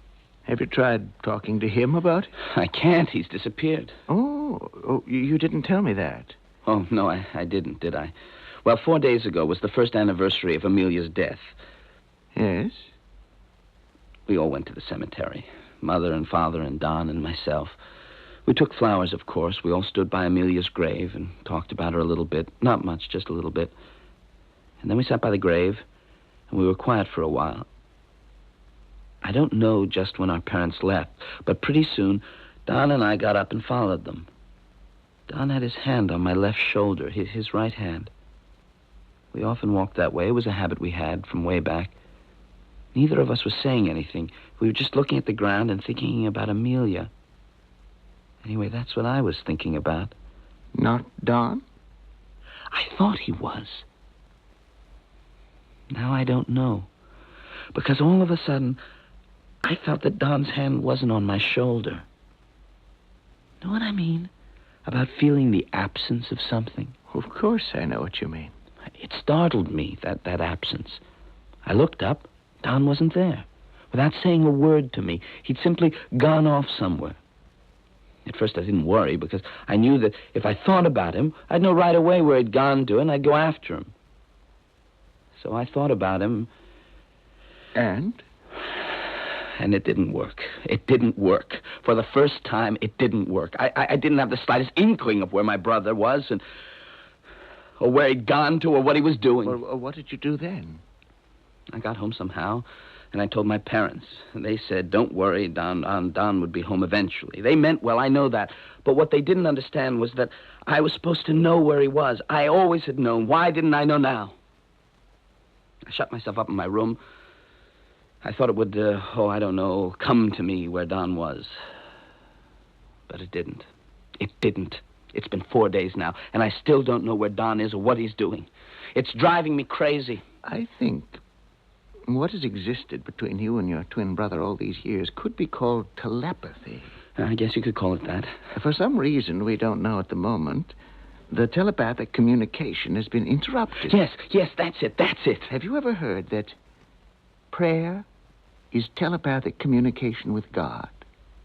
I never heard that. Maybe you knew it without ever having been told it. I know that I had to ask God to help me. I know that. So you really came here to pray, didn't you? I guess so. Only I don't know that I know how to pray. Did you know how you communicated with your brother? Oh, no. It just happened. Well, then why not communicate with God the same way? Just let it happen. Sit down, Emma. Stop walking around. I don't want to sit down. Bob will be back. He just went to church. Bob hasn't been in church in years. Maybe it's about time. He went because he's worried about Don. Well, for whatever reason. Henry, what is the matter with this family? Are we all falling apart? Well, what kind of a thing is that to say? We've been a very loving family. We've always been very loyal to one another. We've been honest with each other. What's happening? Nothing's happening. Is there some kind of curse on us? Oh. Were we too happy, too fortunate, too close? Because in the last year, losing Amelia, then Don's disappearance, then Bob acting crazy, locking himself in his room. Now he's been gone for almost 2 hours. He hasn't phoned or anything. It's like he's forgotten he has a father and a mother. He hasn't forgotten. How do you know he hasn't? Because he just came in. Oh, thank the Lord. If anything had happened to Bob. Nothing has. Hi there, Bob. Hi. Oh, dear. Everything all right? We were just starting to worry about you. Well, just, a little. Everything's okay. Anyhow, it's going to be. You mean you found out? I found out where Don is. Bob, that's wonderful. Where is he? I'm going to fetch him and bring him back here. But where is he? Oh, he'd come back anyway, all by himself, but I'd rather go get him. It would make me feel better, and I think he'd like it better that way, too. Don't wait dinner for us or anything. I don't know exactly when we'll get here. Oh, wait a second, Bob. Well, probably in an hour, maybe more. I don't know yet how long it's going to take. Oh, yeah, one more thing. If he acts a little strange, a little odd, not quite like himself when he gets here, don't pay any attention. Don't take any note of it. Just leave him alone. Why should he act strange? In his own house, with his own family. He's been through a lot. That's the feeling I get. Some kind of terrible strain. What kind? I don't know yet. But I'll find out. Now that I've reached him, I'll find out. I've got to get going now if I want to catch up with him. But where is he? What's he doing? You said you knew. Why, he's in a store. A department store. What's he doing there? Didn't I tell you? He's buying a doll.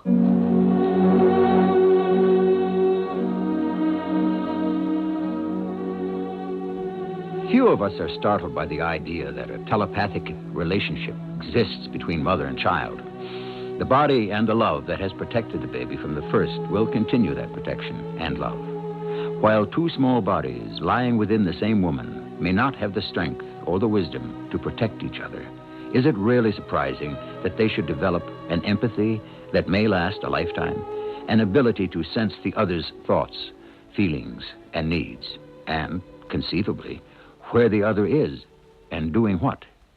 I shall be back with Act 3.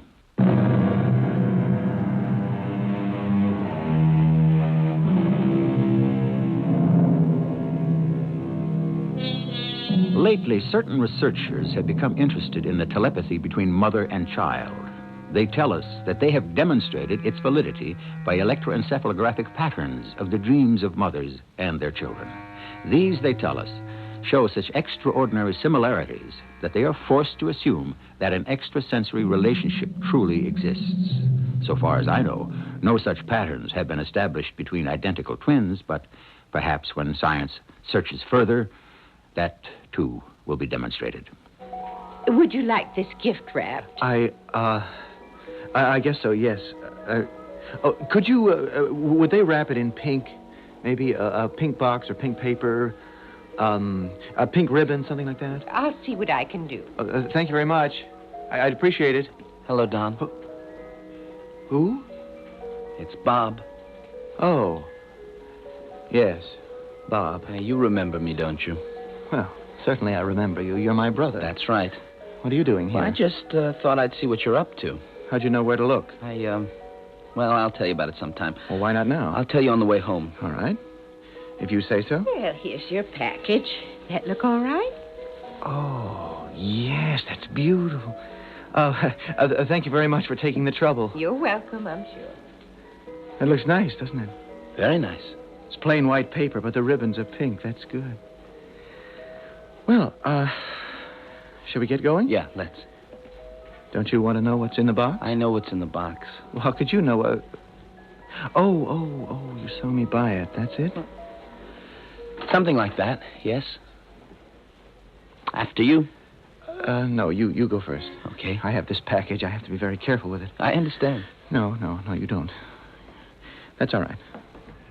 You want to take a taxi or do you want to walk? Oh, I don't know. What do you want? I'd rather walk if you don't mind. I don't mind. Let's walk. Don, mind if I put my hand on your shoulder? What for? What do you want to do that for? No special reason. I'd rather you didn't. Okay. What makes you think I don't understand about the package? Because you couldn't. You, of all people, couldn't. I just hope Mother and Father will understand. I'm not sure they will, Don. You mean that? You think they won't understand? I said I'm not sure, that's all. Oh, that's just your opinion. That's right, and I could be wrong. You are wrong. It's certainly possible. Well, it's not just possible. You are wrong, completely wrong. Okay, Don. You're humoring me, aren't you, Bob? Is that how it seems to you? That's how it is, I can tell. You can? You can really tell? Why not? You're saying to yourself, poor old Don, he's all mixed up. I have to be careful how I talk to him. Well, isn't that what you were thinking? Oh, boy. Oh, that's wonderful. Oh, really? What's so wonderful? You see, nothing's changed. Nothing's really changed. Everything's just the way it used to be. Oh, what a relief. I thought... For a while there, I thought... never mind what I thought. No. Tell me. What did you think, that I was crazy? No. I never thought that. No? Well, I did. Maybe I still do. You're not, so don't think it. Look at this package.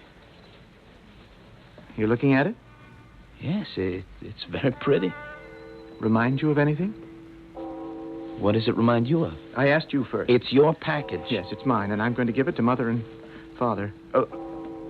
Are they home, by the way? Well, they were home when I left, and I don't imagine they've gone anyplace. I think they're waiting for us. We better hurry. No, wait, Don. Don't walk so fast. No, I want to get there before they go out. Yeah, this time. They're not going to go out anywhere. You can't be sure. Yes, I can. I am sure. Will you slow down, will you? There's something I have to talk to you about. I can't think of anything we'd have to talk about. There is something, and it's very important, so slow down a little, will you? That's a good guy. Okay. What do you want to talk about? Don, do you by any chance remember how it used to be? How what used to be? Things between you and me. You're my brother, that's all I know. My brother Bob, my twin brother Bob, that's all. No, it isn't all. It's all as far as It used to be quite different. We had a communication between us. Some people call it mental telepathy. Whatever you want to call it, we had it. We did. When was that? All our lives, Don. Maybe even before we were born. We always knew what the other one was doing and thinking and feeling. I don't remember anything like that. You do, you must. I don't. I know what I remember. It was nothing like that. Then you've got some kind of amnesia about it. Because just a minute ago, you knew without my telling you what I was thinking. When was that? When you told me I was humoring you. When you said I was thinking, oh, poor Don, he's all mixed up and I have to be careful how I talk to him. Well, that's exactly what I was thinking, Don. Matter of fact, those were the exact words that were going through my mind at that very moment. Yes. Yes, I know it. Of course you knew it, because you've always known what was going on in my head. And I've always known what was going on in yours. Is that how it was? That's how it was. You do remember, don't you? Not really. That's because something's happened to break the line of communication. What happened? I don't know. And you don't know. But between us, we've got to find out. I'll try if you will. I think we ought to walk a little faster. No. I want to get home. There's time. Believe me, there's time. There's plenty of time. If you say so. I just hope you're right. Don, do you remember going to the cemetery? When was that? Last Tuesday. What day is it today? Saturday. Saturday. You say we went to the cemetery on Tuesday? Yeah, that's right. You and I and Father and Mother went to the cemetery and we put some flowers on Amelia's grave. You remember that, don't you? I'll tell you the truth, Bob. I don't know if I do. Will you believe me if I tell you we did? The four of us went to the cemetery. We all stood by the grave. It's got a plain little headstone. And the grave itself is all planted with ivy. Remember now? I'm trying. Good. We took some flowers, some yellow roses, and some pink carnations. Remember that? Kind of. And we all stood there for 15, 20 minutes. Then Mother and Father left. And then we left. We did? Yes, we did. Try to remember that, Don, because it's important. I am trying. Oh, maybe I told you wrong. Maybe you shouldn't try. Maybe it doesn't work that way. Maybe you should just let it come to you out of the air, sort of. You know how it is sometimes when you can't think of a word or somebody's name, something you know perfectly well, but you can't think of it, and you try, and the harder you try, the more you can't think of it, and you start to feel like you're losing your mind. I know, and then maybe an hour later or the next day, there it is. You've got it for no reason at all. You've got it. Yes, that's it. That's exactly how it is. Right. So don't try to remember. Just walk along with me, and I'll tell you what happened, and maybe it'll all come back to you, okay?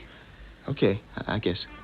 Just one thing, if you wouldn't mind. What's that? Put your right hand on my left shoulder. What for? Oh, just do it for me, Don, please. Well, okay. Doesn't that feel familiar? Kind of, yeah. This is like it was Tuesday. We're walking very slowly, just like we are now. Yeah? And we're not talking. We're thinking about Amelia. That's right. We've just come from the cemetery, and we're thinking about Amelia. How pretty she was. How sweet. That's right. How little. What? How little and helpless. Lying there. And that's when it came to me. Right out of the blue. And that's when I took my hand off your shoulder right then. No, leave your hand there, Don. Please leave it there. No, because that's when I remembered that you wanted her dead. Me? I wanted my sister dead. Lying there in her bassinet. It was white wicker, and it had pink ribbons hanging down from it. Yeah, but that's right. But that was a long time ago. Never mind about that. Never mind when it was. We were standing there, looking at her. And you thought, I wish she'd never been born. But now she's here. And I wish she would die. I don't remember thinking anything like that. Well, you did. I know you did. I've always known what you were thinking, always. Well, yes, that's true, but Standing there and looking at her, you thought, what do we need her for? We were fine, just the way we were. Why did she have to be born?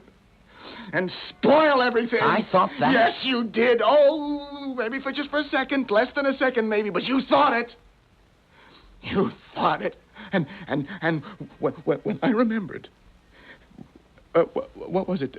Tuesday? Was that the day? Yes, Tuesday. Tuesday. When I remembered Tuesday, what you thought about that poor little baby. Yes. I took my hand off your shoulder, and I walked away. I didn't want to be near you. I didn't want to touch you. I didn't want to have anything to do with you. I thought you were the worst person in the whole world. Don. I thought you ought to die for thinking such a thing, and I still do. You are a monster. You are an unspeakable monster. I ought to kill you. Oh, Don, listen to me. Don't come near me, Bob. Don't touch me. I have to. Get away, you murderer. No, Don, no. Kill him!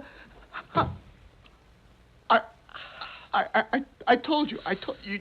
You shouldn't have. Ah, Don. Don. Get up. Why don't you get up? I will. In a minute, I will.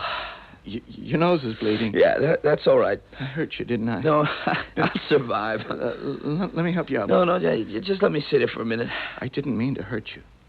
I hope you understand. I'm starting to understand a lot. You know, in all our lives together, it's always been like one life lived by two people. Yes. Yes, it has, hasn't it? Yeah, the year you went away to camp and I couldn't go because I had the flu. You remember that? You knew when the canoe upset and I nearly drowned. Yeah, you see, you do remember how it was with us. Yes. Yes, I do. It's all coming back to me. So if you say I wanted Amelia dead when she was a baby, I believe you. Oh, it was only for a second. But you caught it, didn't you?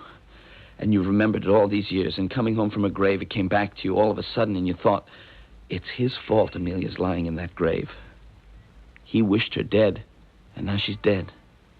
That is what I thought. And that's when you took your hand off my shoulder. I couldn't stand touching you. And you went off by yourself? I wandered around a lot. And finally you went into the department store and you bought a doll. Had it wrapped in a white box with pink ribbons. Like the bassinet? Yeah. What were you going to do with it, Don? I don't know exactly. Give it to Mother and Father? I guess that's it. Say, here's your baby back again. Forgive Bob for his terrible thoughts, and we'll all start over, make everything the way it used to be. I guess that's what I was thinking. Matter of fact, I know it was. But I don't know how you know. We've been twins for 23 years. Yeah, till I broke the connection. Well, it beats me how you set it up again. You feel all right now? Oh, I'm fine. Give me your hand. I'll help you up. Thanks. What about the package? Where is it? Oh, it's around somewhere. Oh, yeah, here it is. You want it? Huh. Really does look like a bassinet, doesn't it? All pink and white. But it's not. It's just a package from a store. That's right. There's a doll inside. It's not Amelia. No. It's just a doll. So, what should I do with it? Just leave it there. Okay. Let's get on home. You know something, Bob? I'm not sure that it was just you who wished Amelia had never been born. I think it was me, too. Possible. Well, maybe it was just me, never you at all. It really doesn't matter. Let's get started for home. What do you say? All right with me. And, on the way, there's a church. We might stop in there for a minute. That is, if you feel like it. I was there for a while this morning, and I want to tell you, it did a lot for me. A whole lot.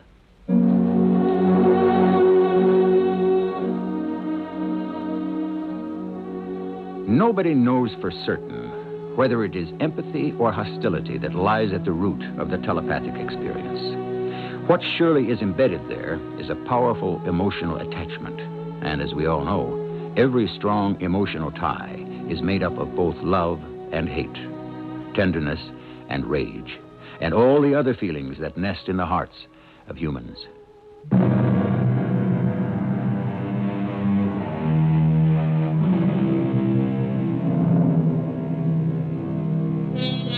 In an effort to interpret ourselves to ourselves, I offer you the words of a Roman poet named Catullus, who lived 2,000 years ago. I hate and I love. Why I do so, I do not know, but I feel it, and I am in torment. Perhaps when we comprehend a little better our own torment, we will better understand the torment of others, and in consequence be a little kinder to one another. Is that not possible? I leave it up to you. Our cast included Christopher Tabori, Terry Keane, Russell Horton, and John Beale. The entire production was under the direction of Hyman Brown. This is E.G. Marshall inviting you to return to our Mystery Theater for another adventure in the macabre. Until next time, pleasant dreams.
The CBS Radio Mystery Theater presents...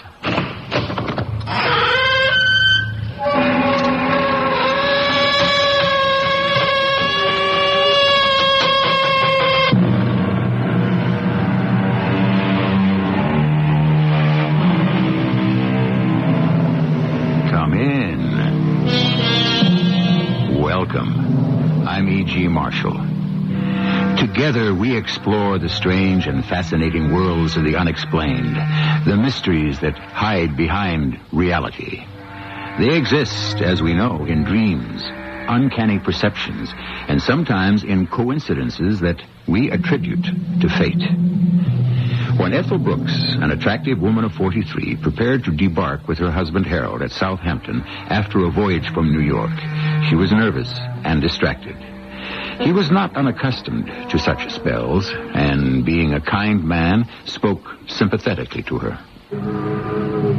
Is the headache again, darling? You must be tired of them, Hal. No, it's not a headache. You're overly excited. Returning to your childhood home after almost 40 years. No, it's more than that. I don't know how to say it, Hal. I have a premonition. About what? I sense... I really can't explain it. That we'd be wise to go home. There's something dreadful waiting for me at Round Tor.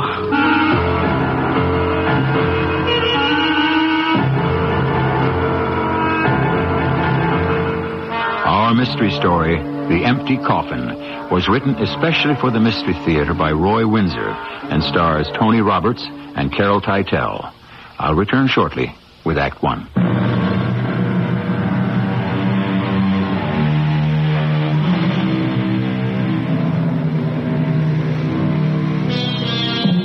No one, in my experience, leads an entirely serene life. Happiness is relative.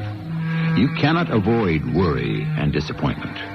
Each of us must face his share of trouble. That certainly is true of those we think of as normal. But what about others who are not just normal? What about Mrs. Brooks and her premonition? I'm sure that you've had hunches, some good and others bad, but premonitions? Late one afternoon, in the paneled office of Dr. Dunbar, a psychiatrist, Ethel Brooks leans forward in her chair, hesitates, and then softly asks, Am I mad, Doctor? Tell me why you ask. Well, my husband told you that No. All he told me when he made this appointment was that you have suffered for many years from severe headaches. Physically, there's nothing the matter with me. I guess you'd call it hallucinations. One, not many. And tell me about yours, Mrs. Brooks. Well, I always knew that I was born in England. Oh, well, not at first. Later. I was very small at the time of the Blitz. Ah, you were brought to America.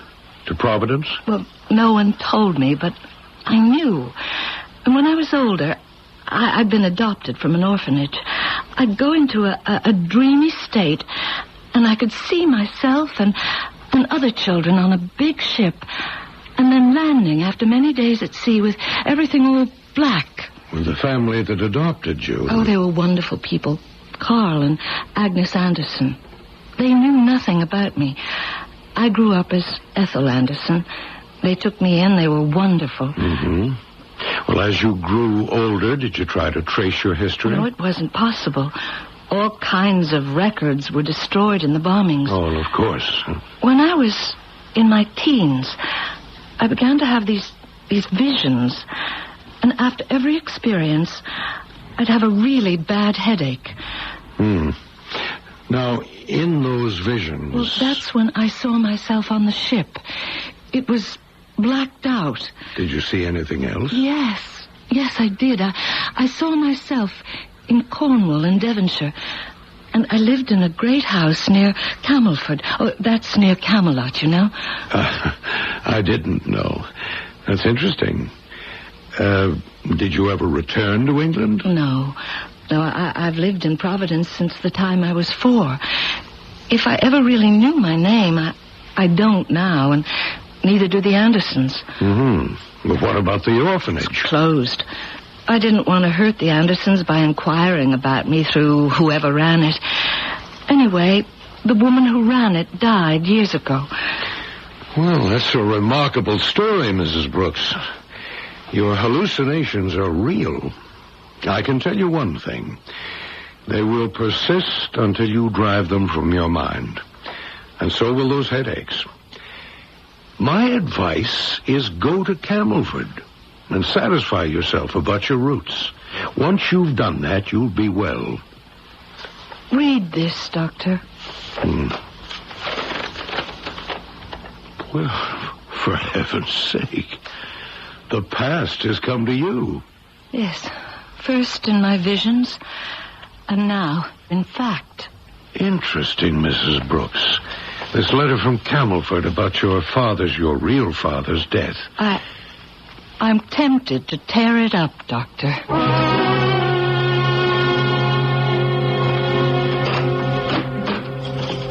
Ethel? Oh, hello, darling. Oh, don't squeeze so hard. Don't forget, Hal. I'm a mental case. Is that what Dr. Dunbar told you? Seriously, what did he have to say? Come, sit down. Did you like him? Very much. You told him everything? And I showed him this. Oh. Well, who's the letter from? Begin with the envelope. From England. Read. It's from a solicitor. That means attorney over here. Even lawyer. Well, let's see what he has to say. He says quite a lot. Ethel, this is wonderful. They found you. You're an heiress. Forgive me, darling. I'm sorry about your father. I don't even remember him, Hal. Carl Anderson is my father. Well, now I know my original name. Gill. Ethel Gill. I'll be darned. After all these years. And Tobias Gill's estate passes to you. Well, where the devil has he been all these years? I don't know. The lawyer, Mr. Nelson, who sent the letter, might. I really don't know. Isn't that strange? Yes, it's spooky. In those dreams of yours, did you ever see him? No, only the house near Camelford. I can't explain it, Hal, and neither could Dr. Dunbar, but he accepts it. And the name of the place is Round Tor. Tor? A hill, a craggy hill. Cornwall's pretty rugged country. Well, this calls for a celebration. We'll go out to dinner and talk over plans. Plans for what? My real estate brokerage can take care of itself for a few weeks. What's got into you? England. Cornwall, Camelford. We'll go by ship and have a wonderful vacation for 3 or 4 weeks. Have you taken leave of your We can senses? afford it easily. If you... Hal, I intend to write to Mr. Nelson and tell him to sell the estate for whatever it is. No, sirree. I want to evaluate that house and the land myself.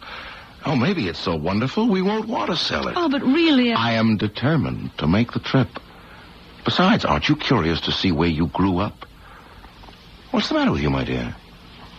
Why the frown? It's just that after all these years, I just don't like, rooting around in the past. But it's interesting, and it's your history. I know, but... All right, I'll tell you what I'll do.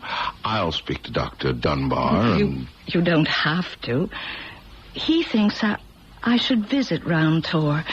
He thinks that if I go there, my hallucinating may stop. Thank the Lord. He doesn't guarantee it, but he did tell me to go. Well, then that's settled. We'll celebrate, and tomorrow I'll make arrangements for the voyage. Then you can write to Nelson. Hal, dear. Yes? I don't know why it is, but I'm afraid.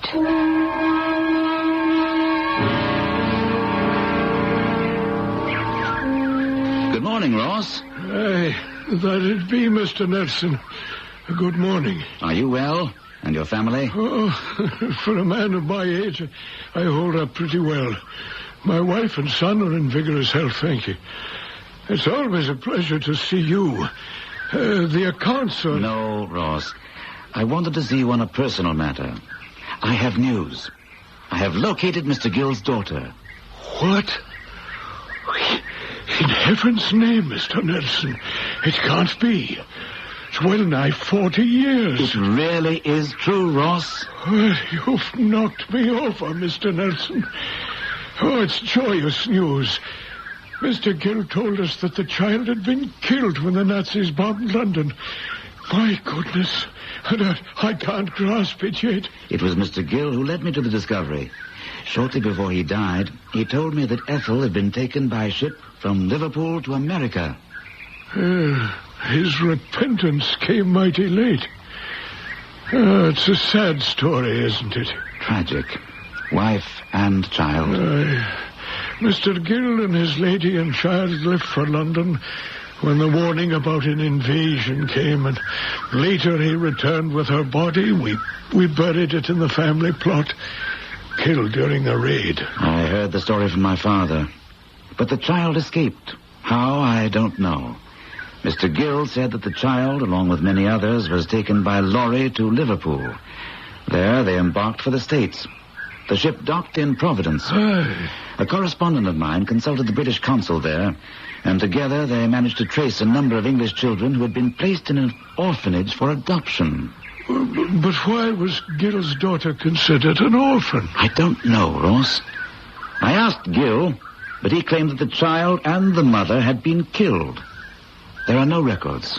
Well, then, if I might ask, how did you ever find Ethel Gill?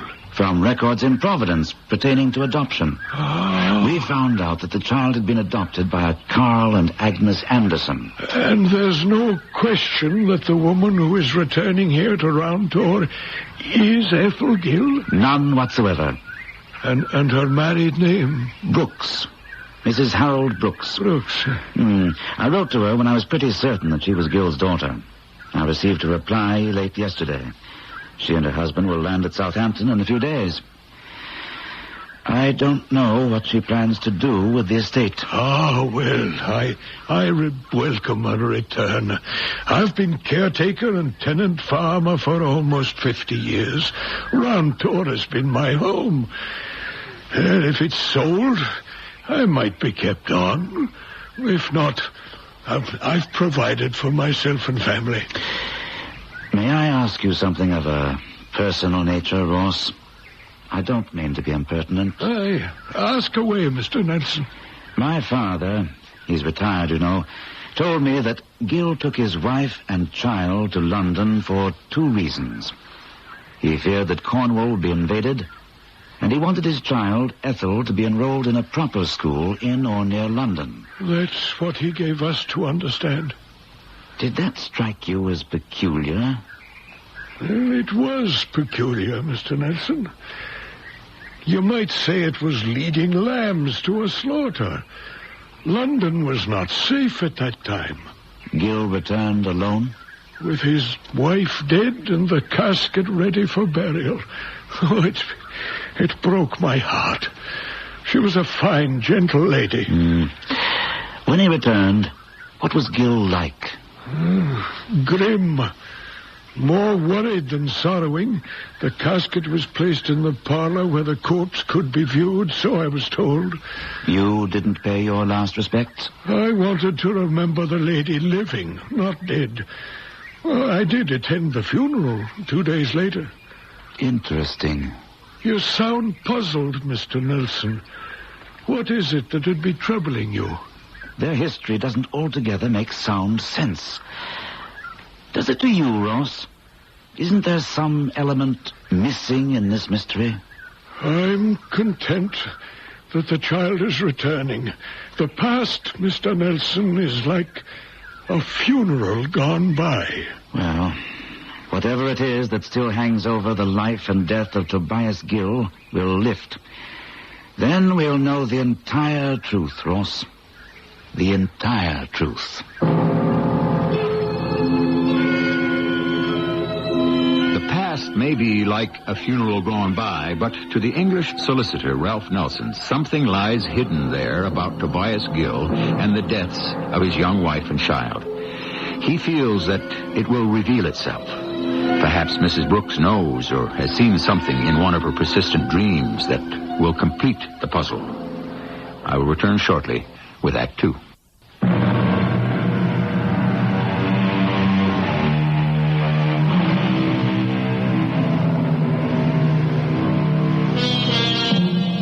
The awful Battle of Britain killed thousands and maimed more. The bombings destroyed official and personal records. Families were separated and children evacuated to the country. Some left England's shores. Now, one of those children, Mrs. Harold Brooks, is returning to the land of her birth, to Camelford, near the Camelot of legend and history. She and her husband are in their stateroom as the liner is being docked. We should be on deck, Ethel. This is exciting for me. You go ahead, Hal. I'll be all right. Darling, relax. I've tried to, but last night... Another experience. I don't know what else to call it, Ethel. Neither do I. But the closer we come to land, the more intense they become. What you see and the headache? There must be something wrong with me, Hal. Trust Dr. Dunbar. He said that you'd be cured if you actually saw what you've envisioned. Round Tor, Camelford, the countryside. I know. I wish that somehow I could shake you out of your... whatever they are. Your depression. I won't brighten up until we're on our way home. Ethel. Darling, you're crying. I'm sorry. It's the ship. The ship? Now, what in the world? It reminds me of what happened when I was almost 4. Sent away from my home, sent to America. It's so long ago, Hal, but I can see it now in my mind's eye. Well, of course. That was a bad time, Ethel. But this is a good one. A happy time. You've come back to claim your birthright and a piece of your land. Before you persuaded me to make the trip, I told you I was afraid. And now, Hal, I'm more than afraid. You'll see that I'm right.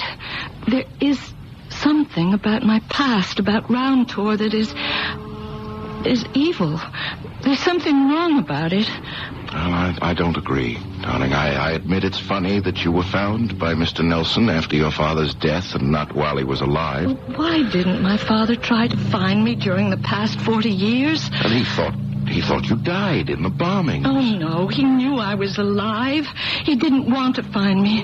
What was his secret? That sounds like dramatizing, my dear. You'll see that it isn't. Well, then let's find out the explanation. Well, it's the explanation I'm afraid of, Hal. That's why I have this premonition of something dreadful that we might discover.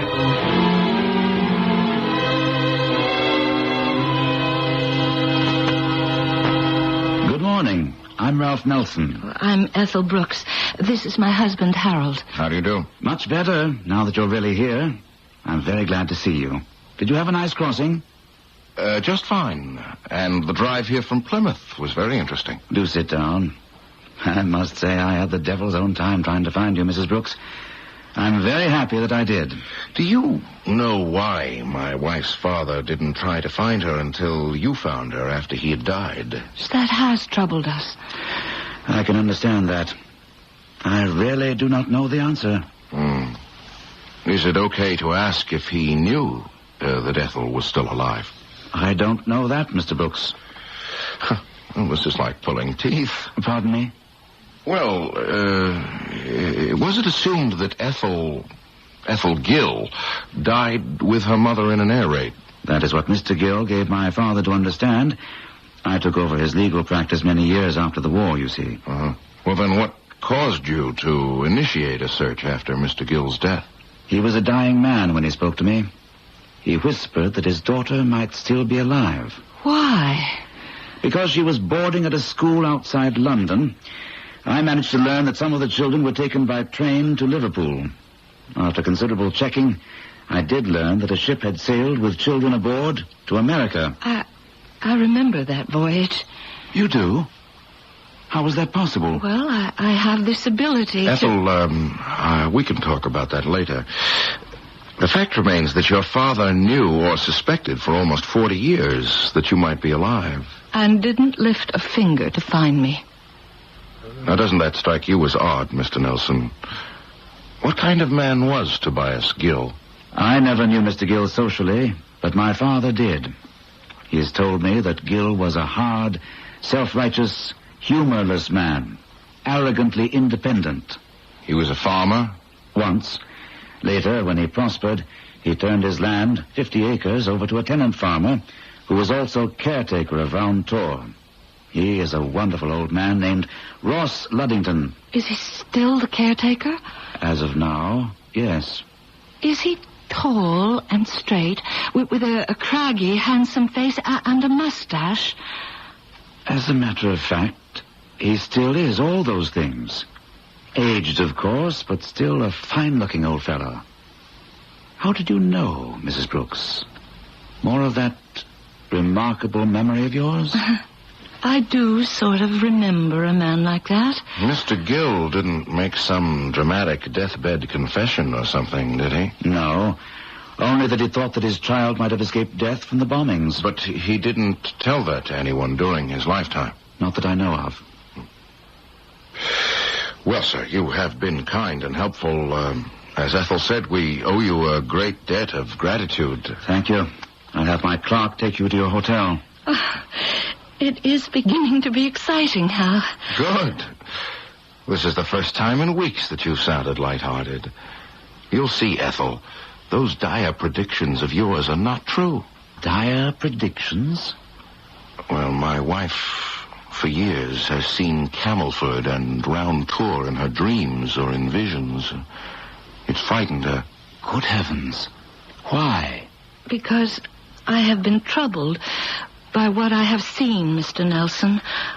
I still am. You have taken time to tell us something about Round Tour, but there's more to the story than you know, or I. But I make this prediction. What is still hidden from us will surface soon after I have stepped inside the cottage at the top of that round hill.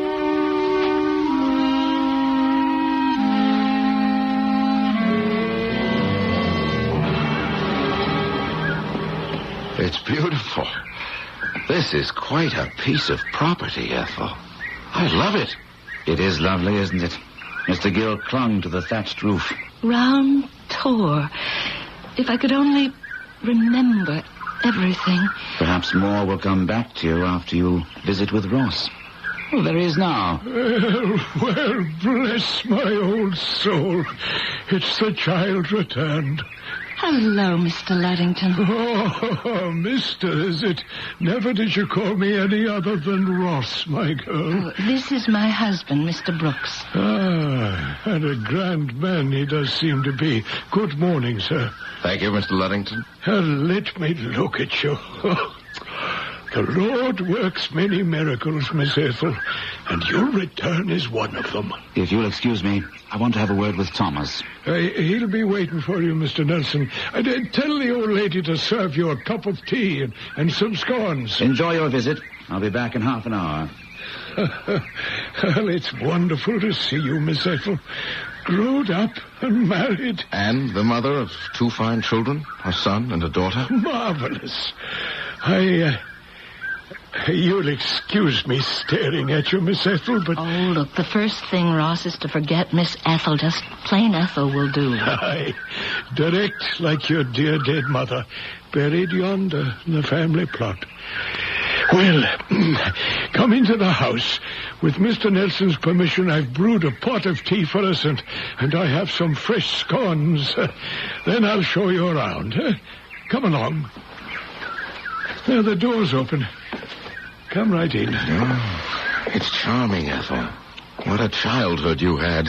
Would have had, dear. Aye, you were close on 4 when he took the 2 of you away. Well, now, come into this sitting room here on the right. Oh, sit here by me, Hal. Ross, shall I pour? Oh, if you would, lass. Is that, Mr. Gill on that wall, Mr. Luddington? That'd be Tobias Gill himself.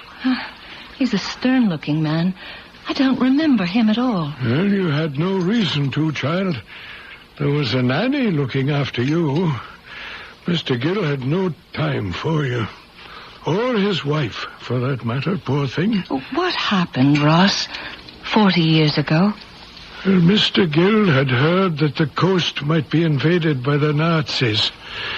He hired a car and took his lady and you to London. They placed you in a boarding school. Your nanny had left for reasons I won't go into. And stayed the night in a hotel. And he returned alone in a small lorry. In it was a coffin. And in it lay your sweet mother. How terrible. Aye, it was a blow from which we have not recovered. Have you a picture of my mother, Ross? Well, it so happens that I do have. I placed it face down on that little round table. Here it is. Beautiful. Oh, isn't she lovely? Ross, where was this picture taken? Oh, in this very parlor. Yes, but where's the fireplace and the mantel? Eh?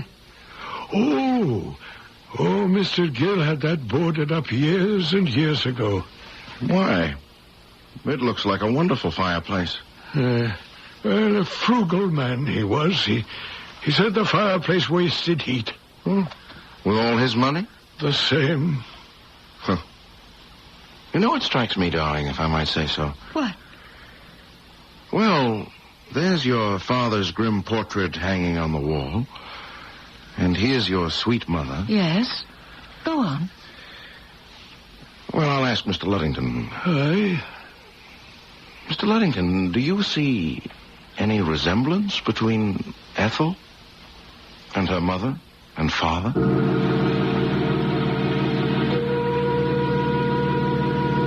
Dating from the 17th century, there is the English phrase, the skeleton at the feast, meaning that someone present has a secret to conceal. Ethel Brooks is certain that there is a secret about her background that will be revealed on her visit to her childhood home of Round Tor. And revealed it must be if, literally, she's ever again to enjoy peace of mind. Perhaps we'll find out when I return with Act 3.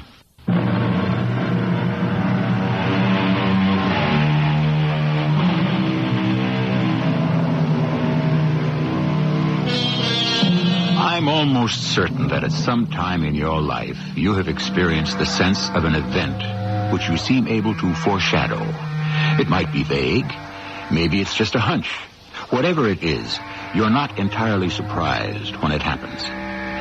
Isn't it strange that Ethel Brooks, orphaned to America as a small child, has persistently been able to picture Round Tor in Cornwall, England, where she was born? Well, she and her husband are asleep. It is 10 o'clock. Hal. Wake up, Hal. What is it?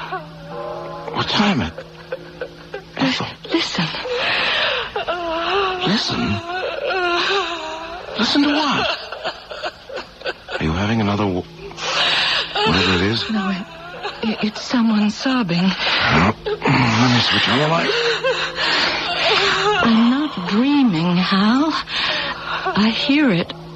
It's someone downstairs crying. Oh, there is no one downstairs crying. There is.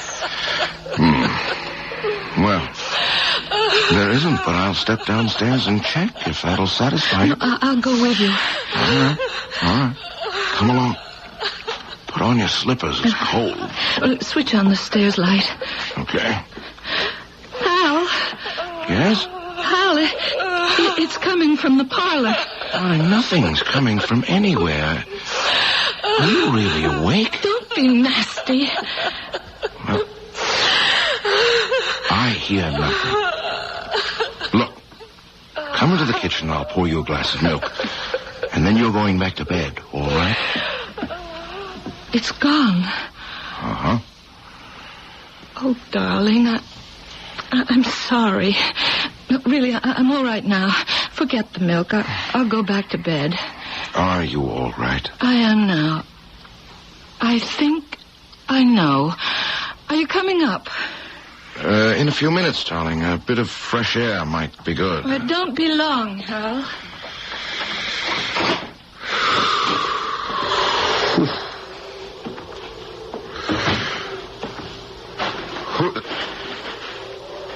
Why, Mr. Luddington. Good evening, sir. Just making my last round. It's early, only a little past 9. Is the lady asleep? Well, she woke up suddenly with, well, she was frightened. She claims she heard sobbing and that it came from somewhere in the parlor. I didn't hear anything. It's nerves, probably. Aye, could be. Huh. You think she could have heard anything, Mr. Luddington? Well, if she says so, 'tis possible. Mrs. Brooks told me how in America she could see Round Tor, and how as a child there she voyaged on a dark ship. That's hallucinating. I don't doubt it.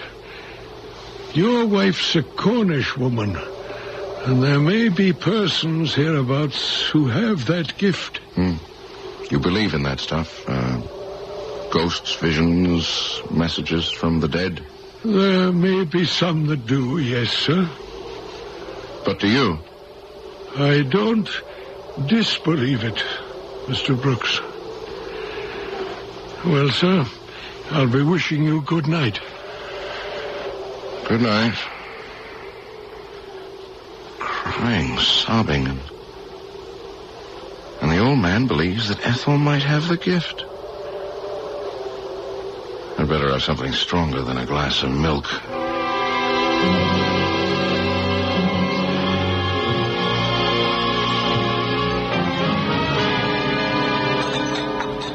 Good morning, my dear. Oh, good morning, Hal. Oh, you've had breakfast? Yes, ma'am. How about some ham and eggs? Oh, where'd you get all that stuff? Ross brought it over. Have some tea. Oh, thank you. That'll be nice. You had a sound sleep? No more sobbing? Nope.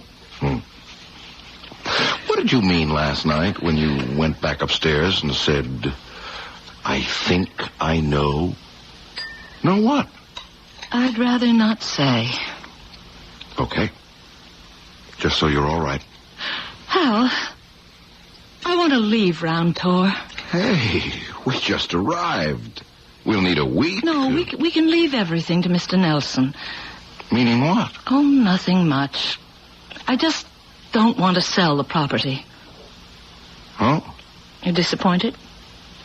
You're thinking of Luddington and his family? No, it's not a matter of Ross being dispossessed. It's that Round Tor is where his roots are.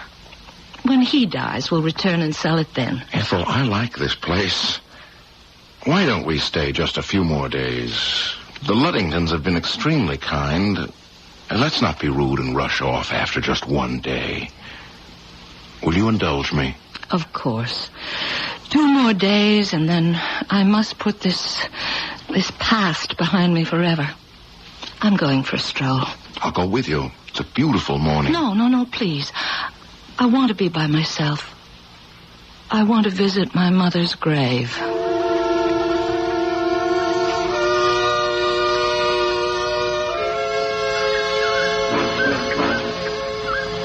Laura Miles Gill, born 1914, died 1941, killed during the bombing of London. May her soul now find peace. Let no man disturb it. Good morning, lass. Oh, good morning, Ross. Oh, she would have been 64. Aye. Your mother was a remarkable woman. A lovely and a kind lady. And this is where she is interred. I dug the grave myself. Ross, if my mother was killed in an air raid, how could my father have escaped? I don't know. But they were together in London at the boarding school where they left me. So we were given to understand. It could happen, I suppose, but I don't believe it. Well, it cannot bring her back from the grave, lass. I wonder. I heard her sobbing in the house last night. So your husband told me. You believe me? I can, that.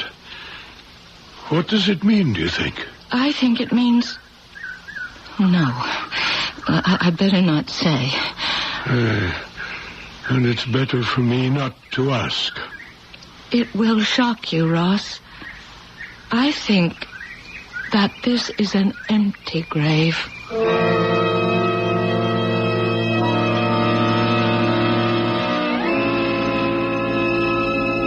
It's an extraordinary request. I realize that, Mr. Nelson. I know you have to get some sort of court order, but that shouldn't be too difficult. She is my mother. Ethel, let me say again that what you want to do is very disagreeable to me. There's something sacrilegious about an exhumation. Your mother was brought back from London. The body was viewed and buried. In sacred ground, you have no basis for your doubts or for the request. I agree with your husband, Mrs. Brooks. Then I'll dig her up myself, with Ross Luddington's help. Oh, no. You're dead serious about this? Yes, I am. From the time I began seeing Round Tour in my visions, for want of a better word, I've known, I've really known that there was something very wrong about it. About my parents, about me, orphaned to America. And then the closer we came to Camelford, the stronger my sense became that there was something evil about my history. And then I heard her sobbing. Extraordinary. Ethel, look, this morning you wanted to go home at once. Well, let's. We'll pack and be away from Round Tour by tonight. No, Hal, because now I want the truth. I want my mother's body exhumed at once.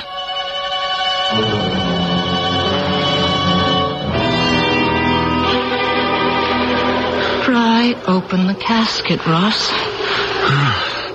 Oh, Lord, forgive me. I cannot. Then I'll do it. No. I'll do it. Give me that wedge, Ross. You're determined, Ethel. Please.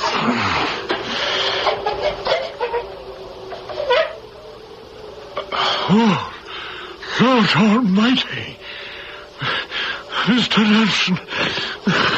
Nelson. It's empty. I knew it would be.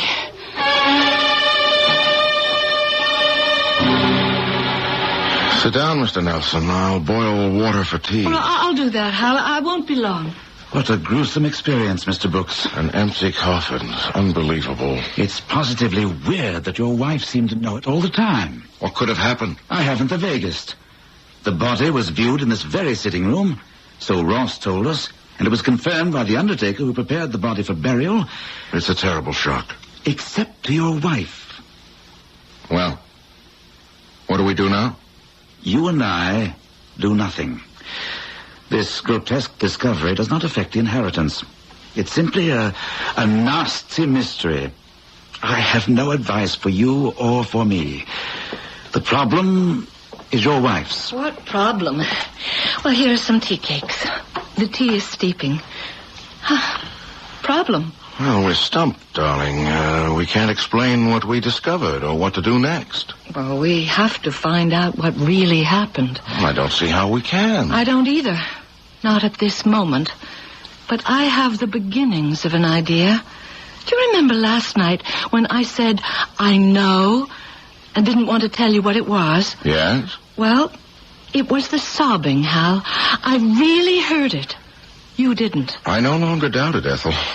Go on. It meant, well, to me, it meant that some poor soul was in limbo, if that's the right word. A soul barred from heaven through no fault of its own? Exactly. Now, who could it be? I knew that it was my mother, and that meant that she had died without Christian burial. Perhaps that she had died in the air raid. But there is another possibility. And what is that, Mrs. Brooks? She was murdered. Ethel, lass, you cannot mean it. But I do, Ross. We're going to break down the wall where the chimney be walled up. It's her house, Ross. We'll do what she says. Well, I don't understand at all, not at all. Was I wrong about the empty coffin? Was it empty, Ross? Except for several huge stones. My father placed those stones in the coffin to give it weight. Aye. And disposed of the body elsewhere. If that be true... It has to be true. But the chimney, lass... I covered it myself with laths and plaster because... Because he said the chimney wasted heat. So he said. Let's get to work, Ross. It'll make an awful mess, Mr. Brooks. And solve a worse one. How? Well, here goes.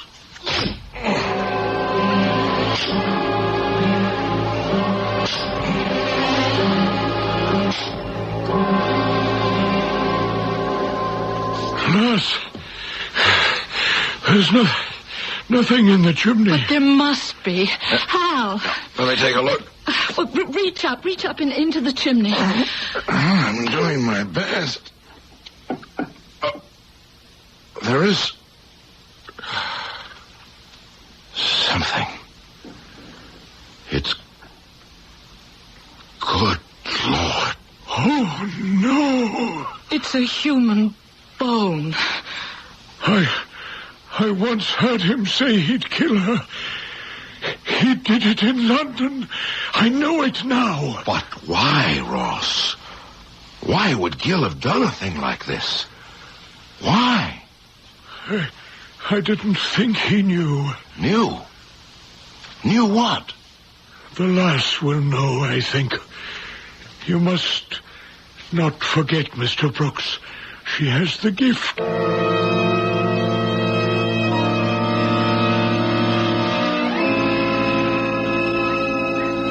You wanted to see me, lass? Yes, Ross. Do you know, my dear? Yes. I loved your mother very much. I believe you. Gil abused her, tainted her, crushed her spirit. Like stepping on a wildflower. I often felt like killing him. And when she came to me, it's better that I say no more. He broke her spirit. In his methodical way, he suspected. And then he acted. I think I've known it since I first met you. Father. Forgive me. In God's name, forgive us both. You loved her, and I love you, Father.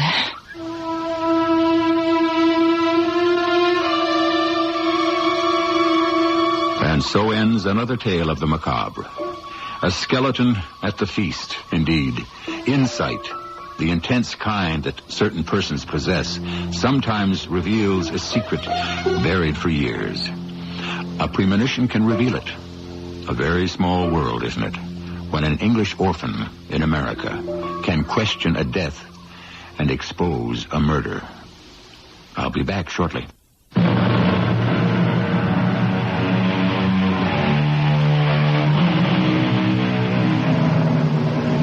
Our inner world is entirely private and fascinating because each mind and soul is unique. Many creative persons have had hallucinations, which psychiatry today would label psychoses. Fortunately for Mrs. Brooks, Dr. Duncan did not place a label on her, and now her mind is clear. Our cast included Tony Roberts, Carol Teitel, Court Benson, and Gordon Gould. The entire production was under the direction of Hyman Brown. This is E.G. Marshall inviting you to return to our Mystery Theater for another adventure in the macabre. Until next time, pleasant dreams.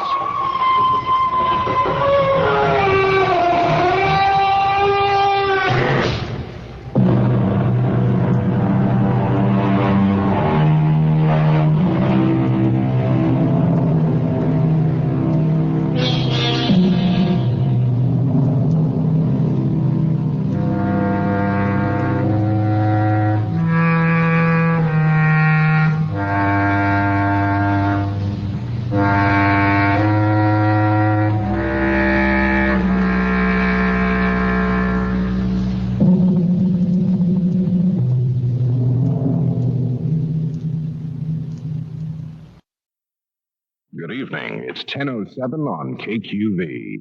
The CBS Radio Mystery Theater presents...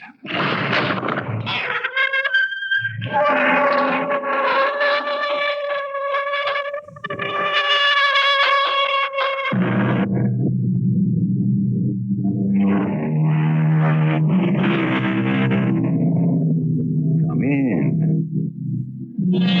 Welcome. I'm E.G. Marshall. For almost 50 years, from 1820 to 1870, One of the great romantic adventures in American history was the cattle drive. This is the story of one such. And if it never happened, it could have. Very much like this. You miserable greenhorn! You spook bird! Mister, you lose me my cattle and I'll rip your heart out with my bare hands! Stampede! Take the lever, one and all! Stampede!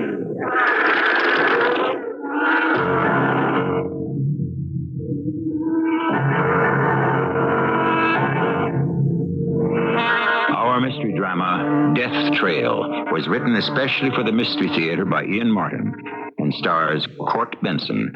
I'll be back shortly with Act One. Thursday, the best-selling novel and acclaimed motion picture for television.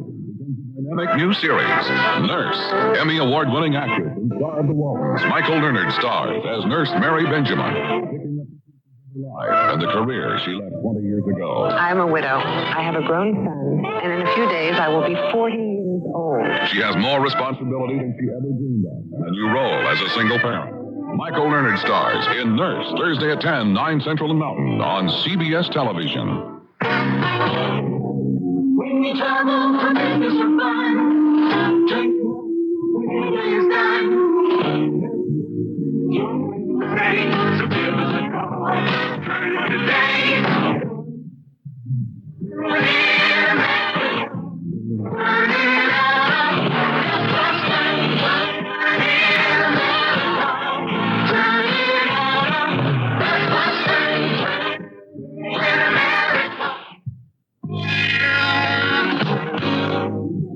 From the Post-Gazette, the absolutely readable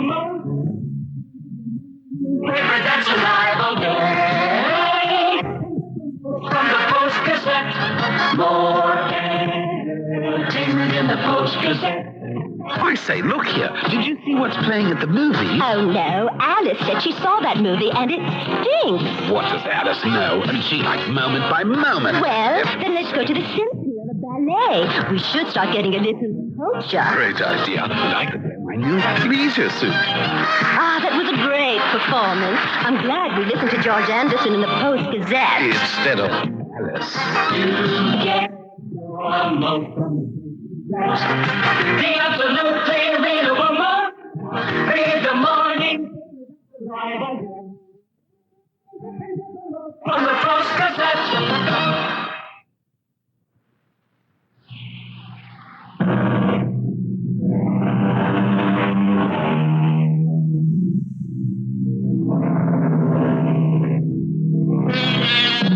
Can you even begin to imagine herding 2,600 longhorn cattle and planning to drive them some 3,000 miles hostile not only because of Indian attacks or outlaws trying to cut out half the herd, but facing all the inimical forces of nature on the terrain to be crossed? The mystery begins with the vision of the man who conceived such a drive. Oh, Judy Ann. You could almost make me forget your mother. Daddy, you're only setting out to flatter me because I fed you your favorite old Texas steak, just like you was on the trail. You're right. Burn black as you could wish. What would I ever do without you, Judy Ann? Well, that ain't quite the question, Daddy. What do you expect you are going to do without me? I don't fit in. Oh, yes, you do. You know you're fixing to start on the trail again. Only this time it's something special. You gonna let me share in on it? Well, I don't know how to answer that. Since your mother died and the war between the states went wrong, we've been poking for a living. Everything we had went down the drain. Well, I got a chance to remedy that. How? When I was up in Fort Laramie and Cheyenne, all that Wyoming territory, I saw such lush grazing lands. Then I began to think on our tough Texas longhorns down here, how they live on mesquite and scrub and I said to myself, what might they be if they could fill their bellies with all that rich grass? But isn't there cattle up there? There's too few. So I got myself together with some powers who want to build herds. And with the army who need me to feed the cavalry. And I put myself together a deal. What?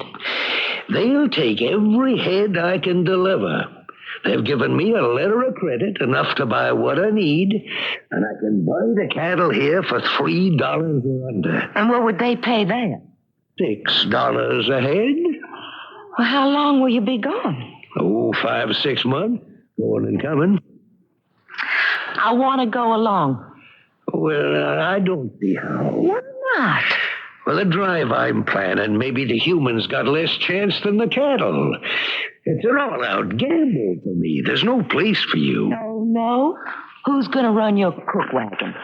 Lord of mercy, gal. I ain't put myself together a herd yet, much less thinking on my hands to wrangle them. You've started to build a crew whether you want to or not. I'll be running the cook wagon. Oh, well, we'll see. Yes, Daddy, we'll see. Now, you better get yourself busy building a herd. You don't get on the trail in the next 10 days, you know darn well there ain't no way you can start this year. I may not get home tonight. Where are you headed? Oh, check in at the bank so they can clear that letter of credit. And then I'm going to track down Jeb Akers. If there's any man west of the Mississippi knows this country better than old Windy, I don't know him. You gonna hire him as a scout? Yeah, but more than that, I'm going to pick his brains. I don't understand. I want him to tell me that I'm not crazy, that the route I want to take is going to get us where we want to go. You going to drive the herd over the parcel trails, that it, Colonel? If you tell me it can be done, Wendy. It's pretty near 400 miles out of the way. But far enough west to maybe keep the Comanches off our tails. And those outlaws in the Kansas Territory as thick as Lucas. You got 80 miles of desert going on into New Mexico. It's dry on a rattler's tail. It's near 100 by my reckoning. Them cattle got to have water. And 15 miles a day, that's pretty near a week. And no critter can go that long without drink. Well, we'll drive them day and night. We can make it in 4 or 5. You're taking a mighty big chance. Parcell did it. Yep, but he left in the spring, and that was a real wet year. How many head you figure in the drive? Close to 2,500, as I can round up. Parcell only had 1,000. But you scouted him a trail and took him on through, didn't you? Well, we was lucky. So you think it can't be done? Now, who in tarnation ever said that? Without you, I wouldn't even think of trying it. And without you to kick my butt, Colonel, I don't think I'd ever have risked it again. So where's your herd at? I ain't got one yet. You and me's got 7 days to put one together. You know I'm only too willing to sell, Colonel. Ain't no market here in Texas, and cash money is what my wife and young'uns need. Okay, Buck. 802 head at $275 per. Now that's $2,205.50. I'm paying you 10% on account. Balance on delivery. I'll drive them down tomorrow, Colonel. Fine. You be sure you get me some bulls now. I'll give you my word. Hey, how many hands are you carrying? Well, I gotta have 12. How many you got? Up to now, Buck, I'm short. Oh, well, how about Jim Ballinger? Oh, not on my drive. He drinks, and he's a horse thief. Oh, only when he ain't working. There ain't a finer horse wrangler this side of the Pedernales when he got a remuda to handle. Me and him rode many a trail. Well, I might consider him if you rode this one too, Buck. I need a point man I can trust. The pay is good. How many horses you figure for each cowboy? 10, maybe 12. You wanna buy my string? I was hoping you'd ask. How many? I got 21 strong enough for what you're asking. How much? $200. Too much. I'll pay you $150 with a $25 bonus. A bonus for what? For you to ride with me and cover point. plus the regular wage, of course. I guess we both knew from the moment you came by, Colonel, we was going to be riding together. You got a deal.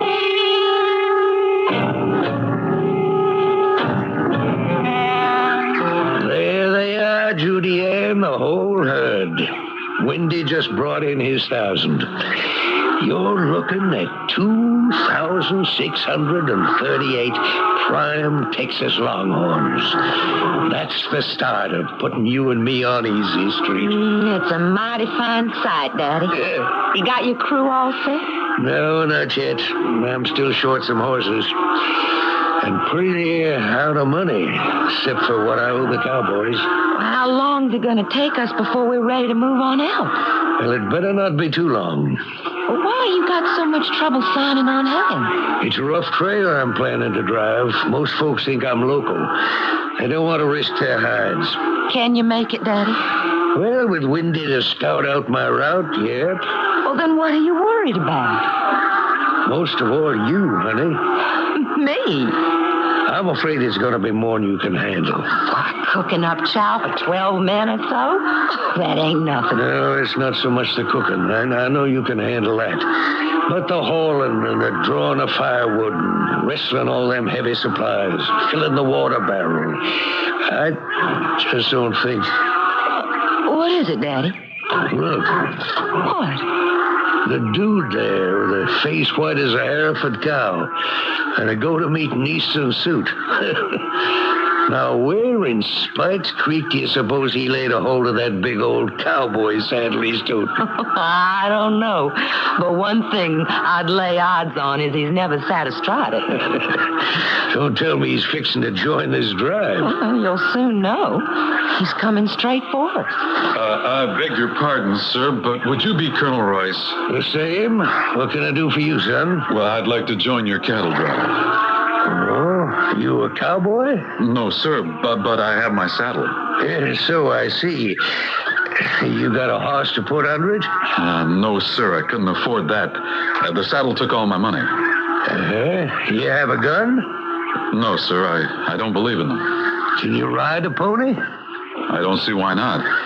Well, now let's just test that out. Judy Ann, climb on down. Let this young man try your old baldy. Yes, Daddy. Oh, this is my daughter, Judith Ann. I'm honored to make your acquaintance, Miss Royce. My name is Edward Malden. How do you do? The rain. Oh, thank you. Hey, damn it, man. What in top are you trying to do? You mount from the left, not the right. Yes, sir, Colonel. I should have known better. Take it easy, for Pete's sake. That don't beat all. It's all right, Daddy. I have old Baldy. Well, I'm not worried about the horse. It's that tenderfoot there. Don't worry about me, sir. Just let me get up on him again, and I'll show you I can stay there. No, thank you. I don't want you scaring that poor animal half to death. Well, I didn't mean to. Please, Colonel, give me another chance. I can learn. I've got to. Are you all right? I'm sorry. When did you eat last, son? I don't just recall. Tether your horse, Judy Ann. Take the dude in the house and get him some victuals. That's it, Edward. Ride him. Pull him up short. Now, rein him in. Now, clap spurs to him. Neck rein him sharp left. Now, hang on. Okay, now, sharp right, like you were riding down a stair. That's it. Now, drive him on home. Back to me. Hey, what's going on here, Judy Ann? Oh, it's Edward. Look at him. 3 days and he rides mighty good. So what? Well, he needs a job, Daddy. Oh, couldn't we take him along? I got no room for fifth wheel. Well, you're short one hand. He could ride relief on Frank. And you wanted someone to help me with the heavy work on the cook wagon. He's strong. What interest do you got in this maverick? Oh, nothing special. Just he's a human being. Heard something's made him live through some terrible hard times. He's someone who needs a second chance at life. How do you know? Well, I don't. I just kind of feel it. Hey, you!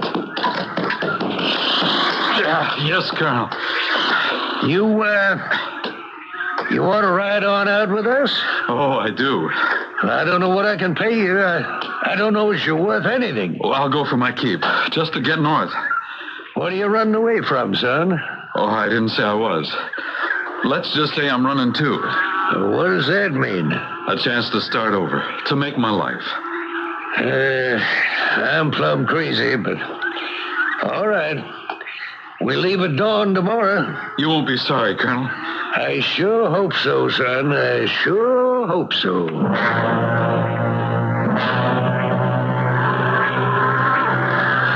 All right. Now, I'll be riding drag till we get this cattle far enough away and they don't want to keep turning home. Cokie Flynn will be with me.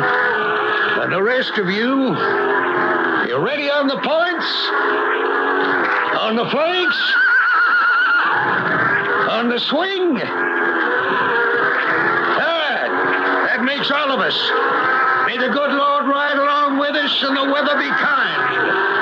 That's it, boys. Move 'em on out!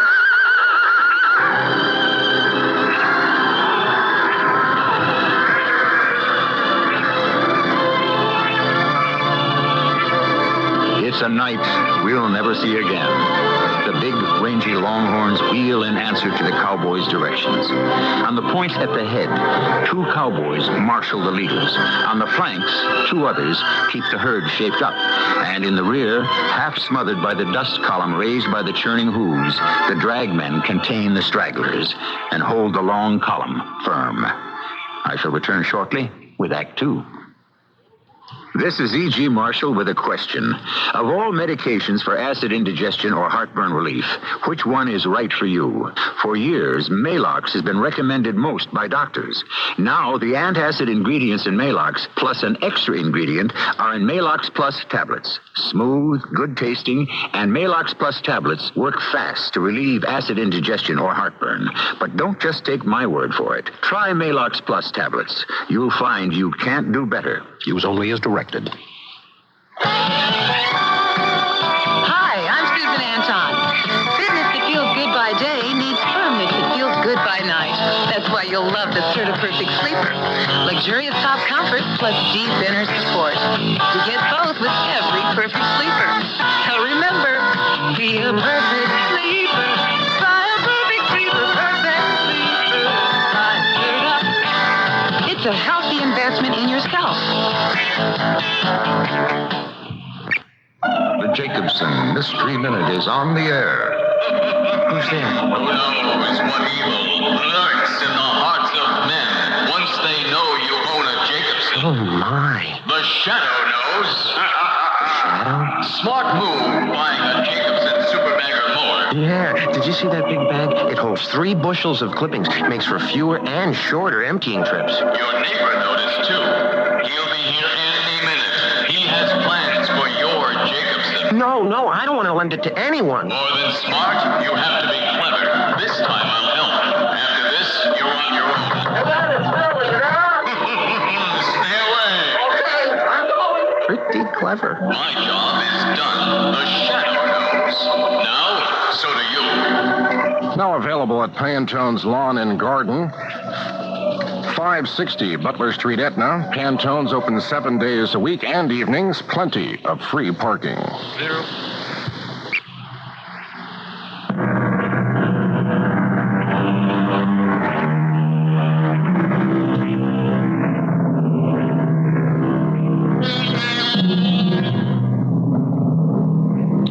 For 5 days, the long column has moved along the banks of a small stream over good pasture land. The stream has provided plenty of water and also has lessened the chance of any of the herd breaking for home and causing a stampede. Off to one side and ahead of the mass of cattle, Judith Ann drives her cook wagon. And far off on the other side, to avoid the dust cloud left in the drive's wake, is the remuda. All the extra horses shepherded by the wrangler, Jim Ballinger. But now they are stopped for a rest period before heading into the desert. Hello, Hey, Daddy. Looking for coffee? Well, I could use a mug. The branding going all right? Yeah, we ought to be finished by tonight. How come you didn't get them marked before we set out? I didn't want to take the time. I got to drive critters to Wyoming before we catch ourselves any snow. I had to stop here to rest the cattle before we make our run across the desert, so I figured to double up on the time. Save yourself 4 whole days. Every minute counts. Well, you're not worried we can't make it, are you? If the good Lord's willing, we'll make it. What's got me chewing nails is Windy. I've been thinking on him, too. He should have been back by this time. Yeah. I set a good deal of store on him finding me some water to tide the herd over the next 5 days.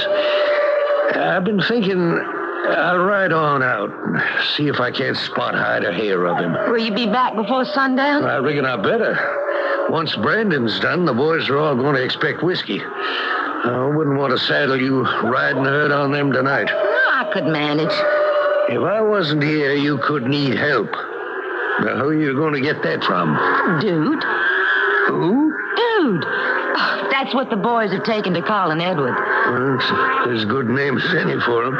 He's no cowhand, that's for sure. He's trying real hard, Daddy. And he's learning. I like him. He's a gentleman. Yeah, I wouldn't count too much on that. What do you mean? He's got no sun on his face. White as a trout's belly. There's only one way I know man can get that look. From doing time in jail. Judy Ann, I don't think we take any chances on Mr. Malden, whatever. Or whoever he is. Daddy, look. What is it? We've got a visitor. Fording the river. We got worse than that, Judy Ann. The horse the stranger's listing. Why, that's... Oh, I'd know that old strawberry roan anywhere.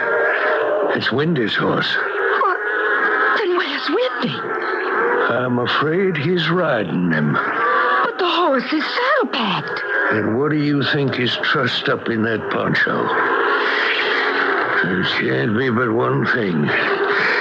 You don't leave the dead in the desert to the buzzards. You gotta bring them on home. How'd Windy die, Chet? Indians. Comanches? It's my guess. You can bear me out from that arrow I pulled out of his back. How come they didn't get you, too? Well, it was just a small raiding party, and we cut them up pretty good before they got Windy. We drove them off. How'd you meet Windy? Did you know him before? Well, now, I'd heard tell of him. There ain't so many of us scouts we don't get wind of each other. We met fording the Pecos. We got to talking, and he told me all about your drive. I asked him, were you still signing on? He said maybe. So I figured, what did I have to lose? I'd ride in with him, take a chance. So you came all the way across the desert the way we're going? Yeah, that's right, sir. Can I get my cattle across it? If you push them 20 miles a day and take every hand you got, there's not one drop of water to get the snouts wet. You willing to sign on with me? That's what I come for. But, Colonel. Yes? If I've passed muster, could I just climb down out of the saddle? I'm bushed and I'm powerful hungry. Oh, forgive me, Chet. Come on down. No, thank you. My daughter Judith Ann here will rustle you up some chow. Dude, help me get Windy off his horse.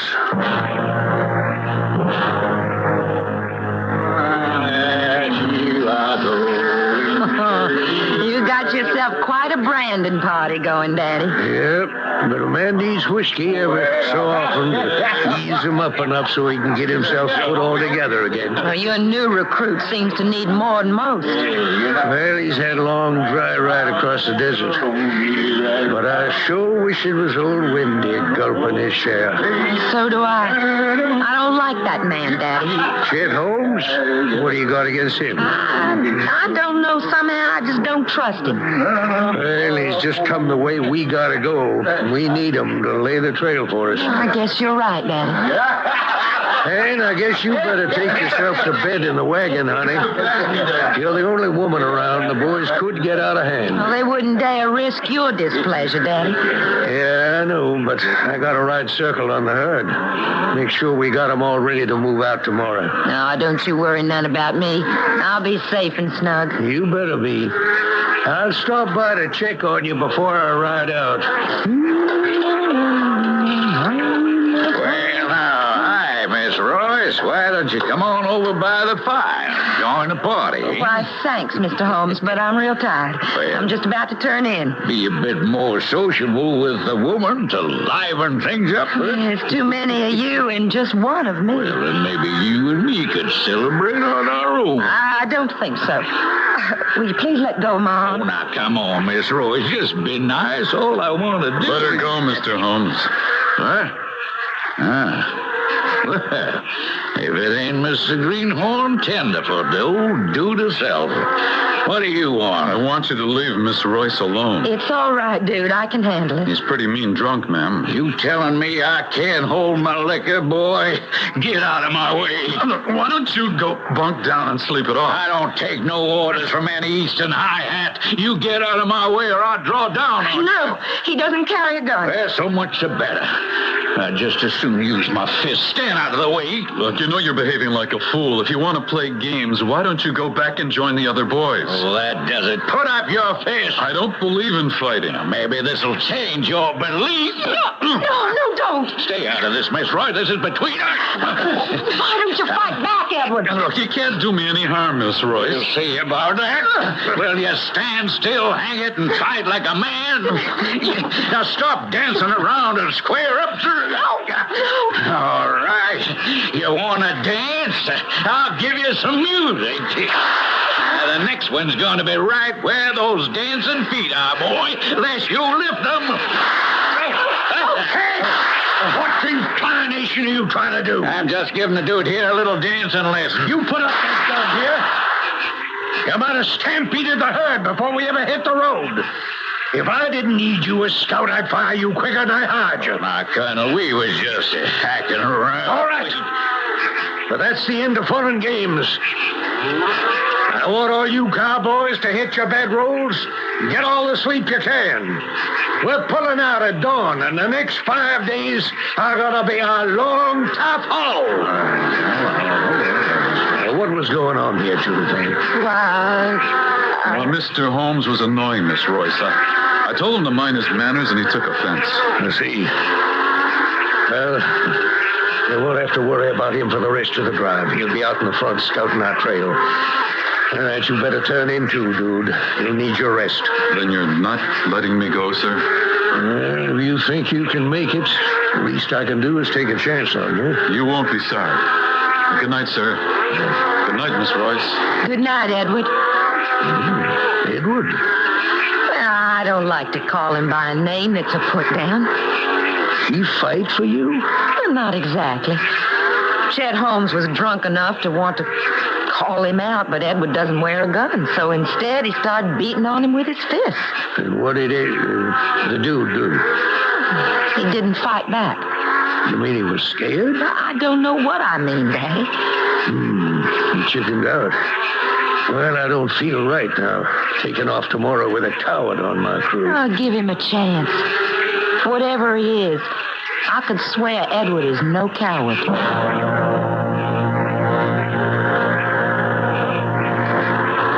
We're facing near 100 miles of desert, hot and dry enough to parch a camel. We're gonna push, till all of us are as ready to drop as the cattle. I wish us all good luck.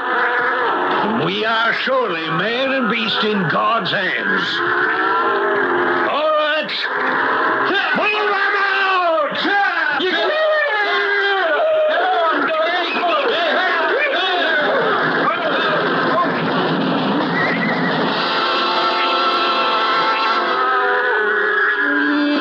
Ride around, little doggies, ride around slow.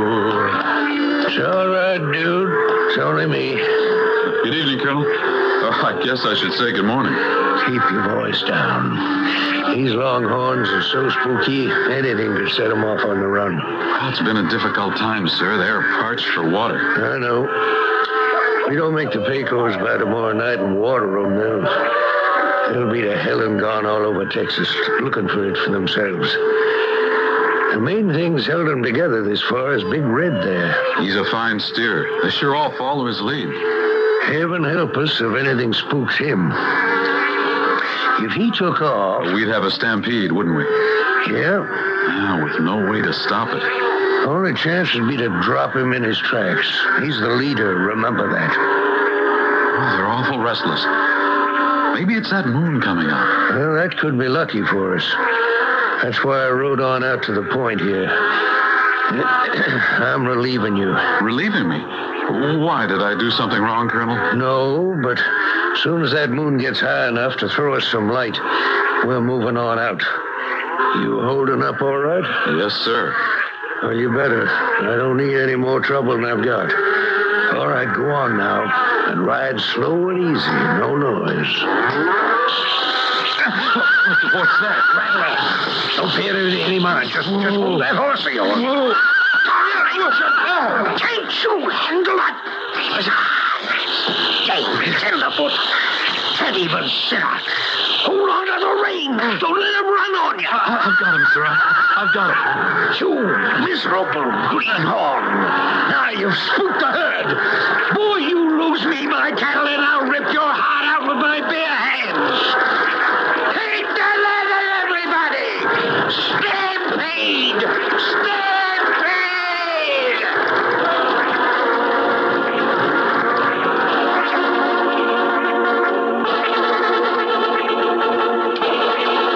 There is no measure of the stampede, no rationale, no reason. The slightest sound, a sneeze, the rattle of a cook pan is just as liable to set it off as a loud sound, like the screaming of a dude's frightened horse. Once the cattle start running, they may go for 200 yards or 20 miles. They may bunch or scatter, and in the unreasoning rush, kill themselves by sheer exhaustion or being trampled under. It is the ultimate disaster on a cattle drive. I shall return shortly with Act 3. 18th century London, where ruffians ruled the streets and decadence the boudoir. There, Richard Steele discovered his two greatest loves, beautiful Felicia and the theater, and the courage to believe in a dream. The Magic Ground, the all-new saga of the Steeles. Lured to America by the chance for freedom, seduced by the promise of fame, they would become a new breed of American. The Magic Ground, new from pocketbooks, on sale now. Like Minute Maid orange juice, some things never change. Kids Mom, I can't find one of my sneakers. and mothers. Did you look under your bed? I am under my bed. The great taste of Minute Maid orange juice is never going to change. It's always 100% pure. And we'll be making that same delicious taste when your kids have kids. Make sure of the taste. Make it Minute Maid.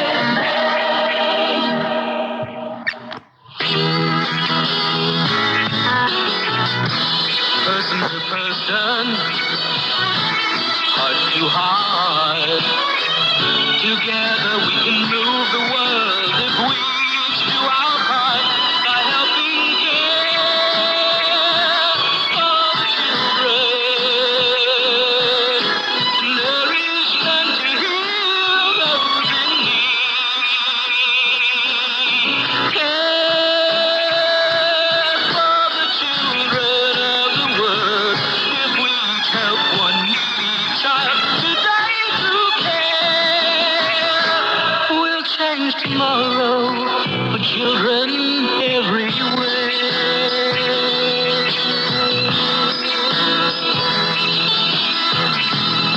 Please send your check or money order to Care, Box 576, New York 10156, or local care office.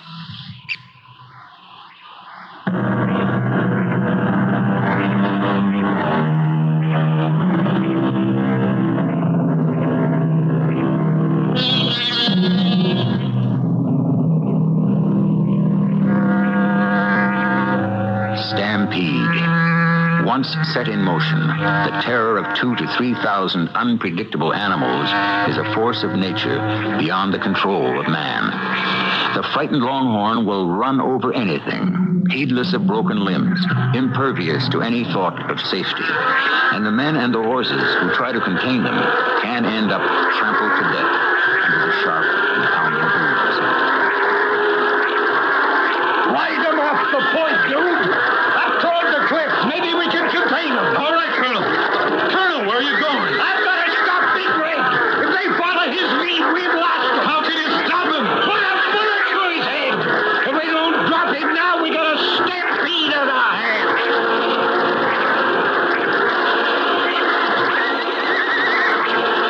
Where's my daddy, Buck? Up front. Who's with him? You do. What's the colonel doing? We got an old steer kind of leader of the herd, Big Red. Looks like your daddy's going to shoot him. He's right in the middle of the cattle. He'll be trampled to death. Maybe not. What happened? Your daddy shot Big Red. No, he must have missed. And he's lost his saddle. Oh, he's down. Oh, he's going to be run under. Easy, Miss Royce. Nothing we can do. Oh, wait a minute. What is it? That crazy dude. He rid right out into the herd. Oh, what's he doing? Trying to protect the colonel. But he's down, too. Ben, Rusty, Cookie, we gotta turn them back.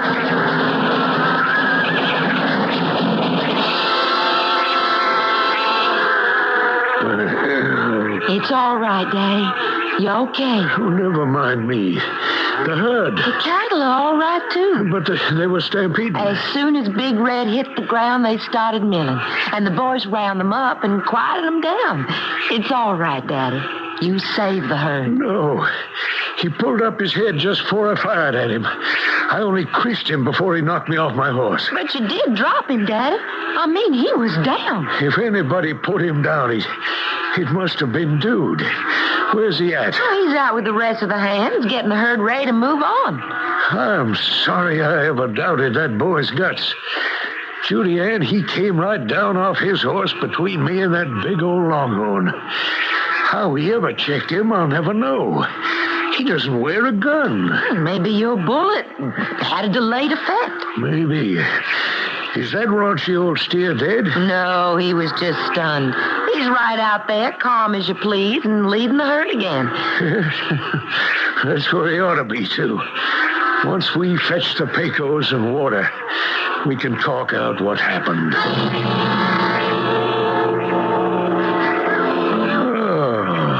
It's the first cup of coffee I can take time to enjoy in the last 3 days. We made it across that desert. Yeah, and we've had a whole day to water and rest the animals. Should be all downhill from here on. I hope. Here's the man I really want to ask about what happened last night. You sent for me, Colonel? I sure did, dude. And join me in a cup of coffee? I'd like that. Evening, Miss Royce. Good evening, Edward. I'll get you coffee.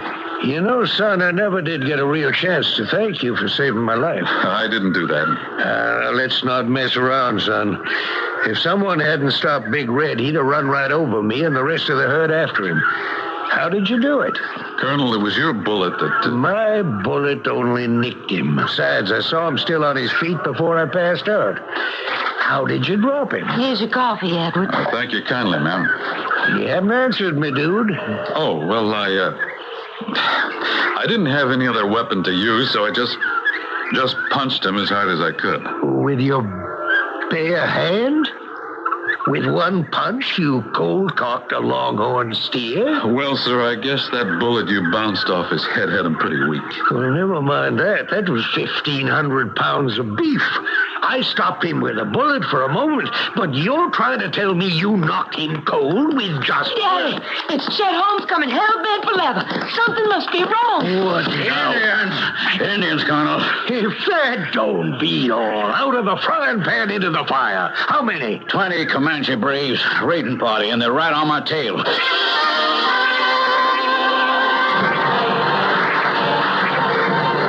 That gun of yours sure does discourage them Injuns, Miss Judith Ann. Oh, it won't any longer. I'm out of bullets. Yes, so am I. But I don't think we're going to need them. We've given them a bellyful. No thanks to you, dude. You didn't fire a shot. He doesn't have a gun. I wouldn't know how to fire one even if I did. Fine help you are. You ain't even a half a man. And I'm out of cartridges, too. I'm going to my saddlebag to load up. Look out! He's making for Miss Royce. Drop him, Jet. Gun's empty. What's up, his hat? There's another Indian there. I got the one with the hatchet. You take the other. With my bare hands? No, sir. It's every man for himself. Edward, look out! I got him, Miss Royce. Edward, the other one watch out for his county horse. Run, Miss Royce. Run. No, you're hurt. He has a knife. Judy Ann, are you all right? Don't worry about me, Daddy. It's Edward. Watch that other Indian. Edward knocked him down. Buck's too busy taking care of him. You don't have to worry about this one. I killed him dead as if he was made of wood. Oh, but how's Edward? He's got a hatchet buried in his right shoulder. Oh, if he hadn't been there, it'd have been in my heart. Daddy, we've got to save him. We'll do everything we humanly can. Whatever wrong that boy did that put him behind bars, he's even to scale by all he's done for you and me. Edward? Yes? You're awake. Can I get you something? Oh, no. What happened? What am I doing here? Don't you remember? Well, you saved my life when the engine came. Oh, yes. Yes, the Indian. His hatchet in my arm. Did I lose my arm? No. You're all right. For a long time, well, that doesn't matter anymore. The arm is fine now. Oh, you saved my life for me. I saved it for myself. Beg pardon? If I'd let anything happen to you, I wouldn't have wanted to go on living. Why, Edward, what a lovely thing to say. I shouldn't have said it. I have no right. Well, who says so? I do. No fine lady like yourself should have anything to do with a jailbird like me. Edward, No, I shouldn't talk anymore. And you better get back to the horses before they lose the trail. Please go. There's nothing more to be said.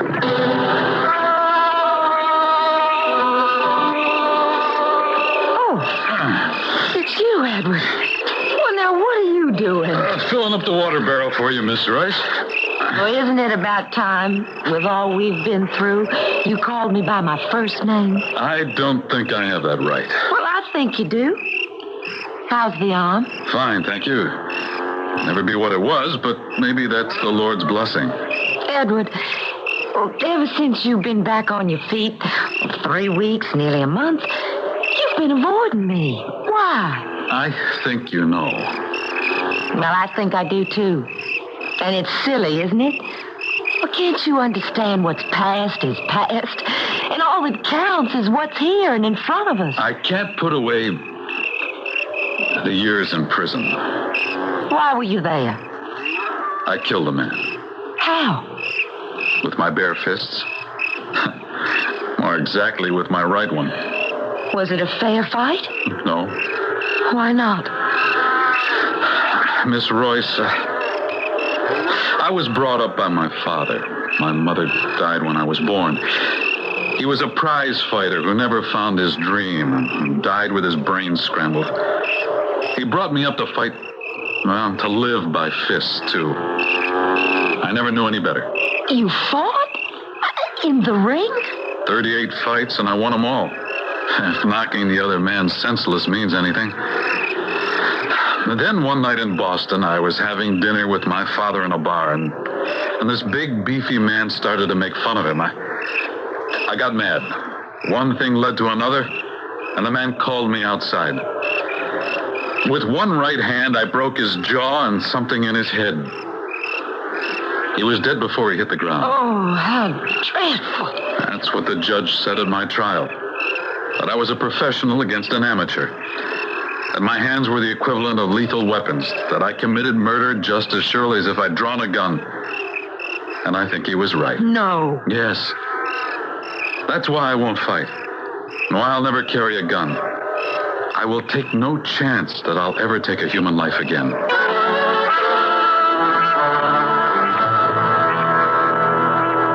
What is it, Daddy?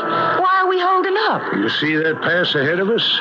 Through it, and we're into grazing land and water and the promised land. Well, why can't we go there? Because that two-faced snake-belly Chet Holmes has led us straight into a trap. What do you mean? Well, here he comes. You can ask him for yourself. What's the holdup, Chet? Well, I tell you, Miss Judy, me and some of my friends are holding the pass.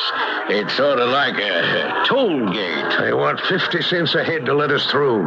It'd break me, even if I had the money to pay it. So we go further west and find another way. There ain't no other way. What water you'd find is alkali struck. It'd drop every critter dead in its tracks. Like I could do with Miss Royce's big 44 here? Good. No, don't reach for your gun. Even an amateur like me could blow you right out of the saddle. Just take your gun easy, forefinger and thumb, and drop it.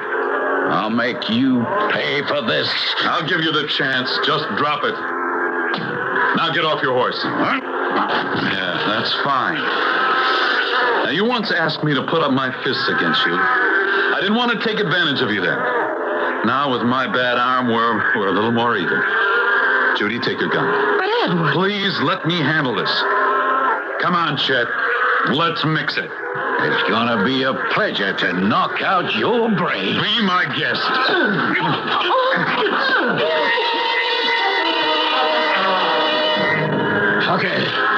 Okay, that's enough. No more. If I let you go, will you call off your hired hands? Yeah, sure. Anything you say. Okay. Climb on your horse fast. And tell them we're coming on through. Oh, I'm gonna tell him, all right. You sure beat the tar out of him, Edward. It won't matter none. You still have us blocked. Maybe not, Colonel. You don't think that beating you gave Chet will change anything? No, but I could guess something else might. What? I once pretty near started a stampede by accident, Colonel. This time I'd like to do it on purpose. Maybe they have enough guns to stop us and our crew, but I know they haven't enough to stop 2,600 longhorn steers. You don't just trigger a stampede to order, son. Me and Big Red might. He's pretty scared of me since we had our run-in. Between that and with that gun of Judy Ann's, we just might run the gauntlet. By the good Lord. Maybe you have it, dude. You called me Judy Ann. You always called me Edward. That made me 10 feet tall. I knew in the end we'd always win out.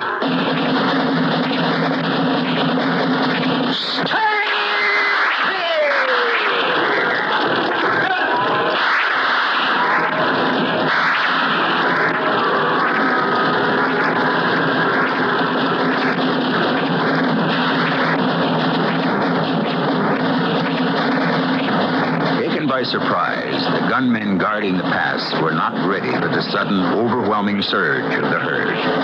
The sea of horn and ridgeback swept through the gorge, raising behind them a huge plume of dust, under the shadow of which Judith and the cook wagon, the remuda, and the rest of the cowpunchers rode to safety. Beyond was water and gently sloping land for grazing, and the drive was over. I'll be back shortly. Hi, I'm Landon Saunders. This is Heartbeat.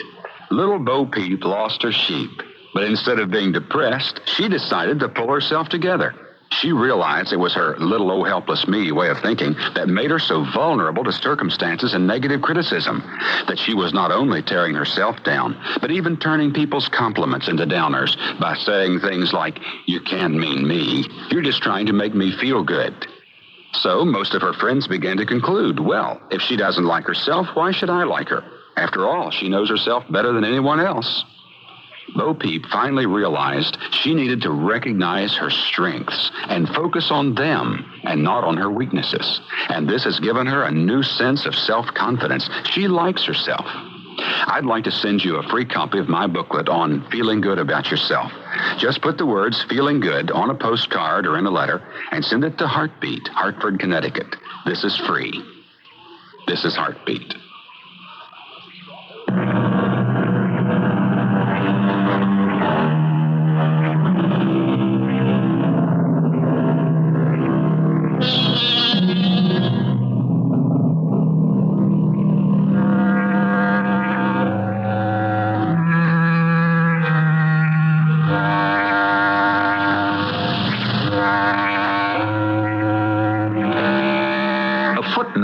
to this particular history.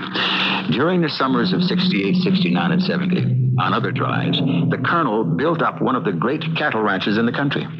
But what was more important to him was the extension of his own family, which grew in those 3 years by 3 grandchildren, 2 boys and a girl. The children, of course, of his daughter, Judith Ann, and Edward Malden, a man who had found the greatest gift of the Old West, emancipation. Our cast included Jennifer Harmon, Court Benson, Ian Martin, and Lloyd Batista. The entire production was under the direction of Hyman Brown. And now, a preview of our next tale. Gods have many wives. Well, never mind all that for now. That kid has to go to a hospital. I'll take him in the boat. No. No? Malana will kill herself. Why? Because you will place him in the God boat and take him to the sky. No, I'll take him to the Cedarville General Hospital. No, the God Henry must cure the child here. The people wait. Well, let's get this straight. I never said I was able to... Henry must cure the child, or the people will turn on their God. Turn on their gods? What does that mean? Killed? Cure the child. But how? By a miracle. A miracle? How can you expect me to make a miracle? If you cannot make a miracle, it will prove that you are a false god. This is E.G. Marshall inviting you to return to our Mystery Theater for another adventure in the macabre. Until next time, pleasant dreams.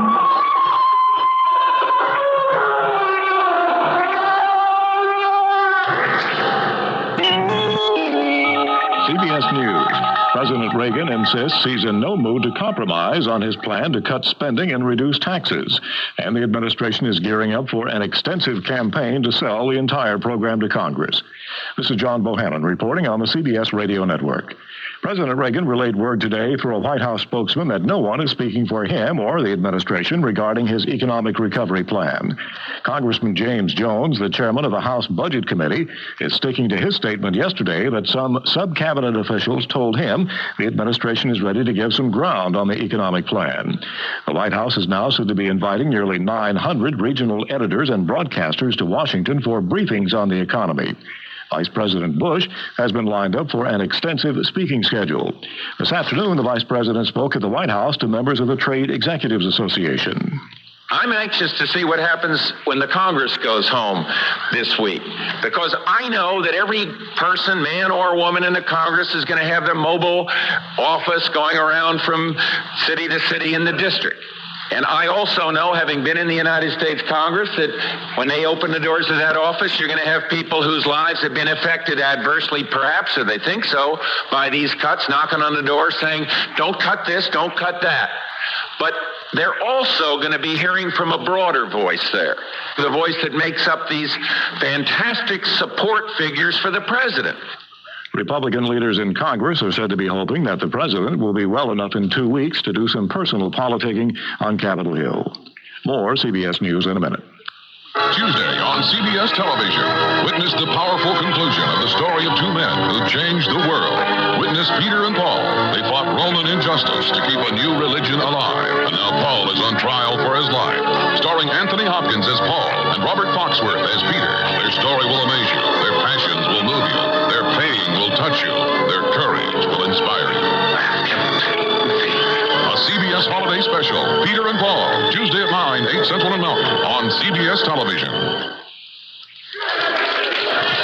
18th century London, where ruffians ruled the streets and decadence the boudoir. There, Richard Steele discovered his 2 greatest loves, beautiful Felicia and the theater, and the courage to believe in a dream. The Magic Ground, the all-new saga of the Steeles. Lured to America by the chance for freedom, seduced by the promise of fame, they will become a new breed of American. The Magic Ground, new from Pocketbooks, on sale now. The Labor Department says the unemployment rate was higher in February than a year ago in 47 states and the District of Columbia. Michigan apparently had the highest unemployment rate, 14.2%. This reaction comes from Doug Roberts, Michigan's Deputy Budget Director. If I believed that, in fact, the worst had not yet arrived, I would be much more concerned than I am right at this moment. I am absolutely convinced that the worst has arrived in this state, and we are, in fact, on the beginning to rebound. I think the data will begin to show that the unemployment rate for last month was substantial improvement. I know that still means that things are bad, but I really believe that in the next several months we will continue to see steady economic growth, and more importantly, if the federal tax cut is approved, we believe this will be a major stimuli to the state, particularly in terms of automobile production. Returns from Canada tonight show the Separatist Party, led by Premier René Lévesque of Quebec, has won an upset victory. Lévesque and his party apparently will have a comfortable majority in the new provincial parliament. The Writers Guild is on strike again for the third time in the past year against movie producers and the TV networks. And Johnny Carson reportedly has walked off The Tonight Show to support the Guild's action. NBC says it'll show reruns for at least a week. Carson is said to be a Guild member. He helps other members write his opening monologue. The Emmys were awarded tonight in New York, and CBS won 15 Emmys in the News and Documentary division. ABC won 12, Public Broadcasting won 9, and NBC won 8 Emmys. The 1981 Pulitzer Prize for Fiction was awarded today to A Confederacy of Dunces by the late John Kennedy Toole. Other awards include the Drama Prize for Crimes of the Heart by Beth Henley, a play seen so far in regional theaters and off-Broadway. And now this. Dear sir, who last night at one of the city's finest restaurants sent back the chef's celebrated duck à l'orange because the sauce was too cloying for your particular palate, whose wife said, sometimes I don't understand you. Well, sir, we understand you. We're the investment firm of Dean Witter Reynolds, and no matter how demanding you are, we can help put a smile on your face.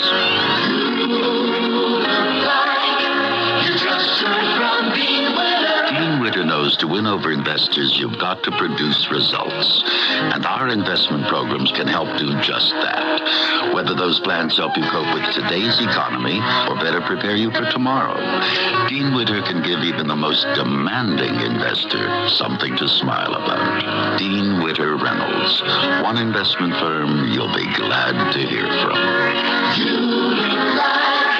You just heard from Dean Witter. Member SIPC. Marquetta Phillips of Memphis, Tennessee, didn't like the strange noises coming from the air conditioner of her new car.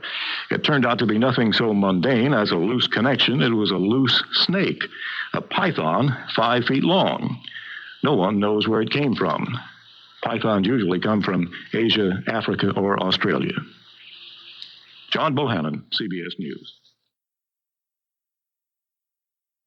Good evening. It's 10:07 on KQV.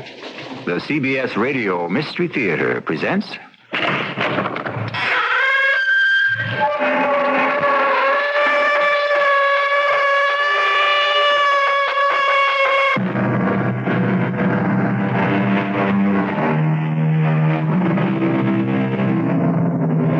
Come in. Welcome. I'm E.G. Marshall. Before the flowers of friendship faded, friendship faded. So said Miss Gertrude Stein in one of her less abstruse moments. But doesn't it happen so often? Before the declaration of love is finished, love is finished. Friendship and love, the most powerful of all emotions, and the most fragile. Friendship can be killed with a single word. Love with a single glance. Was that the phone? Yes. I wasn't sure I heard it. It was Russ. Russ? He just wanted to say hello. Robert, Russ is dead. I know. Then how could he call you on the phone? I don't know. Are you sure it was Russ? Yes. What are you getting excited about?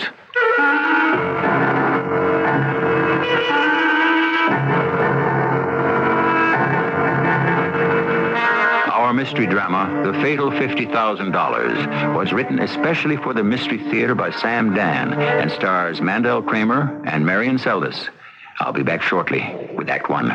Great new comedy, Thursday on CBS television. We in the business of dispensing justice here. Got troubles? I need a lawyer. Got no money? Yeah, I got a problem with my welfare. Can't find a lawyer to take your case? I murdered my husband. Hey, then the Legal Aid Clinic on Park Place is waiting for you. Who's the creep in charge here? That's it. I'm David Ross, attorney-in-chief. Remember, there's no law against laughing. Park Place, Thursday at 8:30, 7:30 Central and Mountain on CBS television. I run a supermarket, and people always ask my advice. Nick, what should I buy for this? What should I buy for that? Well, I can't steer them wrong, or they won't come back. So when someone asks, well, what should I buy to clean my bathroom? I always say, fantastic. They say, fantastic is my kitchen cleaner. Look, I tell them, as fast and easy as Fantastic cleans your kitchen, it'll clean your bath. Well, they must like it. They keep coming back for more. Fantastic. What it does for your kitchen, it'll do for your bath. Hi, I'm Landon Saunders. This is Heartbeat. Little Bo Peep lost her sheep, but instead of being depressed, she decided to pull herself together. She realized it was her little old helpless me way of thinking that made her so vulnerable to circumstances and negative criticism, that she was not only tearing herself down, but even turning people's compliments into downers by saying things like, "You can't mean me. You're just trying to make me feel good." So most of her friends began to conclude, well, if she doesn't like herself, why should I like her? After all, she knows herself better than anyone else. Bo Peep finally realized she needed to recognize her strengths and focus on them and not on her weaknesses. And this has given her a new sense of self-confidence. She likes herself. I'd like to send you a free copy of my booklet on feeling good about yourself. Just put the words feeling good on a postcard or in a letter and send it to Heartbeat, Hartford, Connecticut. This is free. This is Heartbeat.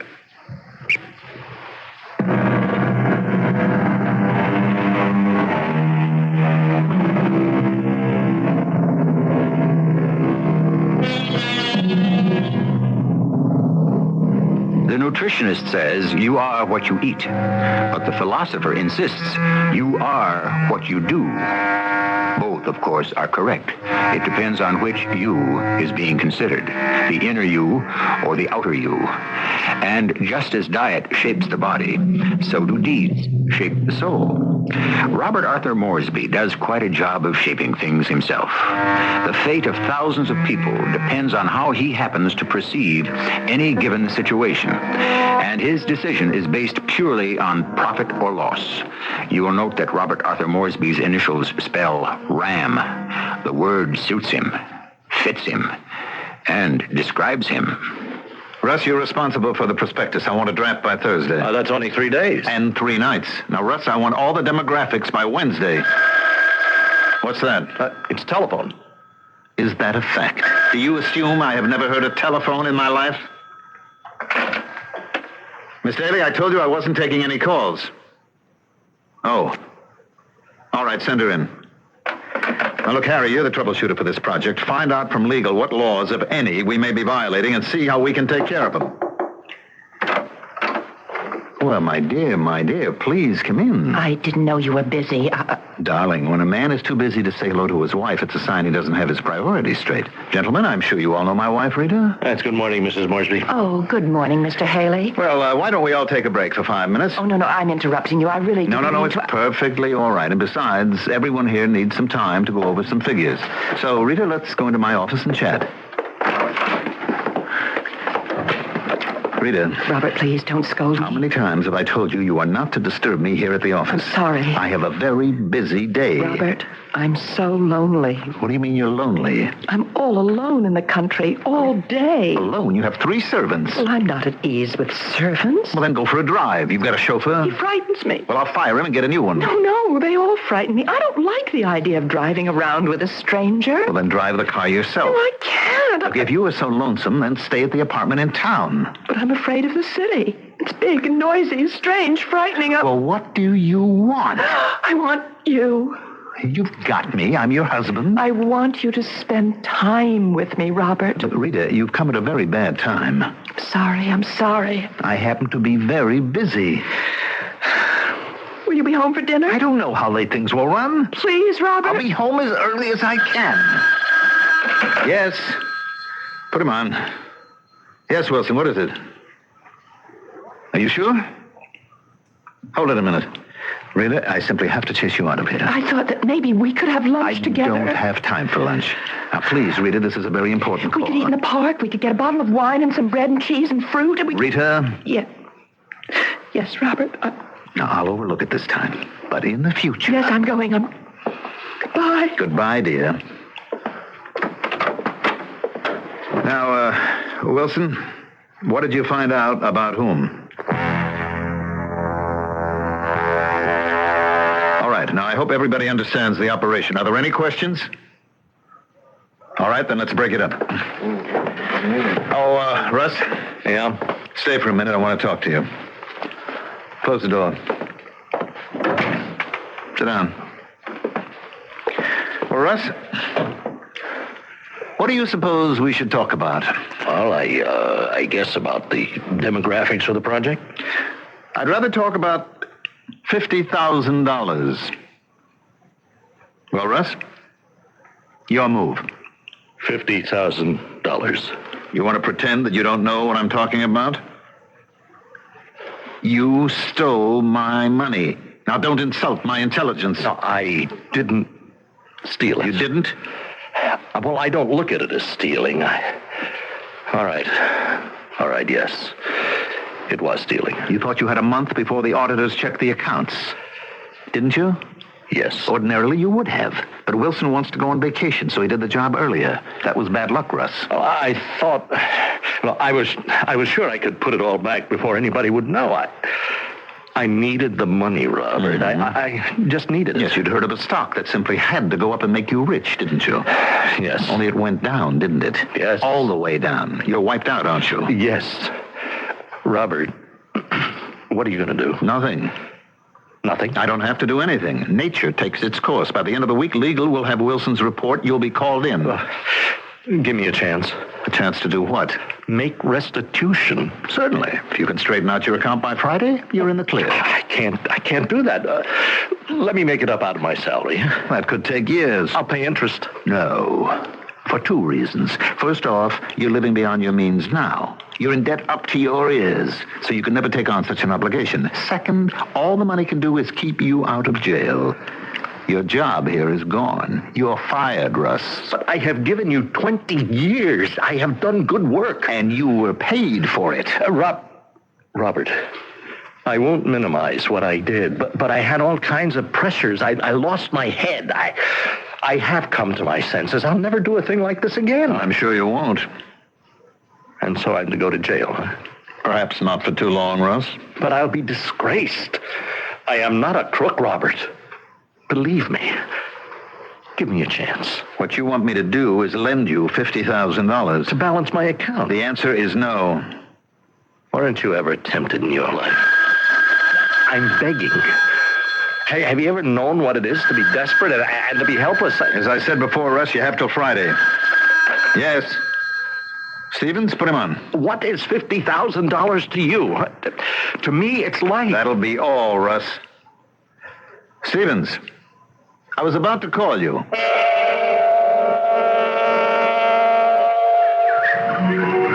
Hello? Oh. Hello, Mrs. Morsby. It is Mr. Haley, isn't it? Yes, it's Russ Haley. Oh. Won't you sit down? As I was coming up the walk, I saw you sitting on this bench. I wondered whether or not I should stop and say hello.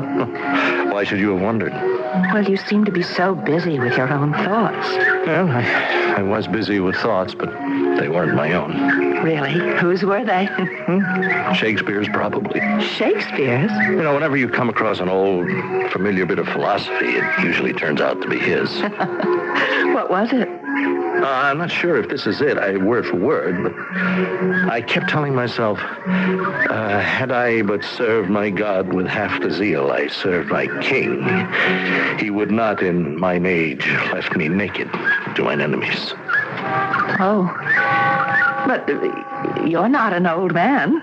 Well, I wasn't when I went to bed last evening, but I have grown old, suddenly. I still don't understand. King? Well, not all kings wear crowns and sit on thrones. Just look about you. The new palaces are those gleaming glass and stone skyscrapers, and the new royal chambers, the boardroom, and the new scepter is 51% the voting stock. Mr. Haley, is something wrong? Is something wrong? No, not anymore. Something was wrong for quite a while. I kept listening to the song of the sirens. Beg your pardon? Listen to me. How filled with literary allusions I seem to be. Hey, is that what I should have become after all? A teacher or a professor? Yeah, perhaps. Well, you know, the sirens were those beautiful but dangerous ladies who lived on rocks and reefs, and they sang such sweet melodies that the sailors who heard them were lured to their death. Yes, I seem to remember, but you weren't a sailor. Or were you? Now, Mrs. Moresby, each of us sails on a course through this world, and each of us hears the song of the sirens. How lovely it is, huh? How filled with promise. Have you ever heard it? The Song of the Sirens? Mm-hmm. No. Well, how fortunate you are.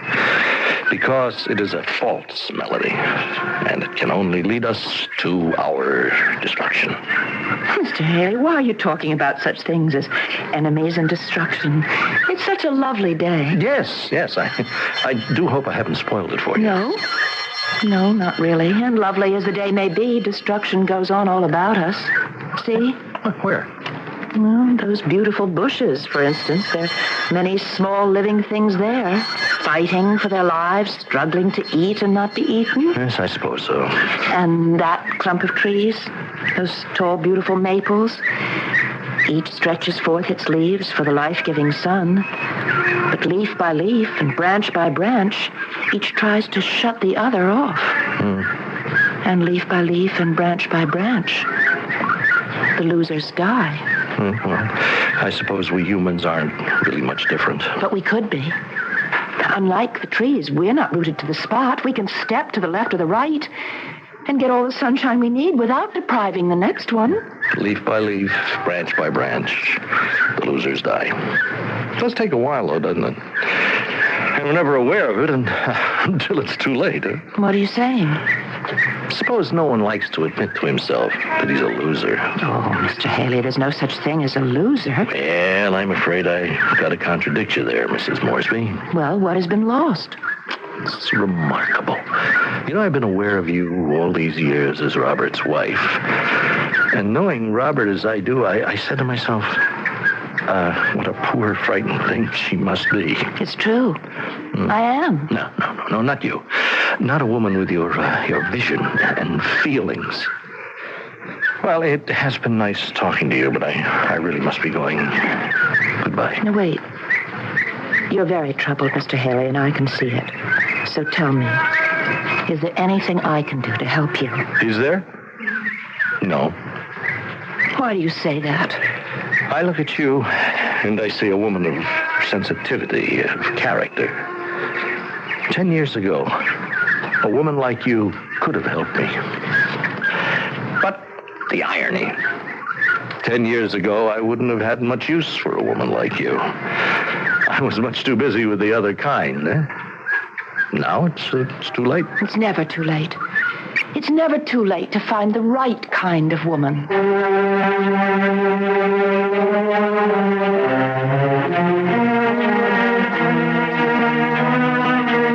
What does she mean by that? Is she by any chance suggesting herself? But she seems to be the timid kind that's scared of her own shadow. Or is she? And what's supposed to happen to friend husband? We shall deal with all of it in Act 2 shortly. When even I stopped going to my own coffee club, I knew something was wrong. It had to be my coffee. Then I switched to new improved Kava Instant. Now no one leaves my house with a bitter feeling. Kava's the only 90% acid neutralized coffee. That means it tastes less bitter when you drink it, so it feels better after. And with its improved blend of coffee beans, Kava tastes better than ever. Now my coffee club is so popular, I even turned down my own mother. New improved Kava Instant. Tastes better when you drink it, so it feels better after. What do doctors recommend to avoid constipation? These days, doctors stress the importance of fiber in the diet. Food fiber that helps the system regulate itself naturally. Metamucil is the laxative made from natural fiber. No chemical stimulants. So for occasional constipation, doctors recommend Metamucil more often than any other laxative. The way to overcome constipation is the natural way. But if not nature, Metamucil. Read label and follow directions. Welcome to Meet the Media. Thank you very much. Today I am interviewing radio. Hello. Television. Take a look at this. Oh, newspaper. I've been around the longest. Yeah, but you can't change channels on a newspaper. Well, you can't put a TV in the bottom of a birdcage. Interesting debate. Radio. How's your listenership? It's up 66% since 1967. Newspaper? Yes. How's your circulation? It's, Right. But I'm happy to say our advertising rates have gone up. Radio? Because the cost of radio advertising has not increased as much as the other major media, it's a better deal. And what about the cost of television?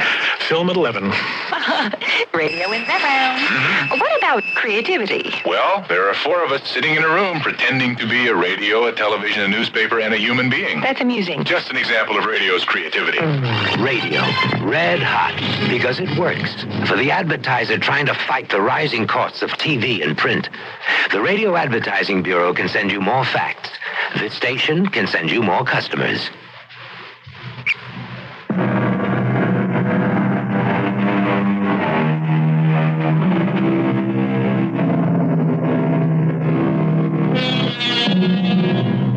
Conversations. Isn't it remarkable? We can be aware of people for years, and all we ever exchange with them is the time of day. Then suddenly, for some reason, or no reason, the floodgates are overwhelmed and the words pour forth. Nothing seems to be sacred or secret. Everything is revealed. Do we live to regret it later? Sometimes. It's never too late to find the right kind of woman, Mr. Haley. It is, for me. You talk as if your life is over. It is. Oh, that can't be true. You know, I was so wrong about you, Mrs. Moresby. I always thought you were such a repressed and frightened little woman. I am. No, not a woman who can talk the way you do. But I think this is the first time in my life I've ever talked this way. I am repressed. I am frightened. I'm scared of my own shadow. But why? Now, you don't have to answer that question. It is obvious. I don't follow you.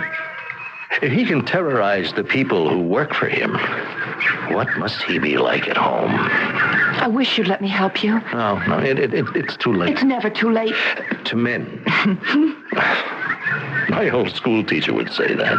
But it is too late if the fabric is rotten. And the problem, is it money? Of course. Well, perhaps you'd allow me to... Oh, no. No, thank you. It would only be a temporary respite. Sooner or later, I'd be back to where I am now. Well, is there a woman? Is it gambling? Oh, Mrs. Moresby, if only it were. At least I would have had a run for my money. No, it's worse. A man can renounce women, cast aside gambling, but how does he get rid of vanity? Vanity? Mm-hmm. You see, I could not admit to myself that I was not basically a high-powered producer whose department could show a skyrocketing profit each year. Well, no one can do that all the time. Oh, they must, if they want to work for your husband.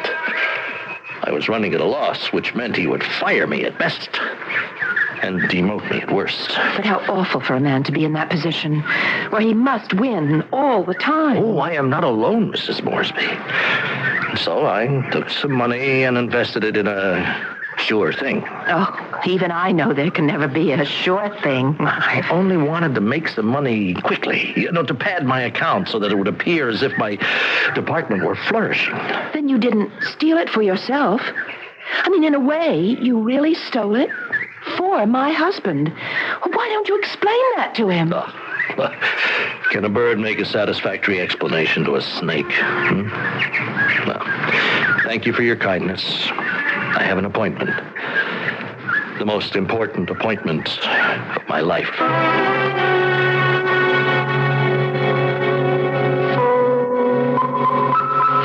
Now, at the top of the hour, here's the local news. It is believed that Russell F. Haley, An executive with Moresby and Company committed suicide last night. No. Mrs. Bella Chesney came at her usual hour this morning to clean Mr. Haley's apartment. She found Mr. Haley's note saying that he had no choice but to end his life. Dick Carroll, night watchman at Seaside Marina, remembers that Mr. Haley took out his boat last evening and never returned. The Coast Guard was notified and found Mr. Haley's boat empty some 6 miles off Bemis Point. The tides will no doubt take his body out to sea. Mr. Robert Moresby, Chief Executive Officer of Moresby and Company, says that there was an irregularity in Mr. Haley's accounts which could have very well provided him with a motive for suicide. On the foreign scene... Suicide? Oh, no.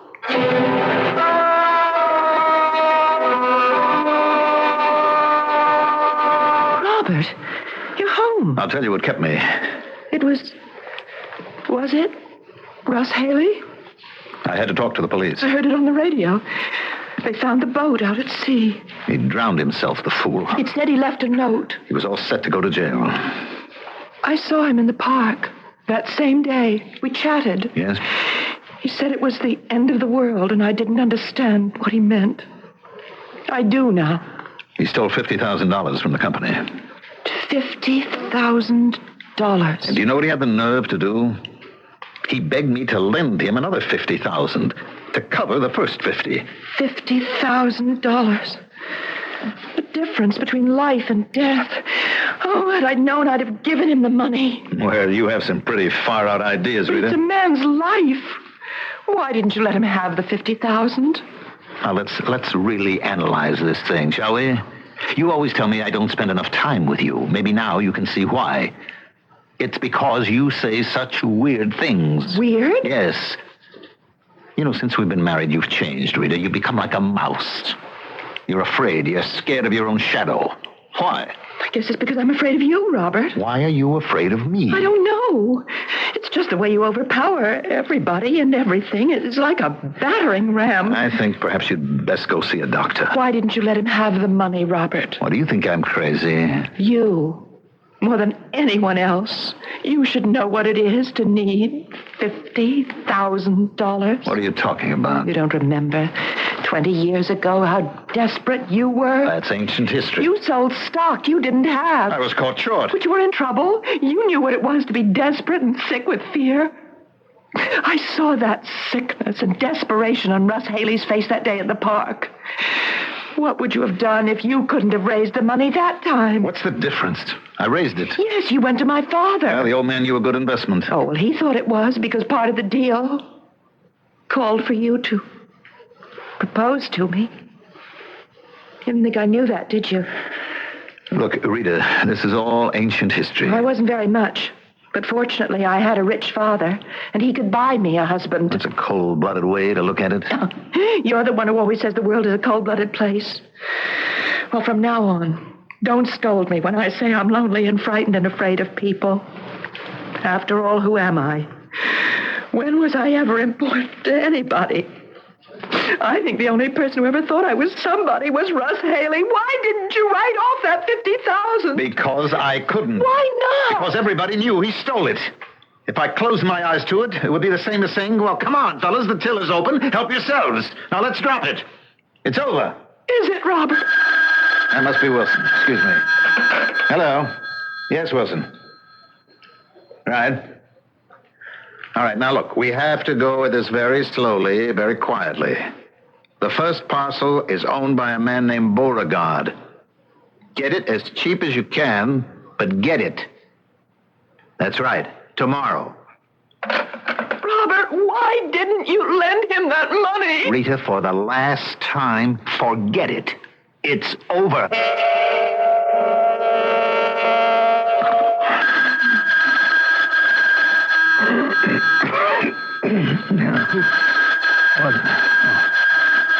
Phone. Hello. Hello. Robert. Who is this? You know. Oh, it's 3:00 in the morning. Who is this? You mean you forgot my voice already?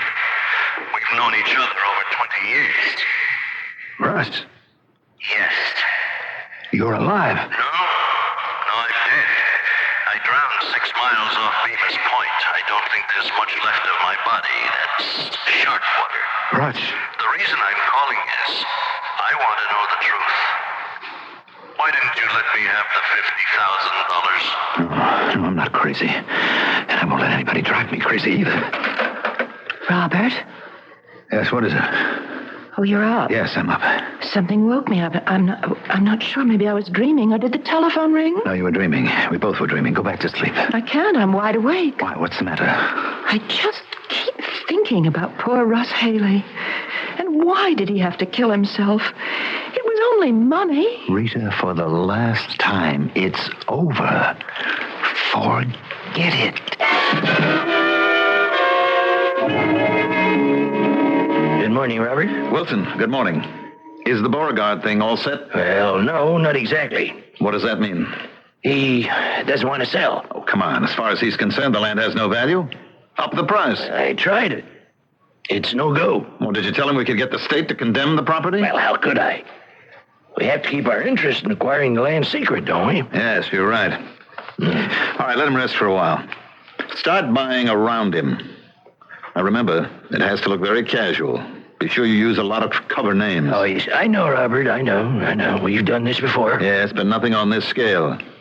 And we're using our own money this time. You know how many millions we've got sunk into it already. Now, we've got to get the last key pieces in place. Mm-hmm. Check the map. Start with this fellow, Stockton, the one who owns the farm in the southwest corner. That has to go. And I can't imagine why we would have any trouble. Nobody has any idea that something's up. Just get to it quickly, will you? Say, is something wrong? What would be wrong? I don't know. Lately you seem to be kind of nervous and upset about something. No, I'm fine, Wilson. I'm just fine. Now get moving.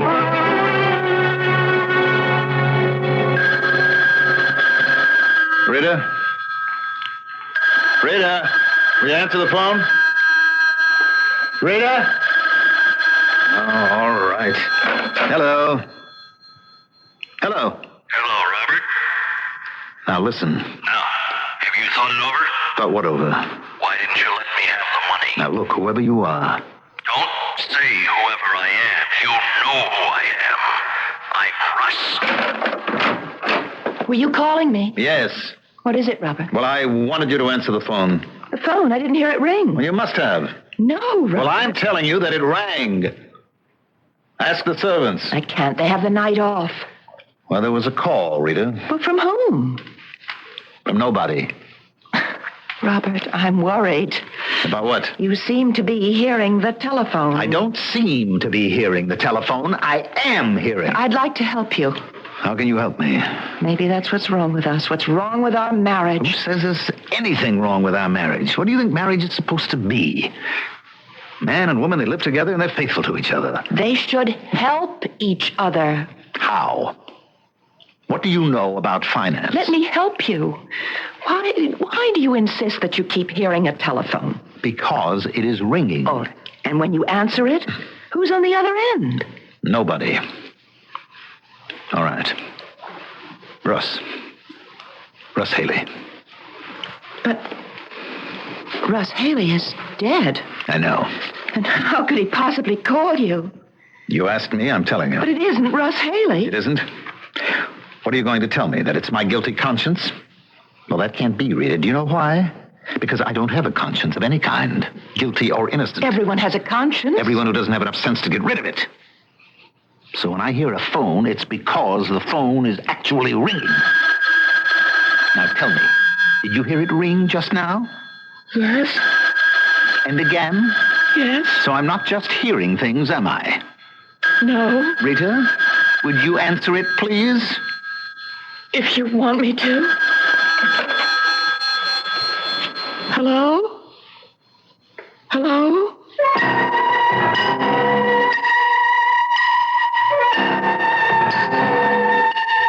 The other end of the conversation, if any, will be brought to you in just a few minutes when I shall return with Act 3. Is Robert's imagination working overtime? Can we receive phone calls from the dead? There are those people who swear it's possible. Frustrating. That's what home and car repairs can be if you don't have the right tools. Hi, Pat Summerall to say that dependable master mechanic tools from True Value hardware stores can help you get the job done right without the frustration.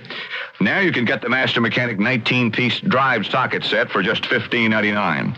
And for handy tool storage, the Master Mechanic 19-inch steel tool box is just $9.49. Get professional quality Master Mechanic tools exclusively at participating True Value hardware stores. When you travel for business or fun, turn to us when your day is done. Best Western's your place to stay, so give us a call. Turn it today.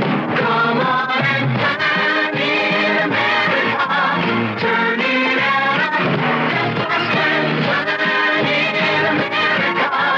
Turn it out. Best Western. Turn in America. Hi, this is Andy Williams. I learned about the importance of donating blood when my mother became ill. Although most people could qualify as donors, many have not donated blood because they have not personally experienced the need, either for themselves or for those they care about. Presently, over 30,000 pints of blood are required in the United States every day, and the need is increasing. The balance between supply, demand, and human life depends on you, the public. Donors often respond when there is an emergency or a disaster, but blood of every group and type must be available at all times. Blood banks depend on people who are willing to give to meet the day-to-day blood needs. Donate today at a blood bank in your community. Blood is life. Let's keep it running. A public service of this station and the American Association of Blood Banks.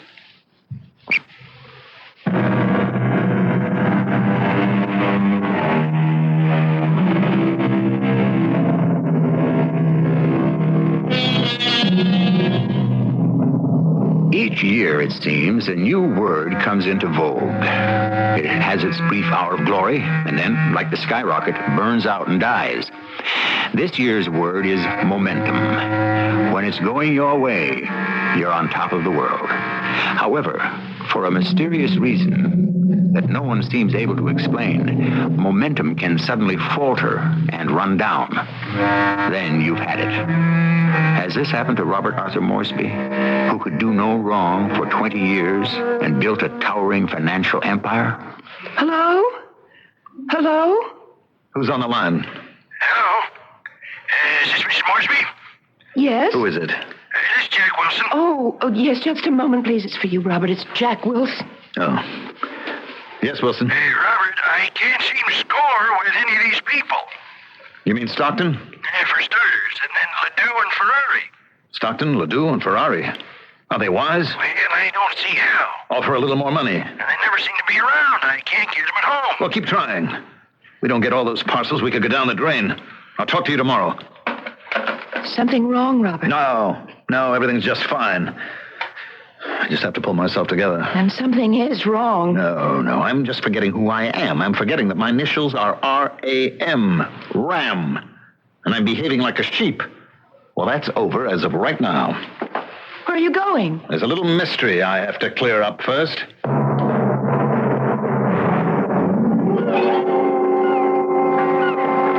Are you Dick Carroll?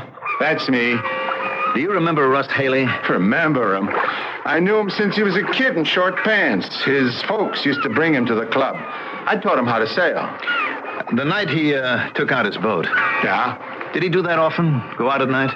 With Russ, you never know what he was up to. Well, what did you think he was up to when he took the boat out? Nothing good. I can tell you that. What's that mean? Well, he had a kind of strange look on his face, like a fella who's about to do something that's not right. What you're saying is he did actually go out on the boat that night. You saw him. Oh, yeah. He went out on the boat, all right. And he didn't come back, huh? I know where they found the boat. He wanted to drown himself. And he couldn't have found a better place for it. You mean he looked like a man who would want to commit suicide? Suicide or worse. Poor guy. He was trying to live it up. He liked the cards, the horses, the girls. They'll do it to you every time.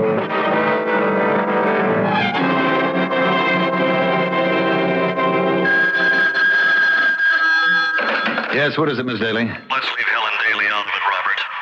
Who are you? Isn't it obvious? I'm Russ. Why can't you believe it?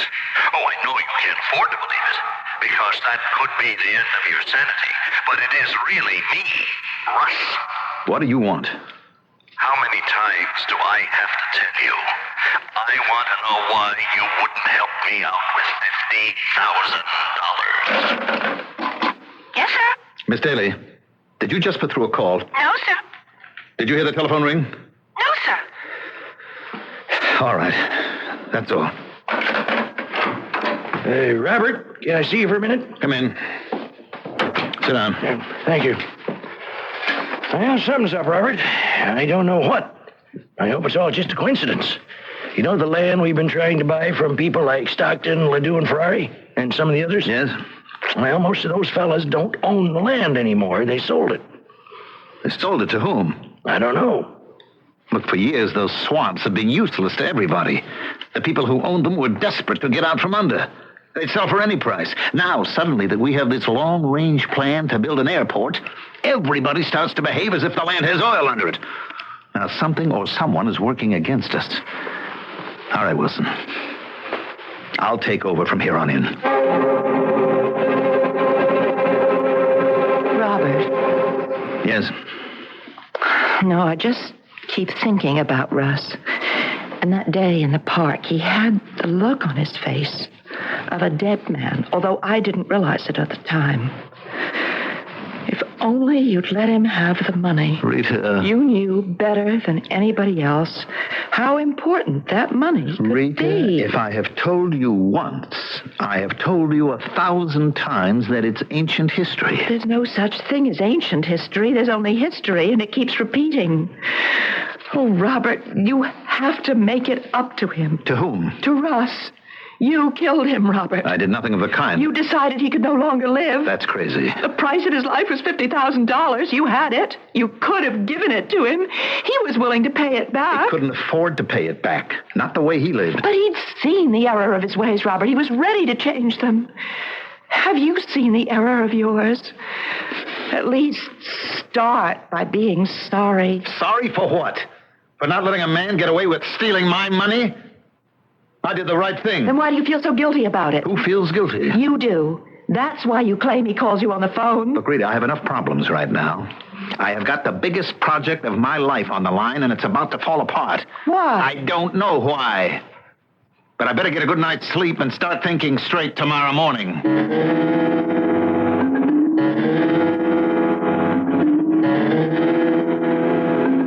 Robert? Can't you sleep?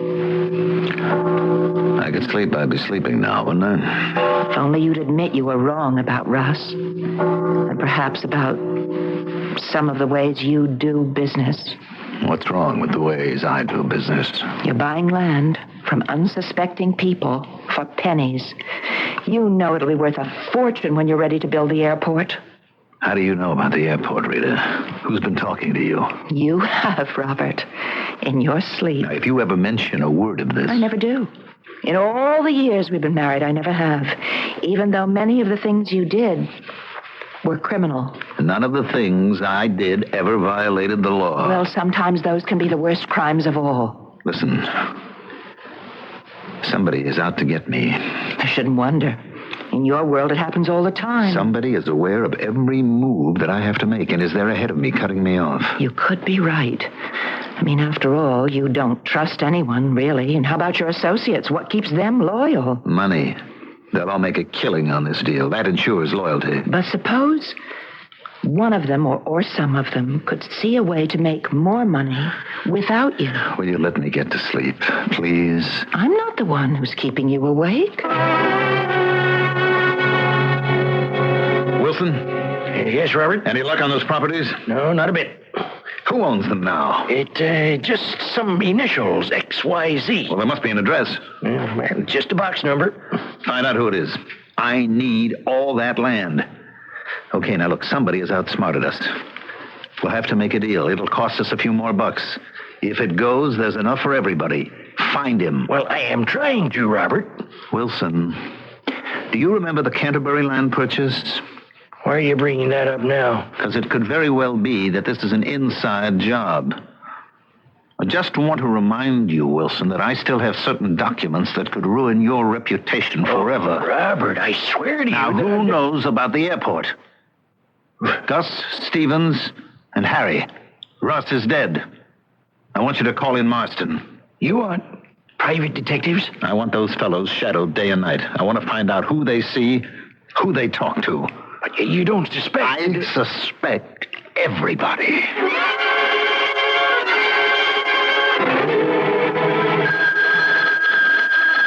Answer it, Rita. I'm sure it's for you. Will you answer it? Even if it's Russ, I'm sure he doesn't want to talk to me. Look, will you answer the phone? Hello? Mrs. Moresby, this is Jack Wilson. Oh, please hold on, Mr. Wilson. It's for you, Robert. Hello? Marston has had all these fellas followed day and night, and there's nothing out of the way. All right. Tell Marston to keep at it. I hear the name Marston. He's your private detective agency, isn't he? What is he doing for you? I want him to find out who's been buying those properties. Oh. I have him tailing Stevens, Harry, and Gus. Oh, I'm sure they have nothing to do with it. Somebody is working against me. It isn't one of them. How do you know? I'm sure of it. Why? Because it's me. You? Yes. Right here. In the drawer. Look. Photostats of deeds sold to the XYZ company. Here's 100 acres from Kenneth Beauregard, and 50 from James Ledoux, and 300 from Elmer Stockton. Go on. Go through the rest if you like. You bought up all this? Yes, and it added up to $50,000. Why? That's funny, isn't it? How it all comes to $50,000. For $50,000, my father sold me to you. For $50,000, you killed Russ Haley. I didn't kill Russ Haley. You let him die, it's the same thing. And for $50,000, I bought the land that will stop you from building an airport. Now, wait, Rita. You're going to sell it to me, Rita. No. Rita, we can make a fortune. But the place as it is a fortune right now. It's a swamp. No, not really. It's filled with all kinds of birds and animals and plant life. You should go there sometimes, Robert, and just enjoy it. Rita, I want that land. Hello? Robert, why did you pick up the phone? Hello? Who are you talking to? Robert? Now, you cut it out, do you hear? You're dead, Russ Haley. You're dead, and I'll prove it. Robert, where are you going? First, I'm going to take care of him. Then I'll come back and settle with you.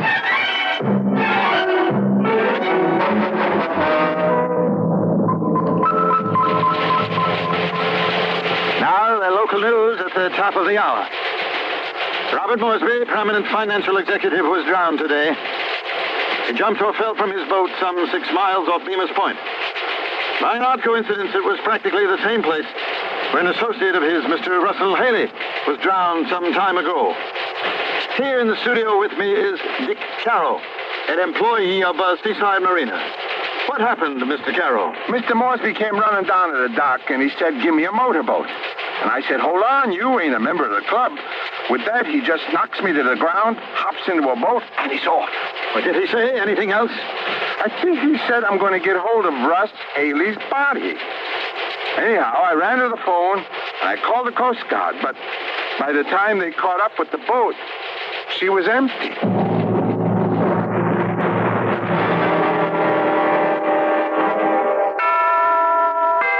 Just a minute. Hello? Russ. Mr. Haley. Yes, may I come in? You didn't drown. No. You see, it isn't easy to drown yourself if you're a good swimmer. At the last minute, you change your mind. You want to live. Anyhow, a freighter bound for India picked me up. Oh. And I thought, well, maybe I'd begin a new life. But after a while, I decided to come home and face the music. I don't know what the music is.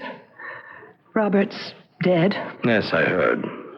I sold the company. But I still owe you $50,000. Are you still listening to the Song of the Sirens? The Song of the Siren? Oh, yes, we talked about it that day in the park. You remember? No, I don't hear them anymore. That's good. And you? Well, I can see you've changed. You're no longer the timid and frightened little lady who used to be scared of her own shadow. Leaf by leaf, branch by branch, the losers die. And leaf by leaf, branch by branch, the winners live. Yes. But I still have to figure a way to make good on that $50,000. Well, why don't we sit down and relax over a cup of coffee? Maybe something will occur to us.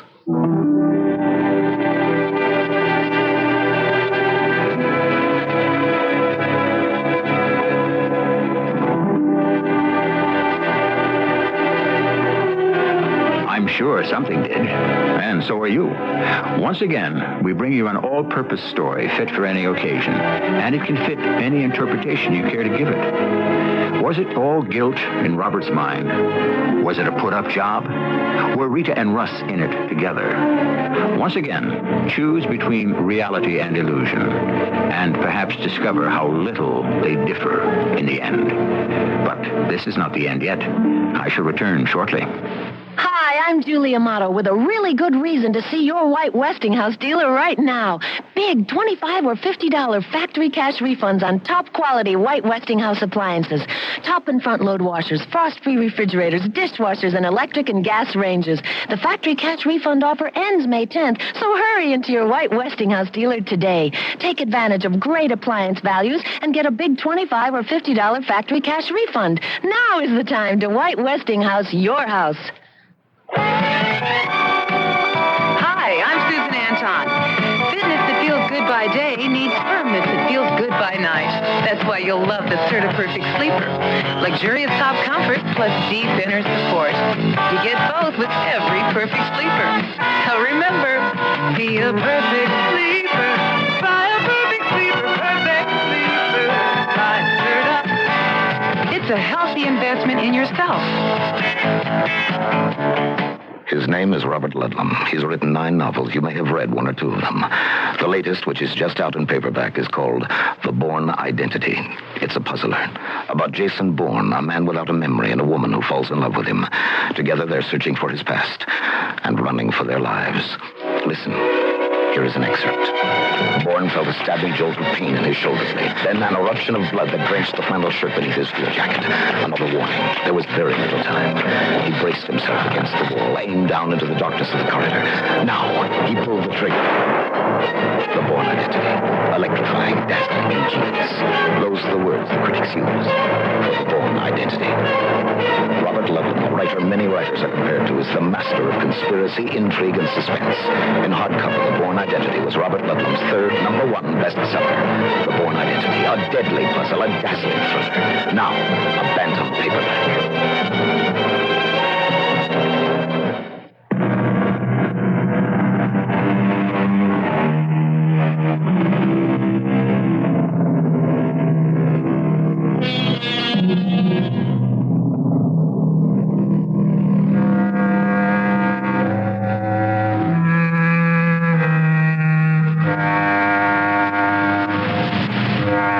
Our story is called The Fatal $50,000. True, $50,000 is not quite the awesome amount it used to be, but it's still a respectable sum of money. But it doesn't matter. What's important is the fact that there are times when we can actually place a dollar figure on the value of a human life. Just think, no amount of money could create life out of dust, and yet life can be reduced to dust for the want of $50,000. Our cast included Marion Seldes, Mandel Kramer, and Earl Hammond. The entire production was under the direction of Hyman Brown. This is E.G. Marshall inviting you to return to our Mystery Theater for another adventure in the macabre. Until next time, pleasant dreams.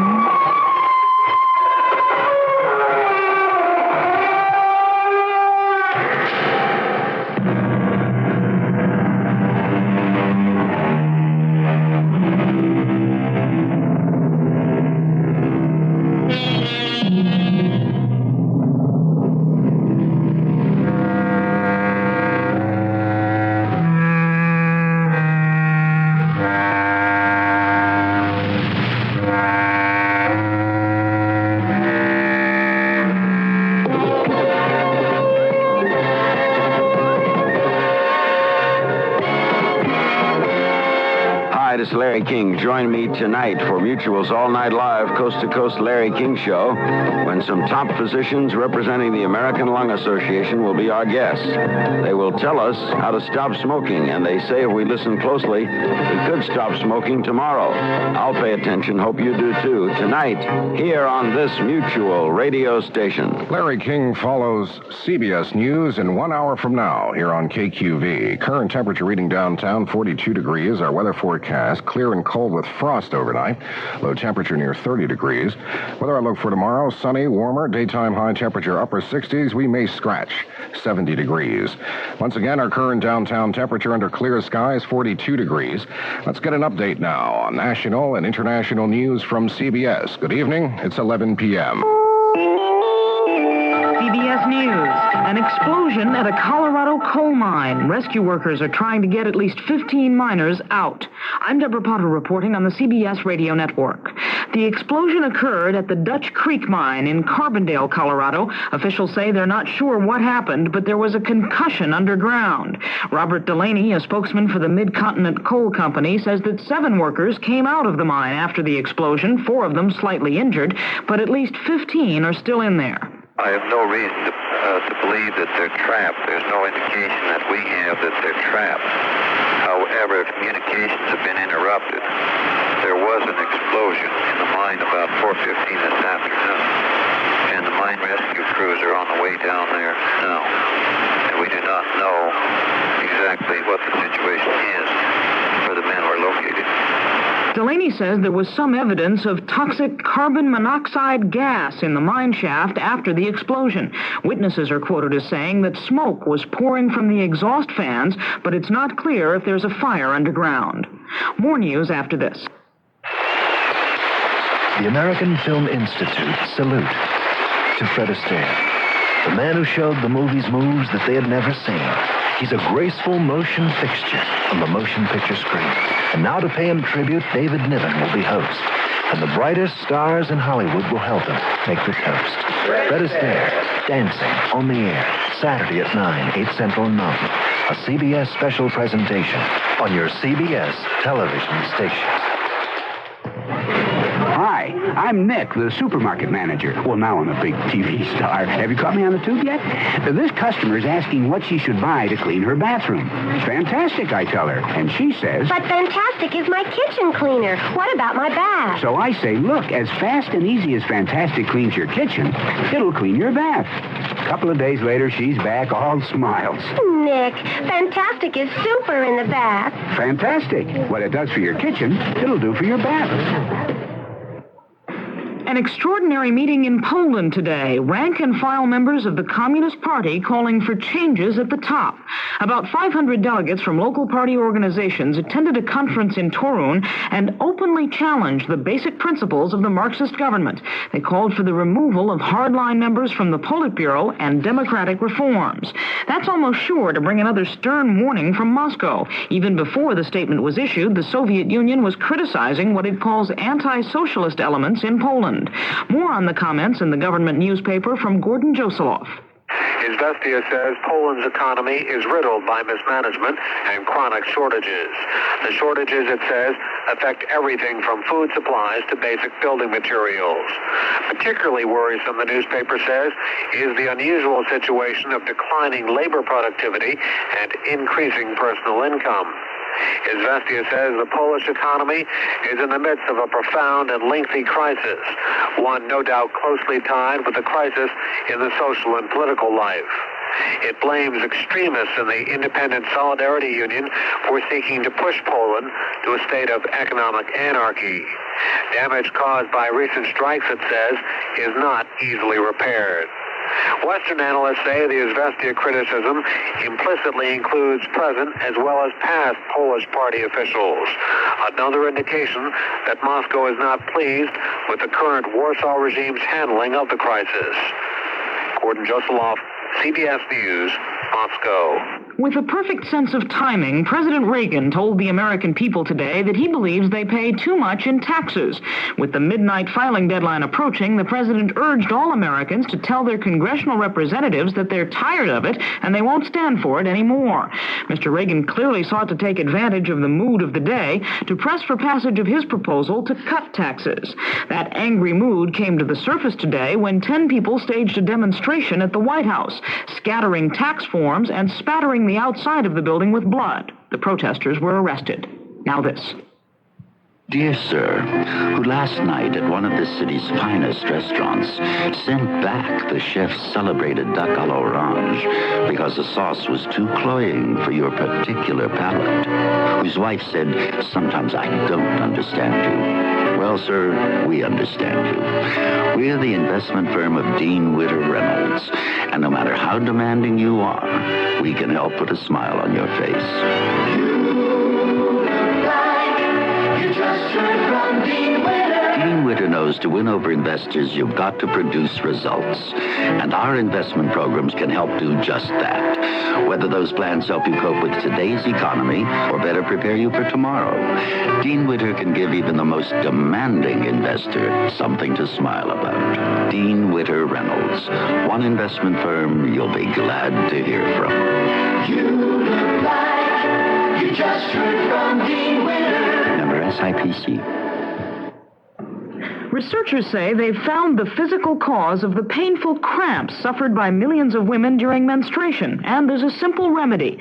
According to doctors at Cornell University, the cramps are definitely not psychosomatic. They're blamed on a hormone-like chemical produced by the body. Suppressing that production virtually eliminates the pain, and there are drugs already on the market that work, anti-arthritis drugs. I'm Deborah Potter, CBS News.